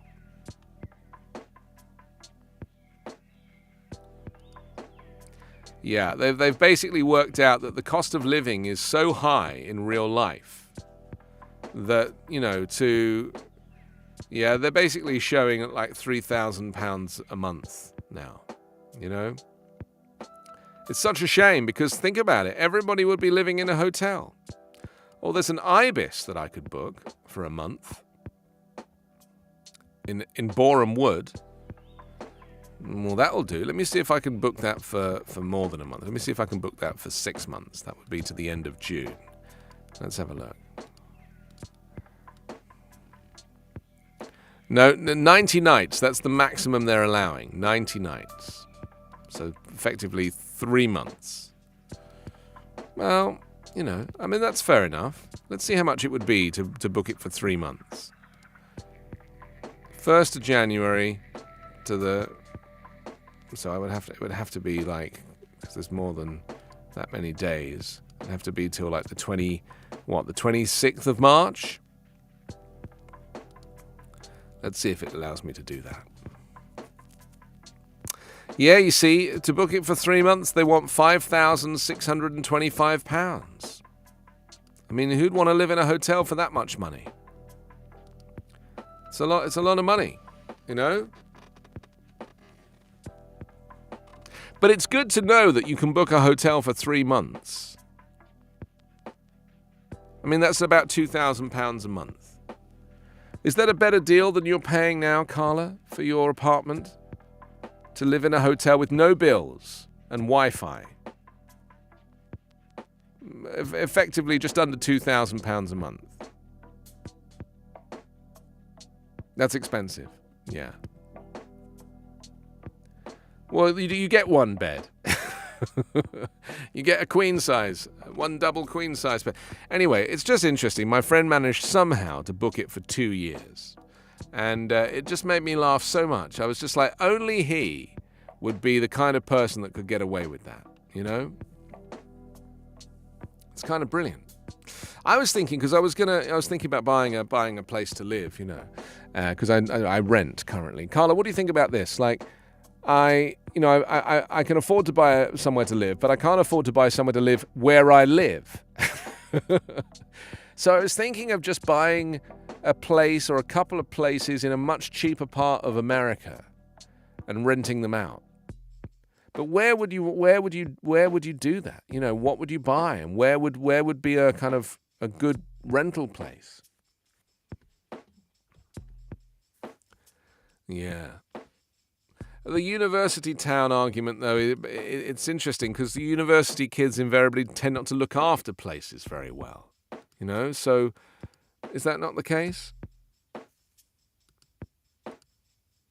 Yeah, they're going to trash it. Oh, I found some pictures of the Days Inn motel before that was upgraded by Ramada. I think Ramada have put a whole new front entrance on it, like a big porch area to kind of spruce it up. But I found some pictures of the original design, and yeah, it's pretty basic, I'll be honest. You know? I did stay in a Days Inn motel once in Miami about 25 years ago. And it was kind of brilliant, you know? Stacey said, I've bought the 4th generation Echo Dot. Oh, well, that's great. What did you do that with your Amazon voucher? I hope so. Steve's with us, Doug's with us, Damien, Stella, Landon's just joined in as well. Welcome to you all. Welcome, welcome. We're just looking at how many days you can book a hotel for at a discount. You know, when they do a promotion, they're like, you can get a room for $10. My friend booked that for a whole year, and then they did the promotion again, and they still forgot to remove the thing, you know, the thing on the website that stopped you from booking it for a year, and he booked it for a second year. I think he said to me the second year he had to pay like £12 for the night or something. You know, he was quite put out by that. But, you know, you get free Wi-Fi, and you get, you know, sometimes there's a little restaurant on site, and, you know, 24-hour reception. If you have stuff delivered, there's always someone in to take your delivery. Tea and coffee making facilities, a hairdryer, heating. I mean, you don't have to pay for any of this stuff. Think about it. It's genius. I would totally live in a hotel. It's just in my dreams I was living in, you know, the Savoy. I wasn't living in the Days Inn, South Mimms, Potter's Bar, North London. But, you know, doesn't mean that it's not a good place to live. And if it's all you can afford, I get it, you know? It's essential. Should we talk about the elections? Wayne Williott's influence growing in QAnon, but almost nothing has been reported about his background. This is on the 4th of November in 2020. Jim Marchant answered a knock on his hotel room door. That moment would change his life. Former Republican state representative just checked into a suite at Las Vegas' Venetian Resort to plot out his attempts to overturn the 2020 presidential election and save Nevada for Donald Trump. After losing his own congressional bid in the same election, Marchant felt sure that something had gone badly wrong. Then he heard a knock at the door. When he opened the door, Marchant came face-to-face with an enigmatic QAnon conspiracy theorist named Wayne Williott, who goes by the alias Juano Savin. Guess who showed up at my suite, Marchant said at the Las Vegas QAnon convention in October 2021 when he recounted his meeting with Willett for the first time in public. It will blow you away. You saw him Saturday, you saw him yesterday. It's kind of interesting, isn't it? I mean, I've been doing a lot of research about what happened in the 2020 election, and the weeks between the election loss for Donald Trump and the inauguration of Joe Biden, so much stuff happened. I mean, firstly, and you may not realize this, but Donald Trump fired a whole bunch of senior people in his cabinet and reappointed conspiracy theorist people, you know, like Trump people to take those roles. Now, why would you do that? Think about that for a second.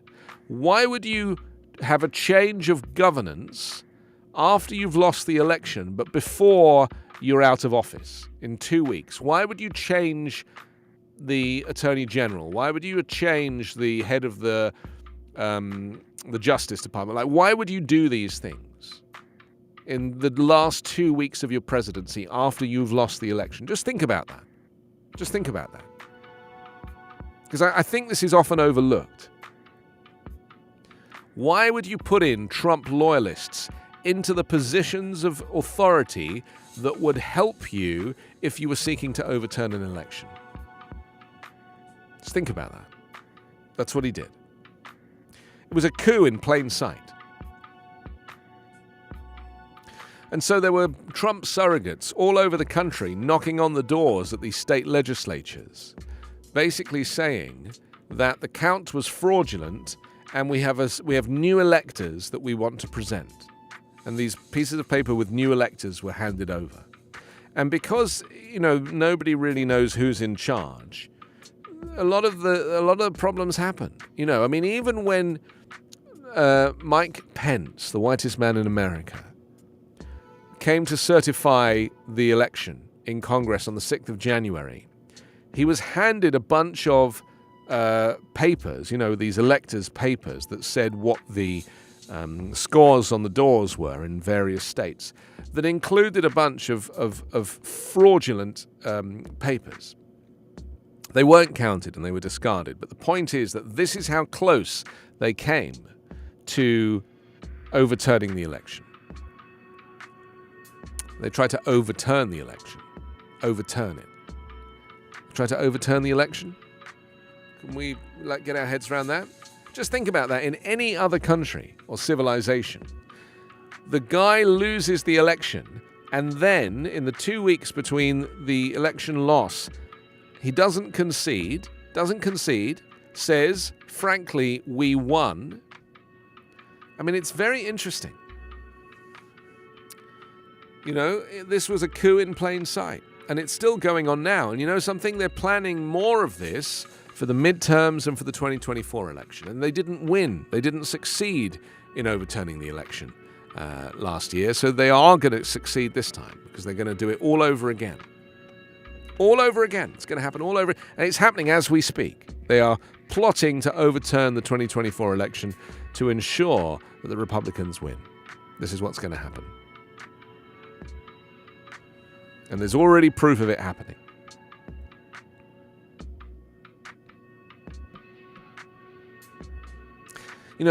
All these lawsuits they brought forward to claim that the voting machines, the Dominion voting machines, were fraudulent, were false. The Dominion voting machines are completely fine. Trump's lawyer claimed that they were made in Venezuela and that Hugo Chavez had somehow managed to break into them. These are completely outlandish ideas, and yet they were all being taken very seriously. Remember the press conference at Four Seasons Total Landscaping? Do you remember that? Probably the best moment of the whole campaign to overturn the election was the Trump campaign booking the Four Seasons for a press conference, and whoever made the booking accidentally booked the Four Seasons Total Landscaping garden center in downtown that was nowhere near the Four Seasons Hotel. And it was a terrible mistake, and Rudy Giuliani had to get up and make a speech in front of, it was next to a pawn shop and an adult video store. Do you remember it very well, Carla? Because it might be worth watching. It was brilliant.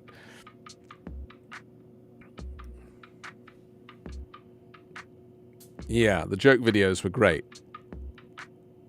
But the best part was, it wasn't just the fact that they'd chosen an accidental venue. It was the fact that they announced the newspapers, the news channel, I think it was NBC, they called it for Joe Biden. Because, it's once the threshold is met for the right number of votes and only one candidate can win from that point, then it gets called, and invariably the news network calls it. And they called it, and somebody shouted out during the press conference to Rudy Giuliani, who was sweating like a fish, they've called it for Biden. And he was like, what? Of course they have, he said. Of course they have. It was a really, really good moment to enjoy. during that period. I believe. Let's have a look, see if I've got it here. Just want to have another look.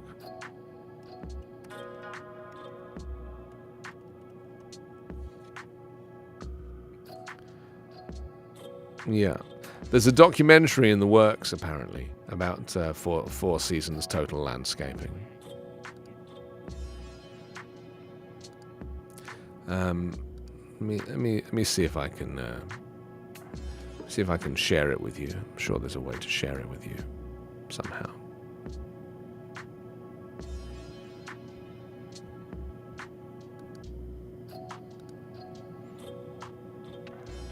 It was just, the whole thing was genius. I just loved it, Just loved the fact that this was a thing.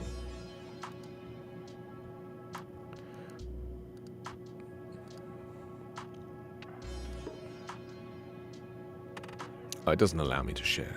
That's a shame.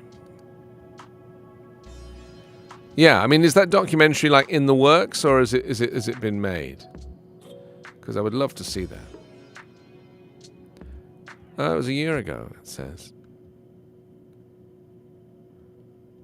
How does one find a documentary about this?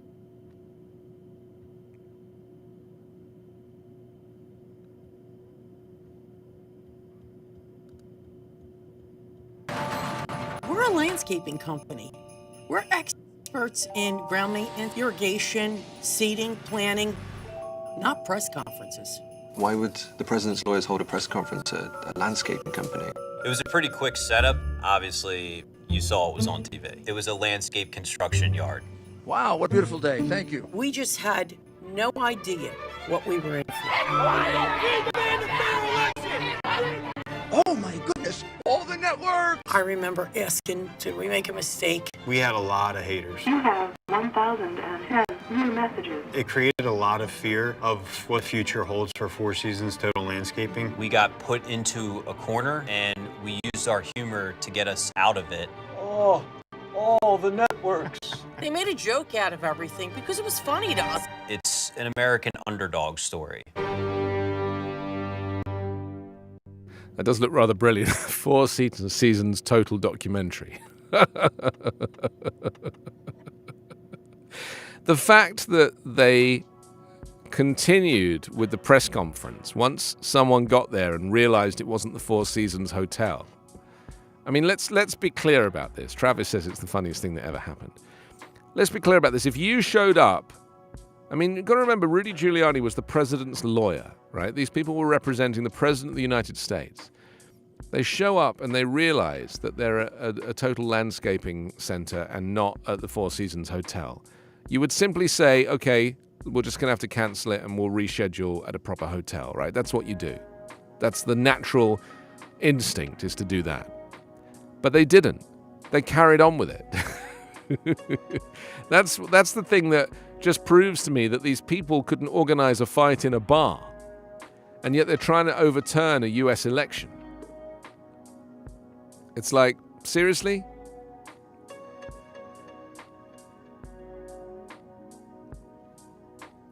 I went to the Sony Pictures Studios yesterday. Which is the old MGM Studios. I saw the studio yesterday where The Wizard of Oz was made, where Lawrence of Arabia was made. All of these great MGM movies and Columbia Pictures movies, because Columbia and MGM were together.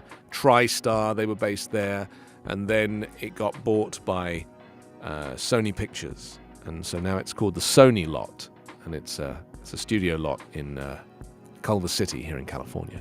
And I went for a tour yesterday, and it was kind of amazing. And I went on the set of Jeopardy. You know, the game show Jeopardy? I went on the set. I'm standing there looking at it. It's huge, gigantic set. They share it with the Wheel of Fortune.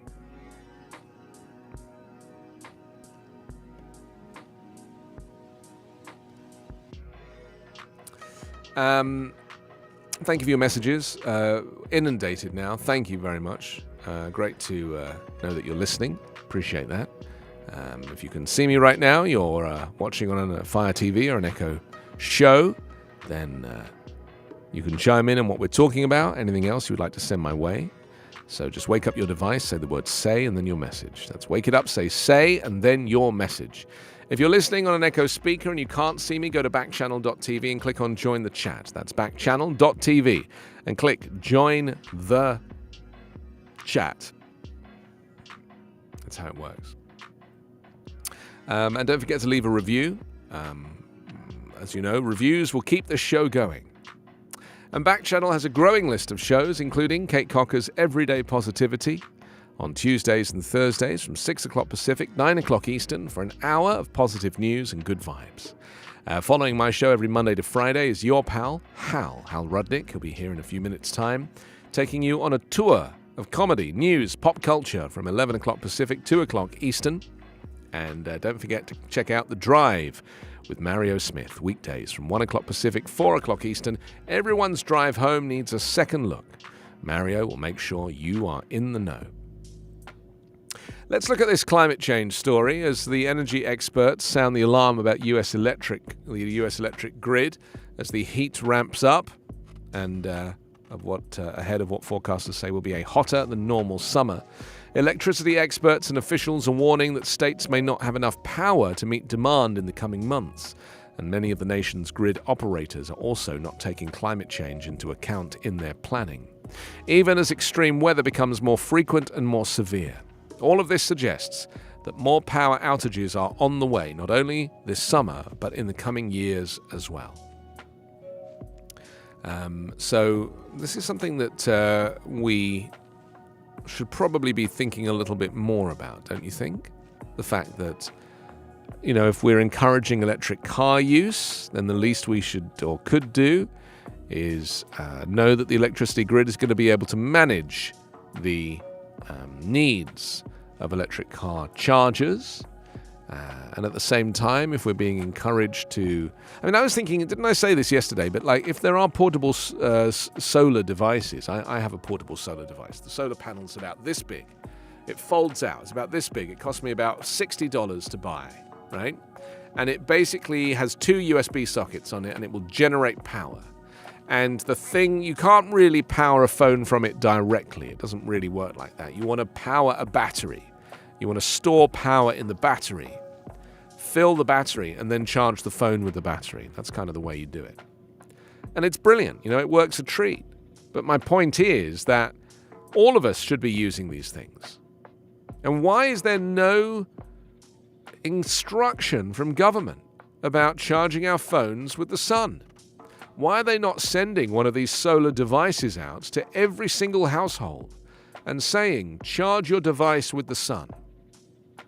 Why are they not doing a deal with the Defense Production Act and saying, charge your devices with the sun? It's a joke.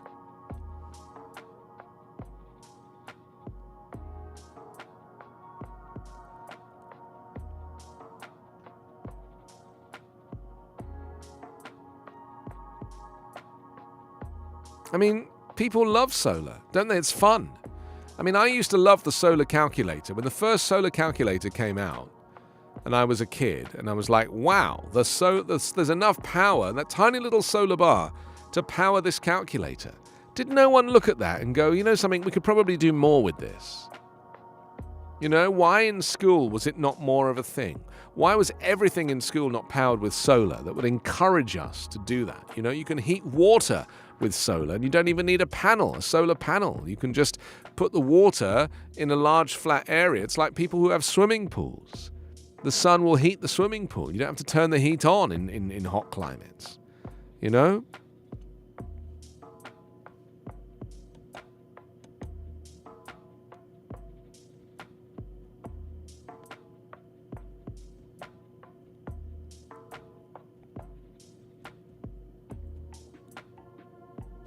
So as heat ramps up, how are we going to make a change here? I mean, what do you think would happen if everybody in the world started using solar to charge their phones? Do you think that would make enough of a difference, enough of a dent? Just we use so much electricity. I mean, I power this studio here that I'm sitting in with you now. When I'm not in it, all the power is off. It is not drawing a solitary charge. I turn the whole thing on whenever I come in here. And then when I leave here, I turn the whole thing off. Nothing's on standby. It's drawing no power. And then the other thing I have in here is a large battery about this big that if the power went out, this whole show would be able to continue with no power. I have designed it to be able to do that. And yet, I'm sure there are people who have a similar setup and it's powered up the whole time. I would rather wait the 30 seconds that it takes for the computer to reboot every time, you know? If your computer boots in no time at all, that means you've got a very good working computer. You know, a computer should boot in about 20 or 30 seconds. It's Morgan Freeman's birthday today. We've only got a minute to welcome him, you know, on this day. So welcome Morgan Freeman, Morgan Porterfield Freeman Jr. Happy birthday. He is 176 on this day. So happy birthday, Morgan Freeman. Love your films. Shawshank Redemption, one of the great films, obviously. Love that. What was the one when he was with the girl who's a boxer? What was that? It was such a good film. $1 Million Baby. He was great in that. Let's welcome your pal Hal, because Hal's joining us for the final time. This is my last show here on Backchannel, and Hal's probably going to be late for it. You know, God forbid he should look at his calendar and be like, "Oh, it's Anthony's last show. I'll show up just so I can say goodbye." I'm only kidding, but I mean, you know what I mean. You know what I mean. A reminder that if you would like to join Backchannel, you know, at any time. You are welcome to do so, you know, in the usual way. All you have to do is go to your device, wake it up, and say open Backchannel. That's open Backchannel. Just wake up your device, say open Backchannel. Thank you to everybody who joined today. Stacey, thank you to you. I'm sorry this is the last time we're going to get the chance to hang out together, but I've really enjoyed you and all of your contributions to the show. In fact, without you, there would have been no show, let's be honest. I'm just thanking Stacey, Hal, just because, you know, without Stacey... Stacey's fantastic. Would be chaos. Wonderful, wonderful lady. Appreciate her being here. And all her positivity. And even when she's a little drowsy, she's still a friend. She's still a friend. Anthony, so when do you set sail for the British Isles? My flight's at 10 p.m. tonight. So I will spend the day recording a whole bunch of shows and things to kind of tie me over, because, you know, it's I normally work, and so it's important to kind of have stuff in the bank, as it were. Certainly. Doing a little laundry today, and got to. Death, gas, taxes, laundry. Taxes, laundry, yeah, in that order. So just a bit of housekeeping, really, tidying up. It's my son's birthday today, so I spent the morning with him. That's nice. He was 4 this morning. Yeah. Happy so we 4th celebrated. birthday. Yeah, happy 4th birthday to him. So that's really how my day is. But I'm going to miss seeing you on these shows. This is my final show on the Backchannel. This is the last time you'll get to do this with me. And adios, muchacho. But I will dream of these moments. I'll wake up in a sweat in the middle of the night. You know what? For at least a little while, you know, we'll see how it goes. You know, but I'm going to keep doing shows on Twitch. Oh, you are? That's a good idea. Yeah, that's a very good idea. Yeah, and you know, I would love to have you on as a guest, where you can just speak as freely as you want about all topics. International, national, neighborhood-wise. Right. And I appreciate your learned perspective, and yeah, it would be great to have you on to class up the joint now and again. Twitch is still going, isn't it? Which is the one that shut down. Twitch is Twitch, I think, is Twitch a is huge. That's the one that the gamers platform. use, isn't it? Twitch, yeah. Yeah, but wasn't there another one that kind of showed up recently that they spent like $1 billion on it, and then they shut it down? Quibi? I don't know. Quibi. Quibi is the short form. CNN Plus. Oh yes, CNN Plus didn't even launch. You know, it lasted what, 5 days or something. Oh yeah, no, like a couple of weeks. A couple of weeks. Yeah. Yeah. Mhm, They got a mhm. new boss at CNN Plus, and they were Yes. like, no, let's not Yeah, do this. it was fraught. It was fraught.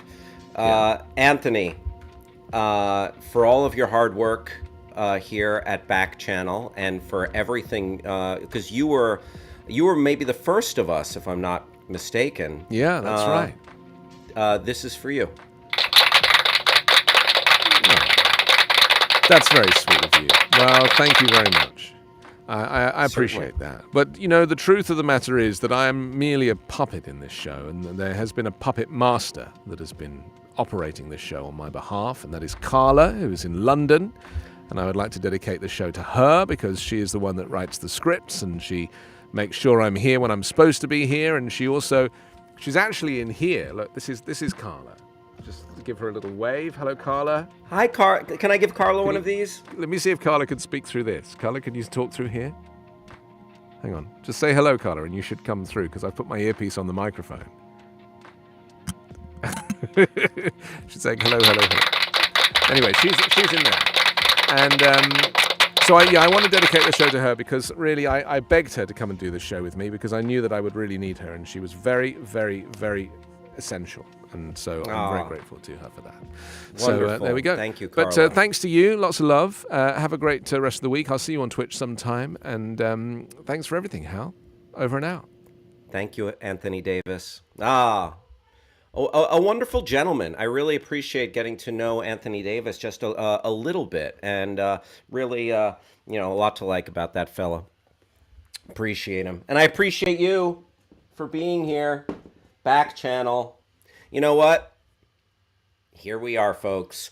3 more days of Backchannel. Today, Wednesday, Thursday, and then Friday will be our last day. We've got fun games, shenanigans, hijinks. Oh, so much to get to. My friend Simon is here, Mild Dairy Lifesavers. Or you might know him by his gamer tag, Mild Dairy Life Taker. Oh yeah, that's what it says there. Doy. I didn't even. Nicely done, Simon. Great to see you here. Let's see who else is in the house right now. It's 11:01 on the West Coast, here in the home office of the Your Pal Hal Show. We've got the Gliss family hanging in. Good to see the Gliss family in the chat. We've got No Name. Give yourself a name. Come on, you deserve it. You listen. Your parents thought well enough to give you a name. Hook yourself up with a name, No Name. And then we've got, I always enjoy having Damien in Maryland. Damien in Maryland in the house. S. Friedman, the Scottish may be the most hated people later today. Why are ye saying that, S. Friedman? What is it about the Scots? What am I missing about the Scots? Mike Myers had a character who said, if it ain't Scottish, it's crap. What am I missing, S. Friedman? The Scottish may be the most hated people later today. Oh, Grass Puddle's here for the hijinks. Bada bing, bada bing, bada boom, bing, ding, ling, ding, ding, ding, ding, ding, ding. Oh, nicely done. Thank you, S. Friedman. Thank you, S. Friedman. I don't speak football. But I know that. Listen, S. Friedman, you've got a lot of polarizing opinions. Not the least of which is golf is not a sport. Wasn't golf invented in Scotland or Ireland? Scotland, Ireland. Which one? It's National Barefoot Day. Say something nice and olive. Say something nice day and olive day. Oh, I love olives. I like green olives. I like black olives. I like Calametta olives. I'm an olive guy. And you know what? I even like olive oil, the actual oil, and the lady from Popeye, Popeye's better half. Olive oil. She was a tall, lanky broad, huh? Olive oil, real. If you're into Popeye, I guess Popeye was not into that badonk. Like he liked the rail thin broads. You know what I'm saying? That Popeye. Scotland invented golf. That's why I hate them, and I will hate them for eliminating Ukraine. Very good, S. Friedman. Very good. National Barefoot Day. I think months back I talked about this guy. There's a guy in my neighborhood who we've nicknamed Tarzan.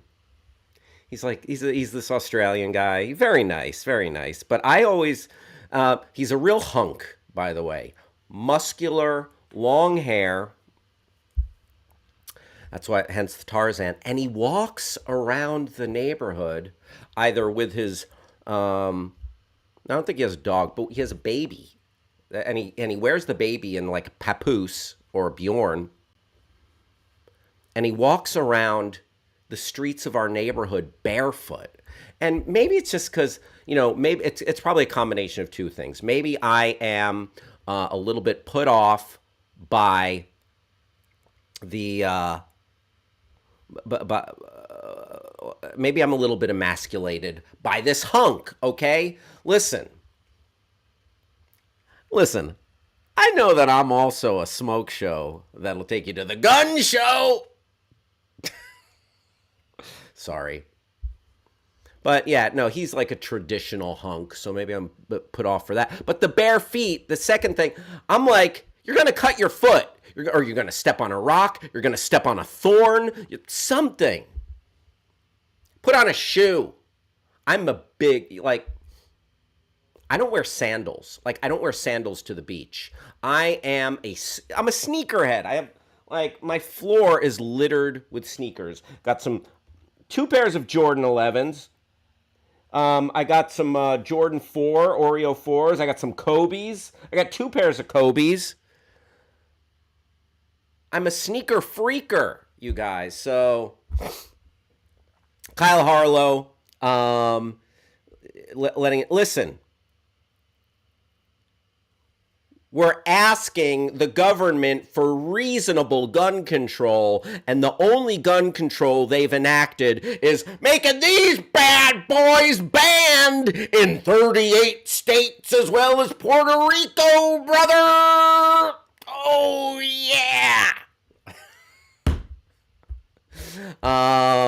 Thank you, Kyle Harlow. Sorry for that, everyone else.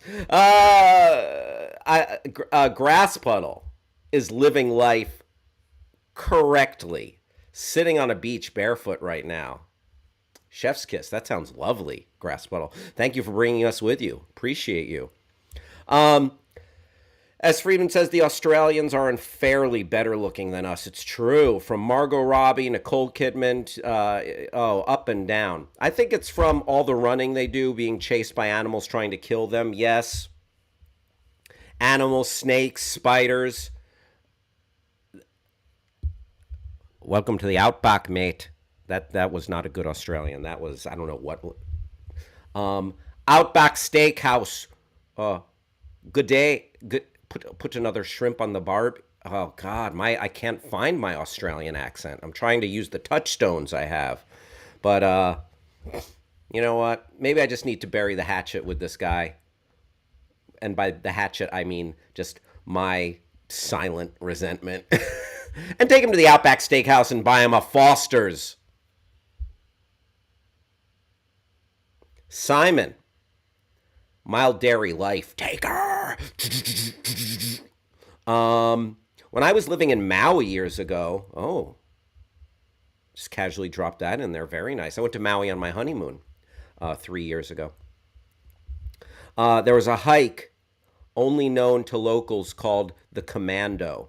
It was incredibly dangerous. Many people were injured doing it. And they insist that you don't wear underwear on that hike. The Commando. Come on, folks. Low-hanging fruit. Something else is low-hanging if you're not wearing underwear. The local who told me where to find it and recommended it never wore shoes, and he did the whole thing barefoot. Indeed. lead. Ah.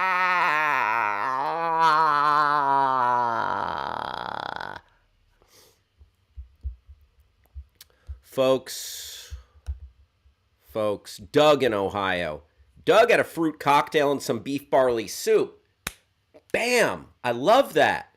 Doug also had teeth pulled yesterday. Oh, Doug, please be careful. By the way, this is for Doug. This is for everybody. Gliss family, Damien, and all my friends. Here. S. Friedman, Simon, Kyle, Grass Puddle. Everyone within earshot of my yapper. Our show right here is ending on Friday. But starting Monday, the show will go on. I'm having too much fun. Thanks to you guys. Thanks to everybody at Backchannel for affording me this opportunity. And thanks to producer Travis. So we're going to keep this going. And then we're going to play it by ear, see how it goes. But we're going to keep this going starting Monday, June 6th on twitch.tv/Hal Rudnick. Same time, same exact time. Starting 11 a.m. on the left coast and 2 p.m. on the East Coast. 1 to 3 in Omaha, Nebraska, in the great state of Texas. Travis, you want to go and pop that Twitch handle up there on the screen? Hit me with that Chiron, brother. Hit me with that Twitch Chiron, producer Travis, when you get a moment. And yeah, there's going to be, and I promise you, there we go. Thank you, Travis. I promise you, there will be hijinks, there will be shenanigans, there will be goofery, buffoonery, tomfoolery, gags, nonsense. Just a crap storm of... Listen, what kind of fun are we going to have over there? Hold on, I have to answer my phone. Hello? What? That's the kind of fun I'm promising you. You know who's coming with me? Over to Twitch, twitch.tv/Hal Rudnick? Hello, everyone. It is I, Percival the Owl. Hoot, hoot, hoot, hoot. Percival, we haven't seen you in a minute. Where have you been? Well, I've been stalking my prey nocturnally, swooping from the branches and grabbing them in my talons. And then I peck and tear them apart. I peck, tear, peck. Ooh, I'm a brutal predator. All right, a little intense. Slow your roll, Percival. Hal, I'm very excited to accompany you and Nest over on twitch.tv/Hal Rudnick. Hoo-hoo. All right, Percival the Owl, everyone. Are you asking me to go? Well, yes, I got a show to do. Whoa! Whoa. Wowie, wowie, wowie, wowie, whoa. All right, this is Percival the Owl. You know what? Let's go crazy. I have a call from a telemarketer here. Hello? Hello? Hello? Oh, they hung up. All right, there you go. I missed 11/11 because I was doing too much shenanigans and hijinks. 11/11, you make a wish on 11/11, and you're not supposed to tell anyone your wish, otherwise your wish won't come true. S. Friedman. Wow. S. Friedman made a really cool wish that's not going to come true now. You know what? I was hoping that I could become the next James Bond. I'm a little younger than Daniel Craig. It would have been a good move. As you saw, I could take everyone to the gun show. But S. Friedman, when you tell someone your wish, everybody, whether you're wishing on a star, wishing in a wishing well, or wishing on a birthday candle, or wishing on 11/11, you tell your wish becomes null and void. And I would have been. And isn't it about time that they rocked a Jewish James Bond? I like my. And I could do a British accent. I like my martinis shaken, not stirred. L'chaim. And then I would have had, like to quote the Joker, my James Bond, thanks to Moneypenny and M or whoever, would have had some delightful toys. You know what kind of toys my Jewish James Bond would have had? A little yarmulke, a yarmulke that you take and you flip, and just like Odd Job had the hat that had blades that come out of it. Odd Job, where? Like, I would have had the yarmulke that's like, and it turns into like a throwing star. I would have had a menorah. You light the menorah. That became a flamethrower. If I was half the man I used to be, I'd take a flamethrower to this place. Man, I had so many plans for my Jewish Bond. What else would he have had? I would have had a prayer shawl that turns into a magic carpet. I don't know. I don't even think they have that technology yet for Bond, but yes, S. Friedman, apology accepted.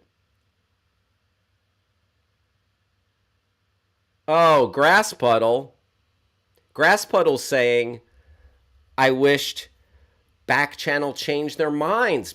Grass Puddle, they might have, but you just told them what your wish was, and now that ain't gonna happen. Oh boy. You know what? But I appreciate the thoughts. I appreciate thoughts, and like, you know what? Send us all your thoughts and prayers. Thank you. Thank you, Grass Puddle. Thank you, S. Friedman, for keeping us in your thoughts and prayers. Without further ado, let's bring in the man with his hands firmly on the controls. Your friend of mine, producer Travis.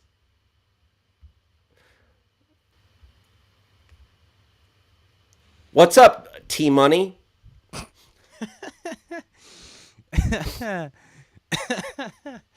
Oh, man. That's a good one. What's up, T-Dog? Not much. I am here at the satellite office in Concord, California, and I am I'm a little confused. Personally, within myself, I'm confused. I am confused. Why? How? What? How? Why? What? How? How? Why? Why? How? What? These are the questions I asked myself, because all throughout yesterday, I've been feeling pretty good. You ever have this thing happen where throughout the course of your day and your evening, you're like, am I getting ill? Am I? And not in like the cool way. I'm like, am I getting sick? Oh boy! And then last night, let me tell you, I had just the worst night of sleep. Just like kept waking up, feeling hot, feeling and just like, oh no, this is gonna be a problem.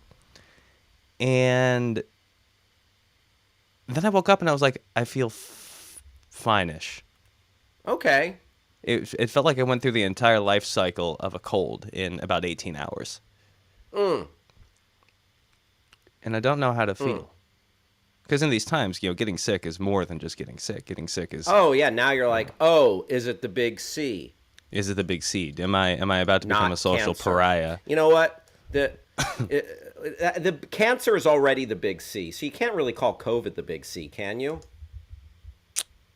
I mean, I guess you can call anything whatever you want, but... Well, okay. You know what? That's a non-answer. Maybe it can be like... I'm talking about...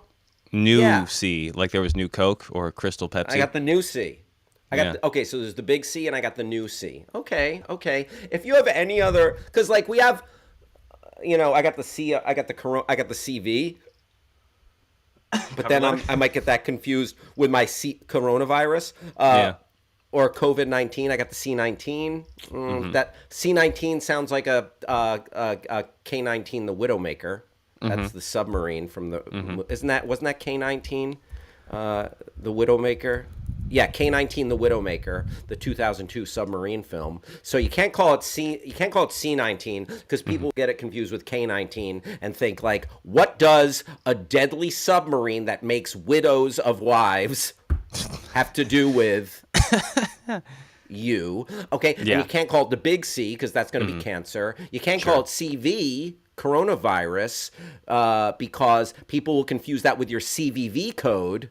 You have your credit card on or the back your of your credit card of your job application. The big C19er. I like that, Kyle Harlow. Also, Kyle Harlow had a great James Bond. Oh, he's got such wonderful toys. He's got a great James Bond idea. Spin the dreidel that emits a powerful nerve gas. Yeah, a nerve agent, the kind that the powerful kind that Russia sent after Alexei Navalny. Vladimir Putin. You know what? I'm not going to change any of my stance towards Putin or Russia when I go. I'm still willing to go out on a limb and say, you know what? Send this in Putin's general direction. All right? When I hit Twitch. And also, in all fairness, I like this comment from S. Friedman, and I'm not going to let you down. I am not going to let you down, S. Friedman, when he says, in all fairness, I'm looking forward to Potty Mouth Hal, LOL. Can I vape on the show today? Is that going to be the name of the show? Potty Mouth Hal? Yeah. I will not vape. It's too early for me to vape, but I can hold it like a, yeah. Yeah, that one looks particularly like those long cigarette holders. Yeah. Travis, no, grass puddle. See, grass here's puddle. Here's why. I'm not even going to speak that into the. Here's why. I can take a bite. You know what? This tastes like apple. This is an apple. Ooh, and give me some more of that ASMR. Keep that ASMR going. Good. You got the taste. Oh, God, you got smell ASMR. I smell apple. Yeah, apple. chew it. Come on, give us that ASMR. Hook up those ASMR freaks. It's apple. We got James in Utah's in the house. Profuse Wombat. Very nice. Appreciate you being here. Hey, Travis, did you get my text earlier? No. Oh, check your phone, pal. Check your phone. Let's see. I can and check my phone answer on my me right now. Excuse me. Please, Travis. I beg of you. Absolutely. Yeah, that came in between two other text messages a minute. It was a text sandwich. Sorry, it slipped the radar. Gotcha. Jesus Christ. Yeah, sounds good. Doug says, I will. He will check us out on Twitch. Doug, please, Doug. We will miss you if you are not with us on Twitch. Thank you. Go ahead and subscribe right now. Everyone within the earshot of me.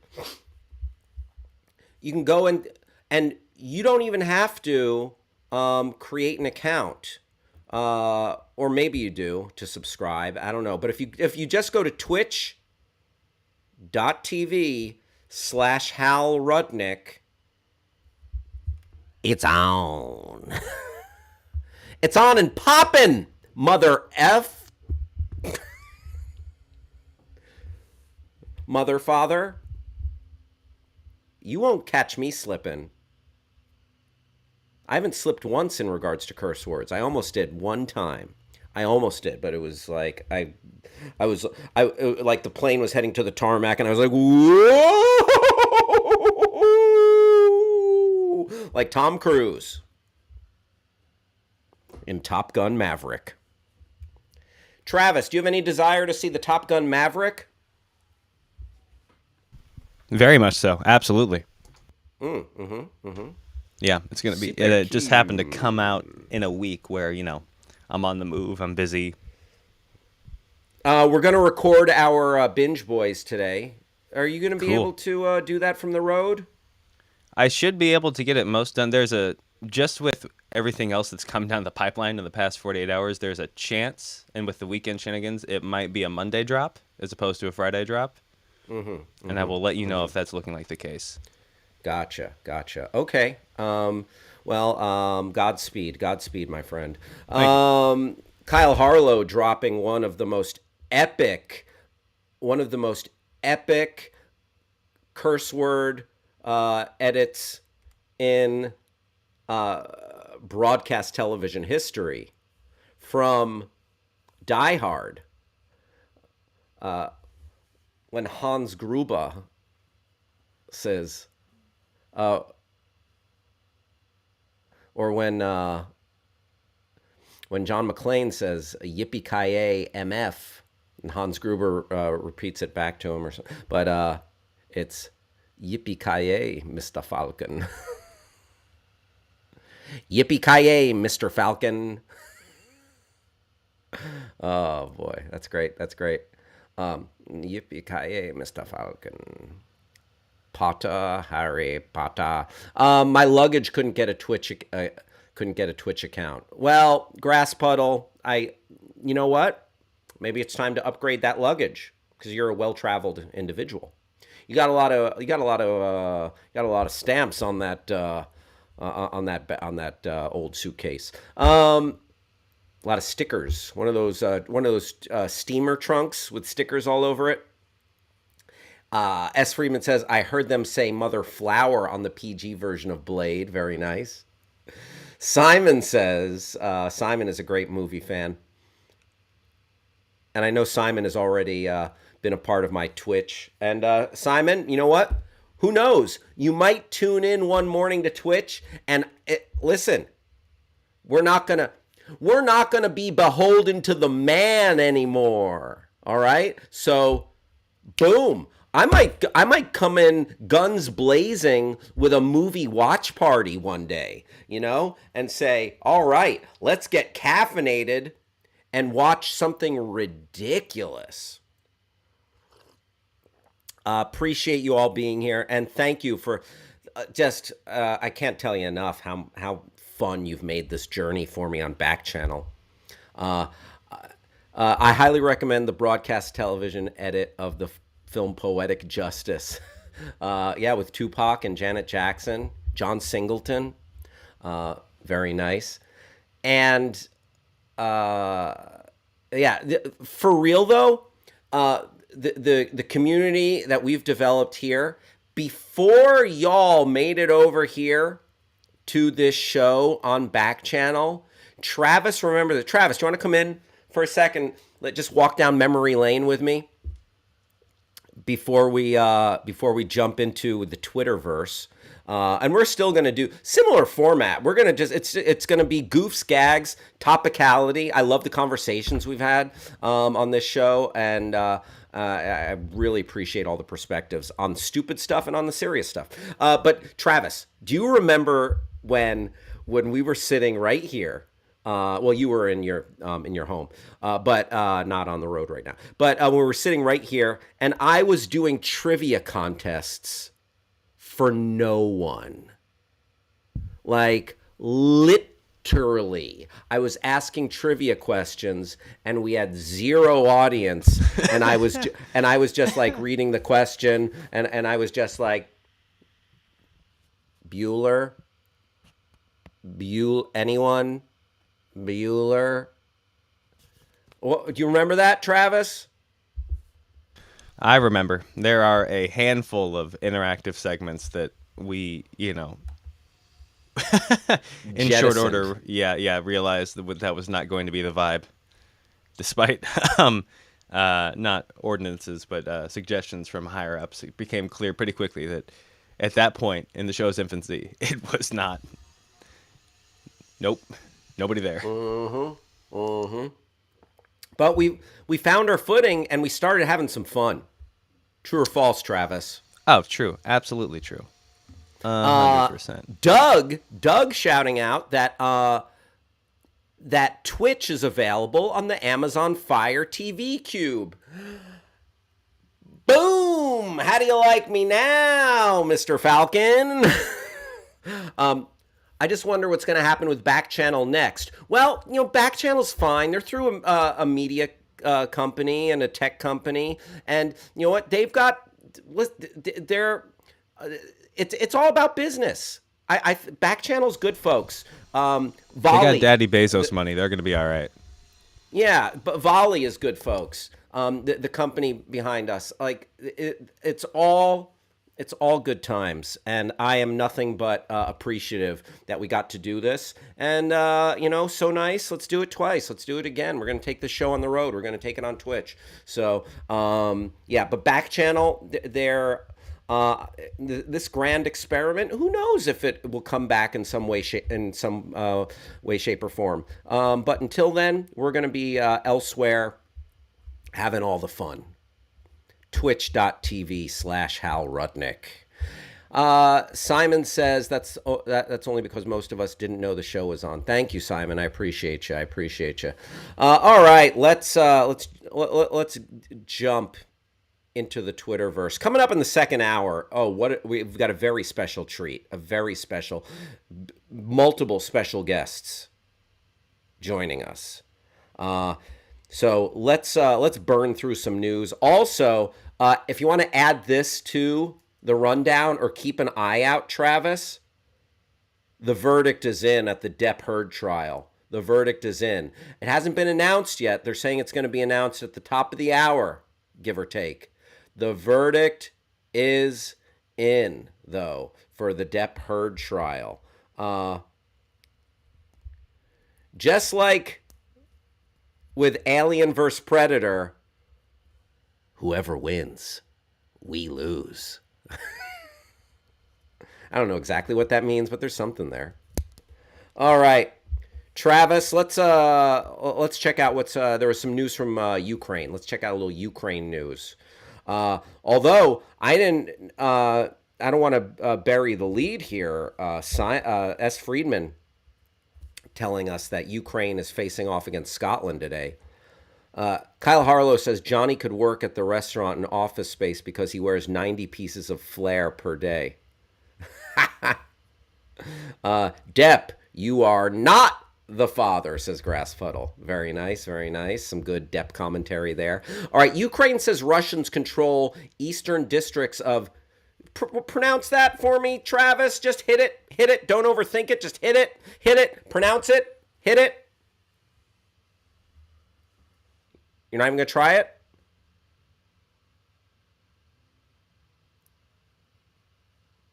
I am getting complete silence. That is not how you do a broadcast.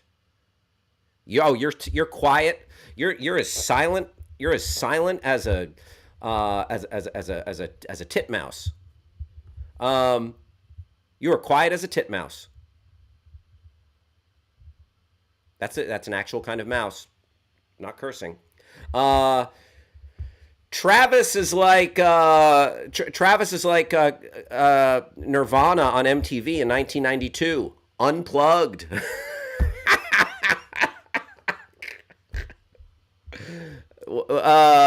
Good joke. A very good joke.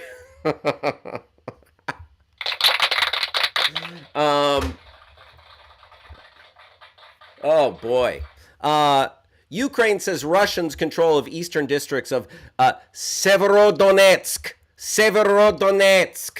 as conflict continues. Russian troops control the most eastern parts of Severodonetsk, but have been repelled elsewhere. According to the Ukrainian military on Wednesday, U.S. President Joe Biden officially announced a new Ukraine aid package, which he previewed in an op-ed a day earlier, that will arm Ukrainian forces with new capabilities and advanced weaponry. On Tuesday, Ukrainian President Vladimir Zelensky welcomed the European Union sanctions against Moscow, but called the delay unacceptable. So the European Union now, I don't know, it's taken them so long, and they haven't completely cut off Russian energy dependence, but 90%. The European Union will cut off 90% of Russian energy, oil, natural gas dependence. So there you go. There you go. That's a little update from Ukraine. Travis, you want to come on in here? Did you get your, what was wrong? No idea. All right, well, I can hear you now, loud and clear. Yeah. Good stuff, pal. So Good all's well stuff. that ends well. Welcome back to the party. Thank you. All right, so there's a little update from Ukraine. It rages on. Russia sucks. You know, I'm not saying all Russian people, because there's a lot of good people who hate Putin and what is happening here, and do not stand with the invasion of a sovereign nation. All right, folks, it is Pride Month, and I wanted just a little tip of the chapeau to all of my gay, lesbian, trans, bi, queer, etc. friends. You know what? Be an ally, be a pal to the LGBTQ plus. Celebrate. And to all my gay friends out there, live Moss. I hoist my coffee to you. Throughout the month of June 2022, LGBTQ people will come together in celebration of Pride Month. Pride is an annual tradition that commemorates the progress made by the movement, celebrates identity, and highlights and continued fight for rights across the world. Now, I definitely see a lot of memes. The corporate culture is a little bit manipulative, and they don't always have their hearts in the right place, because you'll see corporate culture adopt like LGBTQ colors, the rainbow flag, I've seen memes about that, and I see it in real life, and I also see memes where they jettison the Ukrainian flag and bring in the LGBTQ rainbow flag, etc. And it is a little bit, there is something unsavory about them being like, oh yeah, this is just for eyeballs, just for performative wokeness, we are doing this. But don't let that supersede the truth here, that visibility and acceptance is freaking important. You have countries out there where being gay is illegal. You have seemingly civilized nations where they still jail or harass or unfairly treat gay couples, lesbian couples, etc. So the message of this, the reasoning behind this, that we support your right to be you, to live your truth, to love. Love is love. That's still important, because it is under siege all over the world, people's rights to live their truth. So don't get it twisted. This is still necessary. okay? Even though it seems like, what? Gay people, like, they have the same rights everyone does. Why we gotta, like, throw the gay flag in our face? It's because they were under attack for decades. Stonewall, which happened in 1969 in New York City, that's like, you know, just outside of my lifetime. But, and then the attack. We talked about the therapist who made that incognito statement to the National Psychiatrists Committee, Psychiatry Con. It wasn't called Psychiatry Con, but a psychiatrist, a gay psychiatrist, got in a disguise and made a statement about being a gay man, and his bravery caused and was the catalyst for their decision to no longer make homosexuality a mental illness. It was almost in our lifetimes. And for many people listening, maybe in your lifetime, being gay was considered a mental illness. So to say that Pride Month is not necessary, so yeah, don't let don't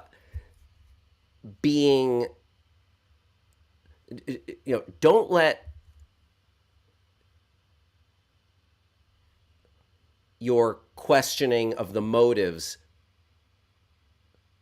get in the way of appreciating what it means. Simon says, I always thought that it was awesome. That meme said, homosexuality is found in over 1,500 species. Homophobia is found in only one. Bam. Grass Puddle say there was a good convo on Reddit about what months are best for the other deadly sins.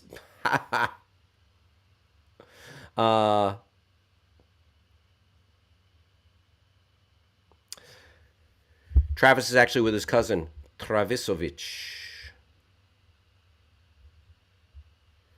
Good. All right. Let's keep it rolling along.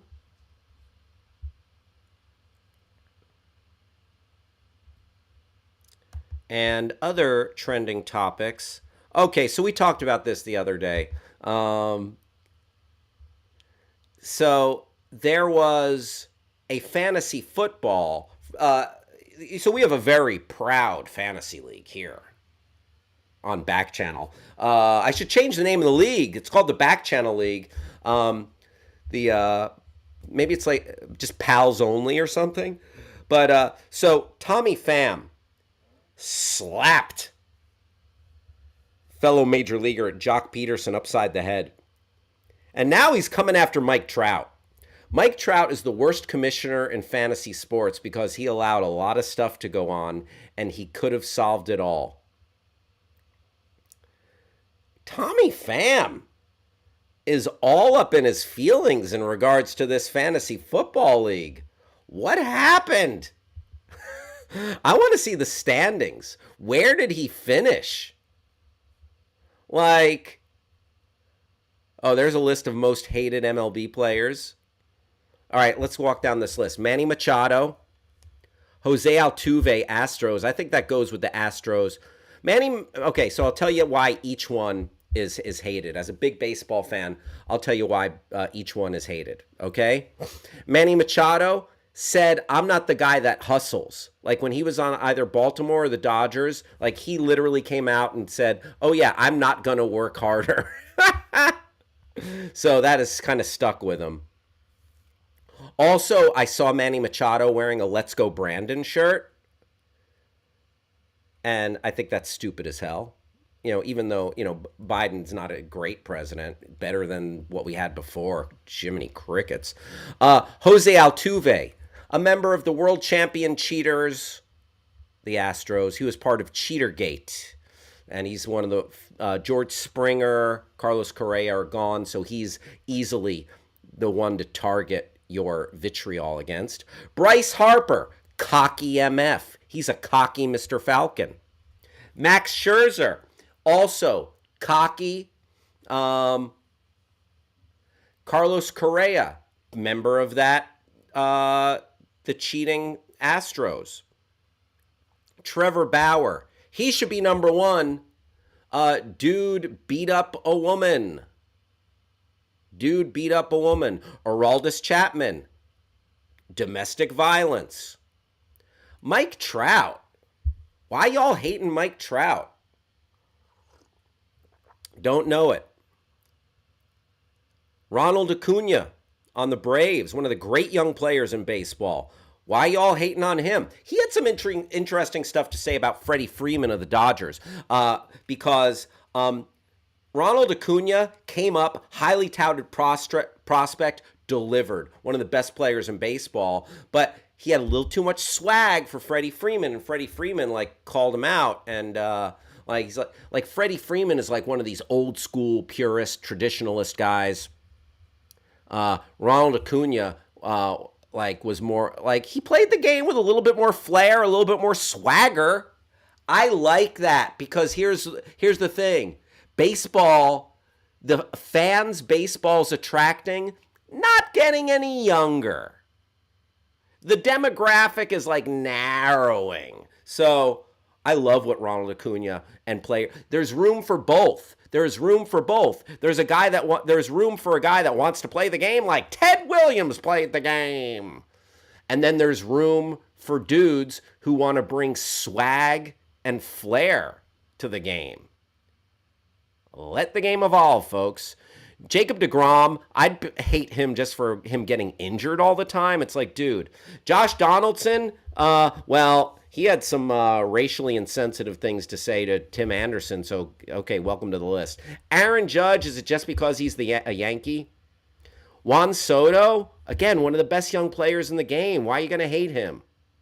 Odubel Herrera on the Phillies. Yeah, I don't even know why you're going to hate on him. Tim Anderson on the White Sox. Great second baseman. Why are you going to hate on him? Shohei Ohtani. Dude, saved baseball. Two-way superstar. Freddie Freeman. Yeah, is he too conservative just as with his beliefs of what a player should do? I don't know. Alex Bregman, Astros, Fernando Tatis. Okay, yeah. Anyway, there you go. A little hypocritical by Freddie Freeman, who is such a big fan of the most arrogant player in baseball, Fernando Tatis. Okay, so maybe that's why Fernando Tatis, arrogant. All right, so anyway, Tommy Pham Revenge Tour 2022, says Kyle Harlow. Travis. Not a single Oakland A on that roster because nobody knows who any of our players are. Oh, the lonely A's. Winker's name is too cocky. Yeah, he's out there winking, Grass Puddle. Well, what do you got in your eye, Winker? Knock it off. Hey, Grass Puddle.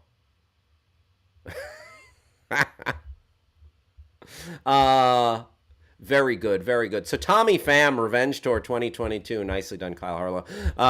Yeah, I want to know how that league shook out.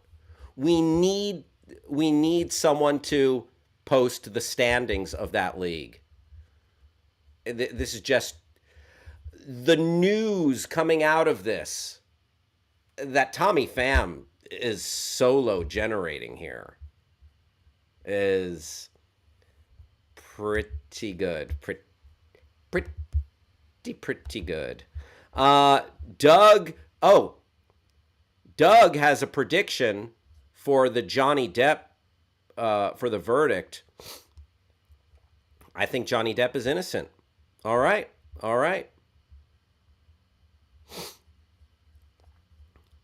Very good, Doug. Hey, Doug says, I will probably see you sometime on Twitch when I get to Fire TV Cube. You know what, Doug? Let's make that sometime Monday and every day after that. How about that? Grass Puddle coming out with some controversy here. Hal is the worst commissioner out there, winking randomly. Oh.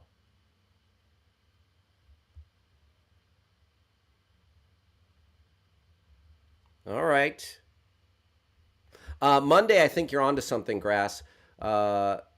There's also some kind of point shaving scheme he's involved in so he can take all the winnings from Backchannel. Listen, maybe I'll reap the benefits of all of everything dumped into our free league. Travis, did we get that verdict? Travis? Is that Johnny Depp verdict in? They are doing the reading, but there's no text. There's been no news outlet that has all right. a... Keep us abreast of the situation. Interrupt anything you have, unless it's our special interview. Okay. Of course. Great. Free league. Why did I send you that check for $100? Don't worry about it, pal. Don't worry about it. Rob Schaefer. I motion that we disband the Backchannel League and declare us all winners. Nope. Not gonna do it. Husker Power. What, you want to unplug the Husker Power?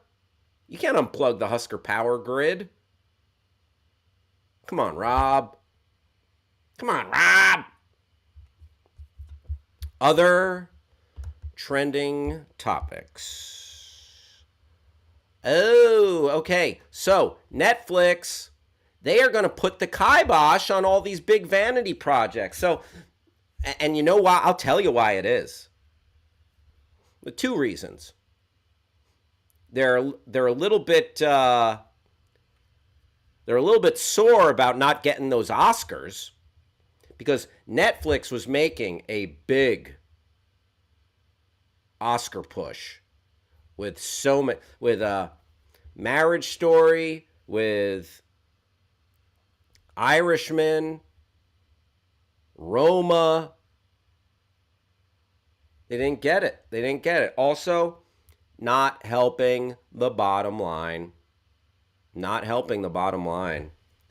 These movies are pricey. You want to bring up this article, please? Travis, you've got a trade offer from Simon. Simon, you can use, there's a function on the website for that, by the way. Behind Netflix's leaner movie mandate. Bigger, fewer, and better. The Scott Stuber-run division is adjusting to a new kind of set of realities as it readies a $200 million plus The Gray Man from the Avengers Endgame Helmers and a pricey set of Knives Out sequels. All right.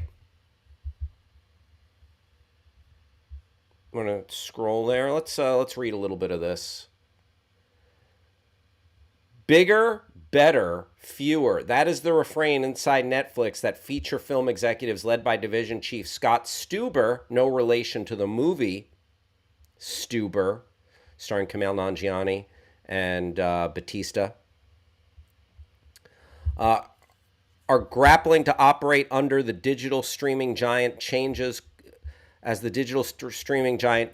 course and confronts new realities such as lagging subscriber growth. It lost 200,000 subs in the latest quarter, and rising competition. Disney's bundle of Disney Plus, Hulu, and ESPN Plus now has 205 million subs combined, just behind Netflix's 221 million global subs. Wow, wow, wow, wow, wow, wow, wow. The Hollywood Reporter spoke to multiple sources, ranging from executives to producers, maybe even some executive producers, to agents with ties to the company to paint a picture of a streaming giant that is trying to get its mojo back. Ooh, daddy need his mojo. After a shocking earnings disclosure April 19th, Netflix has lost 44% of its stock value since that day. Holy shnikes. Morale is stuck at stock level. says one executive semi-jokingly. Another executive describes the mood within Netflix right now as distracted given the changes. So there you go. You get the idea. All right? Netflix. They're changing their strategy. Grass Puddle is canceling his Netflix. You know what? Who needs it now that you're going to be on Twitch a little more often for the Your Pal Hal show? Coming to Twitch Monday, June 6th. 11 a.m. on the West Coast, 2 p.m. on the East Coast, 1 p.m. in Texas and Omaha, Nebraska. S. Freeman says, we have that Disney Plus package because the live sports on Star Plus. There you go. There you go. I don't even know what Star Plus is. That might be a south of the border concoction. Mm-hmm. Very good. Very good. All right. So Netflix shifting gears. Interesting note, Pirates of the Caribbean at World's End came out 15 years ago today. Well, how about that? How do Captain Jack Sparrow? Star Plus is our version of Hulu. Gotcha. Thank you, S. Friedman. Yeah, Hulu has live sports. I learned that from Baker Mayfield and John Morant. Hulu has live sports. All right. Elvis has left the chapel. Come on, folks. Elvis has left the building. All right, let's bring up this story. Iconic Elvis-themed weddings could be banned from Vegas. What in the good gosh darn? What? You know what? Okay, let's read this, and that would be the end of an era. It's like, what?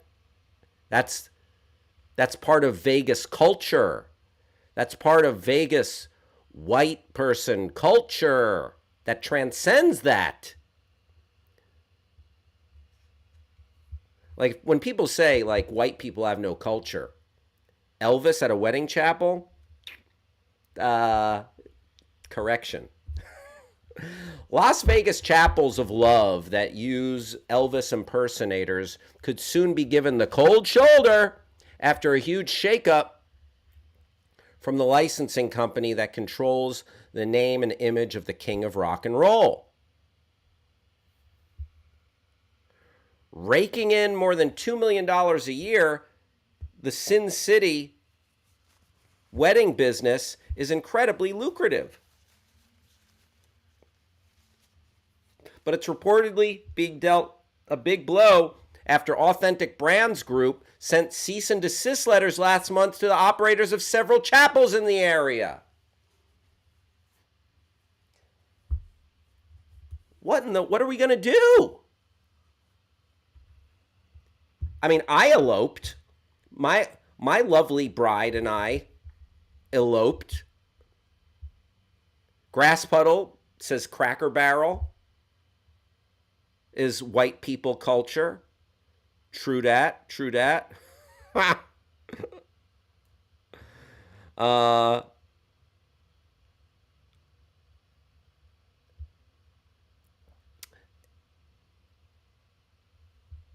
Rob Schaefer saying everything now is officially dumb. Yeah, the world is dumb. You gotta laugh. You gotta laugh to save from crying. So here's what these chapels need to do. They need to create their own character who looks almost exactly the same as Elvis, but with like one little difference. Like maybe he's got like gloves and his suit is a little different. And they change his name from Elvis to Elvio. Or Elvin, or the Big L. The Big L. Not Elvis. The Big L. So you keep them almost exactly the same, but you change his name. Just like you take a page out of those Halloween costumes that don't have the branding rights, but it looks exactly the same. So instead of the Joker, it's the Joke Man. Or instead of the Riddler, it's the Questioner. That's how you do it, Vegas casinos. Kyle Harlow sniping in with another great comment. Come on, authentic brands. Don't be cruel. Don't be cruel to a heart that's true. Thank you very much. Oh, put a name tag on it. S. Friedman with a good one here. Put a name tag on it. My name is Alvin. Hello, my name is Alvin. Oh, hello, baby. I'm Alvin. Oh. And maybe, maybe change some of the slogans. Maybe have some sound-alike songs. There are ways around this. I am available for consulting if any Vegas chapels want to contact me. Rob Schaefer saying we went to see the Vegas show featuring Elvis, a Mexican Elvis impersonator. Pretty fun. Very nice, Rob Schaefer. There's a Thai Elvis here in Hollywood. Thai Elvis. S. Friedman says, have a Mexican dude. His name is Vis, so he would be Elvis. You ain't nothing but a groundhog. Crying all the time. Nicely done, Kyle Harlow. I'm all shook up. Could be I'm all Tillamook up. And it could be a song about cheese. Tillamook cheddar. I'm all crooked up. I'm going to work on that. I got to workshop that one. Granted, I got to workshop that one. Blue Hawaii could be Gru Hawaii. Gru, named after the villain from Despicable Me. You ain't nothing but a corn dog. Frying all the time. Wise men say only fools go really fast. Only fools rush in. Very good. Elvis famously had a song called "In the Ghetto," and he can change "In the Ghetto" to "In Geppetto." And that could be about Tom Hanks playing Geppetto in the new Geppetto movie. This is perfect happenstance. It is all coming together. It is all coming together. Rob Schaefer says, Judge just took the bench for the Depp verdict. I will watch it and report back. Rob Schaefer, the official attorney of the Your Pal Hal show, doing his due diligence. All right. So we will get that classic track. Instead of "Are You Lonesome Tonight?" "Are You Wholesome Tonight?" from Mild Dairy Life Taker. Are you wholesome tonight? And it could be about, watching Leave It to Beaver, eating a peanut butter and jelly sandwich, going to bed at a nice bedtime, very wholesome, drinking a glass of milk. Very good. Very good. All right, one last trending topic, and then we're going to take a quick break here. And coming up, we've got a big interview. Let's just say you're going to, after this interview is going to cause you to say, why so serious? Okay, this interview. The bat signal's out. Okay, there, I said it. It looks a little like the bat signal. The bat signal's out. I can't help falling in mud with you. Very good, S. Friedman. S. Friedman, nicely done. Oh, the chat is really coming through today. Big time. All right, finally. Oh, I hate to even ask this. These are so dumb. These are so dumb, these questions, but I'm a sucker for it. Pop it up, Travis. And Travis, get on in here and let me know what you think about this. You have to get rid of 3 of these franchises. 3 of these. Oh my God. I don't know if this is true. Simon says the verdict is in and Amber Heard is guilty of murder. Wait, what? All right, Travis, come on in. I'll You gotta come in get rid in of 2 3 minutes. of these. I have to send an email real Also, quick. in the bottom right corner is Avatar. Travis, come on in. Give me like 2 minutes. Oh, okay. 2 minutes. All right. So if you had to get rid of 3 of these, Star Wars, Marvel, DC, Jurassic Park, Back to the Future, Fast and Furious, Lord of the Rings, Harry Potter, Star Wars, it was the first one, Star Trek, Indiana Jones, Avatar. Oh, boy.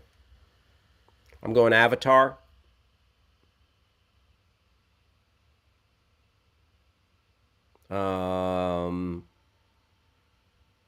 Avatar, Harry Potter, Jurassic Park. I don't know. What do you think? What do you think? Which one of these are you getting rid of? Stacy's here. Stacy, thank you for being a part of the show.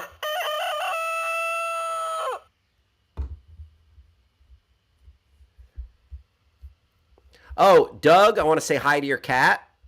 What up? What up? Very nice to see your cat.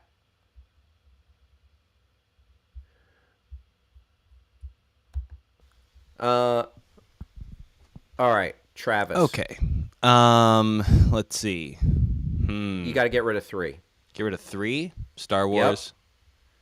Yep. Avatar.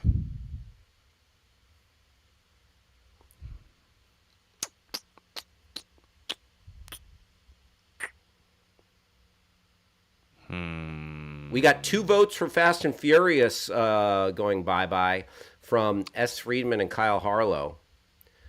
Simon says, I'll take Marvel, Lord of the Rings, and Indiana Jones. To go away? Simon? That's to go away.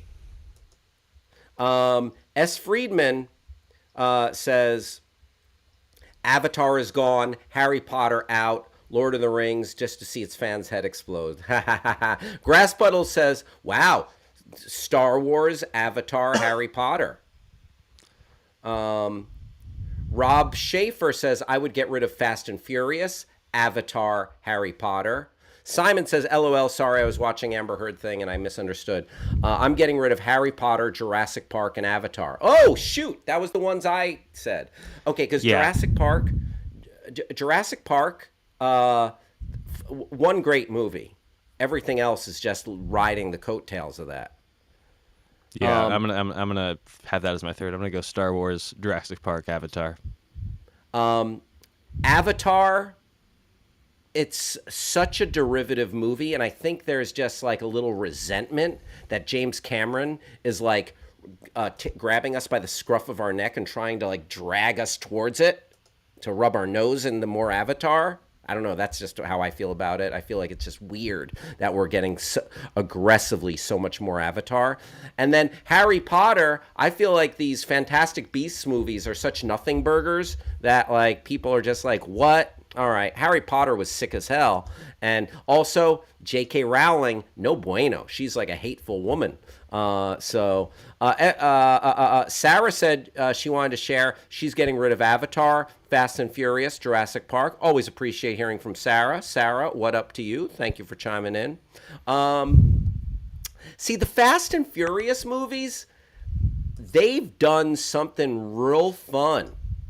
I like them, but they're not, a lot of them are not great though. So Jurassic Park has dinosaurs. Saved, says S. Freeman. Right on. Avatar is one movie. Why is it in the list? Because there's like several movies coming, Grasspuddle. So yeah, I guess they're counting it that way. Paul Tutillo says, I have never seen Star Wars, Harry Potter, Paul Tutillo has never seen Star Wars. What is that noise, Travis? Oh, it was like a little bit like doink, doink, doink. Just a FYI, it's very I like the ASMR show. I didn't do anything. Should that be the rejected segment today? Travis's ASMR show? No, please, no. That is the rejected segment, so plan accordingly. Mm-mm. Paul Tutillo has never seen Star Wars, Harry Potter, Star Trek, Avatar, or Fast and Furious. You know what, Paul Tutillo? Some would say, what? And some would say, you know what? Good for you. Live your life, my dude. Avatar, such a memorable film. Name one character. I'll wait. Neytiri. Jake Sully. Bam. Woo! How do you like me now, Simon? Simon, I named 2 characters. Go, Jake Sully. Oh, I'll name one more. Sigourney Weaver. Sigourney Weaver. Boom. Also, what about Fredo Corleone? Fredo Corleone. That was Sigourney Weaver's character's name. She was like, oh, I almost knocked over my coffee. She was like, all right, James Cameron, I'll be in this movie if you name my character Sigourney Weaver. And don't forget, weirdly enough, there was a character named Fredo Corleone. Also, all right, Travis. Come on in here, Travis. Yeah. You know what? Screw it. Let's not take our break today. What do you think? Yeah, sure. Or should let's take our break. Let's take our quick break. Okay. I don't want to, yeah, because otherwise, Travis, you'll call OSHA on me, right? This is, we're freelancing. There's no OSHA here. OSHA can't save you now. Oh, and Giovanni Ribisi was in Avatar. All right.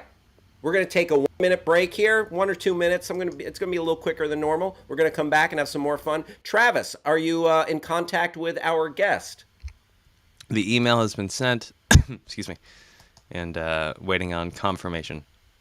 All right. Very good. Thank you, Travis. We'll be back right after this.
Blah, blah, blah, blah. Oh, very good. Very good, sir. Top of the morning to ye. Travis, any update on the Amber Heard trial?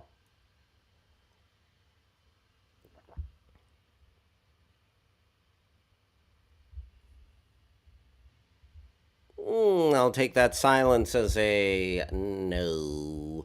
All right, let's move on to... Oh, Travis. Yeah, no, nothing.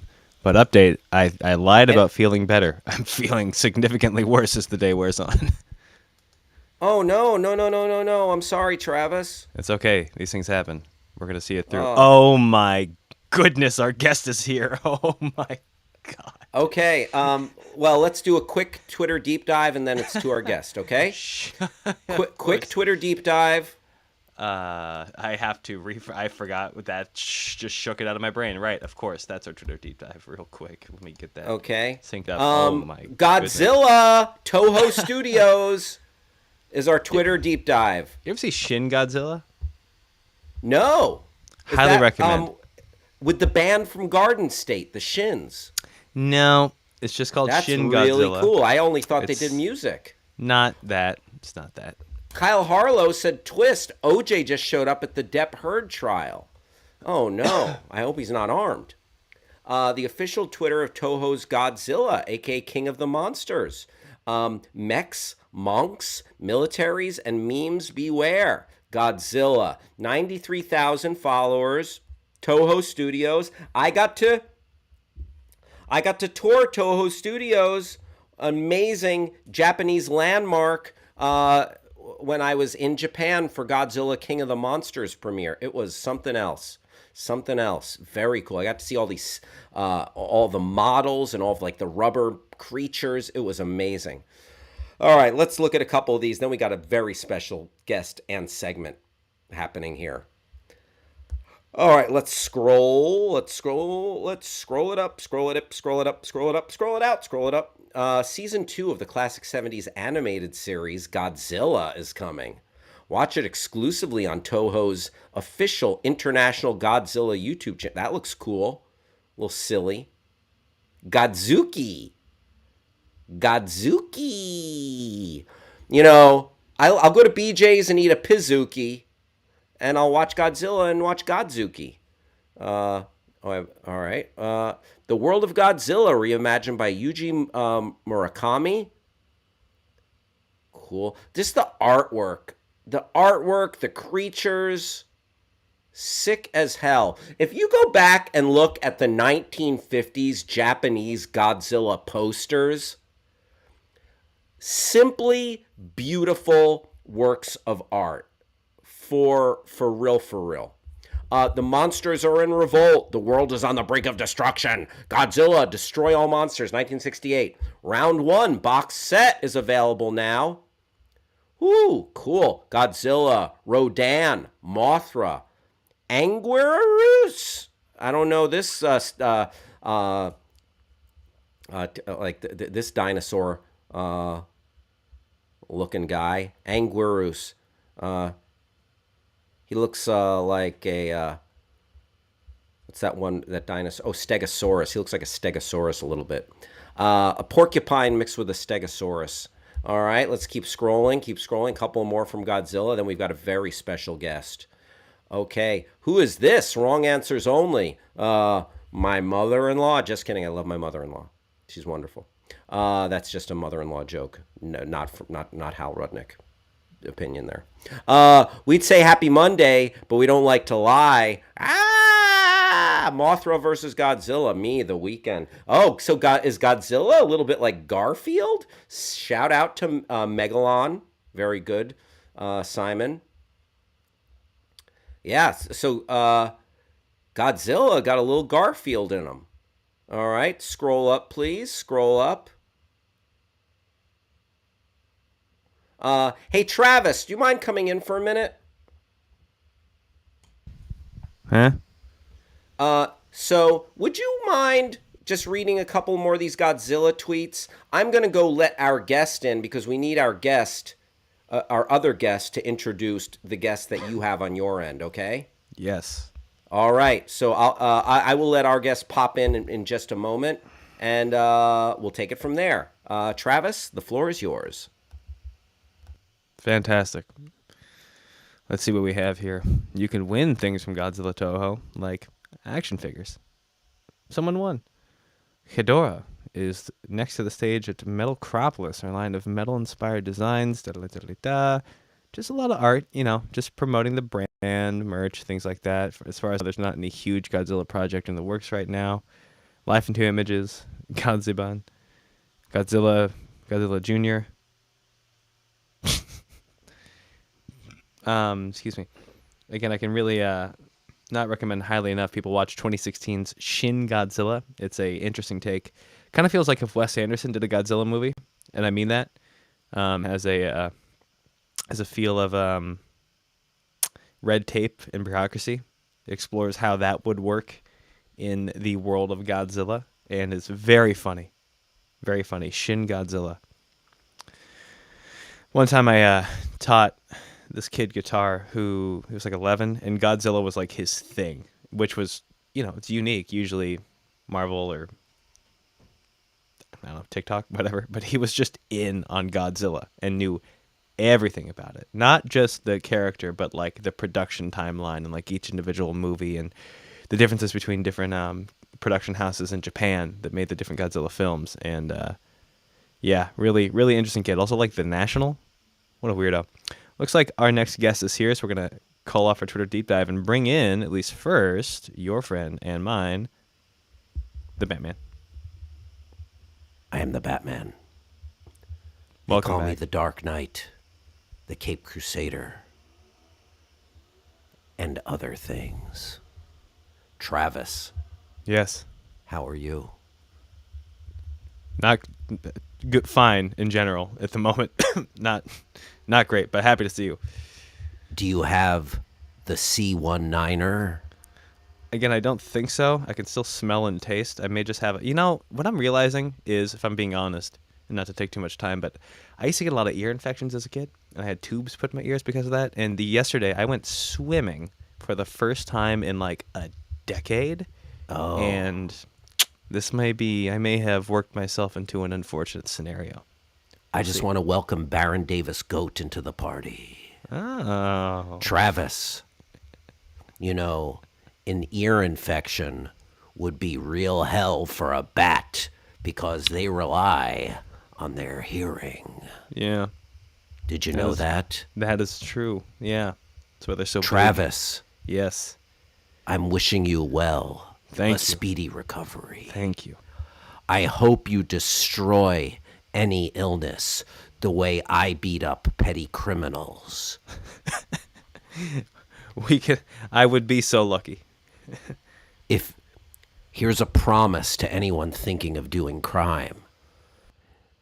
You shoplift, I'll break your arm. You jaywalk, I'll crunch your toes under the heel of my boot. That's a promise. Now, we have a very special guest. Some people said this could not happen. I've been coming on the Your Pal Hal show since very early on. And now,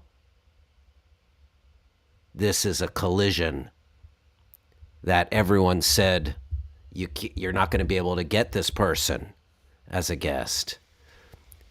We did it. Welcome my guest, the Joker.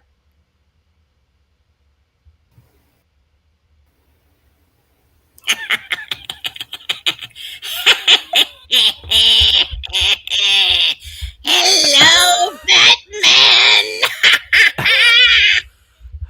What are you Joker. going to do now? Joker. Yes. Wow. You look amazing, Joker. Well, I'm all fixed up. I have a date after the day. Oh. Who's your date with, Joker? Oh, it's a secret. It's a very special thing. If you know what I mean. Somebody that likes to smile. Joker. You know I like to see you smile.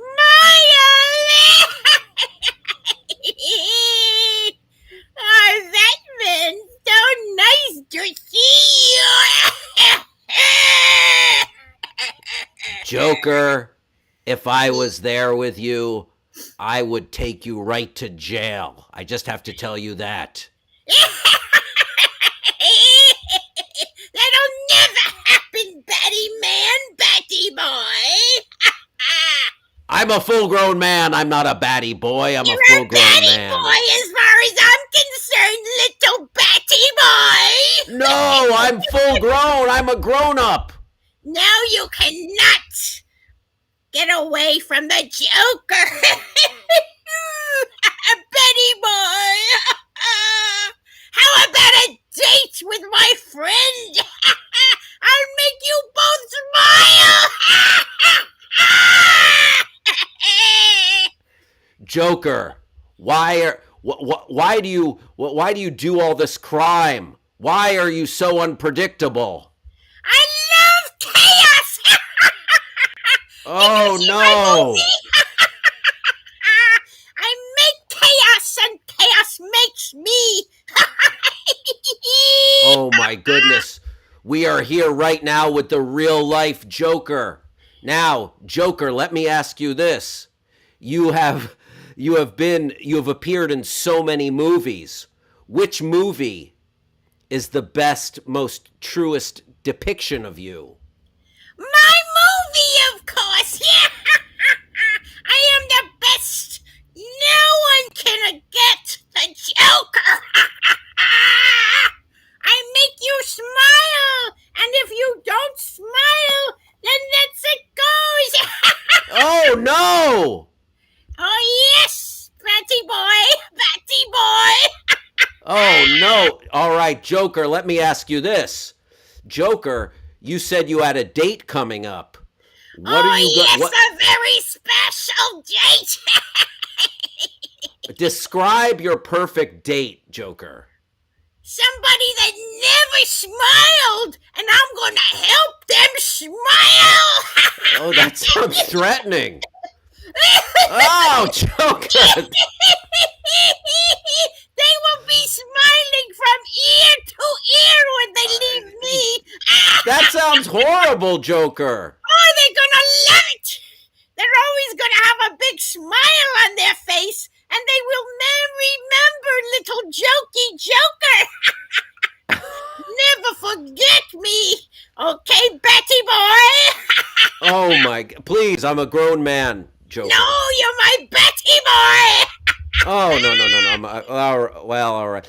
Now, Joker, okay, before you cut this person from ear to ear, are you going to take them out to eat or anything?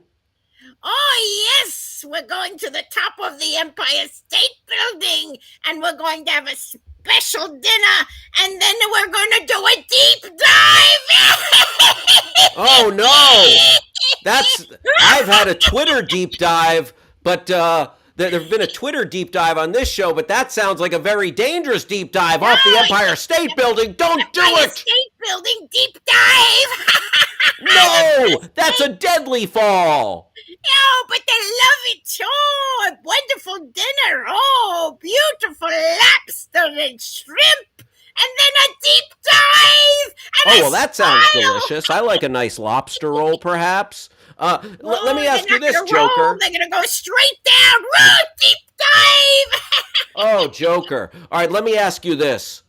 What else do you do? Do you do anything for fun? After... Oh, that's going to be fun, Betty Boy. Oh, that date is going to be fun. Oh, my gosh. Yeah. Now, Joker, what do you look for? You are going on a date.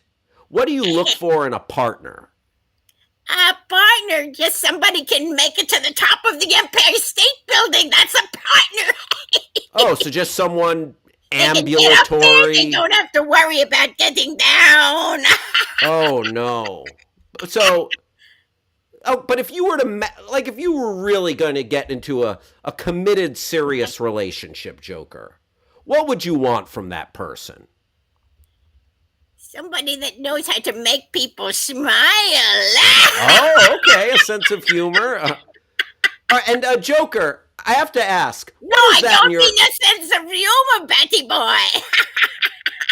Yes, No, yes, it's I'm not a- a sense of humor, Betty boy. I've got a very dark outlook on life. It's true. You know what? I could learn a little bit from you, Joker. I could learn a little bit from you. I don't Now, think Joker. so, Betty boy. Let me ask you this: what is that in your right hand, Joker? Oh,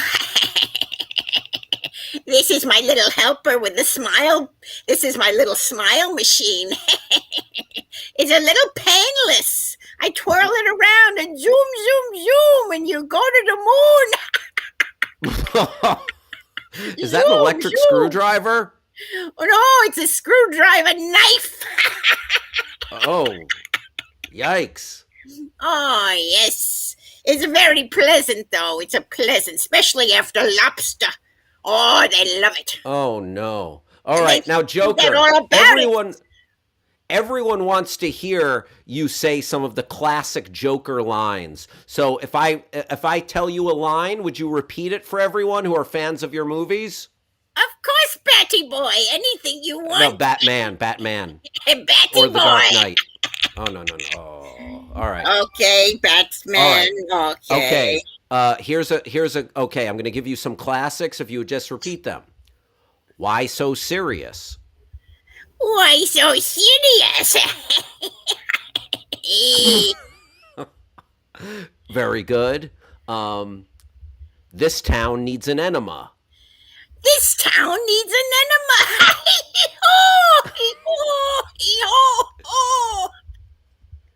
Is it just me, or is the world out there getting crazier? It is just me, or is it the world out there that's getting crazy? All right. I like that little accent on the end. Oh, yes, when I go there, yes. You know, I go to Germany. I have relatives. Oh, yes. Okay. They love What me. about, Oh. I'm not going to kill ya, I'm just going to hurt ya real bad. I'm not going to kill you. I'm just going to hurt you real bad. Wow. Okay. What about where does he get those wonderful toys? Where does he get those wonderful toys? Oh. Wow. Joker, if you had a little bit of life advice for everyone out there watching, what would it be? Make chaos. Chaos is fun. Okay. Very good. Join me in chaos. You'll like it. You'll enjoy it. You'll live longer, maybe. Maybe. I'm not sure, but maybe. Wow. And oh, you all right, Joker? Oh, too much smoking in here. Oh, goodness. Oh. Yeah, careful. The COVID's going around. Joker, let me ask you this. Too much smoke. Oh, the people that smoke. Ooh.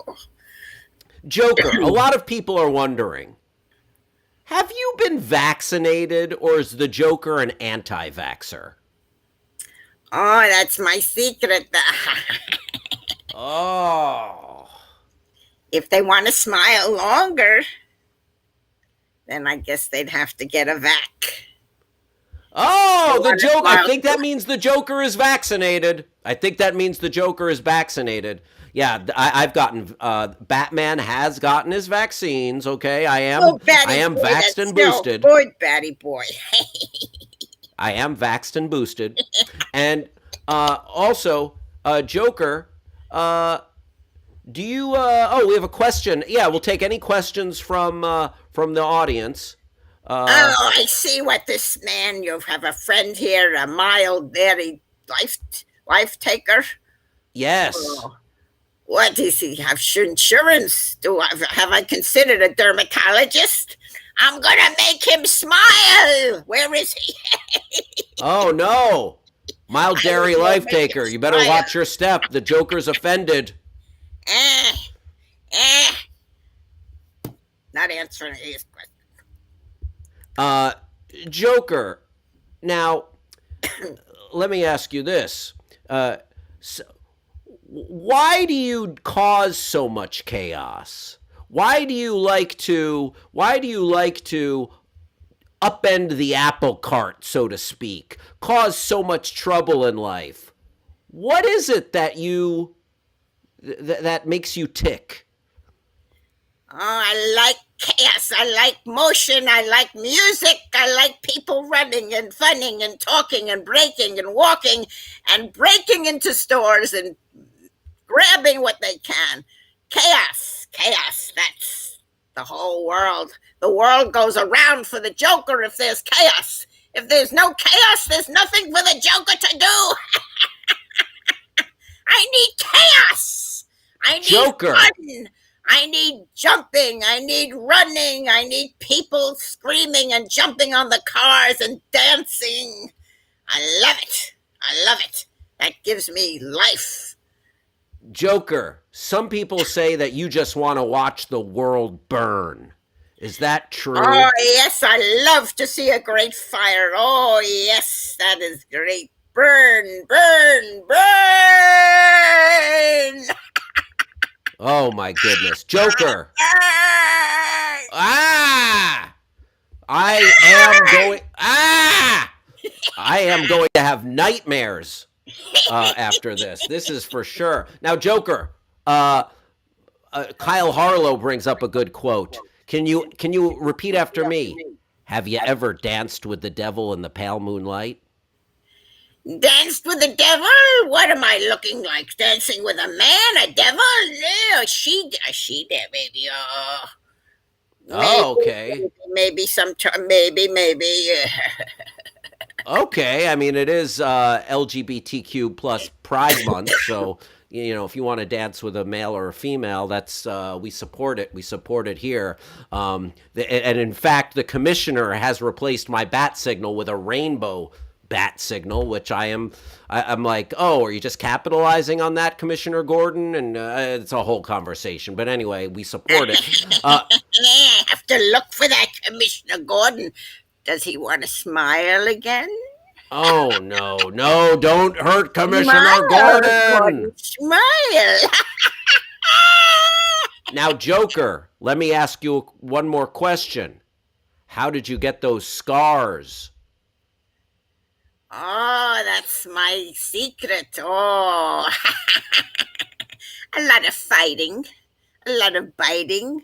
Somebody didn't want to smile, and they gave it a little grief. They gave us some grief, but they ended up smiling anyway. Oh, yes, my daddy. You know the story of my daddy. Yes, he was a man that loved to see everybody smile. And one day he said to me, "Why aren't you smiling? I will help you smile." Oh, that's brutal. Oh, I saw my parents killed right in front of me. We came out of a movie. That was my daddy. Well, you know the rest. You know the story. You know what happened with my mummy. The end of my mummy. Oh no. All right, Joker. I have a few rapid fire questions for you. Rapid fire questions. Favorite flavor of ice cream? Vanilla. Oh, unexpected. Very normal. Okay. Favorite TV show? Oh, I don't know. I don't watch too much TV. I don't know. Skip that one. All right. Subway or Jersey Mike's? Oh, Jersey Mike. Oh, you like a little Jersey Mike's? Yeah. Okay. Ketchup or mustard? Together. I mix them together. Hamburger or hot dog? I take a hot dog. Are we eating here? Are you gonna Italian food or Mexican food? Oh, Mexico, here we go. Okay. Plain pizza or pepperoni? I like the pepperoni. Creamy dressing or oil and vinegar? Creamy. Wow. Yeah. Boxers or briefs? Friends would be my best show on TV. I like that. Oh, Friends. What is it about Friends that you like, Joker? Most of them are smiling all the time. Ah! Well, Joker, I feel like I've learned so much about you, yet you're still shrouded in mystery. I want to thank you for... I am late for my date at the Empire State. Wow. Joker, you really have come on, and it's been a pleasure talking to you, because normally you and I are fighting, I'm chasing you, and this is just a nice rest from that craziness. I appreciate you. Pleasure talking to you. And when I see you out there, oh yes, buddy boy, we're going to get each other. All right. Betty boy. I'll see you in the shadows. My friend, watch for my date coming down the Empire State Building. I'm headed to the Empire State Building. I have to stop this. Goodbye. I'm gonna get a factory. I have to get in my bat jet. Empire State Building, here we come. I'm on my...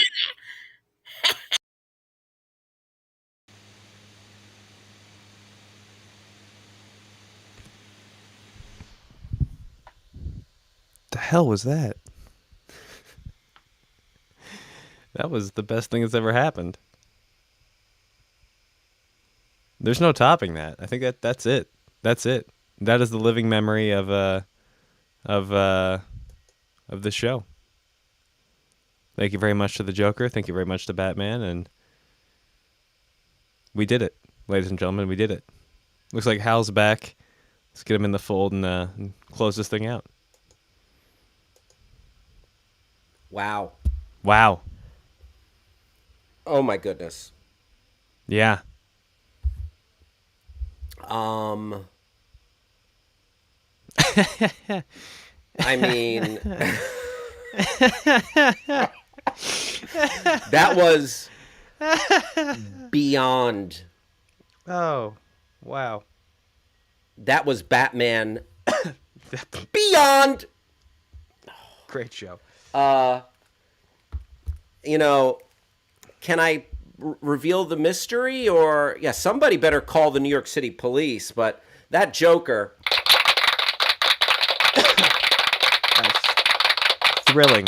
Such a committed performance. I've never done anything so committed in my entire life. Unbelievable. Like, I didn't realize that if that Joker bared any resemblance to my mother, Deborah Rudnick. Oh my word. Chilling.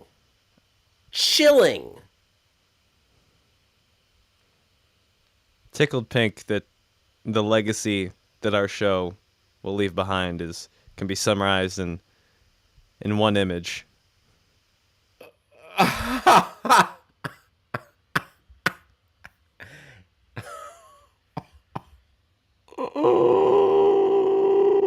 Oh my lord. If that's not one for the Christmas card, I don't know what is. Oh my lord. There are a few moments where I felt like the Joker was doing an impression of Deborah. Oh my god. All right. Breaking 2 minutes ago. This just in from Baron Davis Goat, a.k.a. my pal, Andy McLean. Send up the rainbow bat signal. Yes. Wow, that's, it's a little... some things don't need to go woke, you know, like the bat signal, because the bat signal is a utilitarian thing, right? I think, a degree of wokeness is good for most people, just to expand your parameters, to proceed with awareness. The term woke gets overused, but I think Batman and Commissioner Gordon, whoever's decision that was, overdoing it a little bit. For sure.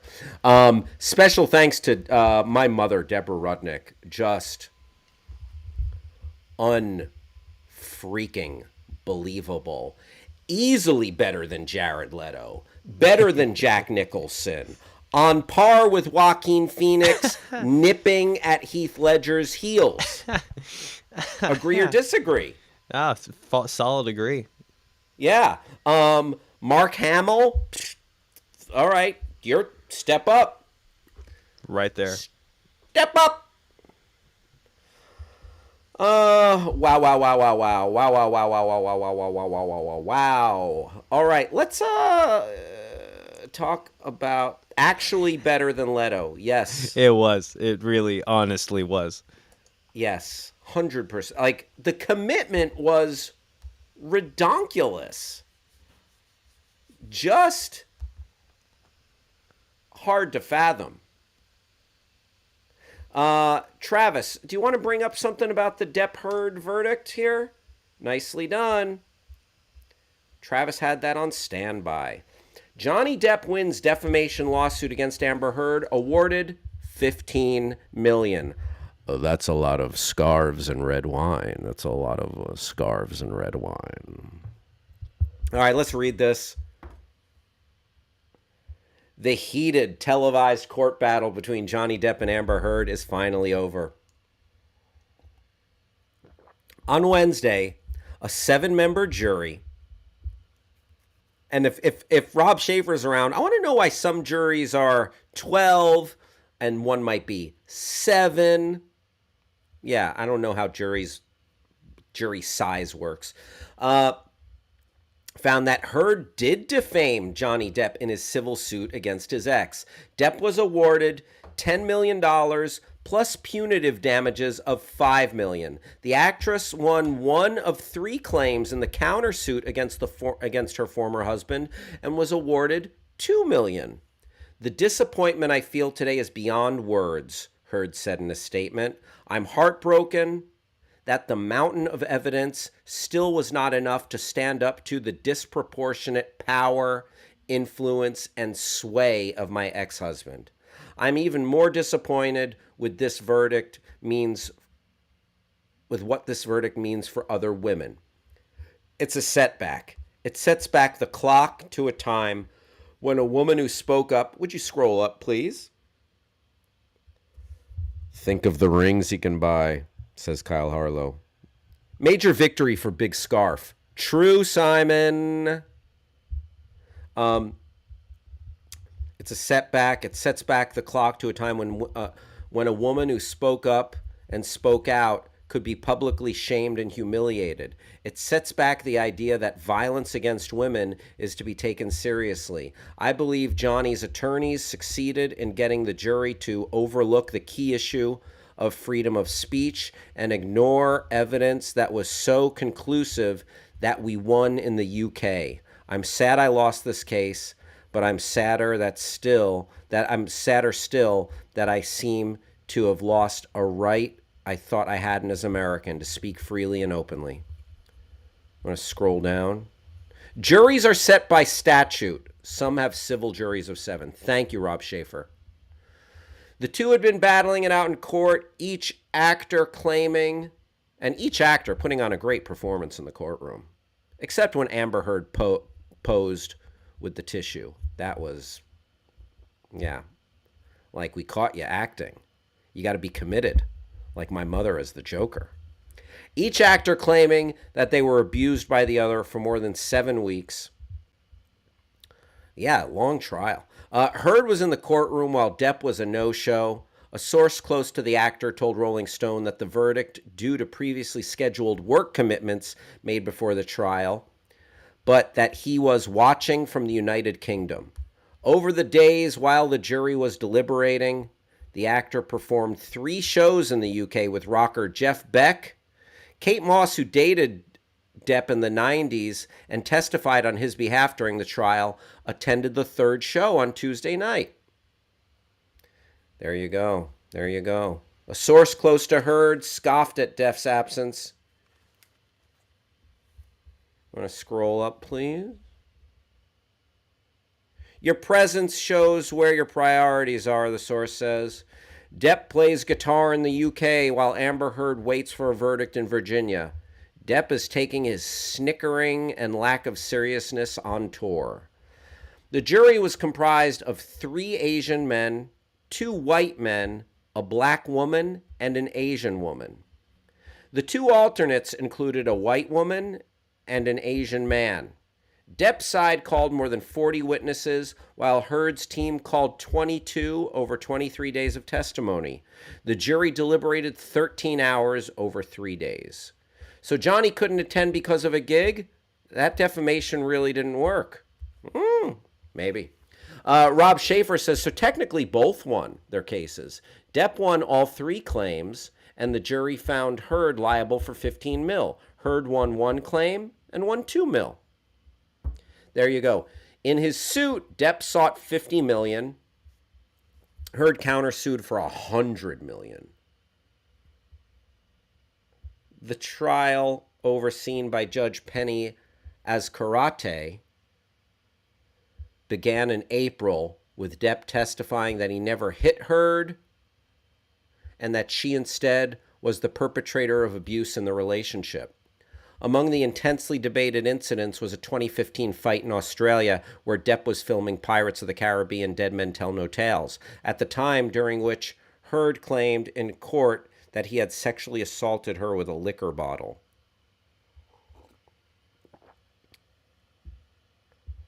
Depp's lawyers countered that the actress had actually injured Depp after she threw a bottle of vodka at him that hit his hand and exploded, severing the end of one of his fingers. The actor flew back to Los Angeles for surgery on the hand following the incident. Depp's attorneys also zeroed in on the timing of Heard's sexual assault claim and said it was weaponized to bolster her defense in the case. Thoughts and prayers to Johnny Depp, who's out of the country. He should be here celebrating at Red Lobster. You know what? There are no winners here. Just the American public for any entertainment value they were able to take out of this. But you know what? I just hope that one thing she says in her post-verdict statement is true or resonates with me. I really hope that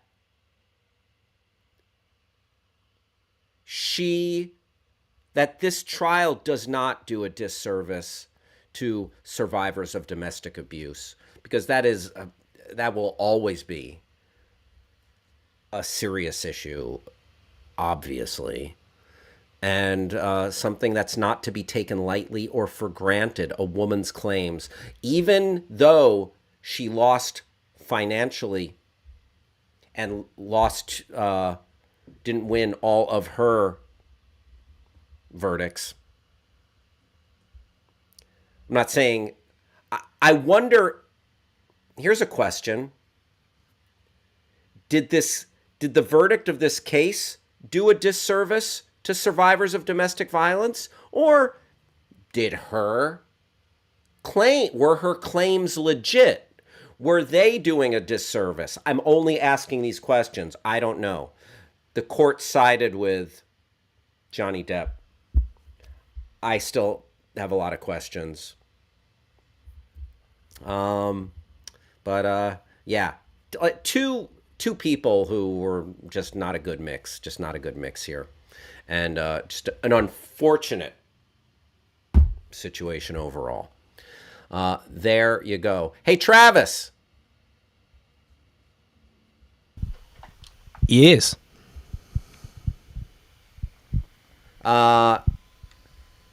Should we save those T-shirts for tomorrow? I think so. We're getting to the Or do you wire. want to look at some?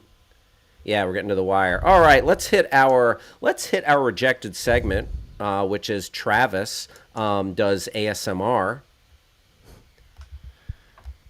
You dropped out for this? Look, this isn't gonna happen. I'm not doing it. It's not happening. I made a vow to myself, a promise, years ago, when I found out what it was and realized I did not like it.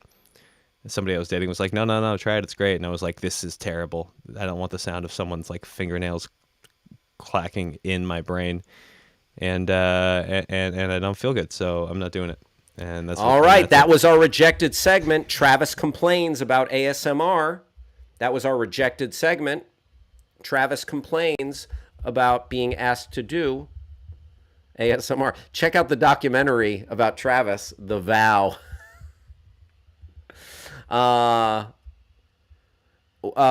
What to do now? Going to have to get my fix somehow. Guess I'll have to hop on YouTube and watch old clips of Judge Wapner, says Simon. Thoughts and prayers to Johnny Depp. Ukraine winning 2-0. S. Friedman, you threw dirt on Ukraine a little early. Looks like they're taking the fight right to Scotland. Rob Schaefer says, in my humble opinion, this verdict won't set the movement back. The verdict will do is make you have proof of domestic violence, a conviction to claim yourself a victim of domestic violence. Very good, Rob Schaefer. Rob Schaefer, the official attorney of the Your Pal Hal Show. And without further ado, let's bring in your friend and mine, Mario Smith. Mario! What's going on, buddy? Oh, you know, 2 shows left, baby. 2 shows left for me. That's it. Yeah, we're gonna be taking our party over to Twitch, twitch.tv/Hal Rudnick. And we're gonna keep it fired up. There's that '90s Chicago White Sox hat. There is a small story behind why I'm wearing this today. Lay it on me, brother. I always appreciate. Well, 2 years ago today, our city lost a really good dude. His name was Matt Cannon. He's a DJ here in town. He's a teacher as well. Died suddenly.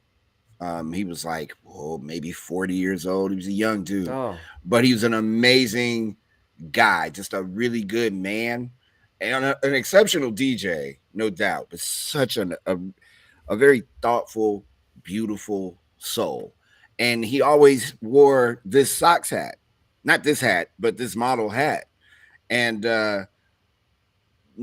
maybe 2-3 months before he died, he saw me with the hat on and he goes, man, I lost that damn hat in Hawaii. I really like that hat. And I never forgot him saying that. The last time I saw him was on Twitch, actually, or Instagram Live in the midst of the pandemic. And he was DJing, and when he saw my name came up, he just smiled. And that was the last time I had any kind of contact with him. So I made it my business today on the 2-year anniversary of his passing. I said I'd wear the hat today. It doesn't match the uniform, but I'll wear the hat. Oh, right. Yeah. You know what? For my buddy. It works. It works for me. Thank you for sharing that story. Yeah. There's another story real quick. Harold Baines and I got into an argument about what year this hat was. I got into an argument with the man who wore this hat and knew what year it was, and I told him that was the wrong year. Yeah. Hall of Famer Harold Baines. So what year is that? I want to say 83. Really? I think so, and I'm probably wrong again because he looked at me. He goes, "Oh, so you like the old school hat, huh?" And I'm like, "Yeah." And then he goes, "All right." I was like, "Yeah, didn't you guys wear this?" And I think I said 81, and he just kind of looked at me. And I was like, oh, I just messed up with Harold Baines. I just made the greatest White Sox player, second greatest White Sox player ever, mad. So it was fun. Is the greatest Frank Thomas? Absolutely. For now. Yeah. Big hurt. Tim Anderson will go down as the greatest White Sox player ever and when his career is over. If he stays here long enough. Organization's so stupid, he may go. But yeah, Big Frank is the man. Oh yeah. The man. But let me ask you this though: have you seen those Nugenics commercials with Frank Thomas? Yes. Yeah, they play in Chicago a lot. She'll like it too. Oh my God! I think she'll like it too. She'll Is like the it line? Too. Wink. She'll like it too. Because he looks at her and he looks at the guy and he goes, "She'll like it too." Twitch, huh? I'm gonna jump on the hell bandwagon on Twitch. Did I see earlier Batman and the Joker having a conversation, a video call? Yes, indeed. Yes, indeed. Wow. It was stunning. I think it might have been a preview of the sequel to the Batman movie, the recent Batman movie. That might have been a preview. Kyle Harlow. They should say this in that Frank Thomas commercial. Has age put a big hurt on your performance? Wink. That Kyle Harlow should be writing those Nugenics commercials because the best line the best line is "She'll like it too," but that's a great line. Has age put a big hurt on your performance? That's a pretty good pun. Rob Schaefer, I want to thank you. I hope to see you on Twitch, my friend. Enjoy Arkansas. Mario, I look forward. So I'm not going to see you tomorrow, right? No show tomorrow for me. It's Friday. A terrestrial radio show, and Friday we get together twice. I'll see you for the transition, and then for our elongated sports segment, Gliss and I are thinking about inviting everybody that's worked at Backchannel on to the last show. So we'll have 150 people on the stream. Amazing. It's amazing. Thought. I don't know if we'll do it though. Everybody may not be as congenial as you and I. Oh, well, I look forward to seeing you then. Right on. And Mario, always a pleasure. Enjoy the drive with Mario Smith. Thank you, everybody. Thank you, Travis. And we'll see you tomorrow. Bye-bye now. Hal Wave. Thanks, Hal. Hal Rudnick, everyone. And a visit from the Joker and Batman today. Timely. Thank you, Travis, as well. Hey, everybody, it's The Drive with Mario Smith. It is the top of the hour, and the number one story in America isn't guns, it isn't COVID, it's Johnny Depp. I suppose we'll talk about it at some point today. One show left. Gliss, punch the button, sir.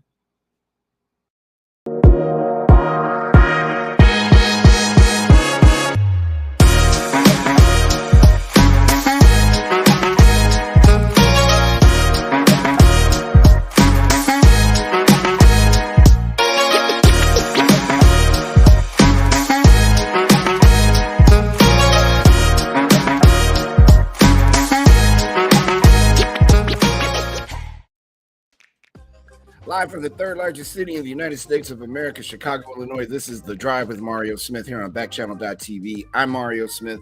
Thank you so much for watching. This is show number 81. There's one show left in this program.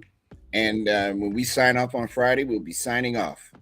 So I'm glad that you guys are here today. Thank you so much to everybody who is checking us out on Backchannel.tv, on YouTube, and also on your Echo devices. Doug in Ohio. Hello, Luke. Damien in Maryland. Hi, Doug. How are you? Thank you for saying hello. I appreciate that.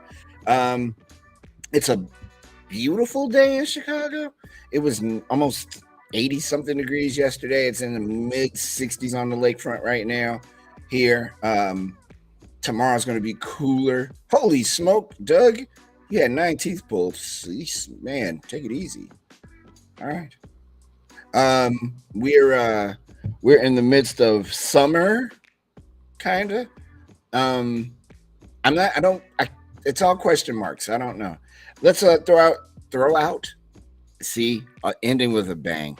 Let's go out to Beaverton, Oregon, home of Nike, where Jay Gliss lives on the Nike compound with his family. Right. That would be great. What's up, brother? How are you? I'm good. Let me take a look at you here. I haven't seen you. There you go. Come up on the big screen. Get on the big screen here. There you go. I know. So what, man? It's fine. Let's do it. At least this part. You know, folks can see. I'm glad you're gonna go out instead of throw out. I want to throw out. I want to throw up. I was gonna say I've already been thrown out enough this week, so. Oh, yeah, you okay? Oh, Yeah, I'm yeah. good. We are sorry, yeah. Sorry, I don't have my laptop connected. That's all right. I was hearing it in my head. How's everything? How you doing? Everything's good. Cool. Same Yeah. here, man. All Same things considered, yeah, things are all right. Same. I was just I don't know if you heard it or not. I was talking about the hat today. DJ Yeah, Question was his name. Quest On was his DJ name. Matt Cannon. An amazing, I mean, one of those guys when you met him, he was engaging. It was weird. He would always find me and we would have these conversations. I mean, they would just come up like we had a 2-hour conversation about the value of oatmeal.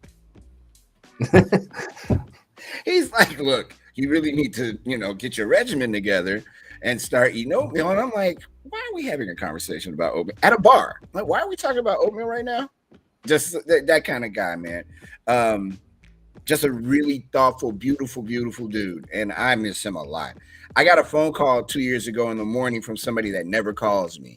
And I almost asked him how do you got my number? I'm like, what's up? Why are you calling me at 8:30 in the morning? And then he laid the news on me that our friend had passed away. And it still breaks my heart. Yeah. But he used to wear this hat. So my other one had got sweated out. And I was like, let me get one more of these.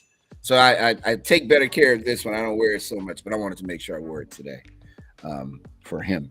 Johnny Depp kind of won. Yeah. I mean, I guess he probably had more to lose, I guess, is kind of how I see it. Yeah, because I mean, $15 million to him, that's like 3 good bottles of wine and a scarf and a ring. And just like all the accusations and stuff, I think it's, like this has been a very polarizing thing. Well, actually, I don't know. It seems like a lot of people are really dislike Amber Heard now. Yeah, they really don't. I mean, and I'm kind of like, he kind of became a villain out of this whole thing. Yeah, and see, villainizing her it does not vilify him for me. I'm more concerned about who pooped in the bed. Yeah, that is the only thing I really care about. Stories were like, I mean, this obviously like it won't have Johnny Depp in it, but this is obviously going to be a movie someday. Like, oh yeah, you better. Oh come on now. So that's the part of the movie I want to see the most. I don't need to see the act. I just need to see who's doing it. Is it a maybe that's the main takeaway is who's going to play Johnny Depp when they make a movie about this? Yeah. Like, that's a good question. Who plays Johnny Depp? An older Johnny Depp, because this was 2-3 years ago. Yeah. I still want to know who did that in that bed. And the person that had the wherewithal to take a picture of it, bravo to you. I'm sure Johnny Depp's going to buy you a bottle of wine, a scarf, and a ring too. And some tinted sunglasses and teach you how to talk like you're from Bulgaria, even though you're from bloody Kentucky. I've almost cursed 13 times since I've been on with Hal. I have got to control myself. No. Yes, it does. I'm not, no way. No. My relatives will see this. Like, were you on? Did I see you on YouTube cursing? What did you see? Because you gotta real quick, Mario. You gotta say hi to Sophie the cat. Do I? Oh, hey, Sophie the cat. Apparently, that's Doug's cat. Doug must be feeling pretty okay after. I guess so. That's a lot of work there. Don't be scared. Get on the big screen. He was talking to you there, Mario. You might find this weird, but say hello to my cat, Sophie. I don't find that odd at all. Hello, Sophie. Sophie. I mean, I do know they give you pretty good painkillers when you get teeth pulled, so and make you want to say hello to cats on stuff. I'm not saying that, Yeah, hey man. I would be. Go, Doug, go. Careful, Doug. Careful. So there's that, and yeah, man, we got a Florida man today. I'm gonna try to do one for Friday as well. I mean, I have to do one on Friday. Maybe we'll do the all-time Florida man story. Yeah, maybe. That's what I almost said that yesterday. Like, could always just pick the best Florida man story of all time. we almost have to. We owe it to our millions of fans to have the best one. Yes. All right. What time is it? Yeah, I suppose we should go on ahead and get this done.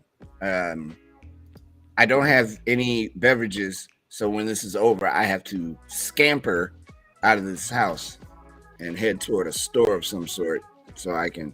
All I got is water, which is where I'm not trying to disparage the water drinking community. I'm just saying I may want something a little bit more than water when I'm done here. All right, let's get on with it, man. Thank you, Mr. Gliss. We will be bothering you often during the show. I didn't even ask if the wife and the children were okay. I assume they are, and the dogs. Everybody's fine out there in Oregon. Again, thank you for watching. And it's awkward, but thank you so much for watching. And check out everybody. We won't be here tomorrow, but check out Liv and Haley and Allison and Jam and Renee and Anthony and Hal and I think it's Kate and Will. I don't know. I'm not sure. Just check out everybody, man. Watch, please check us out. And don't forget, Friday's going to be a big day. So you want to definitely tune in for that. Let's take a look at the headlines that are happening around the world. As we were talking about a moment ago, jury members found Johnny Depp won his case. A jury on Wednesday today ruled in favor of Johnny Depp. A jury on Wednesday today. Did you hear that, Bliss? Did you hear me when I said that? I mean, today is Wednesday. I said a jury on Wednesday today. Out of my mouth. Live. I mean, that was absurd. You aren't wrong. It's just the sentence structure was a little off-putting, I guess. But I feel something is missing. I don't know what's wrong with me today. I don't know. Something is out of place. Well, you just said it. You only have water. Yeah. Yeah, I mean, but I wouldn't have done anything before the show anyway. No, I know. Yeah. I can't guarantee that, we won't have a champagne toast on Friday, provided I get some champagne.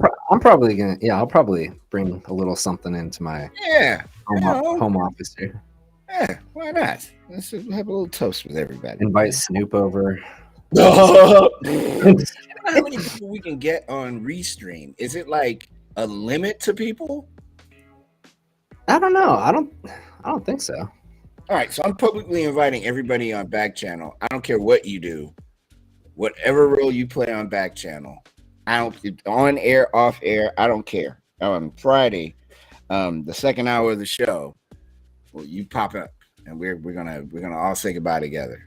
Well, I'll still say goodbye last because I think that's fitting, but we'll all get a chance to say goodbye to each other. It'll be the holiday party we didn't get a chance to have. So. Or we could co-opt it like everybody else is doing and call it a Juneteenth party. Oh boy. I would be so angry at everyone if anybody agreed with that. Just saying. A jury today, like 20 minutes ago, ruled in favor of Johnny Depp in his libel lawsuit against ex-wife Amber Heard, vindicating his stance that Heard fabricated claims that she was abused by Depp before and during their brief marriage.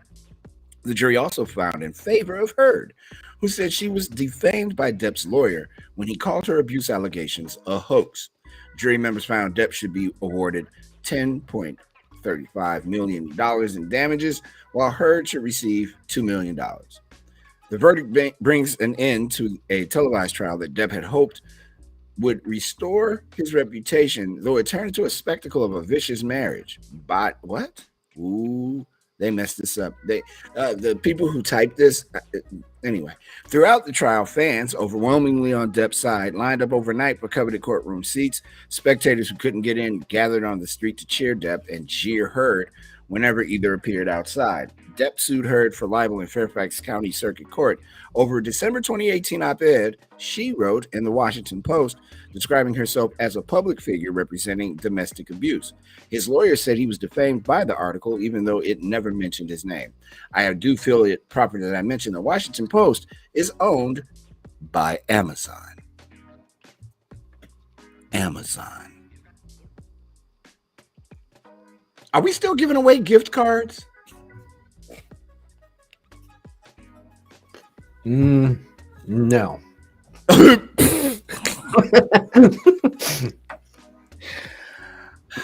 The U.S. is headed for a lot of unnecessary loss of life, the Biden administration says, if Congress fails to provide billions more dollars to brace for the pandemic's next wave. Yet the quest for that money is in limbo. Boy, don't I know what that feels like. The latest victim of election year gridlock that stalled or killed a host of Democratic priorities. I don't want this to turn into the Daily Show. Let me calm down. President Joe Biden's appeal for funds for vaccines, testing, and treatments has hit opposition from Republicans who fuse the fight with the precarious politics of immigration. Congress is in recess and the next steps are uncertain, despite admonitions from White House COVID-19 coordinator Dr. Ashish Jha of damaging consequences from every day we wait.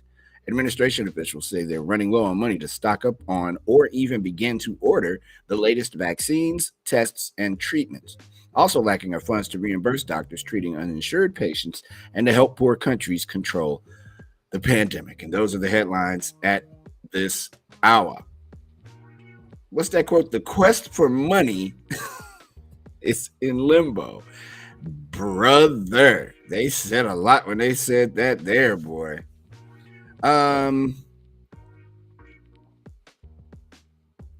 Let's see here. Doug says he has a very high pain tolerance, so he can take a lot.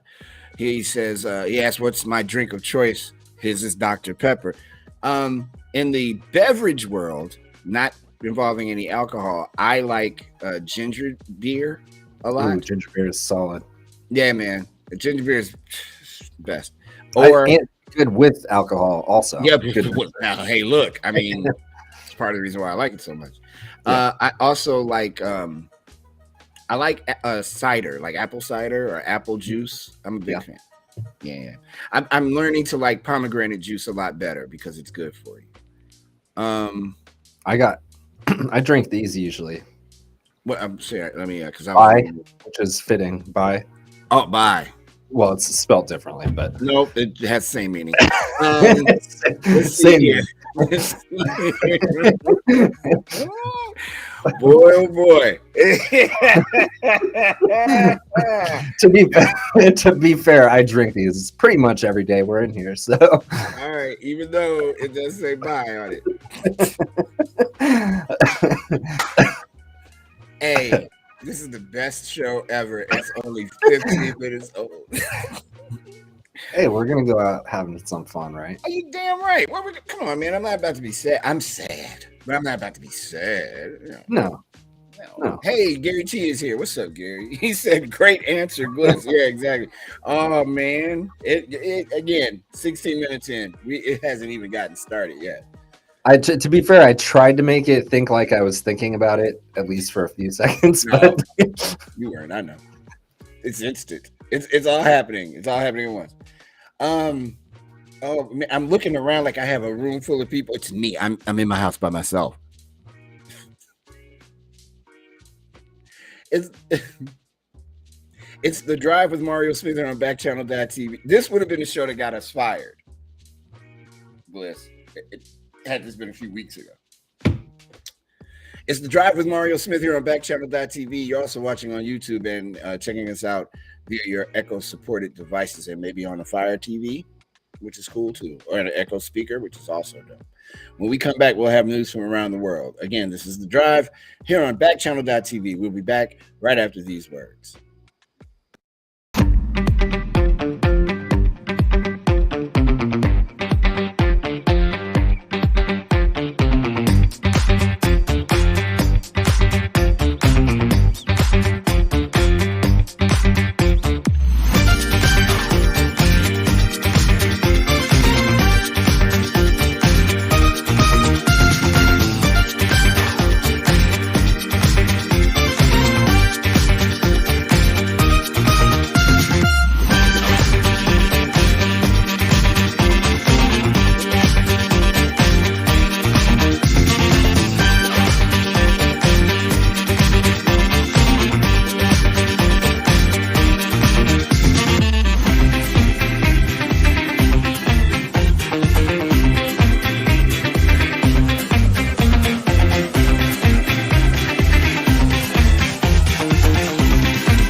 do a segment where we watch all of our bumpers? Because that was great.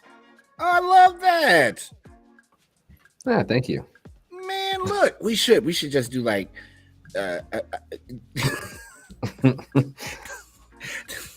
total up how many minutes all of our bumpers are, and then we should just watch them from beginning to end. There's quite a few of them at least that have been used throughout Yeah. the time of the show.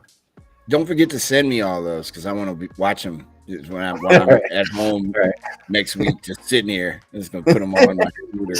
Like a bumper reel compilation. Just look at all of them. Like, yeah, that was cool. Well, anyway, they may come in handy again. Yeah, someday.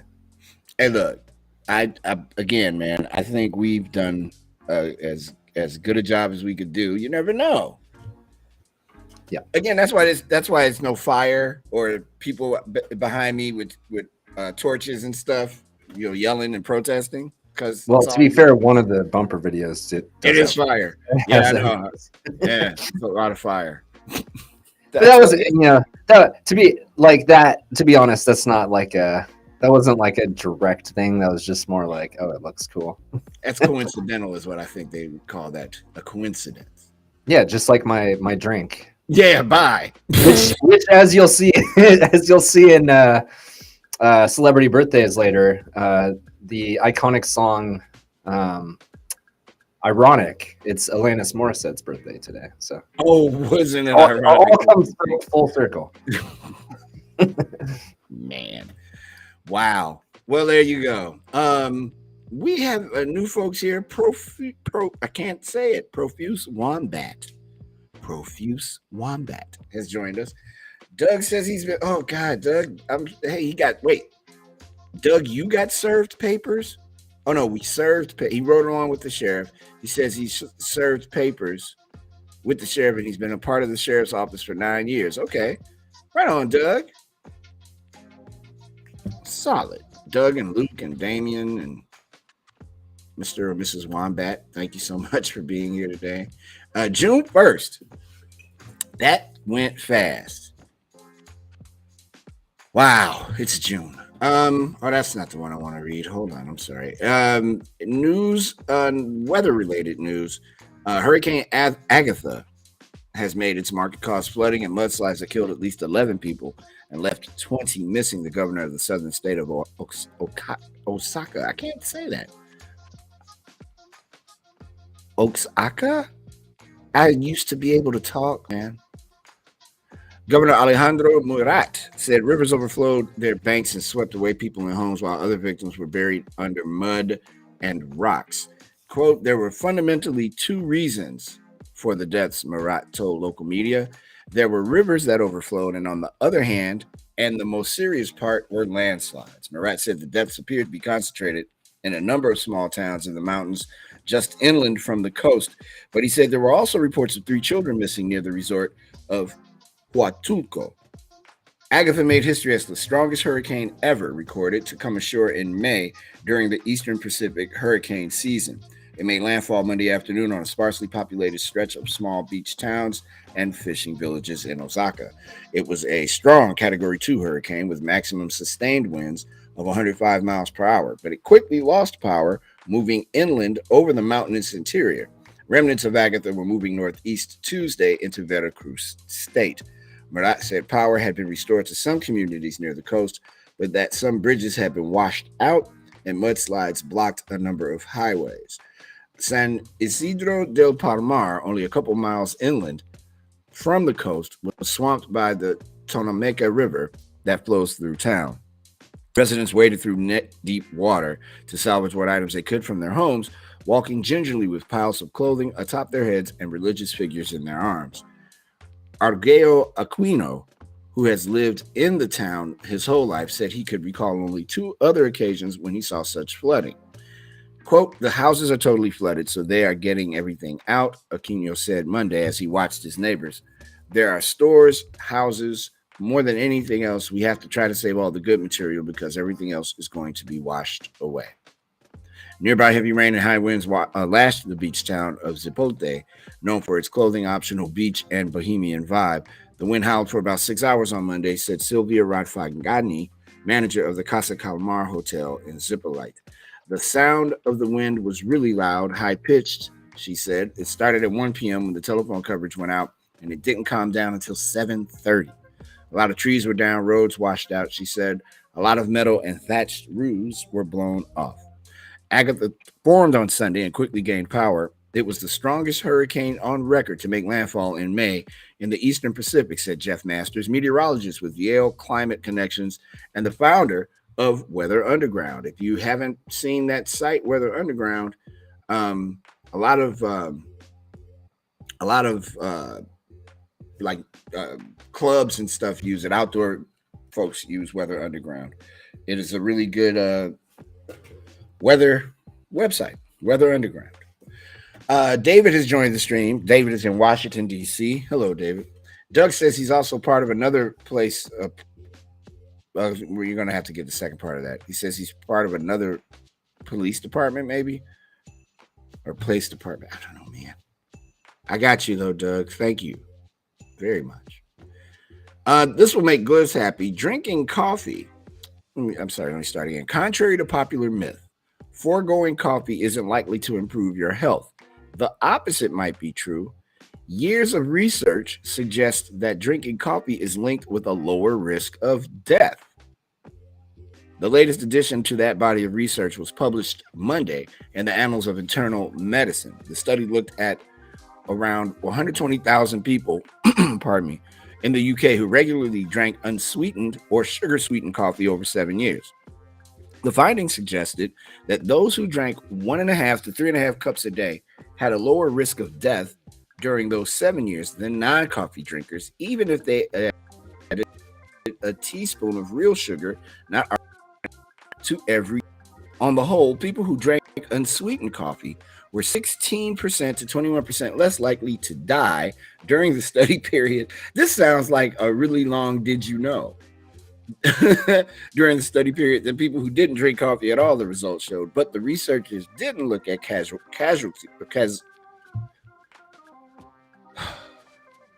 causality. I think that's how you pronounce that. So they couldn't say whether coffee is directly responsible for the outcome. Biologically, it is plausible that coffee could actually confer some direct health benefits, said Dr. Christina Wee, an associate professor of medicine at Harvard Medical School. Wee edited the study and wrote an accompanying editorial about the results. But she added, we can't say for sure that it's the coffee drinking per se that leads to the lower mortality risk. It's possible, for example, that people who regularly drink coffee are wealthier and therefore more likely to have better health care or more time for leisure or fitness than non-coffee drinkers, which could lower their mortality risk. The participants in the new study were around 56 years old on average, and they were recruited from 2006 to 2010. The researchers accounted for factors like diet, smoking, socioeconomic status, pre-existing health problems, and exposure to air pollution. Okay. How many cups of coffee, Gliss, do you drink in a day?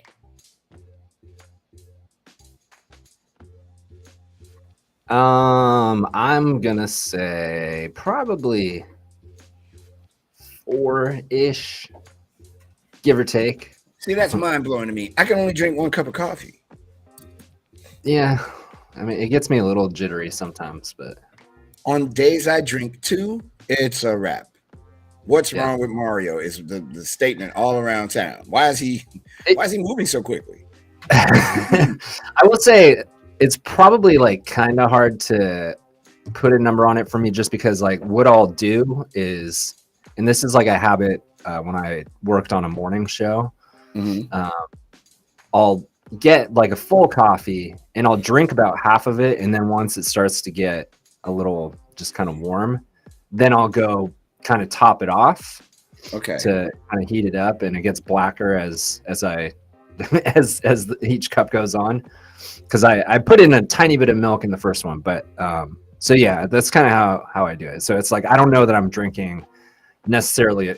I've probably drank a full cup after I've refilled it once or twice. I got you. I have my standard coffee cup. I have two of these because one of them got chipped. This is how much coffee I drink in a day. Yeah. Just a little tease. There's a did you know fact about coffee mugs. Oh, is it? I didn't see it. Well, of course I didn't see it because on purpose I never looked. Got to check that out. I'm acting like I got to wait for it to happen. Well, I'm here. Man, I'll have to check that out when I read it. I read it. Yeah. Here on the show. On this show that's got my name on it. Right there at the bottom. See, it says Mario Smith right there. I can't wait to find out what I'm going to say. I'm so excited to see me do this. Oh, man. Oh, wow. Did I take the other? No, I didn't. Okay. So in other words, gang, coffee. There you go. John, hey, how are you in Oregon? Hopefully you heard the news, my friend. If not, just stick around. You'll pretty much pick it up in a moment of what's going on. One of the things that we've done pretty successfully over the almost 6 months of this show, as we wind down to episode 82, which will be our last, is we've been on asteroid watch. Well, there's now help. So when we're gone, you don't have to be like, oh God, how are we ever going to find out what is going on with these asteroids? More than 100 previously unknown asteroids have been detected using a new tool that can comb the galaxy. Ooh. The discoveries were announced Tuesday by the B612 Foundation, a California-based nonprofit organization that focuses on tracking objects in the solar system and protecting the planet from near-Earth asteroids. The organization said its newly developed platform, known as Asteroid Discovery Analysis and Mapping, or ADAM. Oh, that doesn't sound ominous, does it? Yeah. Is an open-sourced cloud-based system that allows researchers to detect newfound asteroids without needing to gather additional astronomical observations or launch a novel asteroid hunting telescope. I'm sorry. Instead, the system's algorithm links points of light that are consistent with the orbits of asteroids from reams of archival night sky images. If the cosmic object is confirmed as an asteroid, the algorithm can then calculate its orbit and begin tracking the space rock, according to the B612 Foundation. As such, quote, any telescope with an archive can now become an asteroid search telescope, close quote, said Ed Lu, a former NASA astronaut and executive director of the B612 Foundation's Asteroid Institute.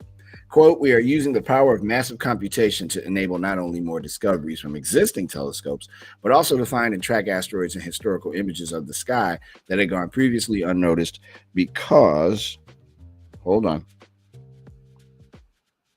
400 feet away. Now, there's a fire around my house.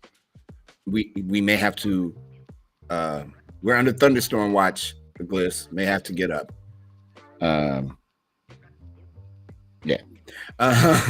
We are using the power of massive computation to enable not only more discoveries from existing telescopes, but also to find and track asteroids in historical images of the sky that had gone previously unnoticed because they were never intended for asteroid searches, close quote, Lu said in a statement that took me an hour to read. Nearly 30,000 near-Earth asteroids have been discovered to date, according to NASA. Of those, the agency is particularly concerned with a small fraction of space rocks that measure at least 460 feet across and swing within 4.6 million miles of Earth's orbit around the sun. So, you know what? This got me thinking. How close? I mean, really think about this. How close? Hey, bumbling beaver. How close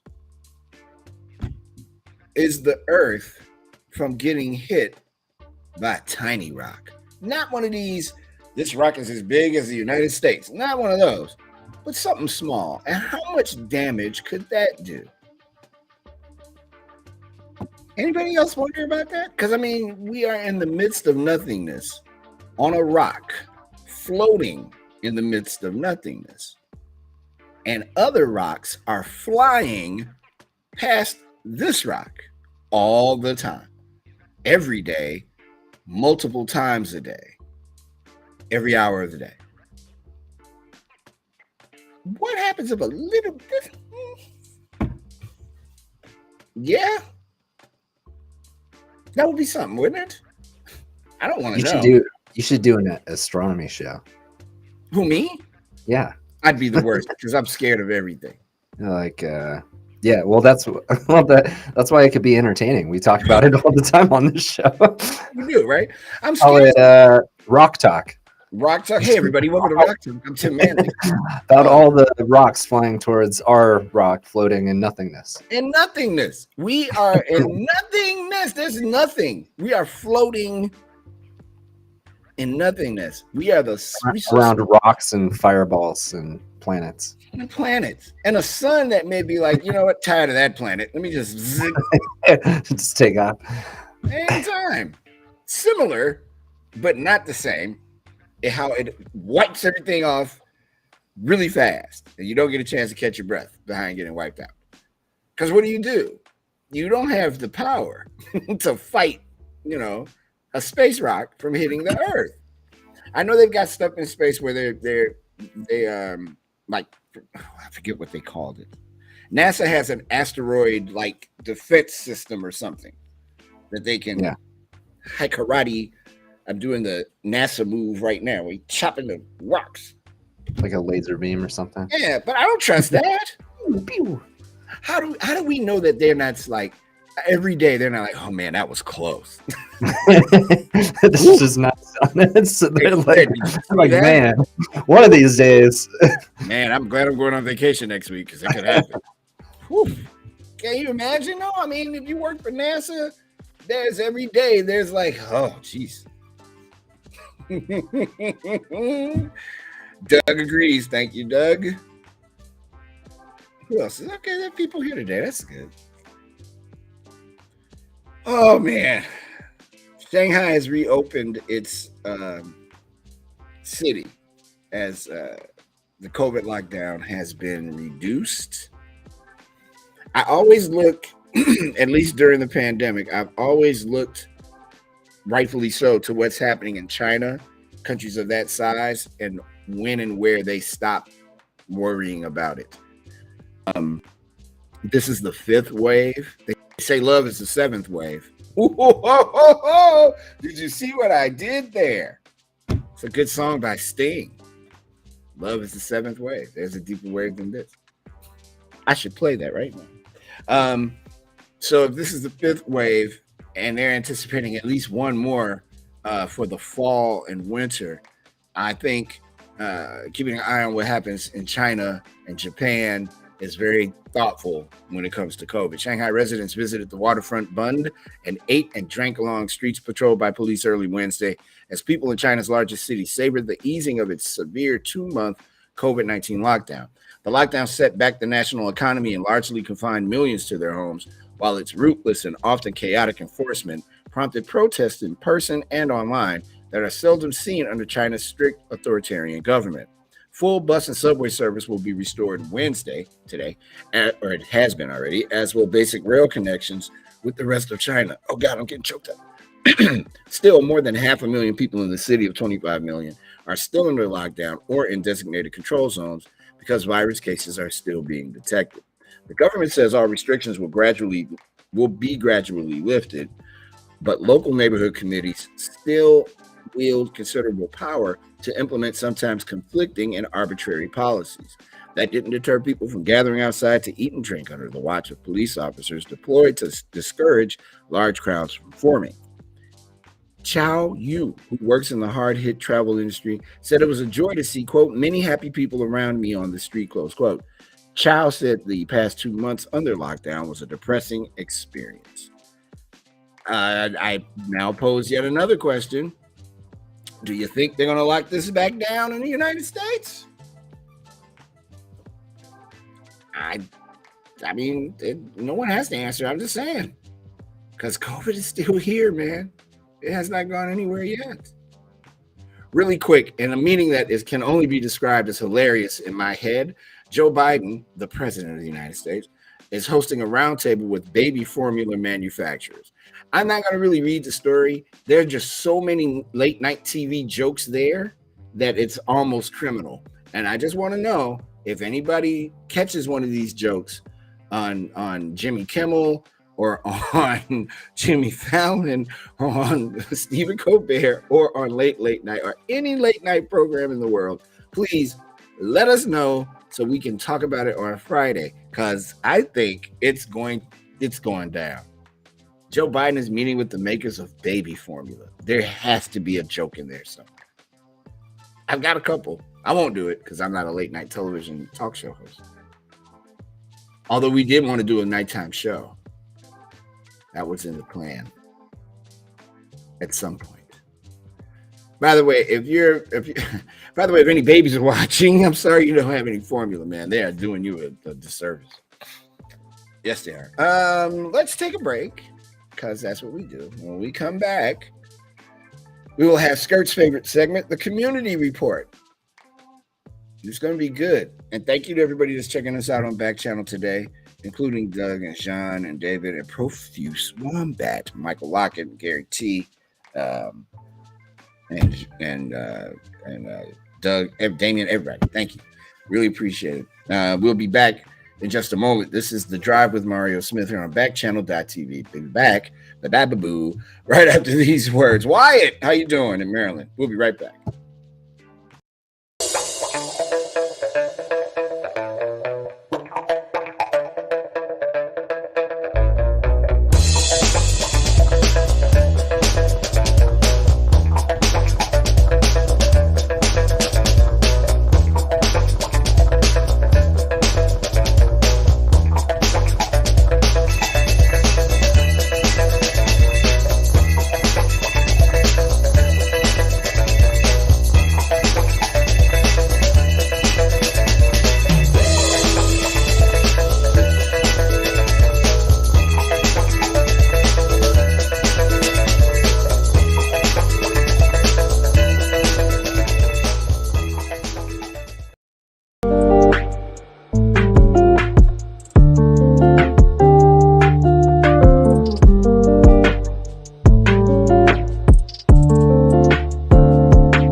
That was a beautiful look at the city, beautiful, the river and Marina City, and yeah, that was pretty cool, Gliss. Thank you, man. That's dope. You're welcome. I know people get tired of me saying it, man. This is just such a really cool place.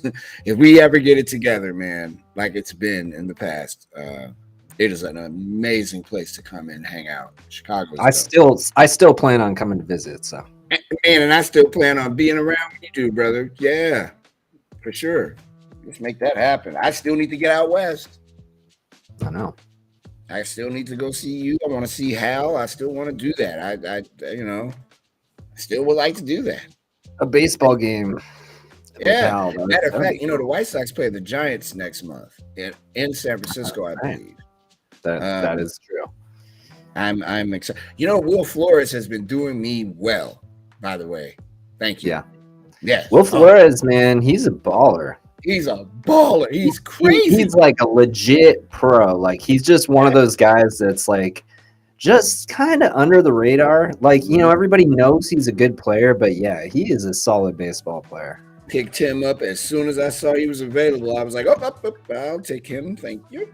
He has played every position in the world except manager so far this season. So yeah, I like him a lot. He's been doing me well. I'm just moving my charger around. I don't mean to do the AMSR that Travis didn't want to do on a Hal. But I'm just moving my charger around for my watch because I think I'm going outside. Well, I know I am because I have to get a beverage.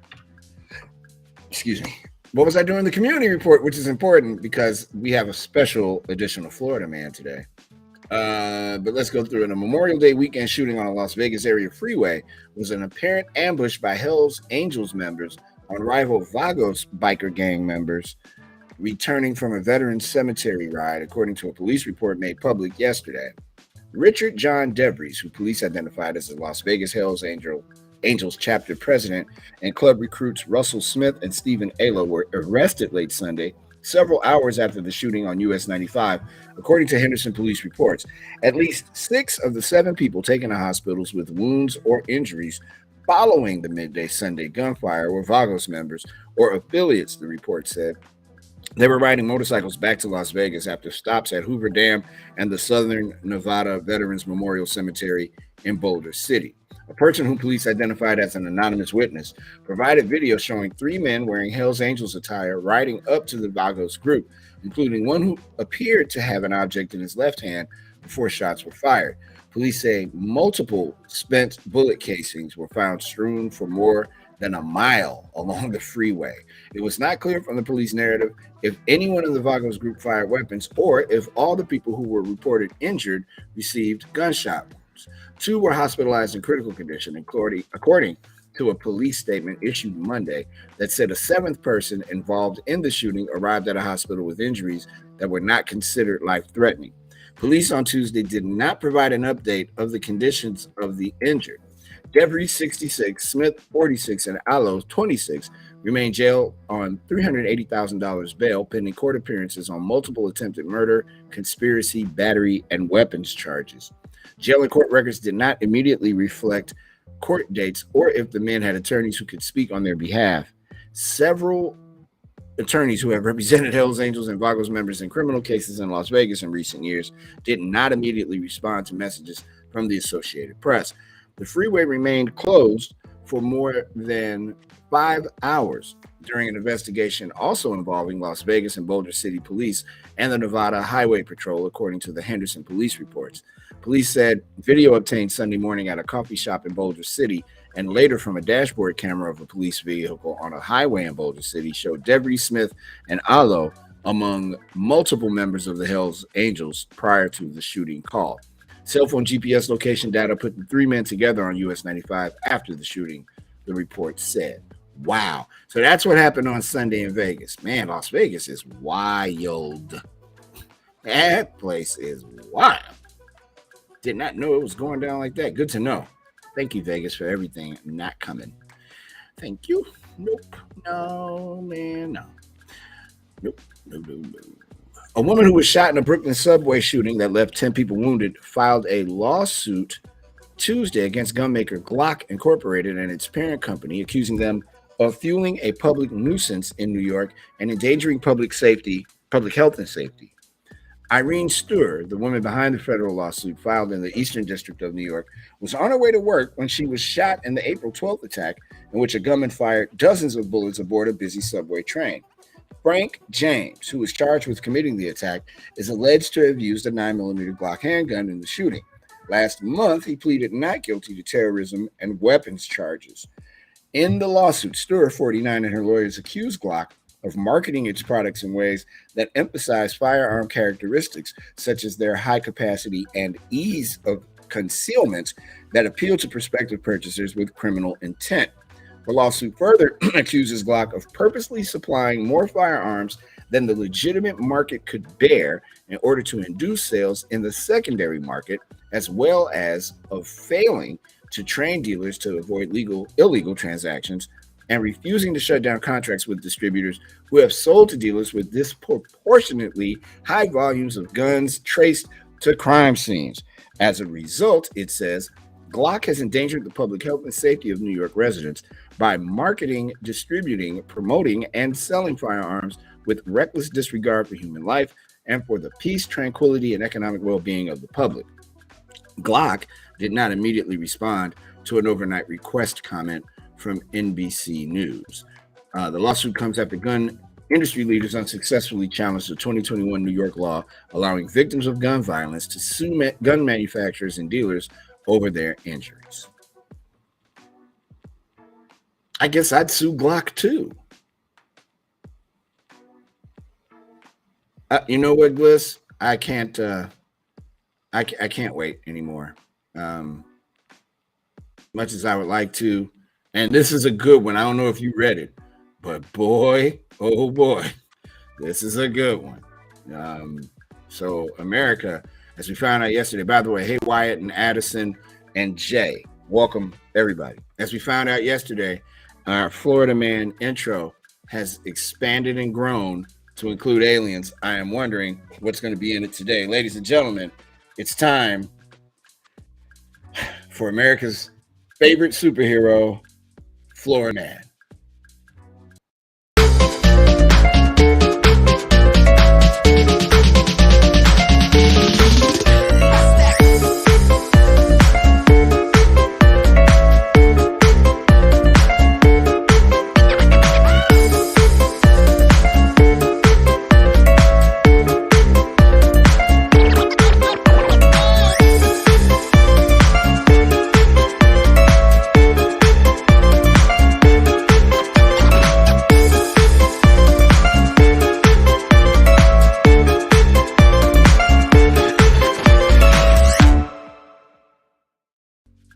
Oh my God, that is frightening. Poor Florida Man. Oh. All right, everybody. So this is from, again, Fox 13, Tampa Bay. Florida Man, this time, has exposed himself and defecates in Treasure Island surf shop, police say. A Treasure Island surf shop had quite a mess to clean up after police say a Lakeland man defecated on its floor and used a shirt to wipe up. According to the Treasure Island Police Department, Gary Peter Bush, 69, walked into a 69-year-old man. Dude, are you drunk? What in the world? According to and Gliss, the reason why this is so funny, there used to be a grocery store here in Chicago called Treasure Island. So when I saw that, I'm like, wow, Treasure Island is a place in Florida. It figures. According to the Treasure Island Police Department, Gary Peter Bush, 69, walked into the surf-style shop located, I don't know why we're getting the address, we'll just say on Gulf Boulevard, exposed his genitalia and proceeded to defecate on the floor near the dressing room.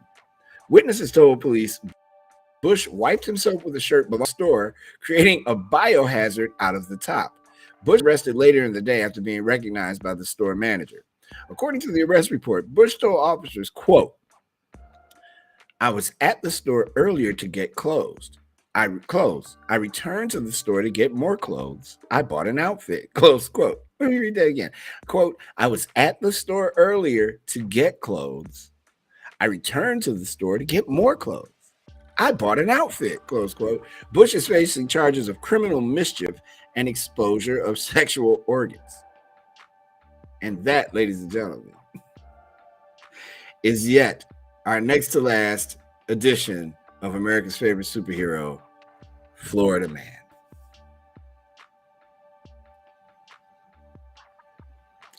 Amazing.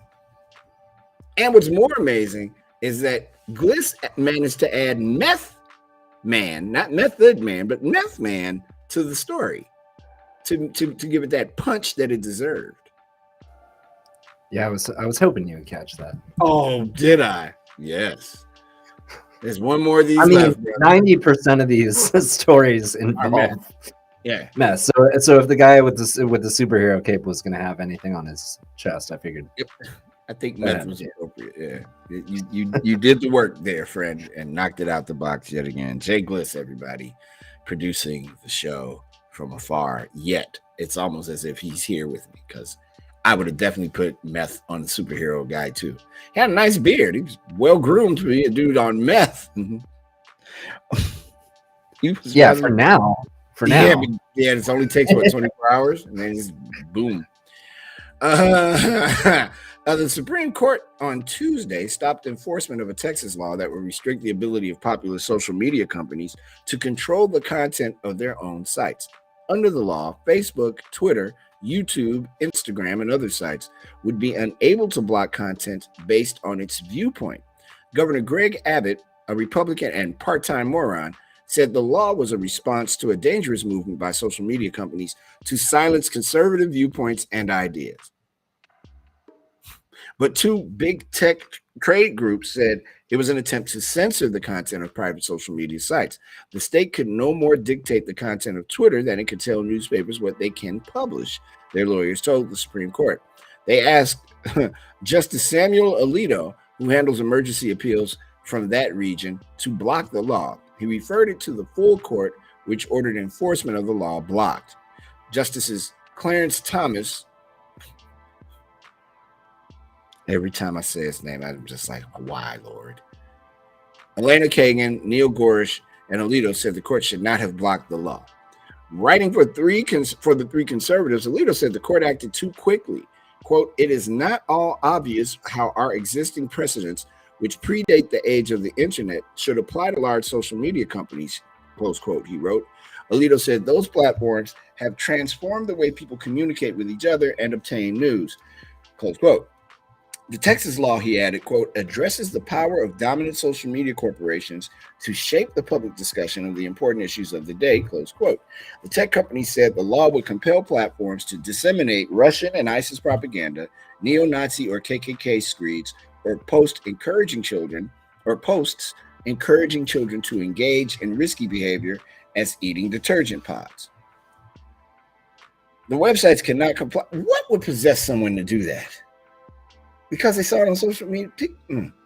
I wish. The websites could not comply with the law without irreversibly transforming their worldwide online platforms to disseminate harmful, offensive, extremist, and disturbing content, they said, because the regulation would prohibit companies from enforcing their hate speech policies. Two trade groups, NetChoice and the Computer and Communications Industry Association, filed a lawsuit to challenge the Texas law. A federal district court judge issued an injunction blocking its enforcement, but that order was lifted by the U.S. Court of Appeals for the Fifth Circuit. And that is the Community Report. Am I right? Yes, I am correct. We've got entertainment news coming up in our next hour. Not talking about Johnny Depp anymore. Thank God that's over. I don't have any Kim Kardashian either, but I do have a very interesting story about Bobby Brown and this insane crush apparently that this man had on my Janet Jackson. That's a problem, brother. Can't be loving on my woman. I don't like it. She's mine. All mine. I'd have her in a baseball hat tomorrow. See it now. Hey, let's see who's talking backstage here. Stella's here. Hey, Stella. Jay is here as well. How you doing, Stella? She said, "Sorry I'm late." It's fine. No, please. Look, you came. That's the important thing. Because it's a big stretch here. We're heading out of the turn. That's right, Doug. You don't mess with Mario's girl. Tell him again. Got some serious words for that Bobby Brown if I ever meet him. More than just hello. From time to time I talk about albums and stuff that I think you should check out. This is from Sky Zoo. It's called All the Brilliant Things.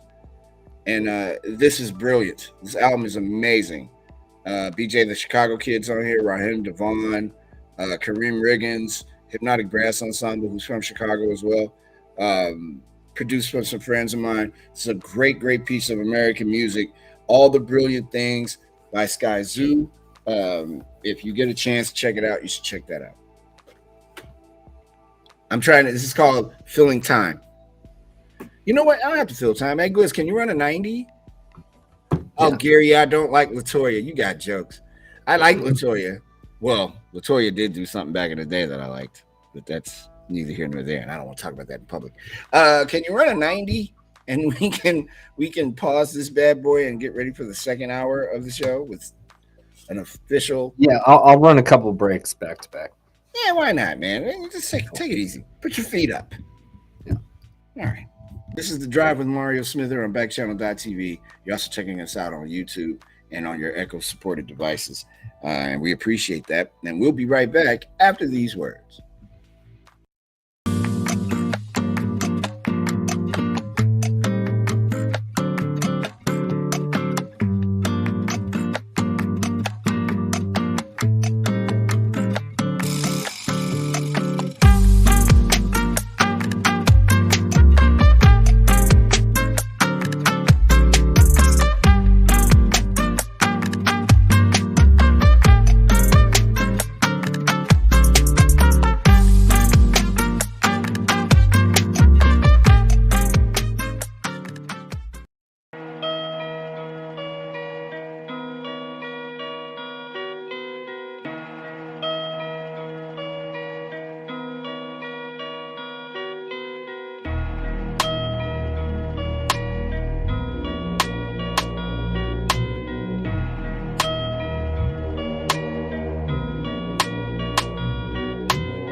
I'm not playing.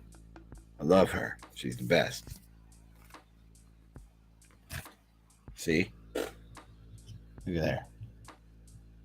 Look at that. Big fan I am. I'm a big fan. I was recording the Who You Got podcast last night. Could not find that album for nothing. Looked right in the spot today and found it. I think Bobby Brown got me angry. Bobby Brown. Oh man, I'm sorry. We're on the air. Hey, it's The Drive with Mario Smith. It's the 1st of June, 2022. We're in Chicago, Illinois, and we appreciate everybody on The Drive today hanging out with us. Program note: no show tomorrow. We will be back on Friday for our 82nd and final show here on Backchannel.tv. Backchannel is going in a different direction with its programming, and all the shows that you've been checking out. Friday's our last day for all of them, and we will say goodbye officially at 4:55. I guess we will. We'll say goodbye at 4:55 Central on Friday for good. But until then, we are going to continue to have fun and provide the stories and all that stuff that you have come to expect from us over these past almost 6 full months. Joining me on this ride, and who has been a wonderful producer and become a friend, and I'm glad that he was the guy that they chose to hook up with me here on this. His name is Jonathan, but they call him Gliss. He's in Beaverton, Oregon. Hello, Gliss. Welcome to the show. Good afternoon, buddy. What's up, man? Oh, man, look, let me tell you, I just saw you for the first time today. Everything's great. Yeah. Everything is fantastic. It's a beautiful day in the city. The sun has finally decided to stay out. Yeah, it's nice here, too. I love it. It's a nice day. I love this. My friend in Arizona, she is not having fun. Yeah. Oh, I can't wait to leave. I can't wait to be in the heat. Oh, it's going to be nice and warm. It's been like 90 degrees since she moved to Arizona every day. And that was like 4 months ago. I lived in Arizona when I was a little kid. Yeah. It was a very short period of time, but I was about 5 years old. I started kindergarten in Arizona, Tucson, Arizona. Oh, nice. And I have a lot of memories of it because there was a lot of kids my age that lived on our street. So I actually remember it pretty well for that age. But we were there for, I think, 1.5 years, maybe 2 years. But both of my little brothers were born in Tucson, Arizona, even though nice. We were only there a very short period of time. Well, I mean, long enough for that to happen. There you go. Yeah, well, they're only 18 months apart, so. Oh, wow. Yeah. That's it's like back to back. Let's go. That was so much fun. Let's have another one. Yeah, let's Can't get much closer than that. No, I had man, something to be said for just like, getting it out of the way, They're almost twins. Right. Just 18 months as opposed to like. And they couldn't be more different. I bet. Both awesome people, though. Right on. See, that's nice that you you love your brothers. I almost cursed again. That's nice that you love your brothers. It's been really difficult today. We play a lot of. We all have a VR, and there's this game called Walkabout Golf. Mm-hmm. And it's super fun. Like it's basically just like a cool place to virtually hang out, and it's miniature golf, virtual reality, and so we do that maybe like once, every week to 2 weeks, and play some golf, and so it's a cool. You can talk to each other while you're playing. You almost forget that you're not actually hanging out, so it's cool to keep in touch with them that way. It's nice to live in 2022. Yeah, right. All things considered, that is not the worst thing. Doug wants me to check my blood pressure. I'll do that right now, Doug, with my handy watch. Hold on. Hi, Doug. It's kind of like one of Hal's segments. Mario's going to check his blood pressure. Hold on. Let's see here. How about if I check my blood oxygen? I don't even know what I'm looking for.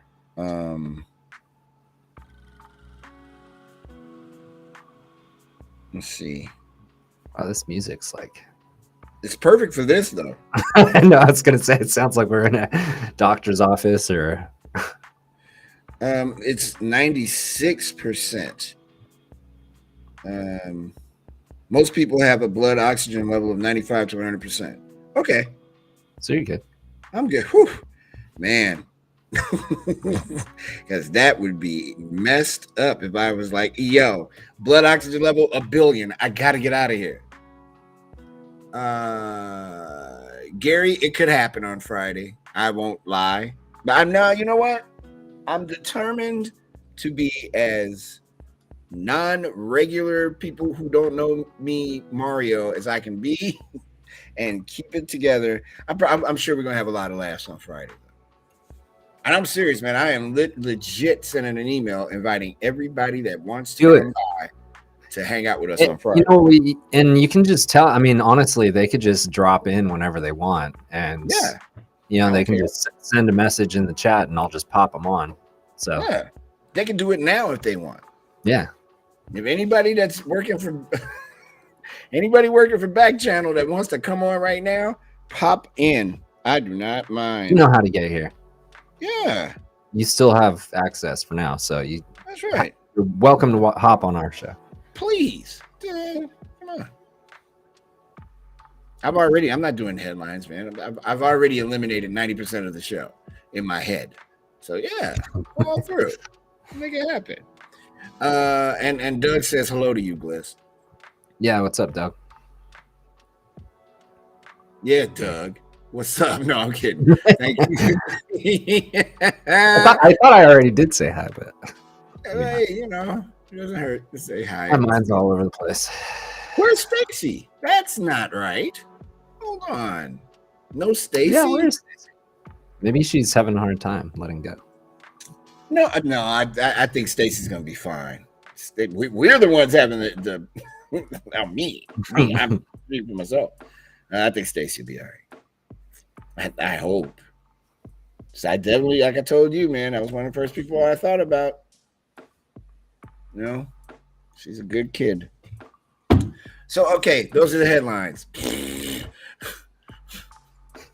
Why don't we just well, I checked my blood oxygen. Hold on. Should I do an ECG to check my vitals, make sure my sinus rhythm is okay? Oh man, nah, I'm not gonna do all that. All right, never mind. I believe do a full workout. Full workout, yeah. I believe that what was I gonna say? Oh, the Ukraine beat Scotland in soccer today in that World Cup qualifier.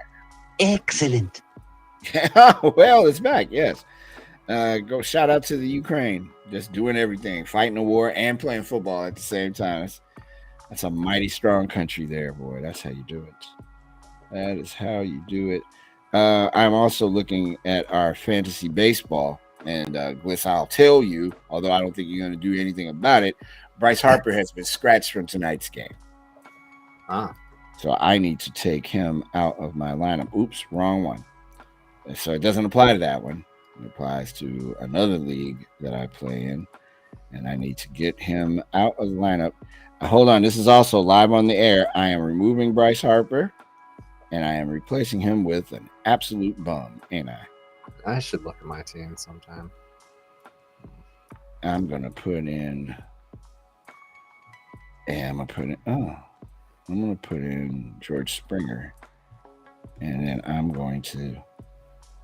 Oh, yes. Am I too late? Darn it.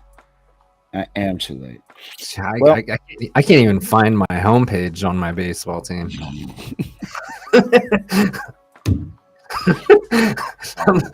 I'm like, I'm going to check my team out, and I'm like, how the hell do I get there? All right, here it is. Okay, so I'm going to have to make a concession here and make George Springer the DH again. And then I'm going to put Adam Frazier as my outfielder. Now, two of my starters currently in my lineup are on the 10-day disabled list. That's not good, correct? Should I take them out of the lineup? Yes, you probably should. Okay. Just wanted clarification because I don't know how long it's been like that, and yeah. Oh, it's probably been like that for a while. Probably part of my problem. Oh man. Oh, that is just the funniest thing. And how do you? Okay, so tell me this: how do you? What's the strategy with pitchers? Do you just need one starting pitcher every day? No, you need multiple starting pitchers. I think the way to do that is you put all your heavyweights like in the lineup. They, of course, they don't pitch every day. Every day, right? But there's a good chance that every day one of them will be pitching. Right. Yeah. And you want to make sure your starters are like that in terms of your relievers. Just keep as many relievers up as you can. Got it. Especially if they're good. Keep them going. Now, I don't know who it is in that group that was formerly the Backchannel. Hal's gonna have to come up with a new name. It wasn't Backchannel.tv fantasy baseball group. But there's a person, I can't remember who it is, Rob Schaefer, maybe. Somebody has like made almost 100 transactions.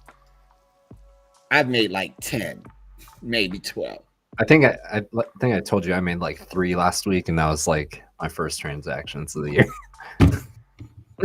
I am looking at my team right now. I'm doing a little maintenance here. Yeah, there you go. See, this is Just a good because time. you got my mind on it, I was like, yeah, Yeah, why not? I mean, come on. This is how our life is going to be after Friday. We'll be monitoring our baseball league. Yeah, I was gonna say, like, I might make a comeback now because I'm gonna be like in my office here every day, just doing fantasy baseball. I'm gonna put all my time into. Right. Like, you just watch. I'm gonna come back now.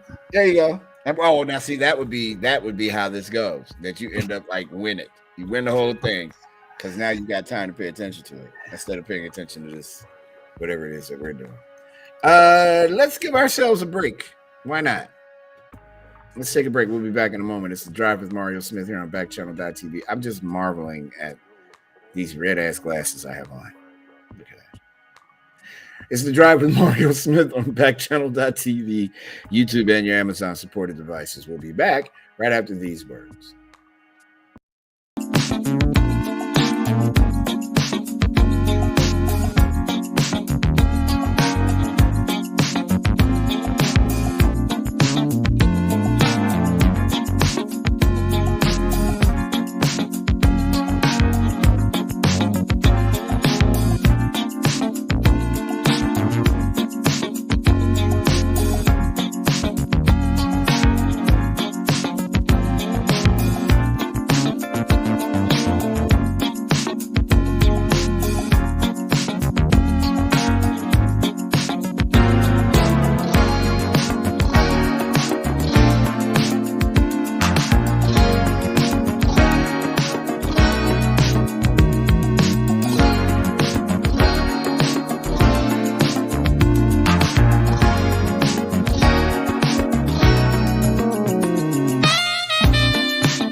Star Wars is telling people to keep their racist comments about a new face to its franchise out of this galaxy.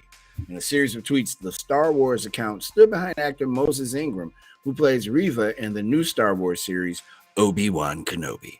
This week, Ingram, who is black, posted screenshots to her Instagram story sharing a number of racist comments she has gotten since the show premiered Friday. One said her, quote, days are numbered, another quote, close quote. Another called her a, quote, diversity hire, close quote. People who live with their mothers who have access to Twitter.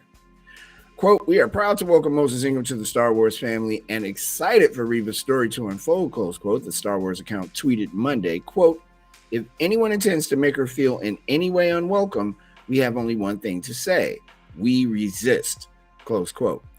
Here's another quote. There are more than 20 million sentient species in the Star Wars galaxy. Don't choose to be a racist, the Star Wars account wrote. A representative for Ingram did not immediately respond to a request for comment. A representative for Disney Plus directed NBC News, the place the story came from, to the Star Wars account's tweets. In a video on her Instagram story, Ingram told her followers that she had been inundated with hundreds of hateful messages. Quote, I question what my purpose is even being here in front of you, saying this is happening, close quote. She said, quote, I think the thing that bothers me is that, like, sort of this feeling that I've had inside of myself, which no one has told me, but this I just have to shut up and bear it, and I'm not built like that, close quote. She thanked fans who have stuck up for her in the comments, saying their support means the world. Quote, so I really just want to come on, I think, and say thank you to the people who show up for me in the comments and the places that I'm not going to put myself, close quote. She said, quote, and to the rest of y'all weird, close quote. It is not the first time an actor of color featured in the Star Wars franchise has experienced hateful comments based on race. On Tuesday, some people on social media pointed out that it appears to be the first time the franchise has come to the defense of one of its stars after such social media backlash. John Boyega, who is Black, and Kelly Marie Tran, who is a Vietnamese American, got similar outpourings of negative social media reaction from Star Wars fans when they were cast. Representatives for Tran and Boyega did not immediately respond to requests for comment. A spokesperson for Disney did not immediately respond to a follow-up for comment about previous racist comments directed at other franchise stars. I remember when all that was going on with John Boyega. That was ridiculous. He didn't deserve that. What did he do? It's the people suck. You know what? I'll say it. People suck. You're mad about Moses Ingram. She's a beautiful woman who's a great actress. Screw you. Don't watch. Why are you watching something that's going to make you so angry? You're a moron. And maybe an idiot. I'm going to go with idiot. You're an idiot. That is the dumbest thing in the world. If it's something I don't want to watch, I don't watch it. Stupid idiot. I'm not familiar with this man's work, but I am interested now. Bo Burnham released new unseen footage from his Netflix special Inside to celebrate the anniversary of the award-winning project, titled The Inside Outtakes. The roughly hour-long footage debuted on Burnham's YouTube account Monday evening.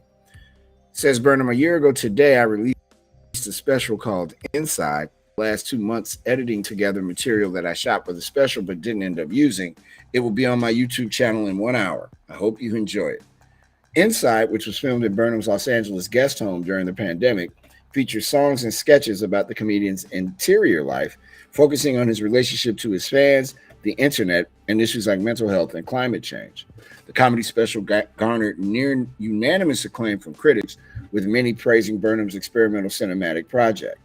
For his work on Inside, Burnham received a Grammy Award and 3 Emmy Awards, including Outstanding Directing for a Variety Special. Gliss, have you checked it out? I've never seen Inside. I have not, no. Sounds good. I have to do that. Very interesting.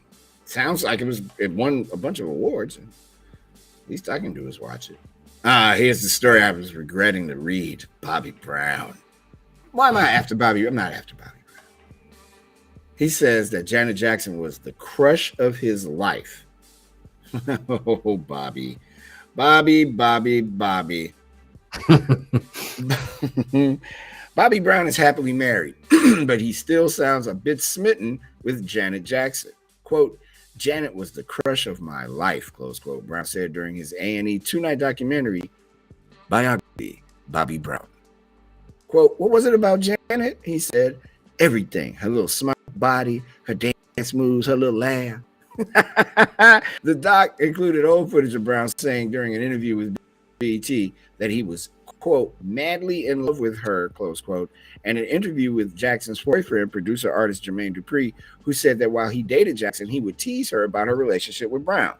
Brown said he and Jackson, quote, loved each other's company, didn't have that long of a relationship.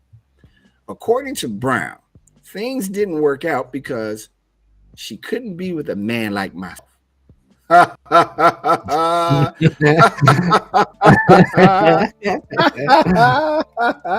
Oh, Bobby. He said, I'm from the projects. I'm hood. And her father, Joe Jackson, wouldn't allow her to be with someone like me. He does know she's from Gary, Indiana, right? I mean, if we're gonna go hood for hood, he's from Boston. Shout out to Dart Adams, my man. But come on, she's from GI. She's from Gary. She is literally down the road from where I live.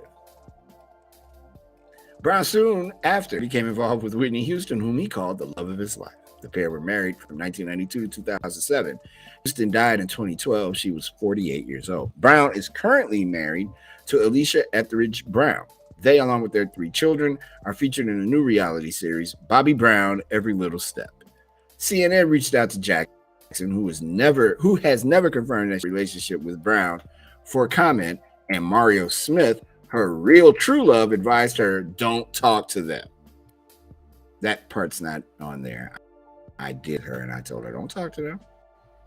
Bobby Brown. Get out of here, Bobby Brown. Big fan of the Sex Pistols. I like the Sex Pistols. Premier group in the world. Crazy people.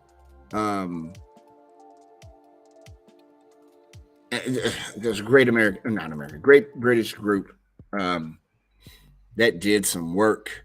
And now there's a TV show called Pistol. And this is from CNN. Chronicling the history of a band devoted to chaos and anarchy makes for a messy subject, which might explain why Pistol, a 6-part limited series about the rise of the Sex Pistols, is such a dreary exercise. Director Danny Boyle meticulously replicates the period, but despite plenty of sex, drugs, rock, and rage, this Hulu presentation feels more like a coffee table book than a fully realized drama. Wow, that is not a happy review. That one graph is terrible. Adapted from guitarist Steve Jones's memoir, Lonely Boy, Tales from a Sex Pistol, the narrative largely unfolds from his point of view, as played by Toby Wallace, inspired by the likes of David Bowie. The Pistols, originally dubbing themselves the Swankers, funneled their energy and anger into the music, embodying their working class roots and rootlessness, as well as their hostility toward authority in all its myriad forms. Quote, actually, we're not into music, close quote, Jones tells a reporter once the band starts to take off. Quote, we're into chaos. Gradually, the group finds lead singer Johnny Lydon, aka Johnny Rotten, who's played by Anson Boone, while Jones carries on a secret relationship with Chrissie Hynde from The Pretenders, played by Sydney Chandler. Destined for fame of her own as the lead singer of The Pretenders, as a footnote, Lydon unsuccessfully sued to prevent the group's music from being used, adding a little off-screen spice to the stew. Well, as much as they were for anarchy, I guess he didn't mind trying to sue people.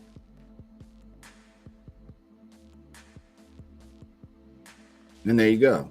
I just heard someone. Now, I hope no one was knocking on my door. That would be difficult to deal with at this moment. Maybe it's Janet. Oh, I should have gotten a text then. It's Janet Jackson. That would be great. Norm Macdonald special that's on Netflix. It's called Norm Macdonald Nothing Special. Was shot in his home take before he died in September. The posthumous release provides a fitting before his death. Wait, he didn't die in September. Did he? That can't be correct. Anyway, the posthumous release provides a fitting and deeply personal tribute as well as a primer on the art of stand-up. Netflix has packaged... What in the world is happening with all the technology right now? Netflix has packaged McDonald's performance, which runs a little over 50 minutes of our discussion featuring 6 of his friends, Dave Chappelle, David Letterman, Adam Sandler, David Spade, Conan O'Brien, and Molly Shannon, who spend another 30 minutes or so reminiscing about him while deconstructing what viewers just saw. Chappelle calls the stark setting very endearing, while Letterman notes that without an audience to respond to the material, we weren't watching stand-up. Without that audience, you don't get the full measure of Norm. What you do get is a clear reminder of McDonald's quirky sense of humor as he flits from topic to topic, occasionally engages in odd digressions, and endures the kind of interruptions that have been common to work experiences during COVID, from his dog barking to answering a phone call and saying sorry, but he's in the middle of taping a comedy special. You can catch that special now on Netflix, by the way. Norm Macdonald, Nothing Special. Let's take a break. We'll do the sportsy sports. Then we'll have front of mind, and then pow, gone until Friday for show 82. We'll be back in a bit. It's The Drive with Mario Smith here on Backchannel.tv. Please don't go anywhere. We'll be right back after these words.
So you said it could be Janet Jackson at the door.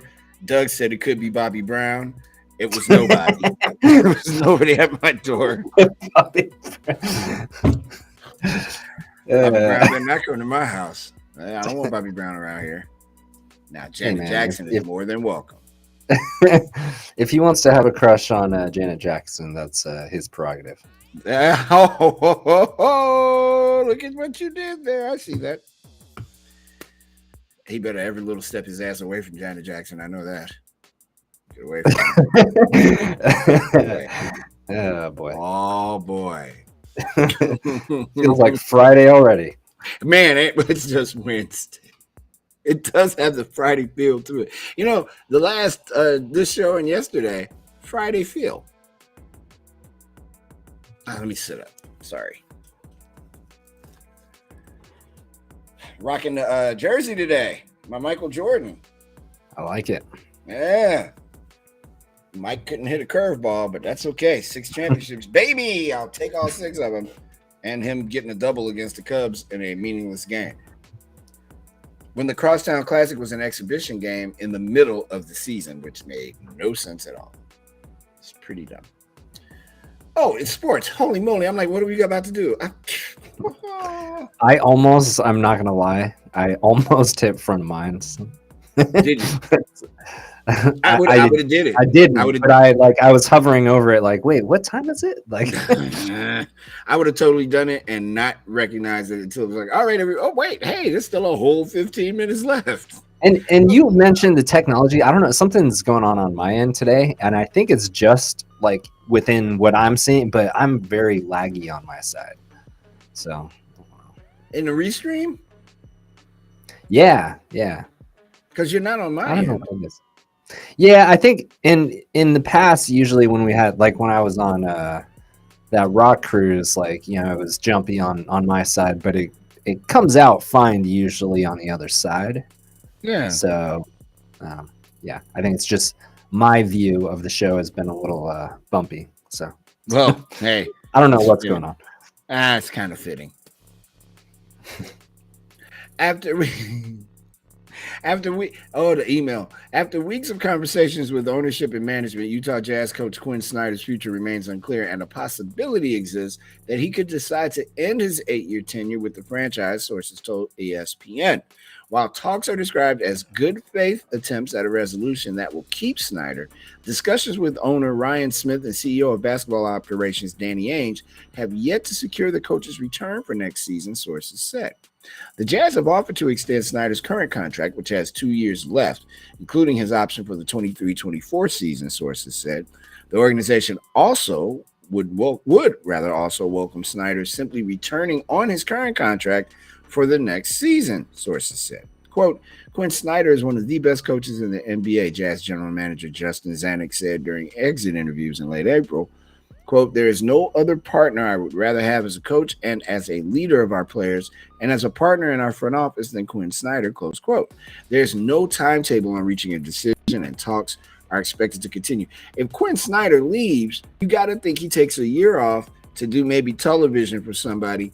And then when Pop leaves, he goes to San Antonio. I mean, he's not coming to Chicago. He's not coming to Portland, I don't imagine. I don't think he's going to the Knicks. No. But, you can't rule out the Knicks. Yeah, I could see. You could see the Knicks, the Lakers, probably not. I doubt. It sounds like they hired. Yeah, it sounds like with their hire, like they've, it doesn't seem like a situation where they're, it's even if things went really badly, it sounds like he's gotten a lot of guarantees that he's going to have a lot of power in Los Angeles. So don't really see that. Yeah, it makes the most sense. Yeah, it makes the most sense to see him, in San Antonio, I think. But yeah, maybe the Knicks or somewhere like that. Yeah, because you got to think, okay, what team with him coaching it would be considered? And also, is he thinking what happens if Gobert leaves? Or what happens if Donovan eventually leaves? Does he want to still be there? Because if Gobert isn't there, I don't care how good Spider is, that's not going to work. They need a guy to plug up the middle. Backwards. Not in the West. They need a guy. And he kind of strikes me as one of those kind of under the radar coaches. Like, I don't know how much he'd enjoy a place like New York, and maybe that's just because he's been in Utah his whole career, basically. But he kind of comes off on as one of those more unassuming personalities as a coach, similar to Pop, but. See, I think his act, because he was at Mizzou forever. Right. I think his better in a town like San Antonio, or if for some reason he was in Toronto, and I'm not saying that they're getting ready to fire him or Budenholzer, Dozer in Milwaukee, but he'd be great in those markets. That's a perfect place for him. I'd love to have him as a coach here in Chicago if Billy Donovan wasn't the coach. I think that would be a great move. So I mean, he's got to think in 2 years he could say, well, I'll stay 2 more years and risk losing Gobert in a trade this year, or Gobert just says I don't want to be here anymore. Trying to rebuild that team, and then looking toward the Bulls are gonna make a move, or Boston, well, they're not gonna make a move because Ime's gonna be there for a while, or Brooklyn might make a move. Steve Nash might be gone. That might be a place to do that. Because I still don't believe any of that in Brooklyn. None of it. I wouldn't be surprised if Kevin Durant said next year, bye, I'm out of here. I don't believe any of that. None of it. And I swear, and I don't mean to keep talking about the Bulls, but as much as Kevin Durant talks about how he likes the Chicago Bulls, just something in me says he might wind down his unbelievable career here, which would be great. Should have been here in the first place. Mario returns to the sports. And comments out. And I know where he could have been. Yeah, right? If the Blazers didn't draft Craig Oden ahead of him. Yeah, could have been there for sure. Yeah, You imagine? And that was when they had Brandon Roy was, I think, in his 2nd or 3rd season. And he was really good. He was really good. Good. Brandon Roy, for his knees gave up on him, but for those 4 or 5 years, I think he was 4-time All-Star. He was great. He was really, really good. Rookie of the year. Yeah, he was offensively. He wasn't athletic, but man, that guy could play. He could play. He could shoot. And they had just got LaMarcus Aldridge, and I think at the time they thought this is a can't miss center, and unfortunately it was just injuries that took him down. But man, if you could go back in time and could have seen a young Brandon Roy, Kevin Durant, and LaMarcus Aldridge, That would have been a pretty exciting team to watch there. I would say so. We had season tickets at that time. Oh, that's what's happening. That was a good team. You sent me that What? thing from Dame Lillard today. Oh yeah. The anniversary of probably maybe one of the single greatest playoff performances ever.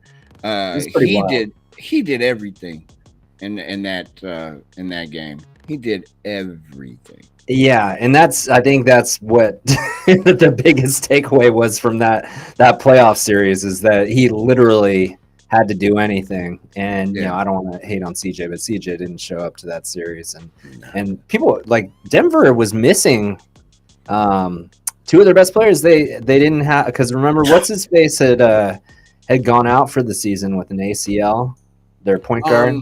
Oh my goodness. I can't think of his name, but yeah. He's I remember a good player though. But they were missing two of their important players, and Portland still couldn't beat them. But that performance by Dame was unbelievable. That I think it was the one that tied. They're down 3 in overtime with a few seconds left, and he had Michael Porter Jr. on him, who has about 7 inches on Dame, and he kind of brought him inside the top of the key and then spun backwards the other way, fading away outside of the 3-point line, and nailed it right in front of it. That was an unbelievable shot. Was it Murray that was out? Yeah. He's a good player. I would say so. Yeah, man, that was an incredible, unbelievable performance by Dame Lillard. So everybody likes slapping people. Please, nobody come run up on me. I know it's like the new it thing. Yeah, you will find out though. Don't do it. Just go up and slap people. No.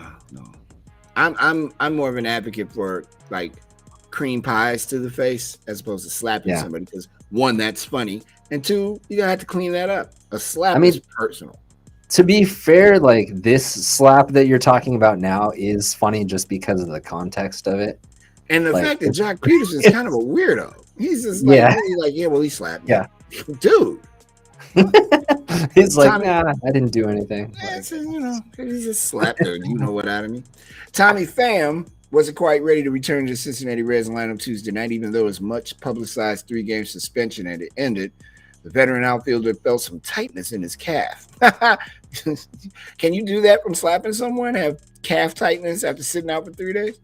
During batting practice before the team's series opener against the Boston Red Sox. As for the rest of them, hand is good, he told reporters. Pham was referencing why he was suspended in the first place. A fantasy football dispute with Jock Peterson led him to slap the San Francisco Giants outfielder before their teams played Friday, which resulted in punishment from Major League Baseball the next day for what the league deemed inappropriate conduct. You know what? I just gotta be honest with you. I'll pause for a moment. You run up on me and slap me. 3 days is the least of your worries. Sorry, Jock. I know you're not a violent man, as you said, but you talk a lot of stuff. You should have just reached back and slapped him back, I guess. I mean, I also don't, think violence is the best way to deal with things. But if someone comes up and slaps you, what are you supposed to do? That's pretty. I mean, like, where do you go from there? It's not like, oh, now that you've slapped me in the face, let's have a conversation about this. I want to have a beer with you. It's like, let's have a drink together so we can talk about why you just lifted me a couple inches off the ground with that slap. No. Yeah. No, I'm going to go the other way, even though I'm not, advocating violence. There's situations where, it's kind of like, what else are you going to do? By the way, Tommy Pham curses a whole lot in this ESPN story, so he's like, whatever, dude, I'm over it. But I'm like, how are you over it? You slapped him. You what? I put closure to this. I've ended this conversation. Thank you. I no longer wish to speak about it. You don't? It would have been better if he would have slapped him with batting gloves. With just a glove. Yeah. Just like now, that would have been funny. How dare you, sir, cheat? How dare you cheat in fantasy football? Smack with the gloves. Now that would have been funny, and I'm sure then both men would have laughed. But apparently, Tommy Pham's a big dealer, big roller, a big deal in Las Vegas. I hit the mic again. I mean, I should have had a fine jar for the times I hit the mic. What's left? But that's the question of the ages. What's left? Let's see here. One more. I had it. Oh, last night, NHL hockey, the playoffs, the conference finals, in that, the Avalanche against the Edmonton Oilers. That's going to be the series to watch. The Avalanche hung on to defeat the Oilers 8-6 in the Western Conference Finals in Game 1 last night. But the home team lost starting goaltender Darcy Kemper to an upper body injury in the process. Kemper was late returning to the ice when the second period began and then left for good at the first TV timeout. He finished with 13 saves on 16 shots. That's a good night. Pavel Francouz backstopped Colorado the rest of the way in an 18-save performance. Avs coach Jared Bednar had no update on his goaltender after the win. I'm liking the Oilers in this series, man, because Connor McDavid is a grown-up. That man is nice. And the Avs are nice, too. The Avalanche have been a problem for a long time for a lot of different teams. That guy is nice. Very nice. Birthdays today. Singer, keyboardist Alan Wilder from Depeche Mode. He's 63 years old. Drummer Mike Joyce from The Smiths. Really good band. He's 59 today. Alanis Morissette. Isn't it ironic, don't you think? All of it. 48 years old today, born in 1974. Amy Schumer is 41 years old, and Tom Holland is 26. I saw 26. I just said that it was a joke. In music history today on this date in 1985, is it? What About Love by Heart enters the U.S. Top 40 chart.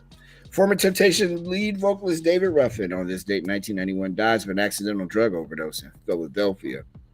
In 1998, Puff Daddy's single Come With Me featuring Jimmy Page is released. Puff Daddy. And in 1999, Elton John performs a benefit concert at the University of Wyoming Arena Auditorium in Laramie in the name of Matthew Shepard, the gay student beaten and left for dead in October of 1998. And that should be a signal to remind folks that this month kicks off Pride Month in the United States of America. So you will know. Hey, you want to scare a mouse? Why don't you try banana? It's one of the weirdest scientific discoveries in a while. Scientists accidentally found that mice are afraid of bananas, but only male mice, and particularly virgins. It seems that bananas give off the same scent that female mice emit when they're warning males to steer clear of their babies. I just really need to know how science works. How do you know?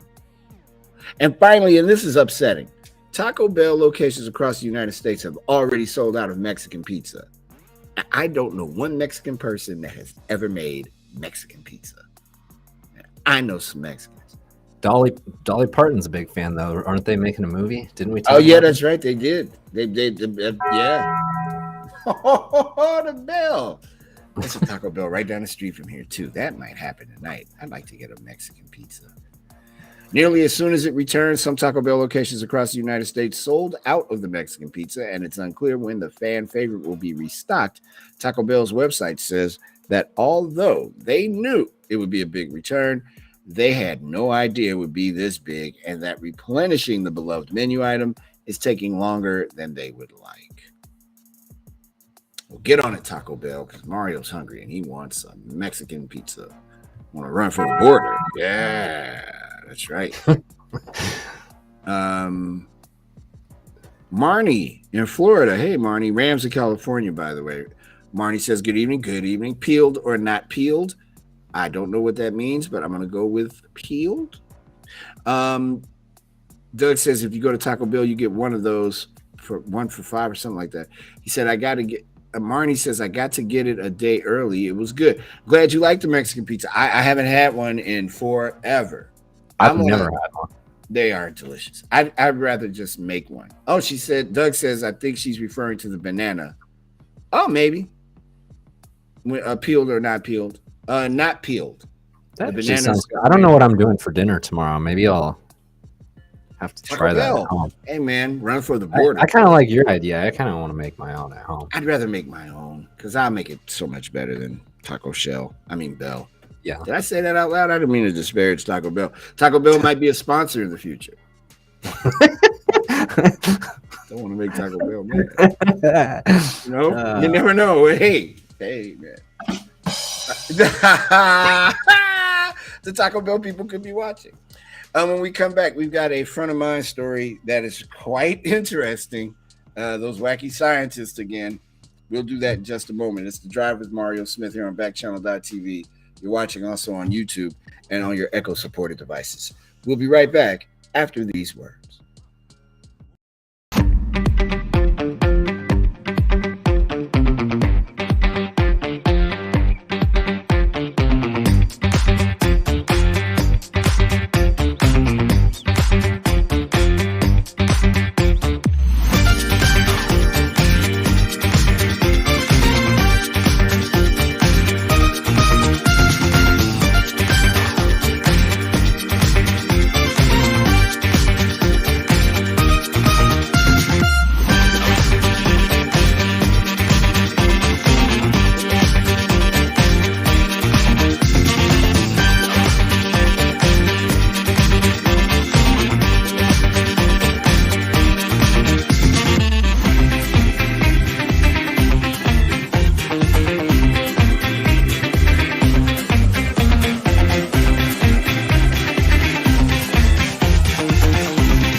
Fine hell.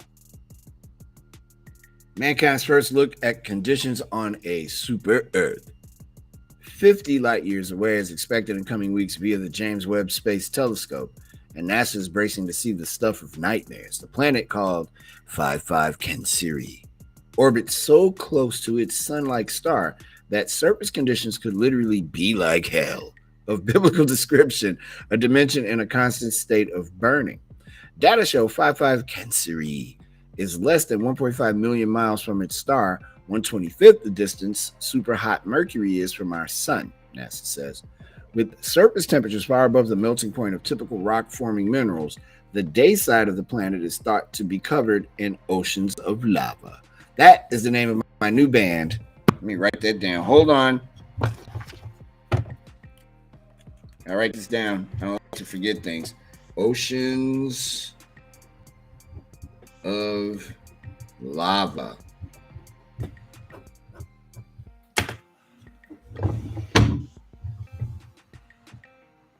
Imagine if Earth were much, much closer to the sun, so close that an entire year lasts only a few hours, so close that gravity has locked one hemisphere in permanent searing daylight and the other in endless darkness, so close that the oceans boil away, rocks begin to melt, and the clouds rain lava. That's a lyric to one of the songs from the band Oceans of Lava.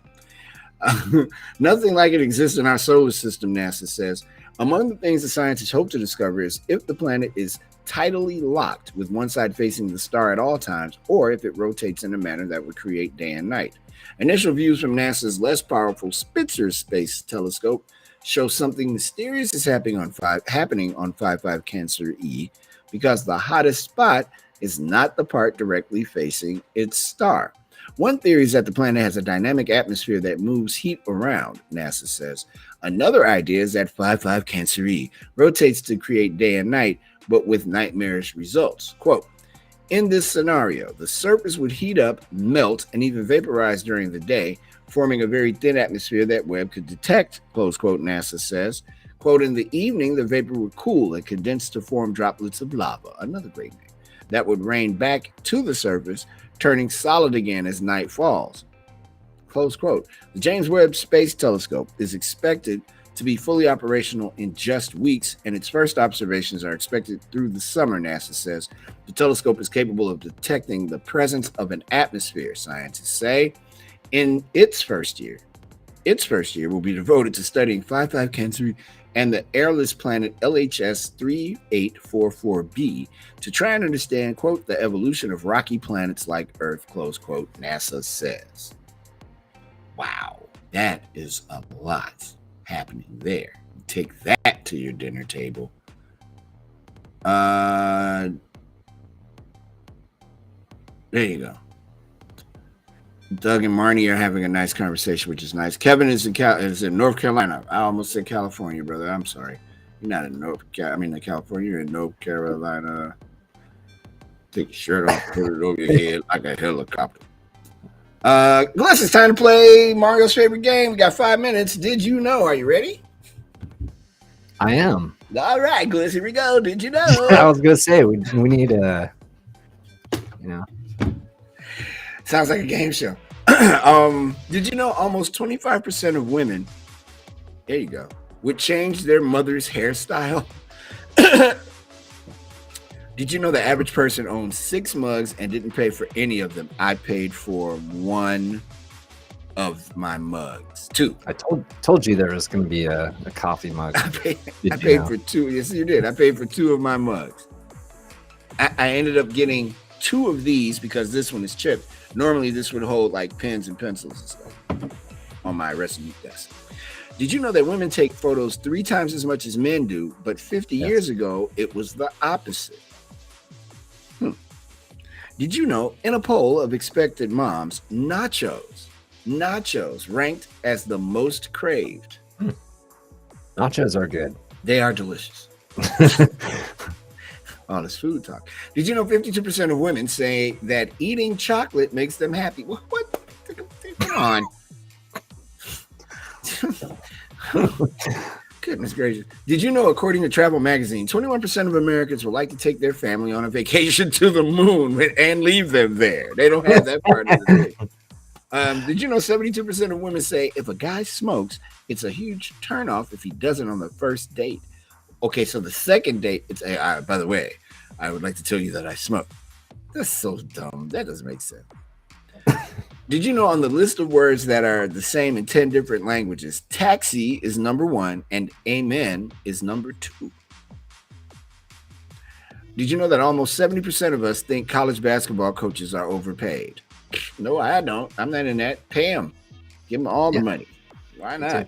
It's there. Those colleges make billions of dollars. Pay them as much as you can pay them. The flag of the Philippines is the only national flag that is flown differently during times of peace or war. A portion of the flag is blue while the other is red. The blue portion is flown on top in times of peace, and the red portion is flown in wartime. That's interesting.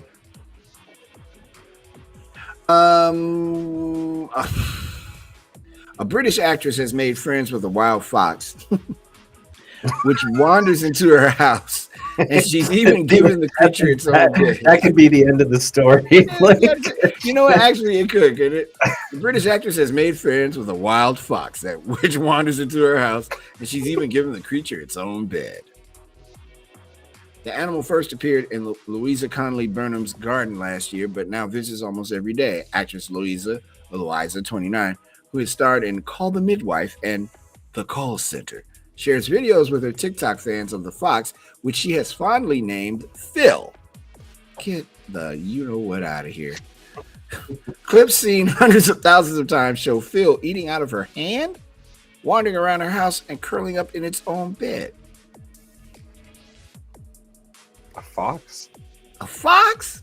Man, I don't know. If inflation, I don't know about that either. If inflation and high gas prices are driving you to eat, Krispy Kreme is bringing back a way to get a sugar fix ahead of National Donut Day, aka National Donut Day. The chain will treat fans to free donuts on Friday, June 3rd. It said the Beat the Pump weekly deal will return next week.